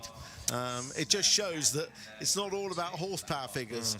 Now, do those umbrellas going up mean that there's more drizzle coming? I can see a few umbrellas in the pit lane as well. We are hearing it's getting heavier as Tony Carosa, facing us, talks to Ash Sutton with his back to us down in the Napa Racing garage. There was a rather disconsolate Dan Camish at the other side of the garage as well. There'll be a disappointed Dan Rowbottom in there as well. So, yeah, quite a lot of hard luck stories for the end of the day. One more 10-minute part of qualifying to go.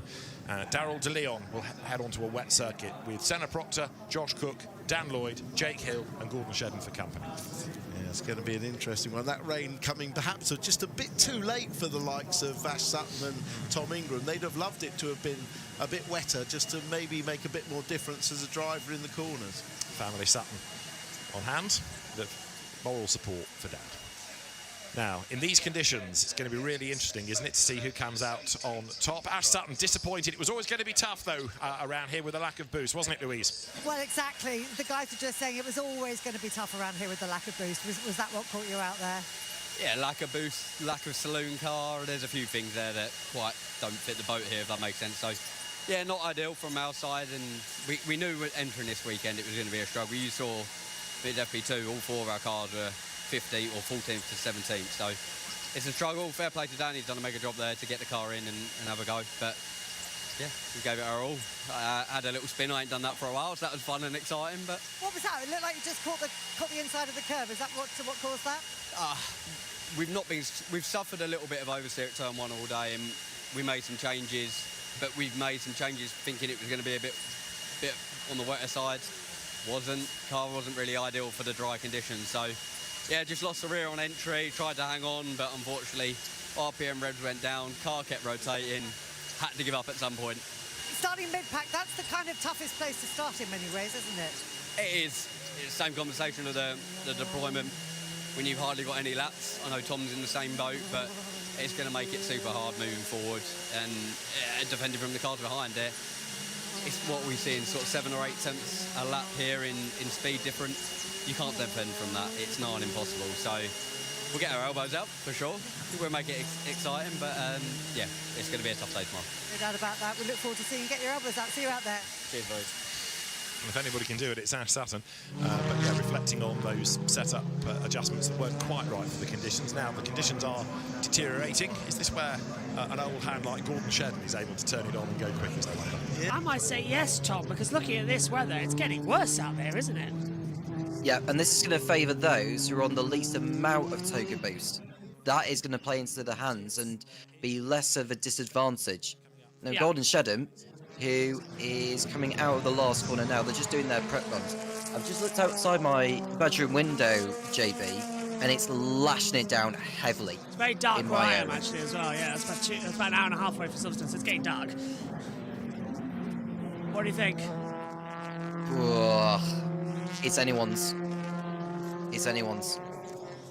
I mean, I still stand by the fact that the Toka boost will still come in handy of some degree, but you know, if you're Jake Hill, you've still got a chance of getting pole position. And of course, pole position gets you championship points, doesn't it? Yeah. Just a couple out there, which is great. Oh, look how hard it's raining now. Yeah, this is almost a no-no out there today. Well, we'll see how it goes down. Right now, the situation is grim. As, they'll keep on pushing and shoving, seeing how it's going to change. What do you think? I think we're going to be in for an interesting end of this one. I think we are. It could even come down to the last man over the line. Check in with what they're saying. Better off staying out in the slicks and hoping it dries. And he is going to stay out. He does set a time. So a 66.4 is the opening salvo. Jake Hill, though, goes much quicker as he comes through. So Jake Hill now faster by a couple of tenths of a second.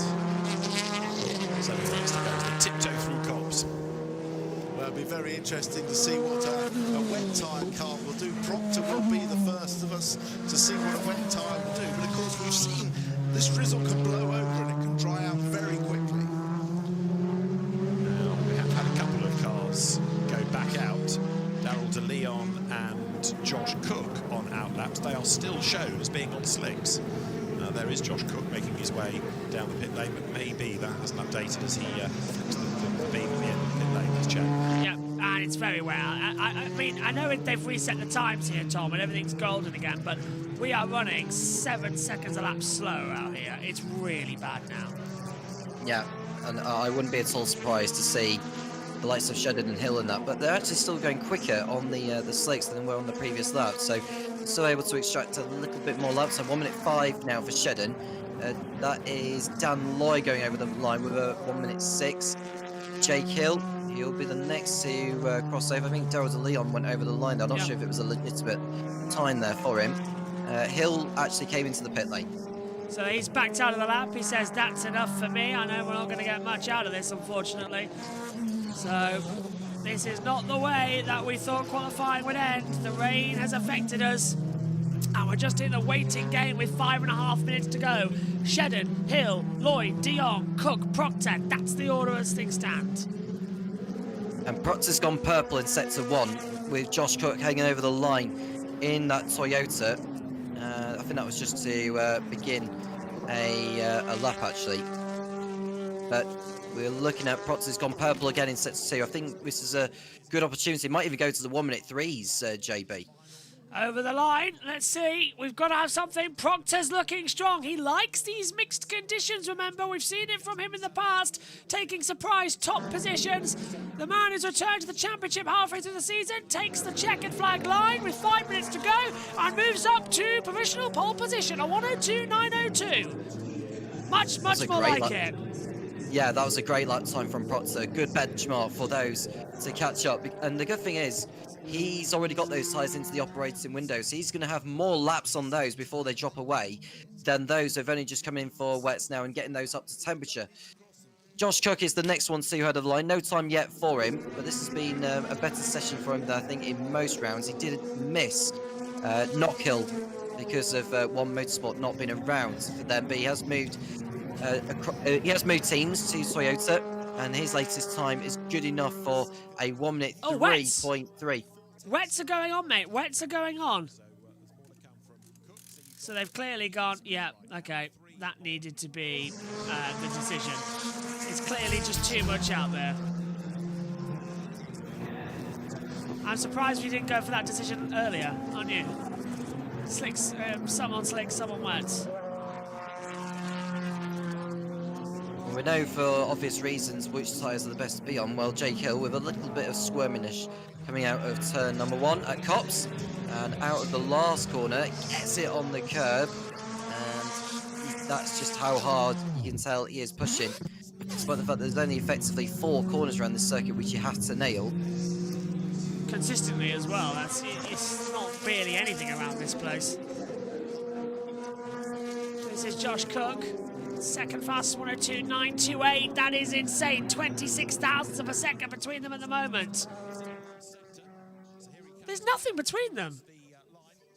There isn't, but Hill is finding time in sectors 1 and 2 with the personal best he's been able to produce. He's over 3 seconds off the pace with his best time so far, but this one I think is good enough for him to move to provisional pole position, and it is good enough. Half a second clear over Proctor.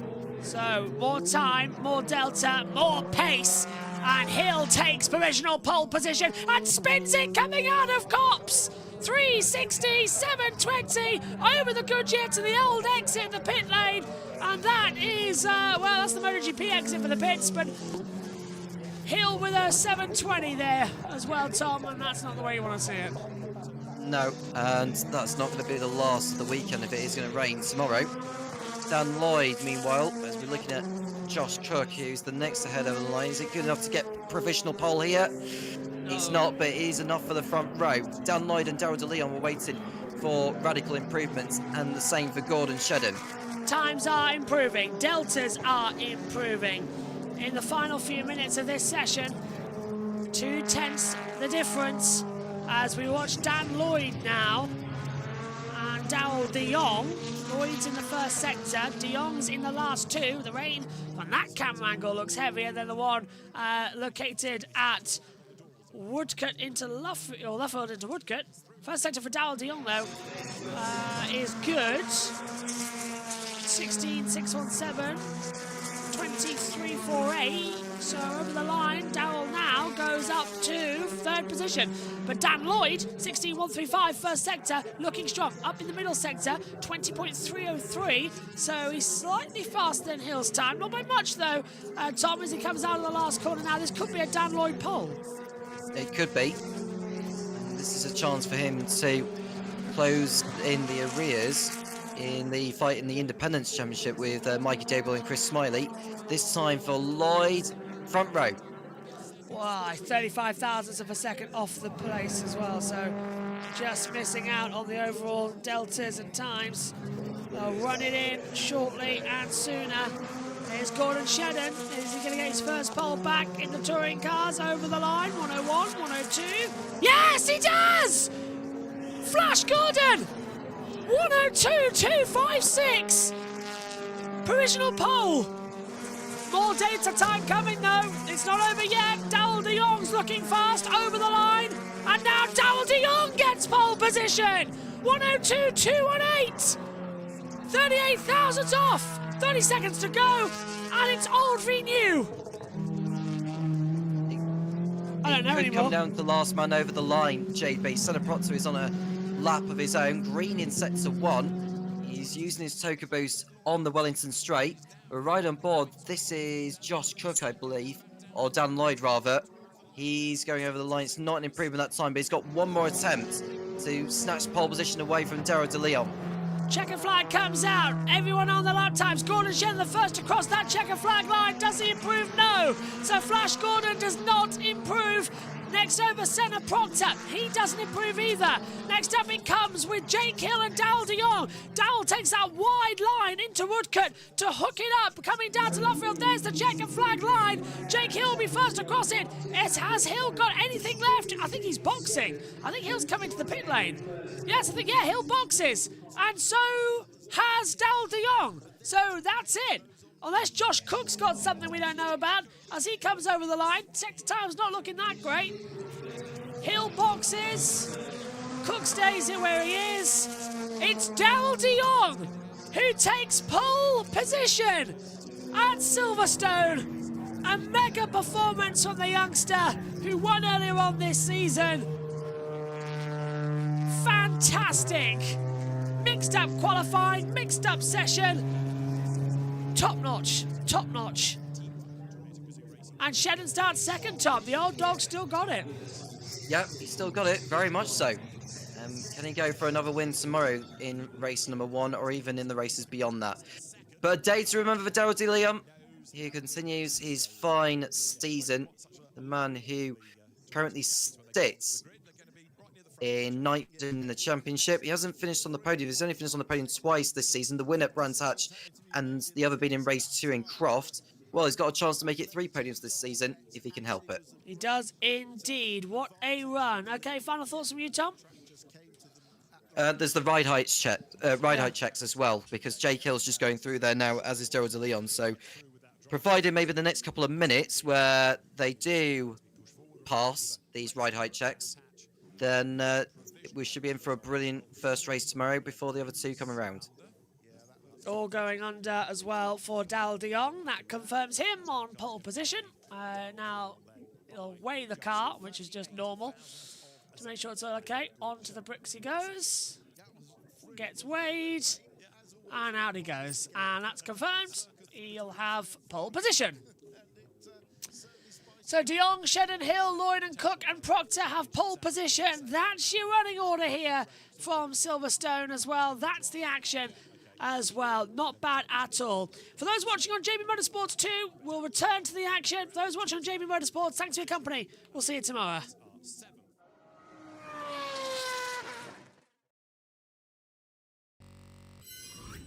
And for those watching on JB2, we're staying with the action. My thanks to Tom. We'll head back down to ITV to wrap up the session. behind Josh Cook, Dan Lloyd 4th, top 3 in reverse, Jake Hill 3rd, Gordon Shedden, and this man, Daryl De Leon, takes pole position.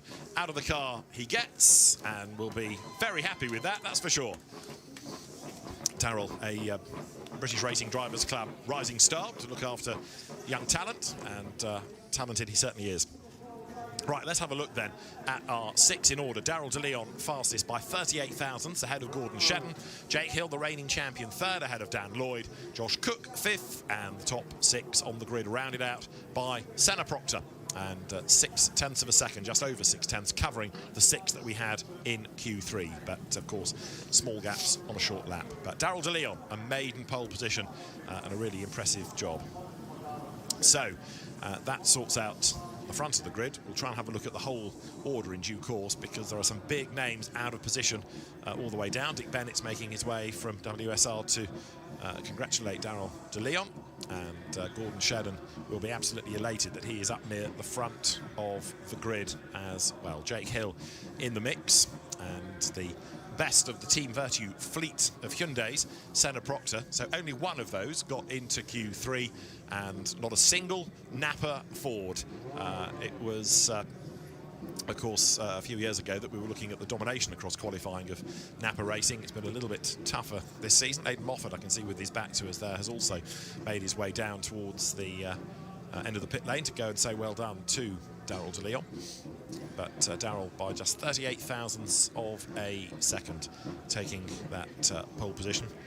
Jake Hill was on pole at Brands back in the spring. Charles Rainford on pole at Knock Hill, and now 3rd pole for the BMW drivers here at Silverstone, courtesy of a no doubt delighted Daryl De Leon. It's probably time we heard from our 7th different pole winner of the season, Daryl De Leon. No doubt all smiles. Is with Louise. He is all smiles indeed. Why wouldn't he be? Because it's your first pole position in BTCC and your first trophy of the weekend. Congratulations, you get the Wingfoot Award. I mean, what a great qualifying session. The guys were talking about the fact that actually going on to wets late, that seemed to really pay off, because they were just at their peak when you needed them to be. Yeah, I got the call to box, and I was coming around Luffield about to finish my lap, and I was like, I don't really want to. But I listened to my engineer. He's got a lot of knowledge and experience, and he knows a lot more than me. So I boxed, and then had I think it was like 4 minutes on the clock, he said. And then he said, listen, you've got an out and maybe 2 laps, just go for it. So I went for it, and I didn't even know I got pole, to be honest. It's until he said, I didn't even know when I think I was realised coming in here, and I was like, no way. So, no, over the moon. We've been really fast all day, and it's just a credit to how hard West Surrey Racing have been working towards making these BMWs strong again. And it's really good, because I was thinking, like, if you know you've only got 4 minutes, that's kind of pressure on, but it sounds like you really didn't put any pressure on yourself. It's just like, go out there and do what I can. Yeah, I mean, the team will remind me of the radio, just chill out, chill out, chill out, chill out. And because I think it was such a difficult qualifying session with the slicks and Q1 and locking up and going wide, and it was just so hard to find a rhythm. And then it was only until I made it through to Q3 they said, Daryl, just chill out. We're in a good position. We'll put these wets on. Go for the lap. So I went for the lap, and I can't believe it's pole. My first ever pole position qualifying in touring cars. I'm so happy. How chilled out do you think you're going to be sitting there on the front of that grid for race 1 tomorrow? I'll probably get a nosebleed. No, I've started from pole before at Knock Hill, and we had a good, had a good race until I had the the DNF, unfortunately. But listen, like I said to you earlier, it's there's 2 races left. All I can do is do my best, and we'll see where we end up. Good stuff. Well done. Congratulations on that one. Right, we will get a little bit of a jog on. Rob, follow me. Let's go and have a word with Gordon Shedden. Great result. Great session for you.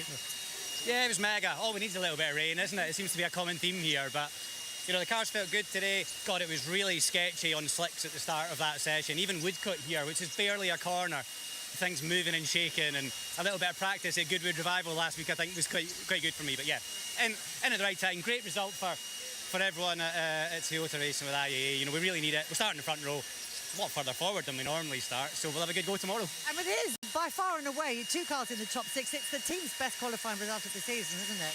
Yeah, absolutely. So everyone's working like really hard, but I hope we can translate that into some really strong point score tomorrow. Everyone deserves it for sure. What's your thoughts on that score? How tricky, stroke easy will that be to convert this into points tomorrow? I've got no idea. I mean, I'd rather be starting from where I am than in the pack. So the car feels good. We're going to have a look at it tonight, and we'll see if we can have 3 clean runs tomorrow. Well done. Look forward to seeing how you get on. Right, just final man. I can see him over in the corner, subtly sipping on a bottle of water, so I know exactly what he's doing. He's staying out of the rain, hidden away in the one dry spot in the pit lane, aren't you? Good session, happy with that, or did you get out of it all that you could? Timing was crucial, wasn't it? It was, and to be honest, Lou, I think I just went a smidge early, if anything. I went in a lap earlier than these 2 guys, and I don't know what it was. The track almost went through a bit of a stage of it got a little bit drier all of a sudden, and then it rained heavily. So maybe it was just that. But either way, I'm very happy. P3 is still great for us, and I think I'm the only person within the top 6 or 7 that's got a reduction in, a substantial reduction in boost. So I'm pretty happy with that, and congratulations to my teammate Darryl on his first pole. It's brilliant. It's a special moment for any driver, isn't it? Do you remember yours? Oh, it's a while ago now, Lou. It's a while ago. It was Donington Park 2022, not that long ago, but yeah, it's a special moment, and bless him, he's been quick, the last couple of rounds, and he deserves it, so well done to him. Looking ahead to tomorrow, obviously, all nice thoughts about your teammate will go out of the window. He'll have a target on his back, won't he? Of course, that's my job, is to go after him, so excited for tomorrow. We've always been quite good round here, we've had a win here every single year we've been here in a BMW, and I'm looking to try and keep that up tomorrow, similar to Knockhill in the sense we've won there every year in a BMW. So, I'm hopeful. The car's in a good place, and obviously, Darryl's on pole. So, looking forward to it. Good stuff. We will see you out there. And I'm just going to grab a quick word with this man standing behind us here, Dan Lloyd, P4 in that session. We were just talking about the timing with Jake. It was about being on the tyres at the right time, wasn't it? How did you fare in that respect? A little bit early onto them? We played it right. It was good. I probably knew I only had 1 lap. Went for it. Everyone's got their own excuses. I went to boost early, blocked myself out, but, could have had a little bit more. But mega happy with that. Strongest quality of the year. We've been really quick in the dry. I was gutted it was raining, because normally it goes either way. But we showed good pace in the wet as well. So, looking like a good position tomorrow. And a good position. I mean, obviously you're in a battle with for the Independent Teams Championship, but the Independent Drivers Championship as well. So that's a good starting position for you in that respect, isn't it? Yeah, a bit of everything. That's in the back of my mind. Really hunting for an overall podium. So if I'm P4 tomorrow and someone wants to back off and be P4 and give me the hard tyres, I'll take the podium. But yeah, really good. Really happy with that. And big thanks to the team. Give me a good car in the dry and the wet. Good stuff. Well done. We'll see you out there tomorrow. Right, that's all from me down here. Back to you guys up in the nice, warm, dry commentary box. Oh, that was said with feeling. Yeah, no jealousy on your part, I'm sure, Louise. Thanks very much. Good to hear from the drivers as ever. And it does tee us up nicely for race 1 tomorrow. There is, depending on who you talk to and which weather app you want, more rain tomorrow or just very cold conditions. But either way, the grid is going to line up with Darryl de Leon on a first pole position of his touring car career through qualifying. Gordon Shedden's best of the year, putting him second ahead of Jake Hill. Dan Lloyd's best of the year 4th. Josh Cook's best of the year 5th. Senna Proctor 6th ahead of Dan Rowbottom and Aidan Moffat. Charles Rainford and Aaron Taylor-Smith to round out the top 10. Mikey Doble 11th ahead of Ash Sutton. Then he's in mid-pack 12th. Adam Morgan next, and Tom Ingram starts 14th, directly behind Sutton, but a row back. Chris Smiley 15th ahead of Max Buxton, then Nick Hamilton and Dexter Patterson. Tom Chilton is going to be 19th after failing the ride height. Sam Osborne is 20th, and Dan Camish is going to be 21st. Nick Halstead 22nd. So we heard from Ash Sutton, and we know that it's a disappointed Tom Ingram. Let's hear from him with Louise. Tom, qualifying has been such a strong point all season. This was not really a good time to have your worst one of the year, was it? Not really, no. But at the same time, I think we knew that this was always going to be the weakest one for us in terms of qualifying with the amount of boost that we had in the car. So didn't also help with sort of uncertain weather. We sort of opted for a bit of a halfway house. I think you spoke with Spencer earlier on. I think we opted for a bit of a halfway house, which was the right thing to do, because all the radars we'd looked at and all the sort of the weather apps we'd looked at sort of was suggesting that once it's in for the rest of the afternoon.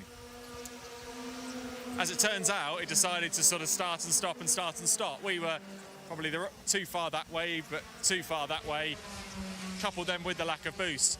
We've been just about with the last of our fingertips hanging on to sort of the top 6 that you go, we might just be able to scrape in. But realistically, we always knew it was going to be a tough ask, and actually we needed a bit of luck on our side. Similar to what happened here 12 months previous. We kind of needed that to happen again, which it has happened. We're just the wrong side of it. Disappointing, but the saving grace is obviously Ash is going to be, will be 12, will be 13. So it's not disaster. It could have been a heck of a lot worse. How does it impact the game plan for tomorrow? Is it a case of just get race 1 out of the way, get a power back, and away you go? Yeah, I think so. I think pretty much. I think for Ash and I, we'll probably both be playing a similar-ish kind of game as to say, let's try and get through race 1 unscathed. Ash's plan will probably be different to mine. He's going to try and wound me where possible, I'm sure, but we'll wait and see what goes on. We can control the controllables. The weather's not one of them, but our performance is one of them, so we'll focus on ourselves and do the best job we can. See you out there tomorrow. Thank you. So we are going to be live from Silverstone tomorrow on ITV4 from 10:45. Yeah, thanks to ITV for their company.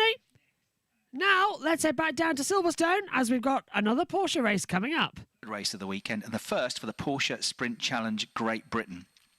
The entry list you'll find on page 54 of your race programmes. Qualifying happened earlier on today. Each driver had to register 2 quick lap times. Their fastest lap time set the grid for this race. Each driver's second best lap time sets the grid for the second race, and then the results of race 2 tomorrow will set the grid for race 3. So for pole position for this one, number 70 Samuel Harvey on pole position. Number 43 Tom Bradshaw, who's the Pro Championship points leader, starts second. Number 22 Toby Trice, third on the grid. Number 27 Jacob Tofts, fourth on the grid. Row 3, number 32 Ethan Hamilton starts fifth. Number 25, Matthew Carlhenny, got class pole position, and he starts 6th on the grid. Then on 7th on the grid, 99 Joe Marshall, 8th on the grid, Oliver Meadows. That's the 4th row. The 5th row, number 11, Ben Mulryan, and number 19, Daniel Lewis. The 6th row, number 45, Dan Zelos, and 98 Oliver Cottam. 7th row, number 21 Jodie Sloss on her first return to the championship since 2024, and Amy Watts, daughter of former touring car star Patrick Watts, starting 14th and on that 7th row of the grid. The 8th row, Karim Sekat, number 3, starts 15th, and number 33, Reece Summerfield, starts 16th.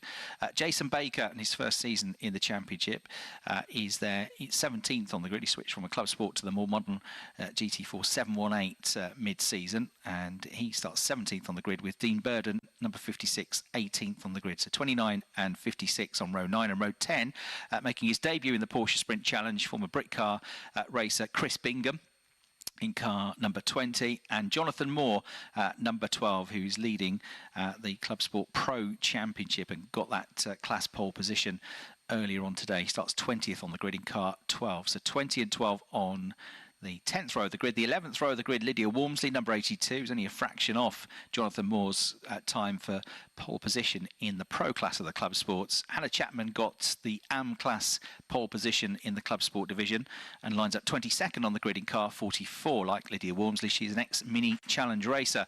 Then on the next row of the grid, row 12, number 14, Harrison Cavers, who made his debut in Porsche Sprint Challenge last time out at Knockhill.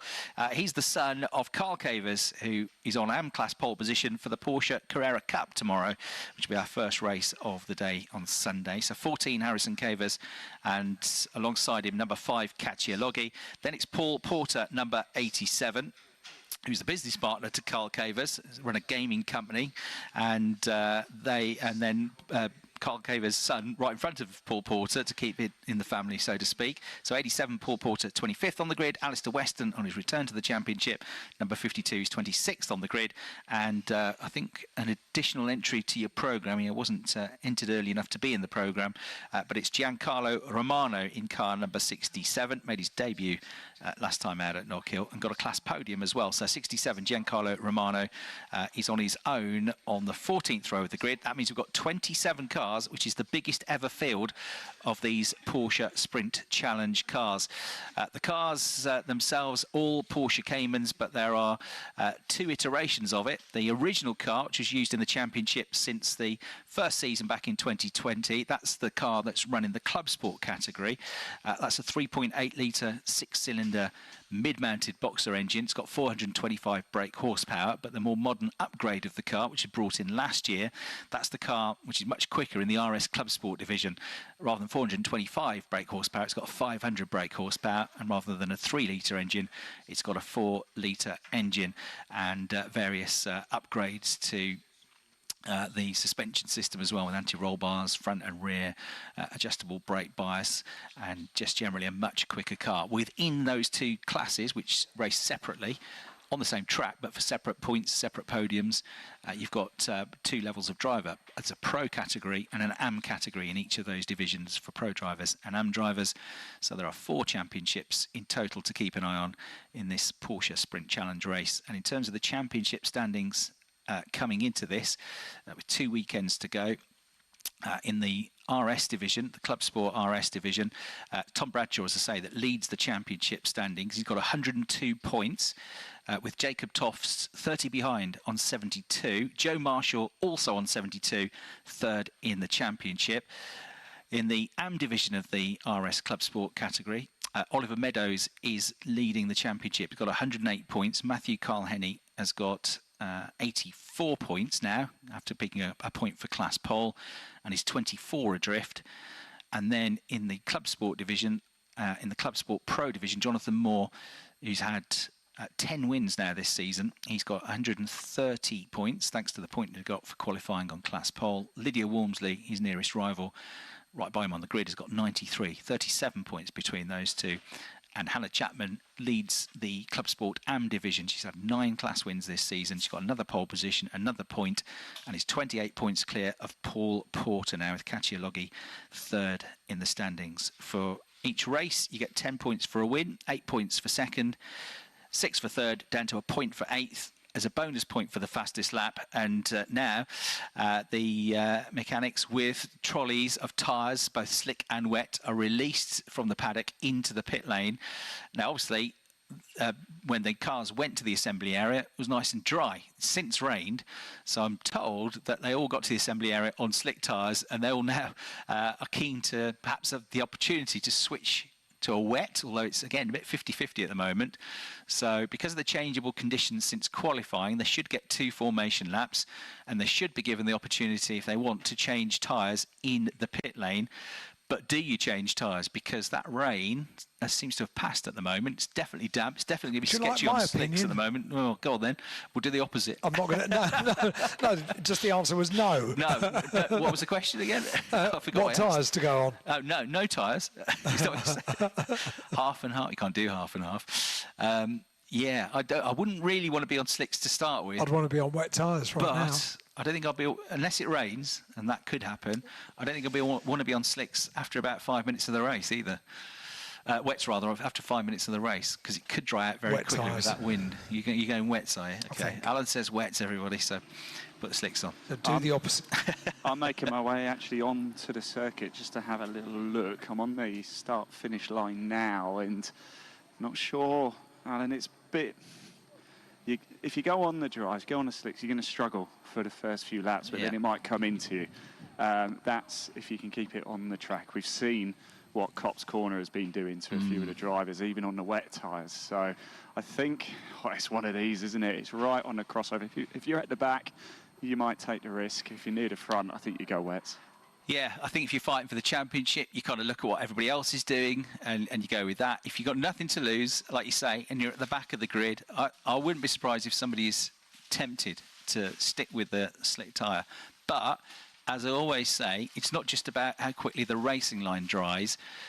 If you want to overtake anybody, you've got to go off the racing line normally, unless they make a mistake. And off the racing line is going to stay damp for longer. So that could be a factor as well. If you're low down on the grid, yes, you could gamble and put the slick tyre on or keep the slick tyre on. But even if it is quicker on the racing line, you've got to really put yourself at risk and go on the damp, slippy part to try and put off an overtake. So at the moment, They're all being led into the pit lane.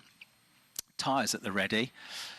Ian at the ready, I suspect, and lots of them might now switch because we believe they all went to the assembly area on slick tyres. There's no different colour sidewalls to or notes on the timing screen from transponders to let us know which tyre they're on. But certainly lots of cars pulling in front of the garages now, which is a sure sign that they are, I reckon, going to switch from slicks to wets.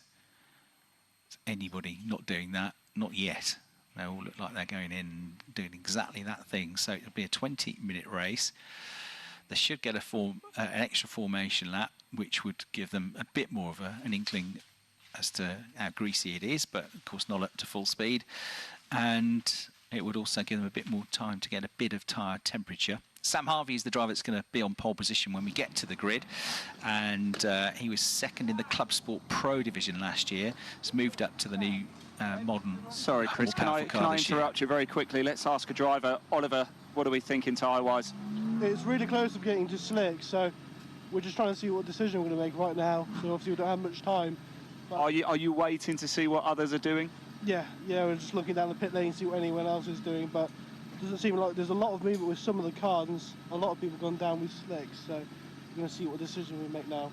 I think everybody's doing the same, Oliver. They're trying to see what everybody else is doing. But look, whatever you decide, best of luck out there. That was Oliver Cottam there. Everybody playing a bit of a game of chess here, holding their cards very close to their chest. I'm just seeing a few people are starting to change a bit further down the pit lane. Wasn't Oliver one of the drivers that asked you to do a rain dance this morning for the race? It is. Yeah. Oliver and Dan Zelos wanted me to do a rain dance, so I wonder what my commission is. Well, you only half worked though, didn't it? You've got to do more if you want to. It's not properly wet yet. It's only damp. So more dancing, please, Ian, but just don't video it. Okay, nobody wants to see that. More dancing. More dancing. Or put it on TikTok. That's all the kids do. Could rain again, though, couldn't it? That's the thing. You just cannot tell because it's moving pretty rapidly. That wind picked up significantly this morning, and it's blowing clouds across very quickly. It is, but I think it's the way that the wind is blowing. If I look up to my left, it's going away from the start-finish straight, but it's also bringing these darker clouds with it as well. That's what I was looking at, yeah. There's quite a dark one over, I would say it's over the Wellington Straight at the moment. And over Beckett's and heading our way, but it's travelling so quick. It's pretty windy down here, but up there it's even windier, and those clouds are absolutely flying across. So yeah, dark clouds coming, but they'll be over us and gone, I reckon, within the next couple of minutes. It's just whether they dump any more rain or not. So it's a real 50-50 this. It will become pretty apparent who's on which tyre when we see them through that first lap, I reckon, because if you are starting on the slick, you're going to struggle to start with. And hope that it doesn't rain again. So tricky times. It's the absolute nightmare scenario, this, for not just drivers but for mechanics and race engineers, because they've got to try and not just see what the conditions are like now, they've got to predict the future and use a bit of experience, a bit of nous. How quick is it going to dry out? Is it going to rain again? Who knows? Well, I can tell you that Toby Trice has gone on to the wets. However, Matthew Carl Henney, I think, is potentially going to roll the dice here. Amy Watts has gone onto the wet tyre. Let me just move down a little bit, shall we? I can see Chris Bingham. What's he gone for? And I think Chris Bingham is going to stay on the dries, on the slicks. So we're going to have a real mix, chaps. Interesting. So Matthew Carl Henney, you reckon at the moment, slicks, he's the AM leader, isn't he, in the Club Sport RS division, and on a class pole position as well. So interesting, returning to the championship after missing the most recent round. Chris Bingham, the additional entry to the programme, not additional, but late entry to the race, number 20, we reckon, on the slicks as well. But a real mix. Toby Trice wets, and yeah, I don't know, it is just I'd say it's absolutely 50-50 at the moment.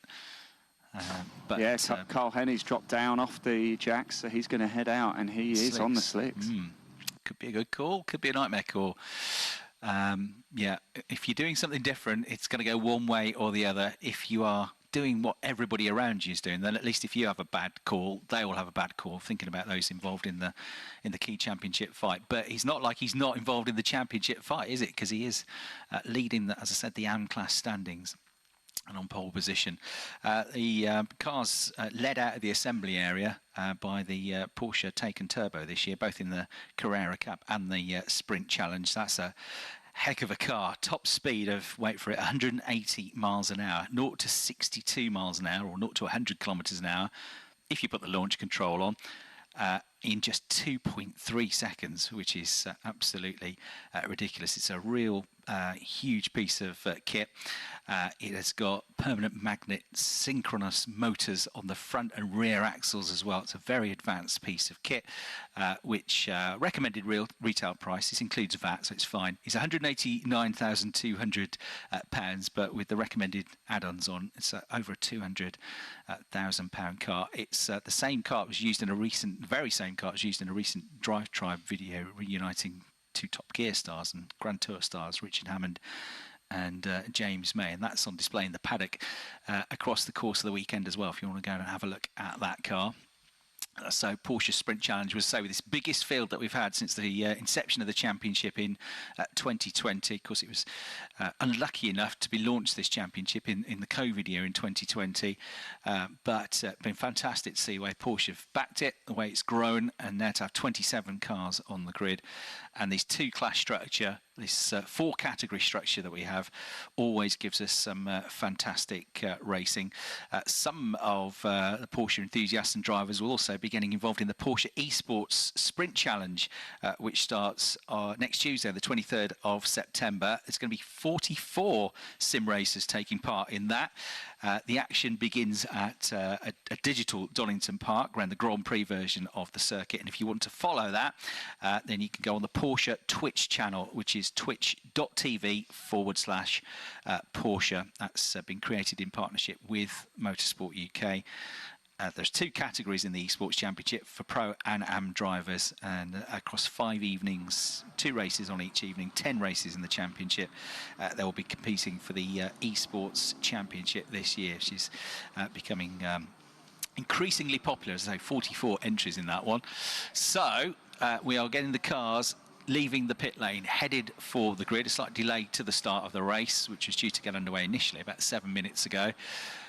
But now we're going to see who's thrown the dice, who has gone, right, slick tyres the way to go. It's going to be tricky to start with, but they believe the track is going to dry out quickly enough. We reckon the driver that's making his way to the grid, Toby Trice, Ian was saying was on the wet tyre. Matthew Carl-Henny, who is making his way to the grid, we reckon on the slick tyre.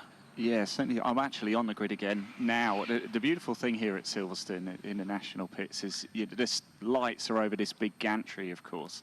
And because of that, there is a dry patch underneath. So you can see the difference in the colour of the tarmac. Where it's underneath the gantry, it's a nice light grey. Everywhere else, it's this dark, wet grey. And it really just shows the difference and how wet it has been. However, I mean, I'm just rubbing my feet against the ground, not that it really means a great deal, but it does feel quite slippy on the soles of my shoes. I do think it's going to be a two-part race. I really think if Carl-Henny can sort of stay in a reasonable sort of in touch with everybody else and can keep it on track, then he's really going to pay dividends come the end of this race. Dean Bingham came straight back into the pit lane, but didn't stop. He's gone straight to the end of the pit lane, so he didn't come in and change tyres again, which I thought was maybe what he was going to do. I mean, thought, oh no, I don't like this. But he's gone. There's a queue of what, 2-3 cars, I think, Ian, at the end of the pit lane. I can't see actually. I'm on the grid. I can tell you, Tom Bradshaw is on the wet tyres. He's right in front of me at the minute, so I will just pop down and see if I can see who is at the end of the pit lane. I think, looking at the track map, Reece Summerfield might be one of them. Dean Bingham is another. And then, yeah, Summerfield's second in the queue. Yeah, it's Karim Sekat, isn't it? Yeah, at the front of the queue. So I think it's Karim Sekat, Reece Summerfield and Dean Bingham. But what tyres are they on? Question mark. Well, Reece Summerfield had issues in qualifying a little bit earlier, didn't he? I'm just making my way down to Bingham now, who... What is he doing? I think he's changing tyres. Yeah, he's actually still in his garage, is Chris Bingham. He's just changing onto the wet tyres now. Bingham, okay, so he's gone, yeah, we'll keep the slicks on. And even on the slow run to the grid, he's thought, no, I'm going to go wets. Interesting. It's 4 wheel nuts for each wheel on these, isn't it? Is it? Or is it centre lock? It's wheel nuts. Five wheel nuts. Five wheel nuts. right. Right. It's not the work of a moment to come in and No, change tyres. exactly So the what you're point, getting at, isn't it? Yeah. Yeah. You can't come in and have a nice 3-second pit stop. Yeah. That's not going to happen. And quite how long a pit stop would take if you think the tyre you're on is so bad that you need to pit. That's something else to think about because it's such a short lap here. You could easily lose a lap, couldn't you, if you come in and change tyres? Yeah, yeah. It's a 20-minute race, isn't it? So it's a sprint race. It's not meant for Whatever pit stops. tyres you're on now, you've got to stay on them. Yep. Exactly, yeah. Confirmation Chris Bingham has gone on to the wet tyres. They're just going to push him in. He's going to just make his way down to the end of the pit lane. Yeah, I think that's probably sensible. You debut on a damp track. Yeah, I think Slicks would have been very brave, although he's experienced in racing and raced there at Silverstone. I think that's still probably a sensible decision for Chris Bingham. So he'll join that queue. He'll be the 4th in the queue now, won't he? In the pit, those starting from the pit lane. I'm not too sure how many are on slicks, but I think it's a majority. I think it's a good sort of 80-90% are actually on the wet tyre. So it looks like that might, well, certainly it is the way to start the race. That's not really up for the discussion. It's more what you finish on. Yeah, and how quick it dries, if it rains again, all these questions to come. What is going to be undoubted is that every lap is going to change on that track, whether you're on a wet or a slick tyre. Where you were hitting the brakes on the previous lap, where the grip was or wasn't on the previous lap, that's going to change every time you get to a corner on a new lap as the track evolves. So the drivers are really going to have to think on their feet. They're going to have to drive by feel, really, in these cars. Of course, the cars will get lighter, but the tyres will get more up to temperature. There's going to be a lot going on. There's going to be a lot of drivers making mistakes, especially if they're on the slick early on, to get the power down, to try and get, in the case of the RS Club Sport cars, the newer iteration of those Caymans, you've got to try and somehow deliver 500 brake horsepower to those rear Michelin tyres. And if you're doing it on a slick tyre on a damp track, then you have to be very cautious about how you put the power down. So more mistakes, more opportunities to overtake. Could be a pretty chaotic start to the race, this. So the car's now heading around from the grid to come back around. And those that were on the grid, those that were in the pit lane, have got to wait where they are. They've got to start from the pit lane. They've got to wait there as well. So that's going to be a long hold for them. And even though it's at a slow pace behind the safety car to get back around, you still at least can try and just jam on the throttle a bit, just get a feel for how much traction is there, how much grip is there. You can get some heat into the brakes as well, not too much, but just get a bit of a feel for it so you're not going completely blind into that race start. So just to reiterate, because it's been a while since we talked about the grid, because it's been this delayed start, we've got on pole position Samuel Harvey leading them round onto the grid now. He's the driver that's 5th in the championship at the moment. It's his first pole position. He's been qualifying well this year. He's been in the top 6 every time in qualifying. He had 3 front row starts, 2 at Alton, 1 at Knockhill, a 4th at Knockhill as well. A first pole position for Sam Harvey now. But he's kind of the guinea pig in all of this, because he's going to be the first one away into the corners if it goes well off the line. Got the much more experienced Tom Bradshaw, who's raced previously in Porsche Carrera Cup. He's raced single-seaters, he's raced historics. He has raced for the last couple of seasons in this championship. So Tom Bradshaw, that experience could really come into play. He starts 2nd on the grid, the Pro Championship leader in the RS division. And Toby Trice, also experienced, 4 seasons of racing now in this Sprint Challenge. And he starts 3rd on the grid. Can his experience come into play? Jacob Toff's 4th on the grid, so 70 and 43 on row 1, 22 and 27 on row 2, and then Ethan Hamilton, number 32, and Matthew Carlhenny, we think is on slicks, number 25, on the 3rd row of the grid. The green flag has been waved. We're about to go racing then. For the first time for the Porsche Sprint Challenge Great Britain, off the line they go, and now we'll find out exactly whether they made the right decision or not, but there's some contact early on the way to Copse Corner, and one car is limping into the first turn at Copse Corner, having made, I think, contact with the wall straight away, and he's going to stop there on the inside as well. So that car is absolutely stranded. He's trying to work out, is it Ben Bradshaw? Is it Bradshaw? Could, is it? Yeah, hard to make out on the CCTV pictures. Yeah, Bradshaw. If that's the case, could be Bradshaw, 43. Safety car. Which is, yeah, absolutely going to be a safety car. He's fine. He's out of the car. The car is going nowhere. He's hopped over the wall. Those that started from the pit lane have been released. So he's clear to walk across the pit lane entry. But that looks like game over already for that car. Well, it is. It's got damage to the front right in particular, had contact off the line and then contact with the wall as well.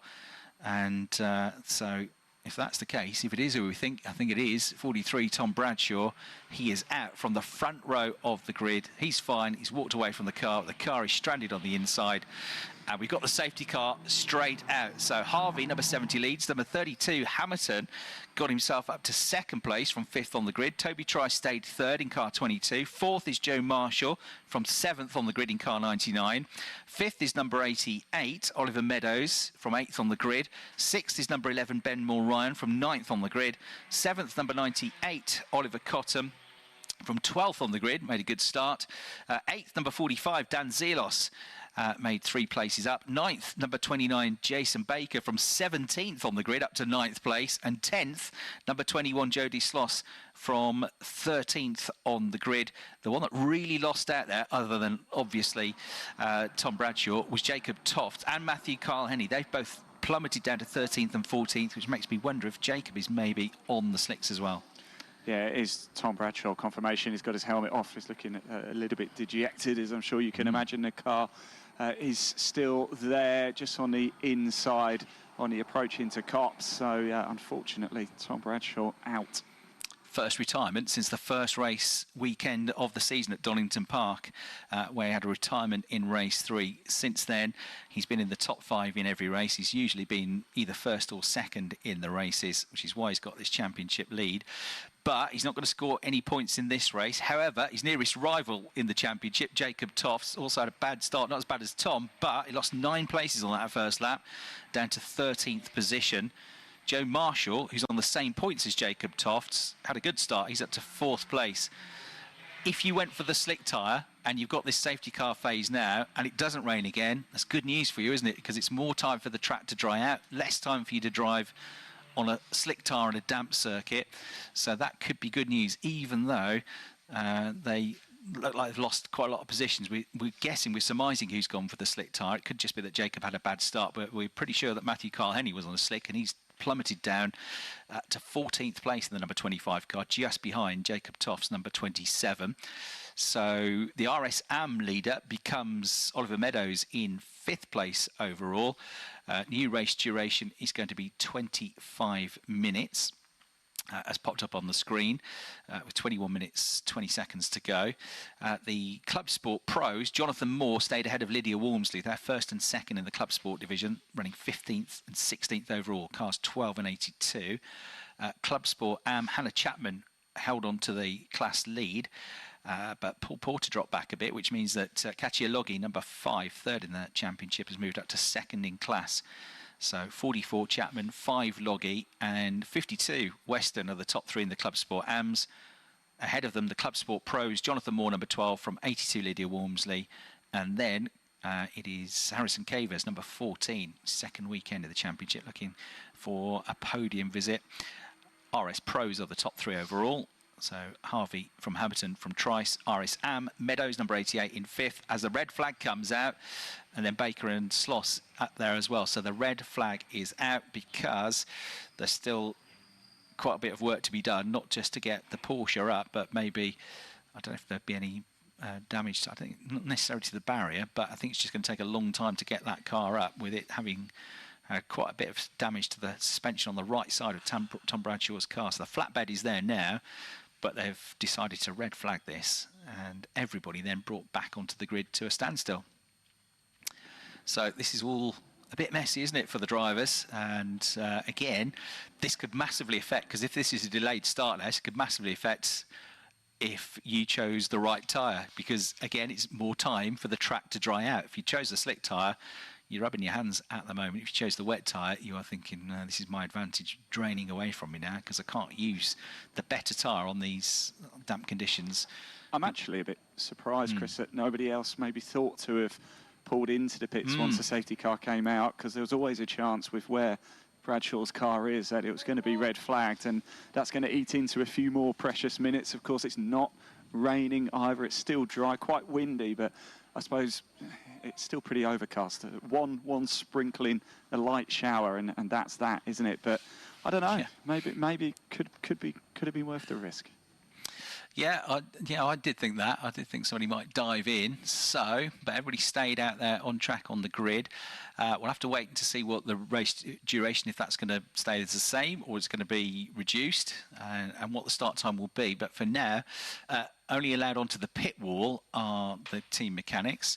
Marshals are going down the grid to talk to drivers. You can see Matthew Carl-Henny almost right in front of the commentary box, which is the number 25, the red and white car, which lost all those places at the start, and 27, Jacob Tofts. So they should, because they've done 2 laps, they should restart it in current positions rather than going back to the original starting grid. It'll be Harvey, Hamilton and Trice as your top 3. Ethan Hamilton, who was 5th in the RS Club Sport Pro Championship last year, is currently up there in the top 5 again this year. 3 podiums last year. He's another driver that's come out of Mini Challenge racing. But before that, was racing in the Renault Clio Cup and was a front runner in that back in 2019. He's also had some part seasons in the British Touring Car Championship, first in 2018, then in 2020. Actually burst onto the scene as a junior driver in the Renault Clio Cup Junior Championship and also the Junior Saloon Car Championship. He was runner-up in both of those in 2017. So he's got a lot of experience, Ethan Hamilton, the Yorkshire driver. He hasn't had a win yet in the championship.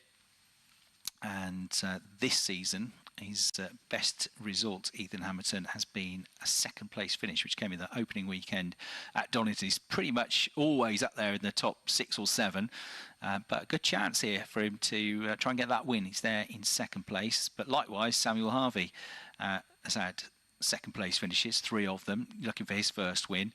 Toby Trice behind them with that bit more experience, 4 seasons in the championship, already 4 wins this year as well. And remember, he didn't score any points at Knockhill because big crash in qualifying, missed all the races, and a chance for him to close the gap now because Tom Bradshaw's not going to score any points. If he could get a win here, Toby Trice, potentially a fastest lap, he could maybe close the gap, get 11 points and get the gap down to 20 odd points.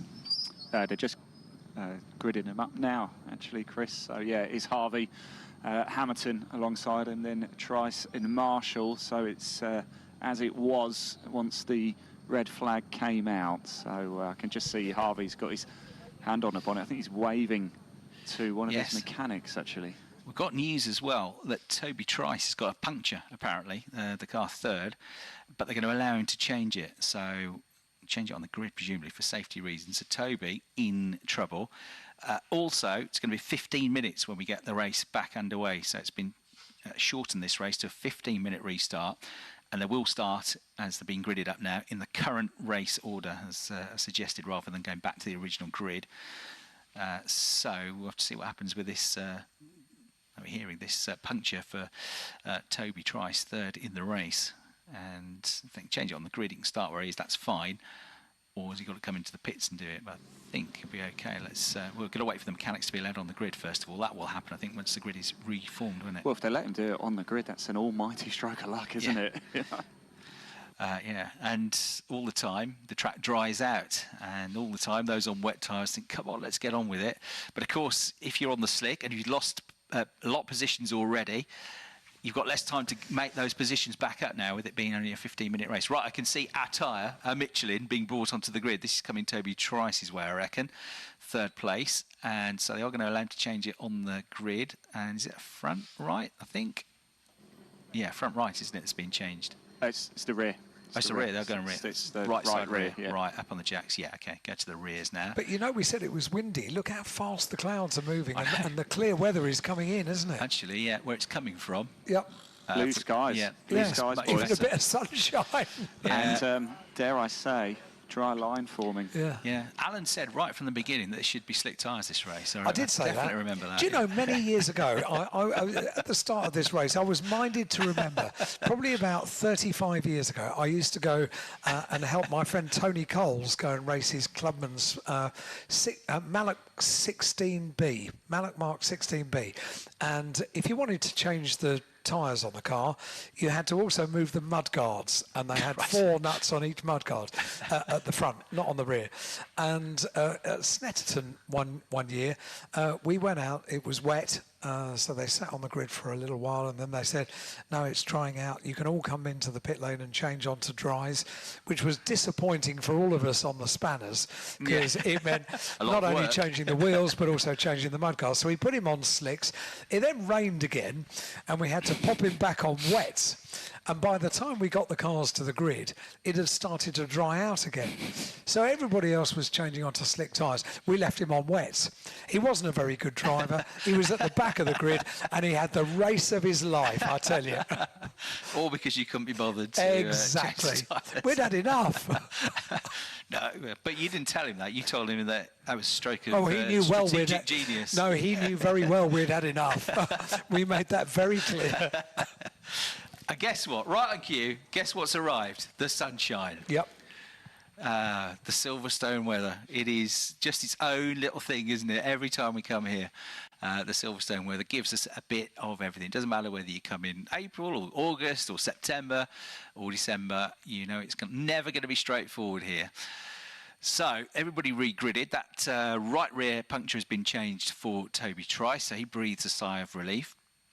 And Sam Harvey, Ethan Hamilton, the 2 drivers ahead of him on a track which Ian pointed out, the dry line closest to the pit wall, that I'd say is now doubled in width, so that's drying out pretty rapidly, but it is still damp on line, and you are still going to have to go through corners like Copse and Woodcote if you're on a slick tyre, and it's still going to be a bit sketchy, but it will rapidly change. And when you're on the wrong tyre on a track, if you're on a wet tyre on a track which is dry, you could end up losing seconds and seconds and seconds per lap. So it can make for a really interesting second part of the race, this second half of the race, if it does dry out. Those on the slicks are going to come absolutely charging through, if they can get through safely on their overtakes without putting it too much in jeopardy on the damp stuff, which is offline. And woe betide you go on the curbs and the painted tarmac, because that's going to be really slippery still. And you definitely don't want to put a couple of wheels through the grass on a slick tyre here. I think Max Coates is on the slicks as well. I'm just down in front of Carl Henney too. Watch these boys. I think the number 27 and 25. This could be something quite special. I talk about a dry line. It's going to be good. This. No, it's definitely slicks now. Yeah, definitely. Well done, Alan. Well done. Where were you 15 minutes ago? Well, if the race had continued, I reckon the wet tyres would have gone for a fair proportion of the race. So I stand by my decision. We'll never know. If any team needs a tactician, Alan Hyde is available. I am available, and I'm cheap. He's available for a very good reason. Nobody wants him. But we do, Alan. We love you. But I'm not sure. Well saved. I'm not sure a career in race strategy. No, okay. I can only opine. That's all I can do. I can opine. Good word. I'll look it up when I get home.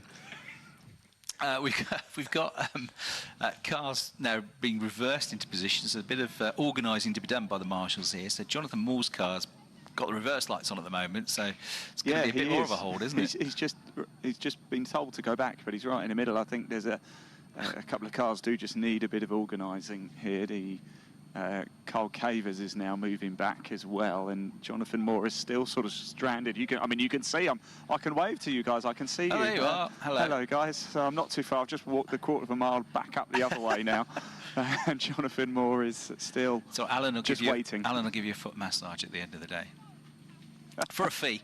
Did you hear the silence? Nobody wants that. Neither of them want that. That's really nice of you. Well said. Right, so a bit of chaos at the back. Paul Porter reversing back. We've got Romano going forwards. We've got Sekat going forwards. He starts on the grid now rather than the pit lane. So too does Bingham. Who was the other one? Reece Summerfield. He started from the pit lane originally, didn't he? So yeah, a bit of jiggery-pokery going on in the second half of the grid, which is going to delay things further. But the marshals have it under control. It's like herding cats, really, isn't it? Trying to get all racing drivers to a podium is hard enough. Trying to get them to the right spot on the grid even harder. So well done, marshals, for getting this sorted. Lots of pointing going on. Reece Summerfield is a vastly experienced campaigner, so he'll be all right. The Walsall-based driver now makes his way to his rightful grid spot. So yeah, quite a lot of cars at odd angles at the moment and in slightly the wrong grid position as we try to get things going here in this first race of the weekend for the Porsche Sprint Challenge GB. Not sure you want to be in the middle of the pack here because you're going to be surrounded by drivers in all sorts, slicks, wets, some going forwards, some going backwards. I think it's a bad spot to be at the back of the field here, to let it all kind of clear itself off through the first lap and then pick your way through. Alistair Weston now being told by one of the grid marshals where he needs to go, where he needs to put the car. So all of that kicking on at the moment. I wonder if some of the Porsche Carrera Cup drivers that raced in this championship last year, like Seb Hopkins, who won the championship, Will Jenkins, who was one of the stars of the championship last year, got on from Sprint Challenge to come and race in this championship. And they had other drivers like Carl Cavers, who raced in this Sprint Challenge as on the AM Championship early on, is racing in Porsche Carrera Cup now. So lots of them moving on over the last few years to go up into Porsche Carrera Cup GB. And this is where they start out on the Toka package in this very well supported Porsche Cayman Porsche Sprint Challenge GB. Great grid, isn't it? Superb.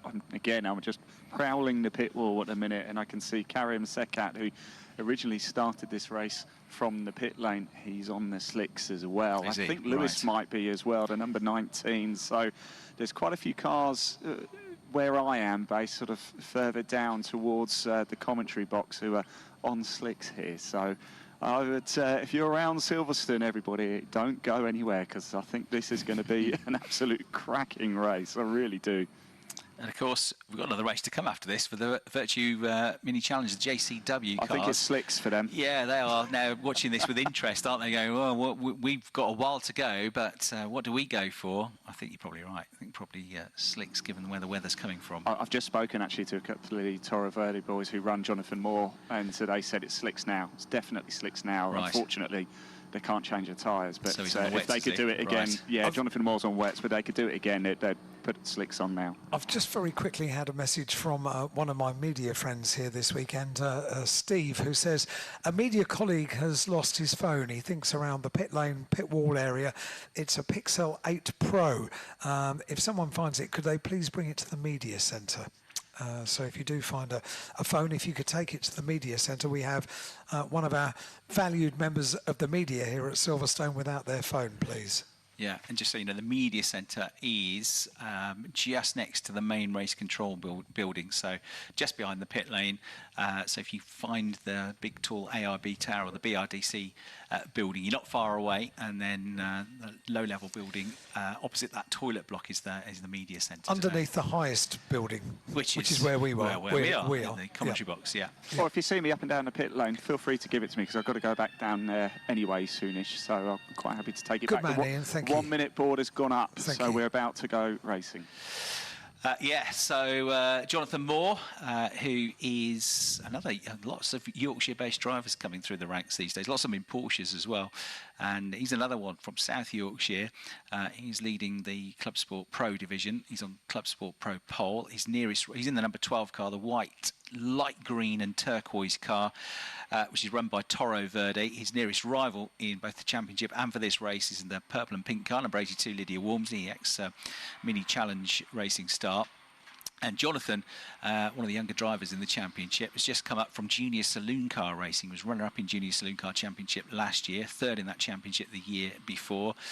He's also raced in Caterhams, making his debut this year in the championship. He's also done some sim racing as well in the past for the very well-known Writer Engineering esports team. So see how he gets on, but we reckon he might be on the wrong tyre now, on the wet tyre. Keep your eye on the pit lane, chaps, because there's a lot of activity down here and a lot of slick tyres hanging around.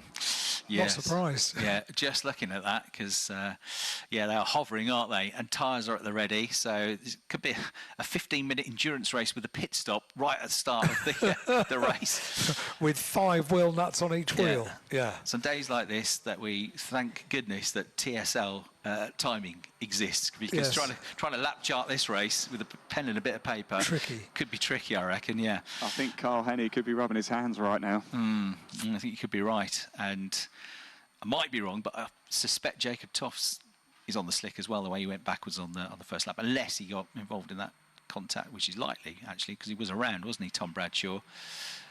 Right, who's going to dive into the pits? Anybody? Not yet, not from the front few rows of the grid. Interesting, sticking with what they've got, at least those at the front. Yeah, nobody's dived for the pits as yet, and that's most of them coming through now, but doesn't mean they're not going to dive for the pits at the end of the next race. Right, first one in. Lydia Walmsley comes steaming into the pits. So she is going to change tyres, and I suspect that is going to be from a wet to a slick. So Lydia Walmsley comes in and goes for the gamble. I think she's the only one. So Lydia comes in, team at the ready, tyres at the ready. Can't see what they are from here. Got binoculars they are out. slicks, Got yeah, slicks, they are aren't the slicks, yeah, yeah. slick tyres. But that's the only one, isn't it, I think, Ian? Yep, that's the only one. Right, okay. Could be a genius move, this. But how much time will she lose? That is the question. How quickly can they get her out there? She's going to drop to last place. Next question, how much quicker will the slicks be than the wets? Quite a bit, I reckon, by the end of it. Right, 15-minute race.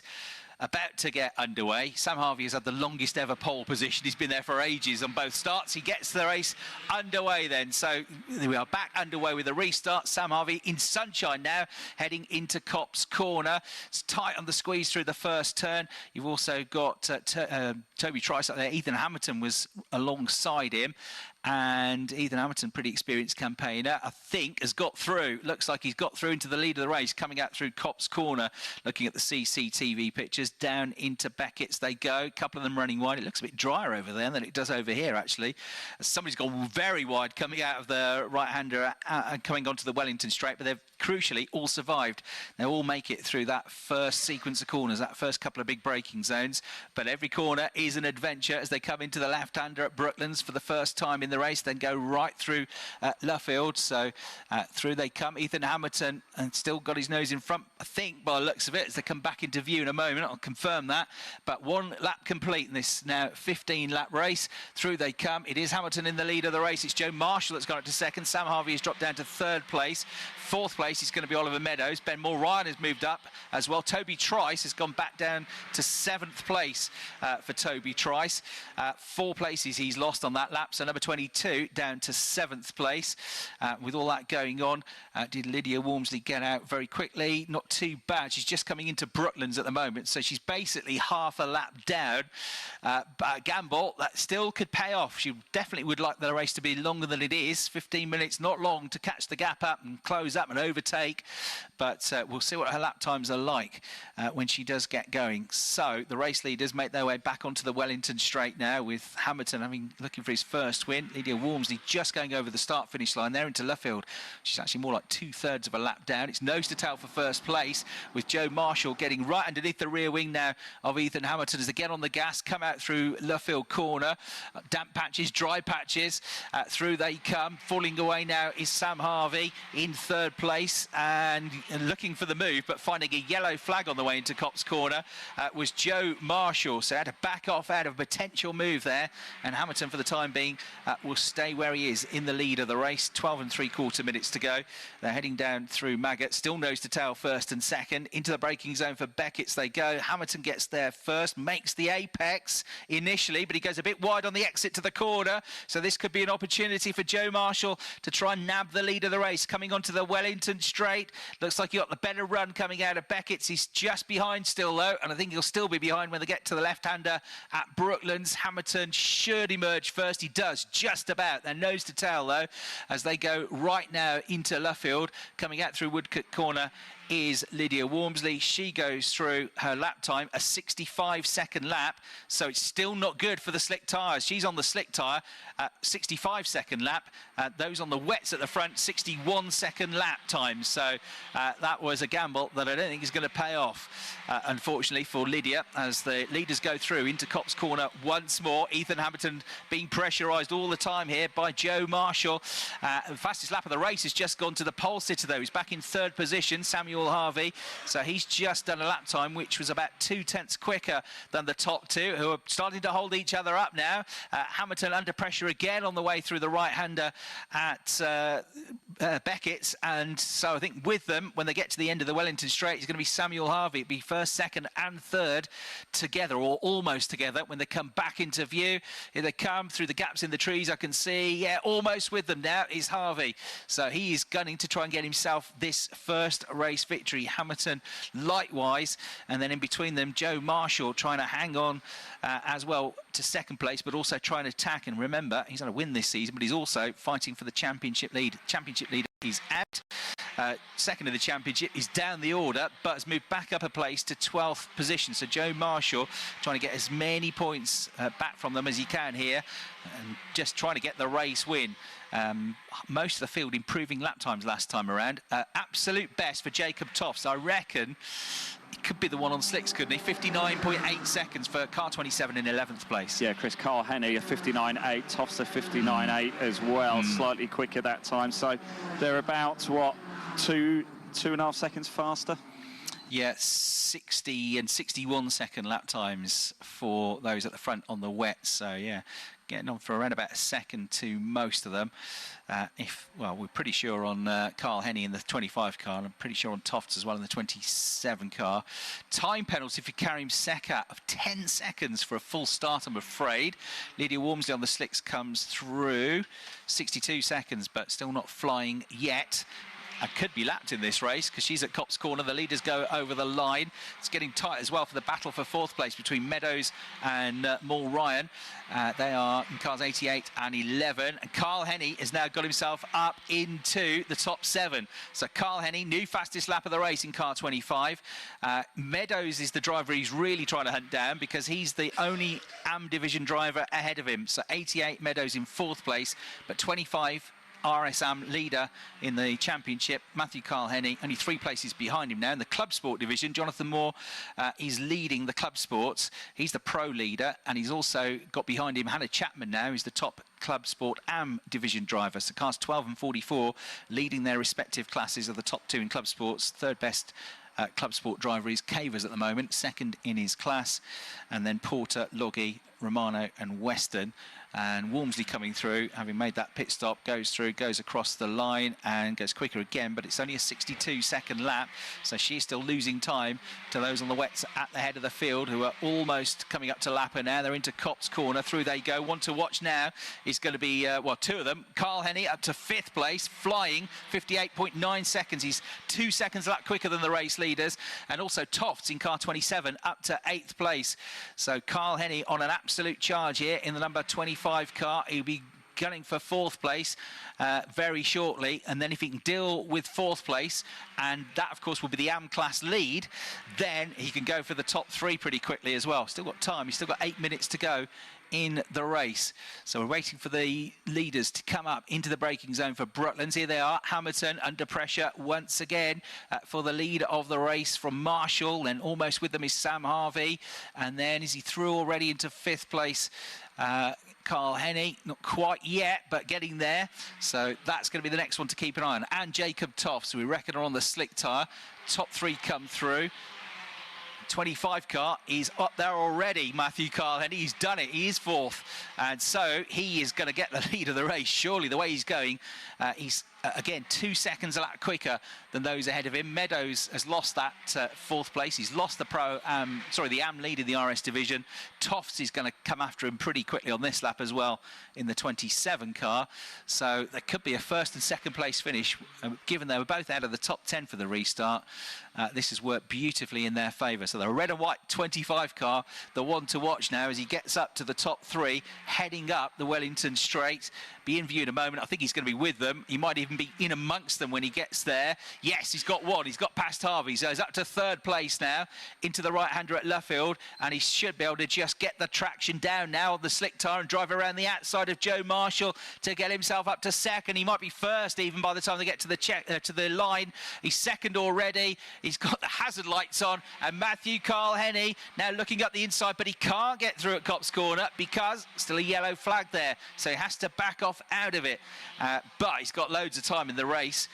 He's also, they've got to get on with it because Jacob Toffs might come after him. And Reece Summerfield, the other one that switched to the slick tyre, is now on a charge as well. Number 33, remember, started the race from the pit lane. He's up now into 6th position, having chosen the right tyre.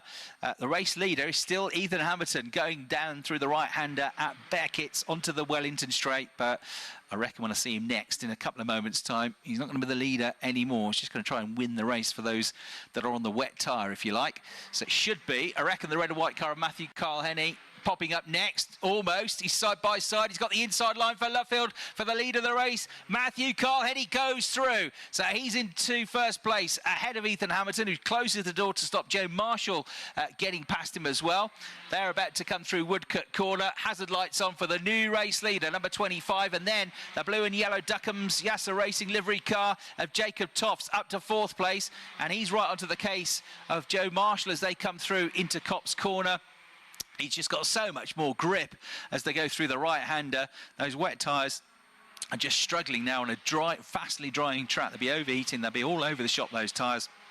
And so Jacob Toffs should be able to carve his way through pretty quickly. And then you've got Reece Summerfield coming after them. Lewis, Ian said, was on the slick tyre. That proves to be the case, I reckon, because he's up to 7th place now in the number 19 car on a bit of a mission. So all these cars on the slicks charging through. 5 minutes and 12 seconds to go. And now we're going to get 2 battles. One for the win with those on the slick tyres. Matthew Carl Henny, Jacob Toffs, Reece Summerfield, and also the 19 car of Daniel Lewis. And then you've also got those battling on the wet tyre to be the best of the rest, if you like. So number 25, Matthew Carl Henny over the line. Jacob Toffs is already through, just carving his way through those on the wet. So he's up to 2nd. Reece Summerfield is already through them as well. He's up to 3rd place. So then on the wets, Hamilton in 4th, number 32, Marshall in 5th, and then they were being attacked through Copse Corner by the number 19 of Daniel Lewis. I think he's on the slick tyre as well. So we've got an RS Am driver leading, an RS Am driver 3rd, and an RS Am driver 6th, but probably 4th or 5th by the end of this lap in the guise of number 19 Lewis. So down to 7th now is the pole sitter Samuel Harvey in the 70 car. Ben Mulrine, number 11, 8th. Number 88 Meadows, 9th. 10th, number 98 Cottam. Club Sport Am being led by Hannah Chapman in car 44. Club Sport Pro being led by Jonathan Moore in car number 12. Right, so a big advantage growing for Matthew Carl Henny, and he's got Lydia Walmsley in between him and Jacob Toffs as well now, so he's lapped Lydia. We reckon all 3 of them are on the slick tyre, but the purple and pink number 82 car are lapped down. Joe Marshall comes through just ahead of Ethan Hamilton. Both lost out now to Lewis, who's up to 4th on the slick tyres. So the best on the wets is Marshall now. He's just crept ahead of Hamilton. They're together over the line, but Marshall had the inside line into Copse Corner. And then Harvey on the wets as well. Seca got to be on the slick tyre because he is flying as well relative to those on the wets. But he's got this 10-second penalty to add to his time. So he'll drop down the order considerably at the moment. It would put him down to, I reckon, 12th place, which had 10 seconds onto his time. So Ben Mulrine, 9th on the road, will actually move back up to 8th place and back up into the final championship scoring position. Well, of course, it's more than that because there are several Am drivers up there in the mix as well. Good battle going on between Katja Loggy in the number 5 car and Paul Porter, number 87. They are battling over 2nd in the Club Sport Am division. They're just going through Copse Corner, but about to be lapped by the overall race leader, Matthew Carl Henny, in the red and white number 25 car. He's just set the new fastest lap of the race with a 57.979. He's nearly 3 seconds clear of number 27, the blue and yellow of Jacob Toffs. Got back markers in between them now as well. And Reece Summerfield, number 33, did a slightly slower lap time than Jacob Toffs last time around. So he's 3rd in the green, orange and white car. personal best lap with a 58.2 for Daniel Lewis in 4th place. He was gunning for a podium finish here. He's going after Reece Summerfield and charging very hard in that AM Division cars. And Daniel Lewis, who's had 3 second in classes, a best result this season of 10th. He's had 3 10th places overall, but he could get an overall top 3 finish here as the race leaders go through into Copse Corner. Less than 2 minutes to go. Summerfield goes through 3rd. Yeah, it's just 0.8 of a second between him and the orange machine of Lewis in 4th place, number 19. Marshall, 5th, leading driver on a wet tyre in car 99. And then you've got 6th on the road, Karim Sekat, number 3, but you've got a 10-second penalty for a start line procedure issue. So Hamilton, number 32, will be 6th, and 70 Harvey will be 7th once that's taken into account. Right, a minute and a half to go in the race. It looks good for Matthew Carl-Henny, who not only is on course to pick up a maximum score for his category, he's the driver 2nd in the championship to Oliver Meadows, but he's also on course to pick up an overall race win. His best result this season overall has been a 5th place finish. He's had 5 class wins already this season. He missed the Knockhill round, but he's still got a chance at the championship. Oliver Meadows at the moment is 11th in the race and 4th in class. So he's outscoring him at the moment by 6 points, make it 7 because he's got the fastest lap of the race as well. So get the gap down to 17 points despite missing that round. Now in between that battle for the Club Sport cars goes the battle for 5th place with Marshall, Sekat and Hamilton lapping as they head into Copse Corner. So it's all pretty frantic out there. There's a lot to keep the drivers on the toes, a lot to get the marshals on their toes as well with the blue flags. And the race leaders should be making their way out onto the Wellington Straight now with Matthew Carl-Henny about 3 seconds up the road from Jacob Toffs in the 25 car. In fact, yeah, he's already making his way through Luffield, through next into Woodcote Corner. And will the flag come out? 7 seconds to go. It's going to be tight. I think he'll sneak one more lap in. He goes across the line with 3 seconds to spare. So 1 more lap to go into Copse Corner for the race leader. Number 25, Matthew Carl-Henny. Is tight for 3rd place, though. Really tight with a lap to go.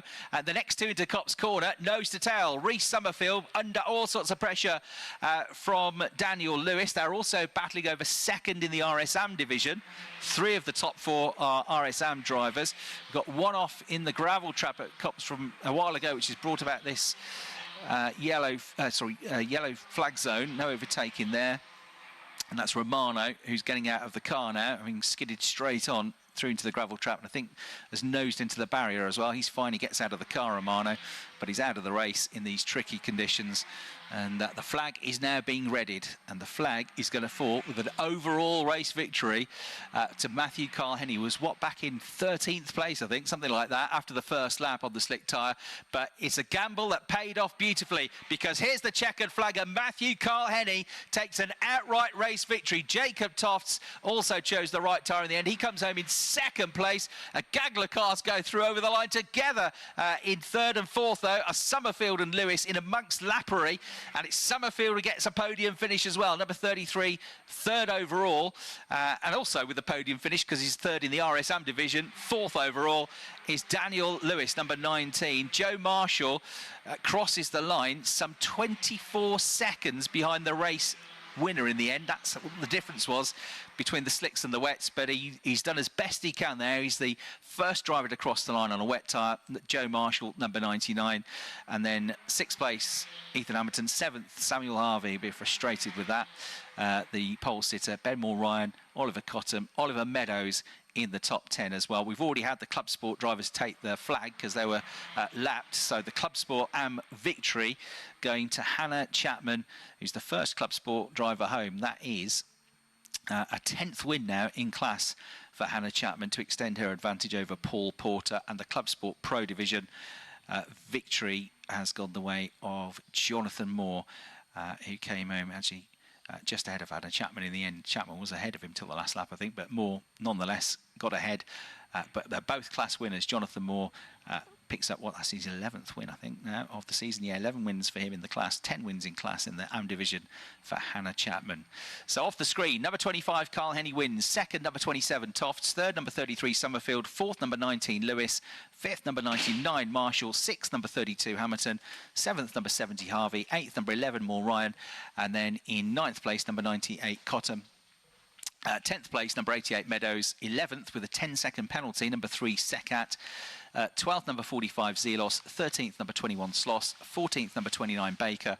15th, number 20, Bingham. 16th, number 22, Trice. 17th, number 12, Moore. 18th, number 44, Chapman. 19th, ending the race in the pit lane, actually, was Amy Watts, number 7. 20th, number 82, Walmsley. And then 21st, number 14, Cavers. 22nd, number 5, Loggy. 23rd, number 87, Porter. And 24th, the last finisher, number 52, Weston. So the race won by the winner of the RSM category. Matthew Carl Henny takes the outright Just victory. like I said, he was on the right tyre. Absolutely, yeah. We should have just listened to you all the way through that race. Second in the RSM division and third overall was Reece Summerfield. And third in the RSM class, fourth overall, was Daniel Lewis. Then RS Pro winner was Jacob Tofts. So he still takes maximum points for his championship. And remember, second in the championship to Tom Bradshaw, had a non-finish in that race. So will he get the points for fastest lapping class as well? Yes, he will. Fastest lapping class. I reckon he gets 11 points there, and therefore gets the gap down from 30 down to just 19 points over Tom Bradshaw. So that's a big win for Jacob Tofts, even though he didn't take the checkered flag. He wins his class. So he's the top pro RS driver, car 27, second overall. Then it was Joe Marshall, third in the championship. Will also take some points away, 8 of them away from the advantage of Tom Bradshaw, but stays third in the championship. And then third best of the RS pros was Ethan Hamilton. Marshall and Hamilton, the best two on the wet tyre. Club Sport Pro, won by number 12, Jonathan Moore. From number 82, Lydia Walmsley did come back up through the order late on once the slick tyre sheet got working. The rest of the results are cleared off the screen, but I can tell you that the Club Sport AM victory went once again to Hannah Chapman with another good drive in the 44 car. So we'll confirm all the results later. That was a long race in the end with all the stoppages and the delays and the changes of tyre, which in the end, I think since they actually went out onto the grid, that's about an hour long, that race, or just over an hour since we started that one. So the podium presentation's coming up. It might, though, have to be done, I think, locally on the PA system, because they want to get the cars out on the grid for the next race, Alan, which is going to be our final race of the day. This is for the Virtue Mini Challenge. Can I just jump in for a second? Because I've got the happiest man in Silverstone right now. I saw him get out of the car, a big roar, a big cheer. Matthew Carl Henny, right tyres, right choice. Wow. Yeah, risky. Very risky. The red flag helped us a lot, actually. But yeah, the outlap, when everyone was on slicks, then we came into the pit lane, as I just tried the grip around the outside, and it was like, it's going to be a crossover, definitely. We had some experience last year of that crossover, and we were on the wet tyres, and people on slicks drove past us like we were stood still. So it was nice to do that to the entire field today. But wow, and credit to Jacob as well for keeping it on, because I don't know if anyone else were on slicks, but yeah, they were very lively at the start. Both of us nearly binning it on the green flag. So yeah, really, really, really pleased. I'm still just haven't taken it in, but it's just nice to have that validation as an AM that you can do it and you can make the right decisions. Not just the class win, the overall win as well. That makes it even more special. Oh, it's so sweet, honestly. I've been quick in testing this week, but only because I've got to qualifying pace earlier than everyone else, so it was kind of a bit unreflective of that. But yeah, I have dreamt about this since I started racing, winning a race overall in a pro championship. So yeah. Well, Matthew Carl Henny, dreams really do come true. Congratulations. I'll see you at the podium very soon indeed as well. I'm just going to make my way down. I mean, I don't know if you just heard that, a big shout of, yeah, come on. We heard it. It was good stuff. Hi, Katie. Right, the drivers are we're gonna get this underway pretty quick, actually. So I think I'm gonna make my way down to the podium because they're already starting to walk down, chaps. So I'll head down. If we get a chance to do it over the PA, I guess we will. I'm not sure you will get the chance. I think we're pretty quick off the mark for our next race. Okie dokie. I'll head down and I'll take care of the podium, and I'll see you at the end of the mini race. Good luck. He's going in, Chris. He's going in. Absolutely. He's off and off onto the formation lap of the minis for the second Virtue Mini Challenge JCW race of the day. I've had a bit of a wait for this, but at least I suppose it made the choice of tyres a bit more straightforward for them because definitely slicks now, isn't it? So should be all on slick Goodyear tyres, these drivers. For this second race of the day for the JCW Mini category, these turbo-powered minis. We'll have a 20-minute race to round out the day. The entry list for the minis is on page 52 of your race programmes if you're here at the circuit. And I'll give you the grid for the race now as well. As they head off. So again, a split grid with the main JCW cars at the front of the grid, a couple of empty rows, and then the Sport Division cars with a separate grid at the back of the field. Josh Porter is on pole position for this one in the number 94 car, because the number that was drawn out of the hat on the grid was 7, so top 7 positions reversed for this one.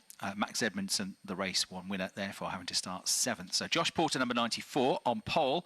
Number 24, Tom Ovenden, second in the championship, second on the grid, and then third on the grid, number 64, Harry Hickton, fourth on the grid, number 12, Alex Solly, just missed out on a first-class podium earlier on today with 4th. Nathan Edwards, number 21, will start 5th on the grid for this one, with Lewis Selby, number 18, starting 6th. He was pressurising Max Edmondson all the way through, especially the second half of that first race. Couldn't quite get the victory, but he has, of course, closed the points advantage and could move up into the championship lead now with the absent championship leader through, sadly for him, illness for Jamie Osborne. Watching his lead dwindle. Max Edmondson starts 7th, and Harry Campy is going to start 8th on the grid for this one. The top 10 will be completed by Charlie Hand, number 55, and Ned Anthony, number 32.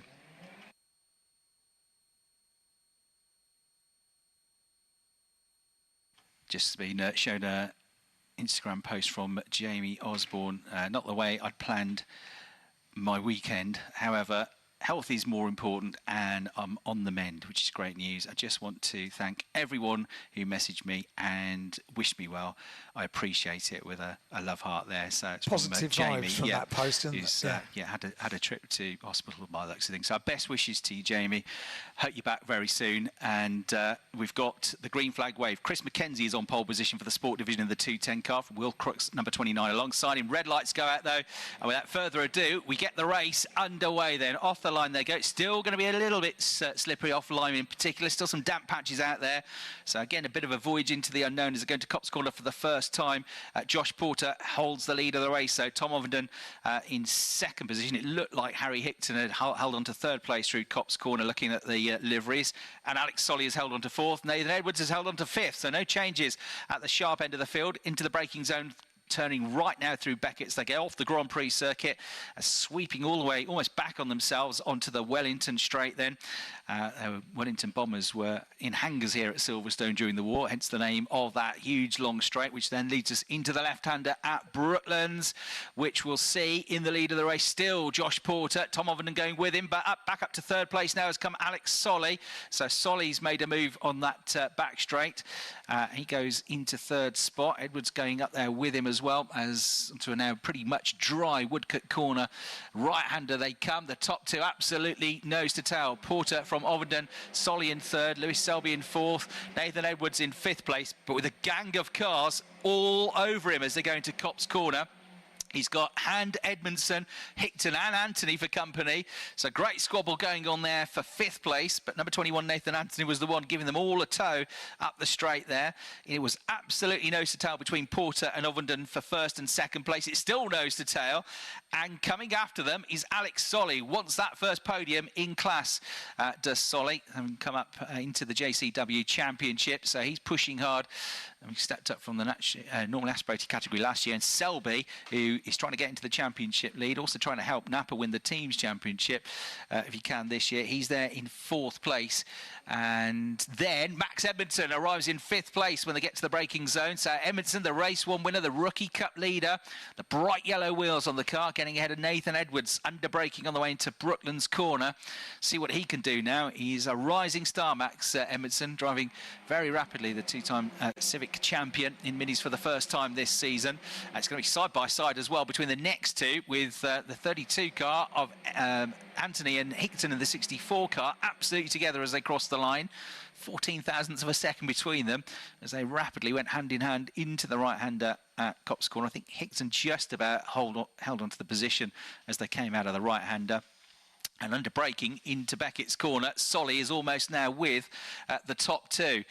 So Porter, Ovenden and Solly, top 3 for the race lead. Selby, I think, will be with them as soon as they start to fight each other, and it'll be a 4-way battle for the lead of the race. The fastest lap of the race having gone to Alex Solly now. So Solly has closed that gap pretty quickly. Yeah, he's right underneath the rear wing of the 2nd place car of Tom Ovenden, pushing nicely now. Solly going great guns, and then about 2 car lengths back from him is the Lewis Selby car, the number 18 car, the driver 2nd in the championship, potentially about to move into the championship lead with still 1 race to go tomorrow. But Max Edmondson for company potentially. Yeah, Ned Anthony wasn't able to find a way past Harry Hickton as they went through last time, so Hickton stays 7th, Anthony 8th, and then Charlie Hand in 9th place, number 55, 10th place Harry Campy. Currently the sport division, it's still Chris McKenzie holding on to the lead there in the number 210 cars. Into the pits comes O'Neill going. Hillman coming into the pits. We've already got O'Neill going into the pits with a problem, so that's 2 of them now with issues. Hillman had a off this morning in qualifying, and that means 19 cars on the track, most of them squabbling in the mid-pack at the moment, from 6 sort of downwards, all tied together. 16 minutes to go in the race, and we've got rain starting to come down, and Ovenden's come through into the lead of the race as they come out through the trees. Very dark over the back of Luffield as well, which is slightly worrying. Very dark over the back at Woodcut Corner. So Ovenden arrives in the lead. Porter's dropped down to 2nd place. He might be 3rd in a moment because Alex Solly is side by side with him, but will be on the outside line at Copse Corner in the yellow and blue Napa car. The 12 machine might just have to back off here, and does. So Porter holds on to 2nd place. All that does is succeeds in bringing Max Edmondson much closer to the pair of them in the 33 car. So it'll be a 3-way scrabble for 2nd place down at Beckett's the next time they hit the brakes. So Ovenden arrives 1st, still side by side for 2nd place are Porter, and then if he can stay where he is on that line, he'll have the inside line now, Alex Solly, at the end of the Wellington Straight to try and dive up the inside at Brooklands to get that position. And Max Edmondson might try to go with him. So wait and see as they come into view who's going to get there first in the battle for 2nd place. It's going to be Solly, but then Edmondson trying to sweep around the outside of him to get the inside line for Luffield, which he's done. Bit of contact maybe on the way through the corner, but Edmondson through. They're both dispatched of Porter on that run down the Wellington Straight. So 94 car is back down to 4th place now, and Edmondson succeeded. So from 7th to 2nd, he's absolutely flying here on this track. And what's he got to try and make up? 0.8 of a second to get to the leader, and he's still got 14 minutes to go. Track limits warning going to the number 66 car of Brandon, so he's got to be a little bit careful.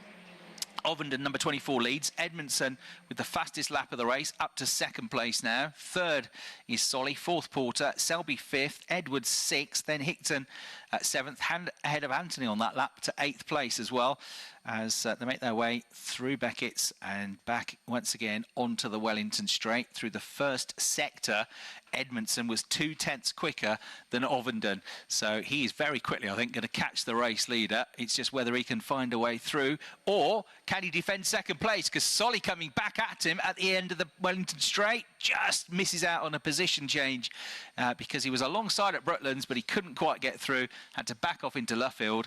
And the blue and yellow car remains in 3rd place of Alex Solly. Josh Porter in 4th, just off the podium. Number 18, Lewis Selby, the Valvoline livery in the Napa car. The blue and white livery predominantly is there with them almost now in 5th place. And so too, Nathan Edwards up there in 6th place, 3rd in last year's championship. There's a slight gap back. You've got the next 3 of Hickton's, Hand and Anthony all together. as we go back now into the braking zone for Beckett's. Have gone through Maggotts, and yeah, the gap coming down still more, 0.6 of a second at the start of the lap between the top two, but again a 10th quicker through the first sector, that run through Copse Corner for Edmondson. So out onto the Wellington Straight they come. It's almost, you know, going to be 6 for the lead of the race here, and if they fight each other, it could be the next 3 joining them. Proper mini challenge race this in the JCW category. Tom Ovenden, former champion in the mini trophy, he's hanging on to the lead for now though, but he's got to be very, very careful what he does here, because if he gets offline, he won't just lose 1 place. He could lose 2, he could lose 3, he could lose 4 places once they're all as compact as they're about to become. 24 leads, 33 second and 12 third. Ovenden, Edmondson, Solly, and just 0.6 of a second between all 3 of them as they go into Copse Corner. Edmondson again gets a very tidy run through the right-hander, and he's able to stick on the racing line a bit better than the race leader. He's a bit wide and struggling a bit with understeer, so I don't think he'll get through at Beckett's, but he will be right with Tom Ovenden now, absolutely with him, nose to tail as they go through the right-hander. And between the top 10 cars, you've only got about 3 seconds. I think it might be less than that now. So a huge squabble coming up here in the final 12 minutes of racing here on Saturday at Silverstone. Back up the Wellington Straight, back into the arena. They're about to come. It's Ovenden still from Edmondson, then Solly, then Porter in that bright orange liveried car. And then he's got also the next 2 cars with him, Selby and the 21 car of Edwards, all 6 of them together making their way out of the left field right-hander, flat out now through Woodcote Corner. Sky's getting darker, track staying dry, rain staying away at the moment as they go through to complete another lap of the race. The gap just 0.2 of a second between Ovenden and Edmondson. Great fight this is to go out of Copse Corner, and again Edmondson's got to think about this, because if he goes for a move he's got to make sure he's decisive, he doesn't dither, because if he goes for it and then backs off, loses momentum coming out of a corner, he could lose positions to the likes of Solly and Porter, who are right behind now. We have got almost 10 cars, maybe more, together in that lead train, making their way out onto the Wellington Straight. Yes, there was 2.7 seconds between the top 9 as they crossed the line last time around. Insanely close stuff from the mini challenge drivers in the JCW category. Ovenden, though, is not making any mistakes. Edmondson's pressurising him, he's with him, he's picking up the toe down the Wellington Straight, but Ovenden every time is able to get to Brooklands first. And through Luffield, he just edges away slightly. Through Woodcote Corner, he's got about a car length advantage now. Into the curbs he goes on the inside. Through he comes. The next 4 are trying to join the party as well. 7th down to 11th place. He's led by Harry Hickton in the 64 car in his first season of the JCW Championship. So through the right-hander at Copse Corner, they all go. This big train of minis. Nobody making a move yet. Maybe Edmondson's waiting for the right moment. Maybe he just can't find the opportunity yet. He's getting a bit more impatient. He looks to the outside, not really for a move at Beckett's, but to try and keep the momentum going out of the corner. He doesn't want to be right behind the race leader, because if he is, he can't accelerate until after the race leader accelerates. He wants to try a different line to get on the power a bit earlier, to get that acceleration up towards top speed a bit quicker, heading up the Wellington Straight. And again, he can't find a way through. Definitely seems quicker there, definitely picks up the toe, but Ovenden, he's driving beautifully at the moment, keeping the car in exactly the right place on the road and not making any mistakes, not giving it any opportunities to the rookie cup leader. Ovenden, of course, wants the points, needs the points for the championship fight if he can as well. He's potentially about to move up into the championship lead, 40 points behind. At the moment, he's on course for 50 points with the absent Jamie Osborne away. The fastest lap points are going to Harry Hickton. That's 3 bonus points. He's back in 7th place at the moment in the 64 car. But by 10 points, Ovenden would move into the championship lead with a race to come tomorrow. And, of course, the 3 races to come at Brands Hatch. Lewis Selby at the moment is 81 points behind Jamie Osborne, so he'll stay behind him even if he wins the race. but will at the moment be picking up decent points for 5th place. Not quite where he wanted to be, 34 points. Pretty good start to the race, but hasn't really been able to make much of it as they come back into view. Absolutely together, and Edmondson squeezing through, finally gets through on that run through Brooklands and into Luffield. He gets this job done, seals the deal and gets the lead of the race. First chance he's had, and he grabs it with both hands. So Edmondson leads, Ovenden down to 2nd, Solly 3rd, and you've got Lewis Selby and Nathan Edwards absolutely side by side in the battle for 5th place as well. Edwards trying to go around the outside. I don't think it's going to work yet, but it might work eventually, although he's going to take a very wide run out of Copse all over the curbs as he tries to stay with Lewis Selby. I think Lewis Selby should still be there, and actually the next car, Hickton, might be car after them as well. So it's going to be very tight, that battle for 5th place, 3 together as they go through into the braking zone. And I'm not convinced that Edwards and Selby didn't both lose out there potentially. At least one of them has, and that has given a bit more breathing space to the group ahead of them. So they will come into the decreasing light now, into the left-hander at Brooklands. Edmondson, followed by Ovenden, followed by Solly, followed by Porter in 4th place. I think Selby just held on to 5th, did he, by the looks of things, as they came through. And then Edwards tried very hard on the way through the right-hander at Copse Corner, tried again through Beckett's, but to no avail. So, yeah, neither of them lost out. They were coming under fire. The one that has got through is Charlie Hand. He's moved ahead of Hickton now through that squabble and into in the orange car into 7th place. And he's 3rd in the rookies as well. Rookie leader. He's the overall leader. Edmondson, then Ovenden, who's then Solly, who's 3rd, and then Hand, who's now 7th overall and 3rd best of the rookies. In the sport division, Howarth is ahead of Mackenzie, but they're both behind Archie Johnson, who, while that squabble has been going on, has moved up into the sport division lead. 13th overall for the number 10 car. Howarth 15th and 2nd in class, and 3rd in class is now Gauchi, who's come through past the start-finish line and got ahead now of Mackenzie. So Mackenzie slipped back in the last couple of laps off the podium, down to 4th in class in the 210 car. As I'm afraid back into the pits in now what's become a bit of a test session is Owen Hillman, that multicoloured car.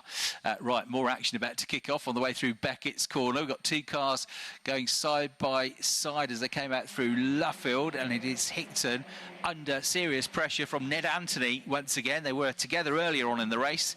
This time they're battling over 8th spot. This time Hickton stays in front on the run to Copse Corner. But we've got a penalty coming the way of Nathan Edwards. Track limits, 5-second penalty for Edwards. Brandon has got one as well, back in 12th place. So Edwards 6th at the moment. You had 5 seconds onto his time. That would, I reckon, dump him down to 10th place as it stands. The further away he can get from the cars behind him, the more he can negate that time penalty and try to get away from them. Meanwhile, good battle still going on between Gauchi and Mackenzie for the final spot on the podium in class in the sport division. Gauchi in the 22 car, Mackenzie in the 210 car through Copse Corner together. And they've got Crooks with them as well in the 29 machine, all having a really good scrap. So that to keep an eye on as well. Still leading the sport division is Archie Johnson fairly comfortably now in the number 10 car. Right, we've got just over 5 minutes to go. Edmondson got the lead of the race a while ago. He hasn't exactly left Tom Ovenden in his wake. They have both, though, pulled away from Alex Solly in 3rd, who's still being kept honest by Josh Porter in 4th. Lewis Selby 5th, 6th on the road, Nathan Edwards, but with this 5-second penalty to add to his time. And then Hand and Hickton, and then Anthony next up with still the fastest lap of the race from a while ago now, belonging to Harry Hickton. Coming up shortly to the start-finish line, is the number 10 car, the blue, white and gold car of Archie Johnson, which is 12th overall, leading the sport division. Then it should be Henry Howarth. And then it's going to be Nicky Gauchi still on the green and black number 22 car that's 3rd in class, but still with those 2 cars of number 210 Mackenzie, number 29 Crooks with him. So 3rd, 4th and 5th in the sport division, all within a second of each other, going through Copse Corner as coming to the end of the lap, are the overall race leaders. And whilst we've got no change at the front of the field, with Edmondson coming out clear, just clear, ahead of Ovenden, back in 3rd place, it's now Josh Porter, because Alex Solly has been dumped down the order by about 4 places. So Porter and Selby and Edwards, although he's got the penalty, Hand as well, have all got past Solly. So he's down to 7th on the road. He'll be 6th overall because of this penalty of 5 seconds for Edwards. But that was a bad lap for Alex Solly. Dumped down the order from a potential podium. He just missed out on his first class podium in race 1. And he might miss out on it in race 2 as well, unless he can fight back in the last 3.5 minutes of the race. So Porter up onto the podium now, Josh Porter, whose best result this season has been a win at Knock Hill. He was at 2/3 as well this season. So back onto the podium for Josh. Lewis Selby in 4th. He's, of course, going to score some more useful points for the championship, 37 rather than 34. Max Edmondson is on course for another win. And he's the driver on form at the moment, no doubt about it. Tom Ovenden still hasn't given up, though, as they come out through Woodcote Corner. About 2 car lengths between them. That's going to equate to, what, about 0.4 of a second as they come across the line. Yeah, 0.413 seconds. You've got then a 1.5 second gap back to the squabble for 3rd between now Porter, number 94, and 18, Selby. Less than 3 minutes to go. They're about to head down through Maggots and down into the braking zone for Beckett's corner. And again, Porter is going to be kept honest here. He'll give them a tow down the back straight, which will hinder him, help them. So he has to keep an eye on the mirrors when he gets to Brooklands corner, that's for sure. The tail end of that group got the driver trying to fight back, Solly, although he lost another place to Hickton last time around. So struggling with perhaps an issue. 3rd, 4th and 5th in the sport division going through next into Copse Corner, still tied together. And back into the battle for the lead of the race comes Tom Ovenden, who's got suddenly much closer to the back of Max Edmondson. So they're going to come through Woodcote Corner, complete another lap. Ovenden, yeah, has got himself to within a car length now of Edmondson, trying to get this race victory and trying to get the extra 6 championship points as well. The brake lights come on a little bit later for Ovenden. He's back onto the case of the race leader. He's halved the gap, and Edmondson under pressure. Now goes a bit wide on the way through the right-hander at Copse Corner. A bit further back, we've got 2 cars side by side as well. I think Alex Solly was one of them as they went through Copse, looking at the monitors, and down into the braking zone for Beckett's. It's still Edmondson, but only just. Ovenden right there with him. Still nose to tail between Porter and Edwards, actually. But Edwards has split up that fight between him and Selby. But will have 5 seconds banged onto his time at the end of the race, which will drop him out of the top 7, top 8. So Selby still 4th, realistically. But what about the battle for the lead of the race? In they come to the left-hander at Brooklands, straight sweeping into the right-hander at Luffield. Get on the power now. A long, long run on the accelerator, hanging onto it as you build up speed all the way through the right-hander at Woodcote Corner. We've got 1 minute and 3 seconds left on the clock, minute exactly as they cross the line, and that means the time will run out, I reckon, before they get to the end of the lap, just. So this should be the last lap of the race. Last chance for Ovenden to find a way through. Does he pull off a big risk, though, knowing that he's about to move into the championship lead? Does he risk it for another 6 points, or does he sit there and stay second and accept what he's got? It would have to be an obvious chance, I think, and Max Edmondson just has to keep it clean on that run into Brooklands Corner. Porter, Edwards and Selby still absolutely together as they go through. So coming up, I think for the final time, into Brooklands Corner, as into the pits comes Brent Bowie with a problem in the 69 car. While we wait for the leaders to come through, it is still Edmondson hanging on to it into the right-hander at Luffield. Brake lights come on, got 10 seconds left on the clock. The flag is being unfurled. It is being readied, and it will, I think, be the checkered flag. The clock ticks down to 1 second, 0 seconds. Out of the last corner they come. Checkered flag is ready, and Max Edmondson gets another win. He takes the checkered flag. 2 wins on the day, 3 wins in the last 2 race weekends. He's flying. He takes the victory. Tom Ovenden takes second and provisionally the championship lead. And then Josh Porter comes home in 3rd of this 3rd podium of the season, 4th podium of the season. Harry Hickton recovered to 4th place. And then Hand in 5th, Solly 6th, Campy 7th, Anthony 8th, Edwards with the penalty in 9th place. And it's all because Lewis Selby never made it home. And looking at the track map, he has stopped coming out of the right-hander at Beckett's. He's on the Wellington straight, but he's going no further. So whether he's had an off or a problem, but Lewis Selby never made it home and continues to plummet down the order. And yeah, it's just pulled off on the grass. It looks probably like it's a technical problem, but that's just a guess at the moment. But it doesn't look like he's crashed off the road. He's just pulled off the side of the road with an issue right at the end of the race. What looked like being a 4th place finish and 37 points. Is going to be significantly less than that. It'll be classified back in 18th place now, which will be just 17 points, half his points there with that issue.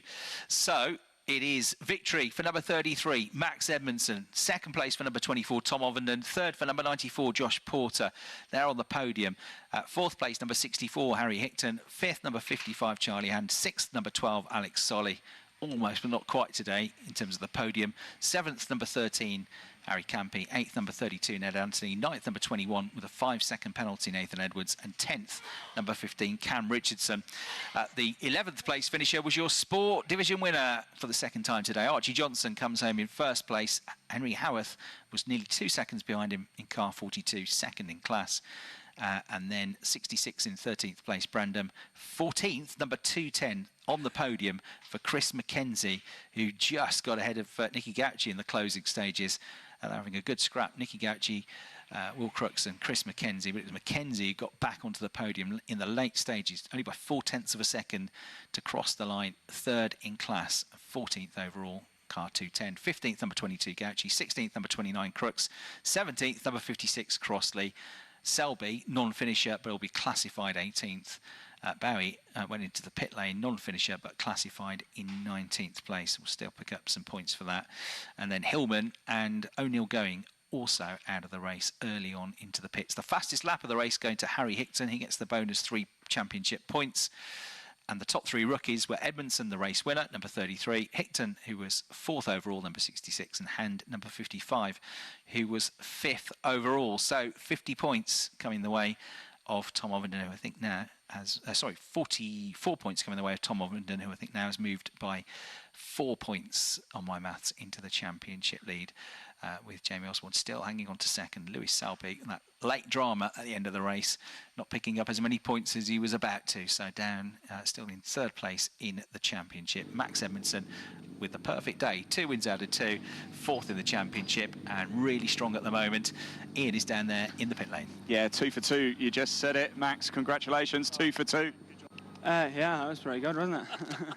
Oh, that's a bit of an understatement, I think, wasn't it? It's these mini races, they're always pretty tight and close, aren't they?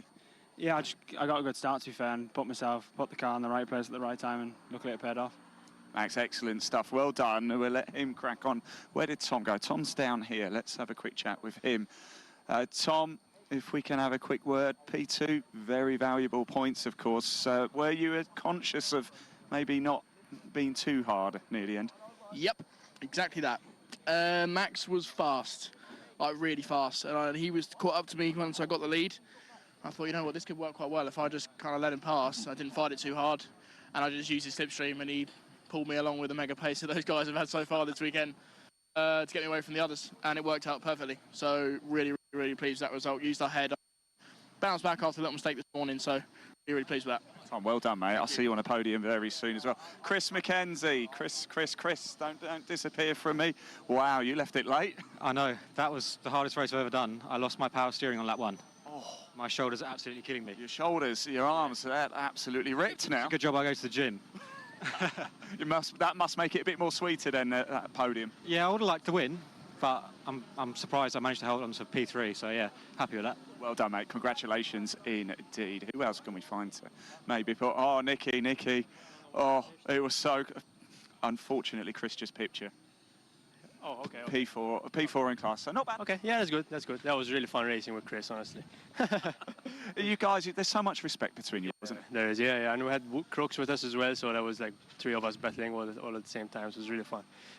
Excellent. Nicky, well done. Congratulations. Anyway, just missing out on a podium in this race. Was on it earlier today. Of course, this is the second Virtue Mini Challenge race of the day. One more cut to come tomorrow. Right, I'm going to round up the troops and take them down to the podium, so I'll be back very soon. Very good, Ian. Thank you very much indeed. As far as Chris Hartley is concerned, top work today, Chris. Thank you very much indeed. We get things back underway on track tomorrow at 9:15. Bright and early start here at Silverstone. Well, early. I can't promise bright, but we'll give it a go.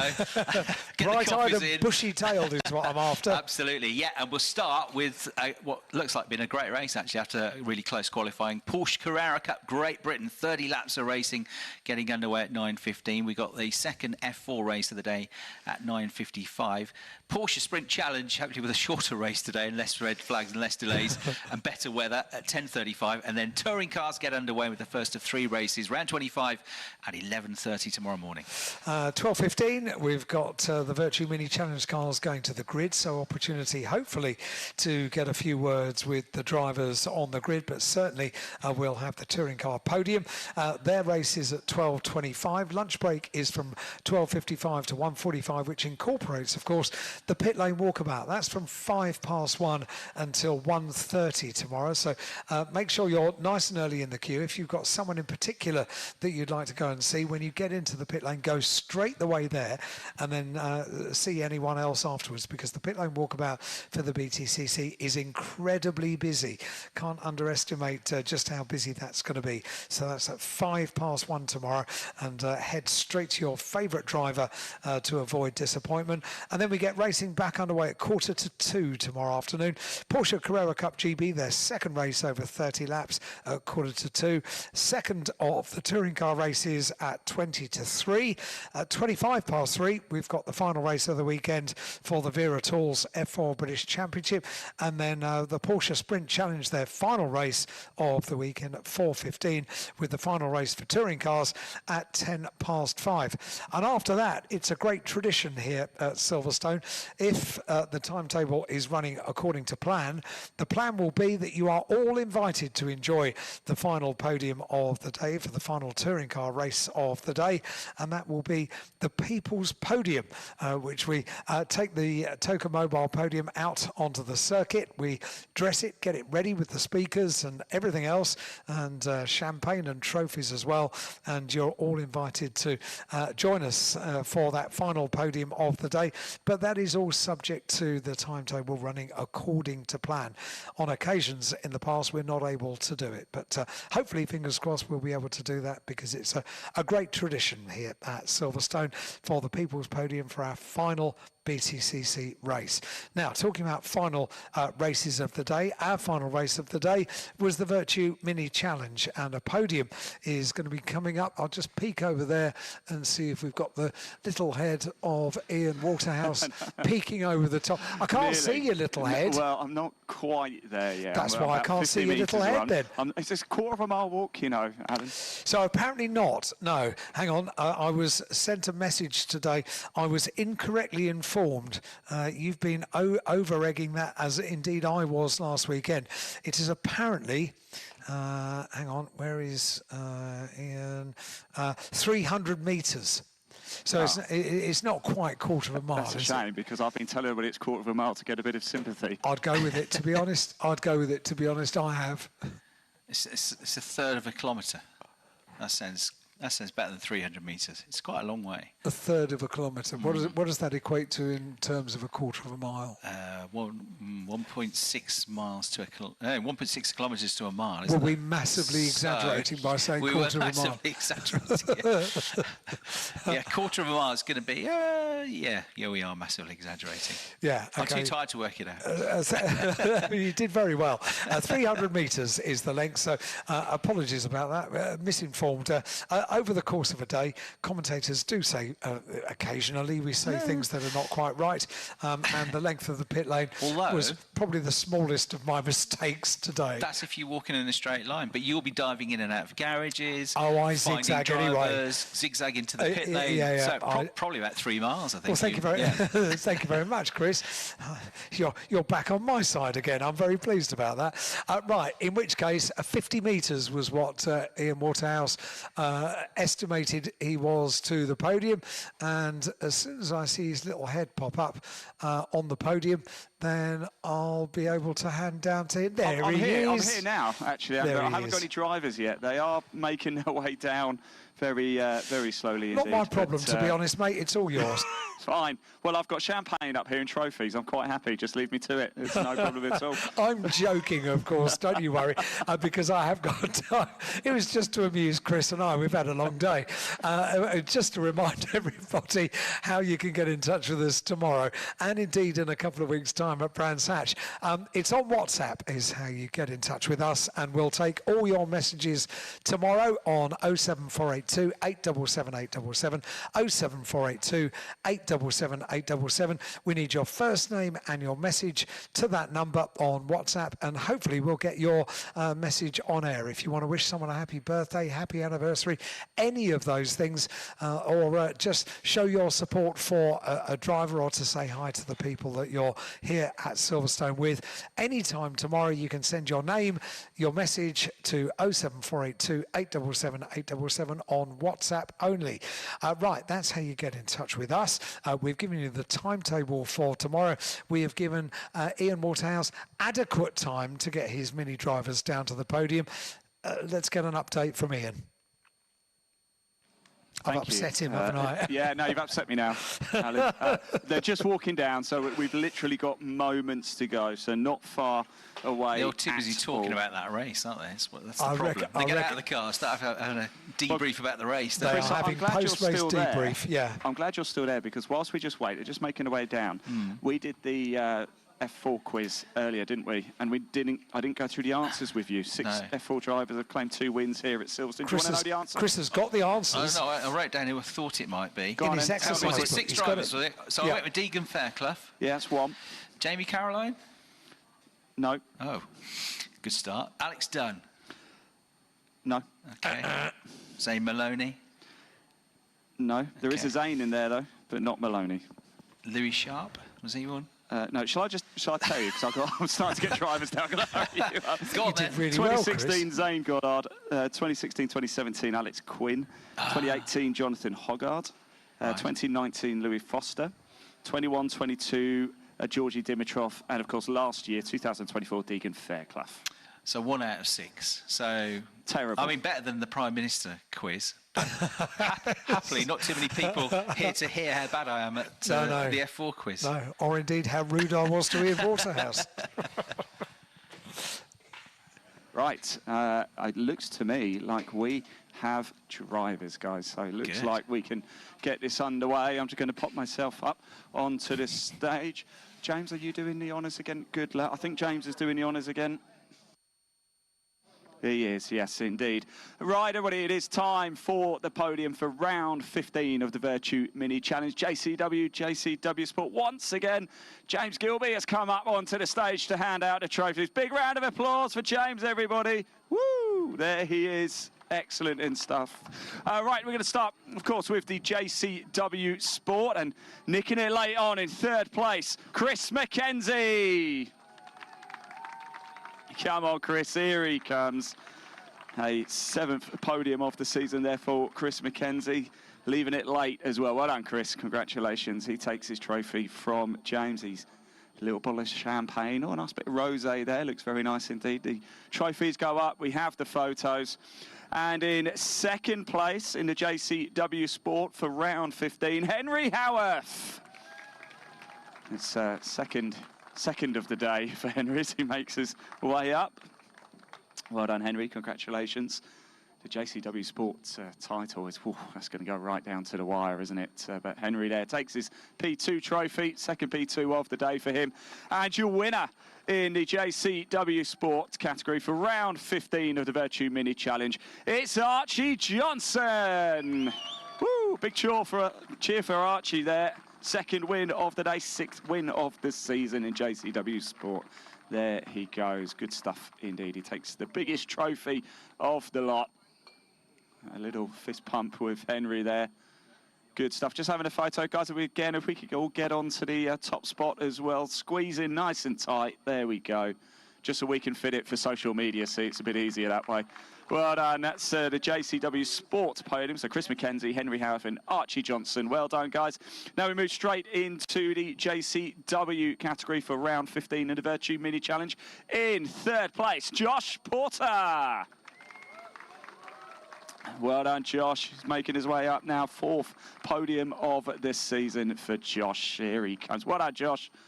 Good stuff indeed. He makes his way up. James hands him the 3rd place trophy. And up he gets there. Takes different champagne, actually, for JCW than JCW Sport. JCW Sport get a nice rosé. And JCW get a more standard sort of white wine, I suppose. Right, in 2nd place for JCW. Please give it up for Tom Ovenden. 9th podium for Tom this season. The 4th 2nd place of the campaign. And, of course, more importantly, more championship points. That's going to go all the way down to Brands Hatch next month. We're looking forward to that. So Tom takes the P2 step there. There goes. He lifts up the trophy. And your winner in the JCW. It's been a busy day for this man already. 2nd win of the day for Max Edmondson.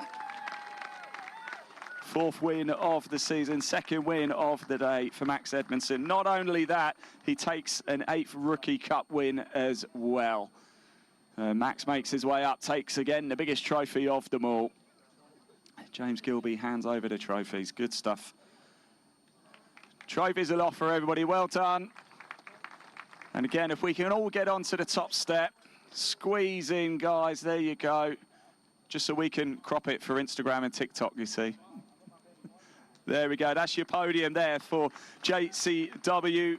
Josh Porter, Tom Ovenden and Max Edmondson. And that rounds out the podium for round 15 of the Virtue Mini Challenge, JCW and JCW Sport. We'll see you tomorrow. Absolutely superb work today, Ian Waterhouse. Thank you very much indeed. More of the same tomorrow when we get on-track action underway at 9:15. That's when we go live on 87.7 FM for Toka Live here on Radio Silverstone. But of course, before that, we'll have Amelia on air on Silverstone, Radio Silverstone.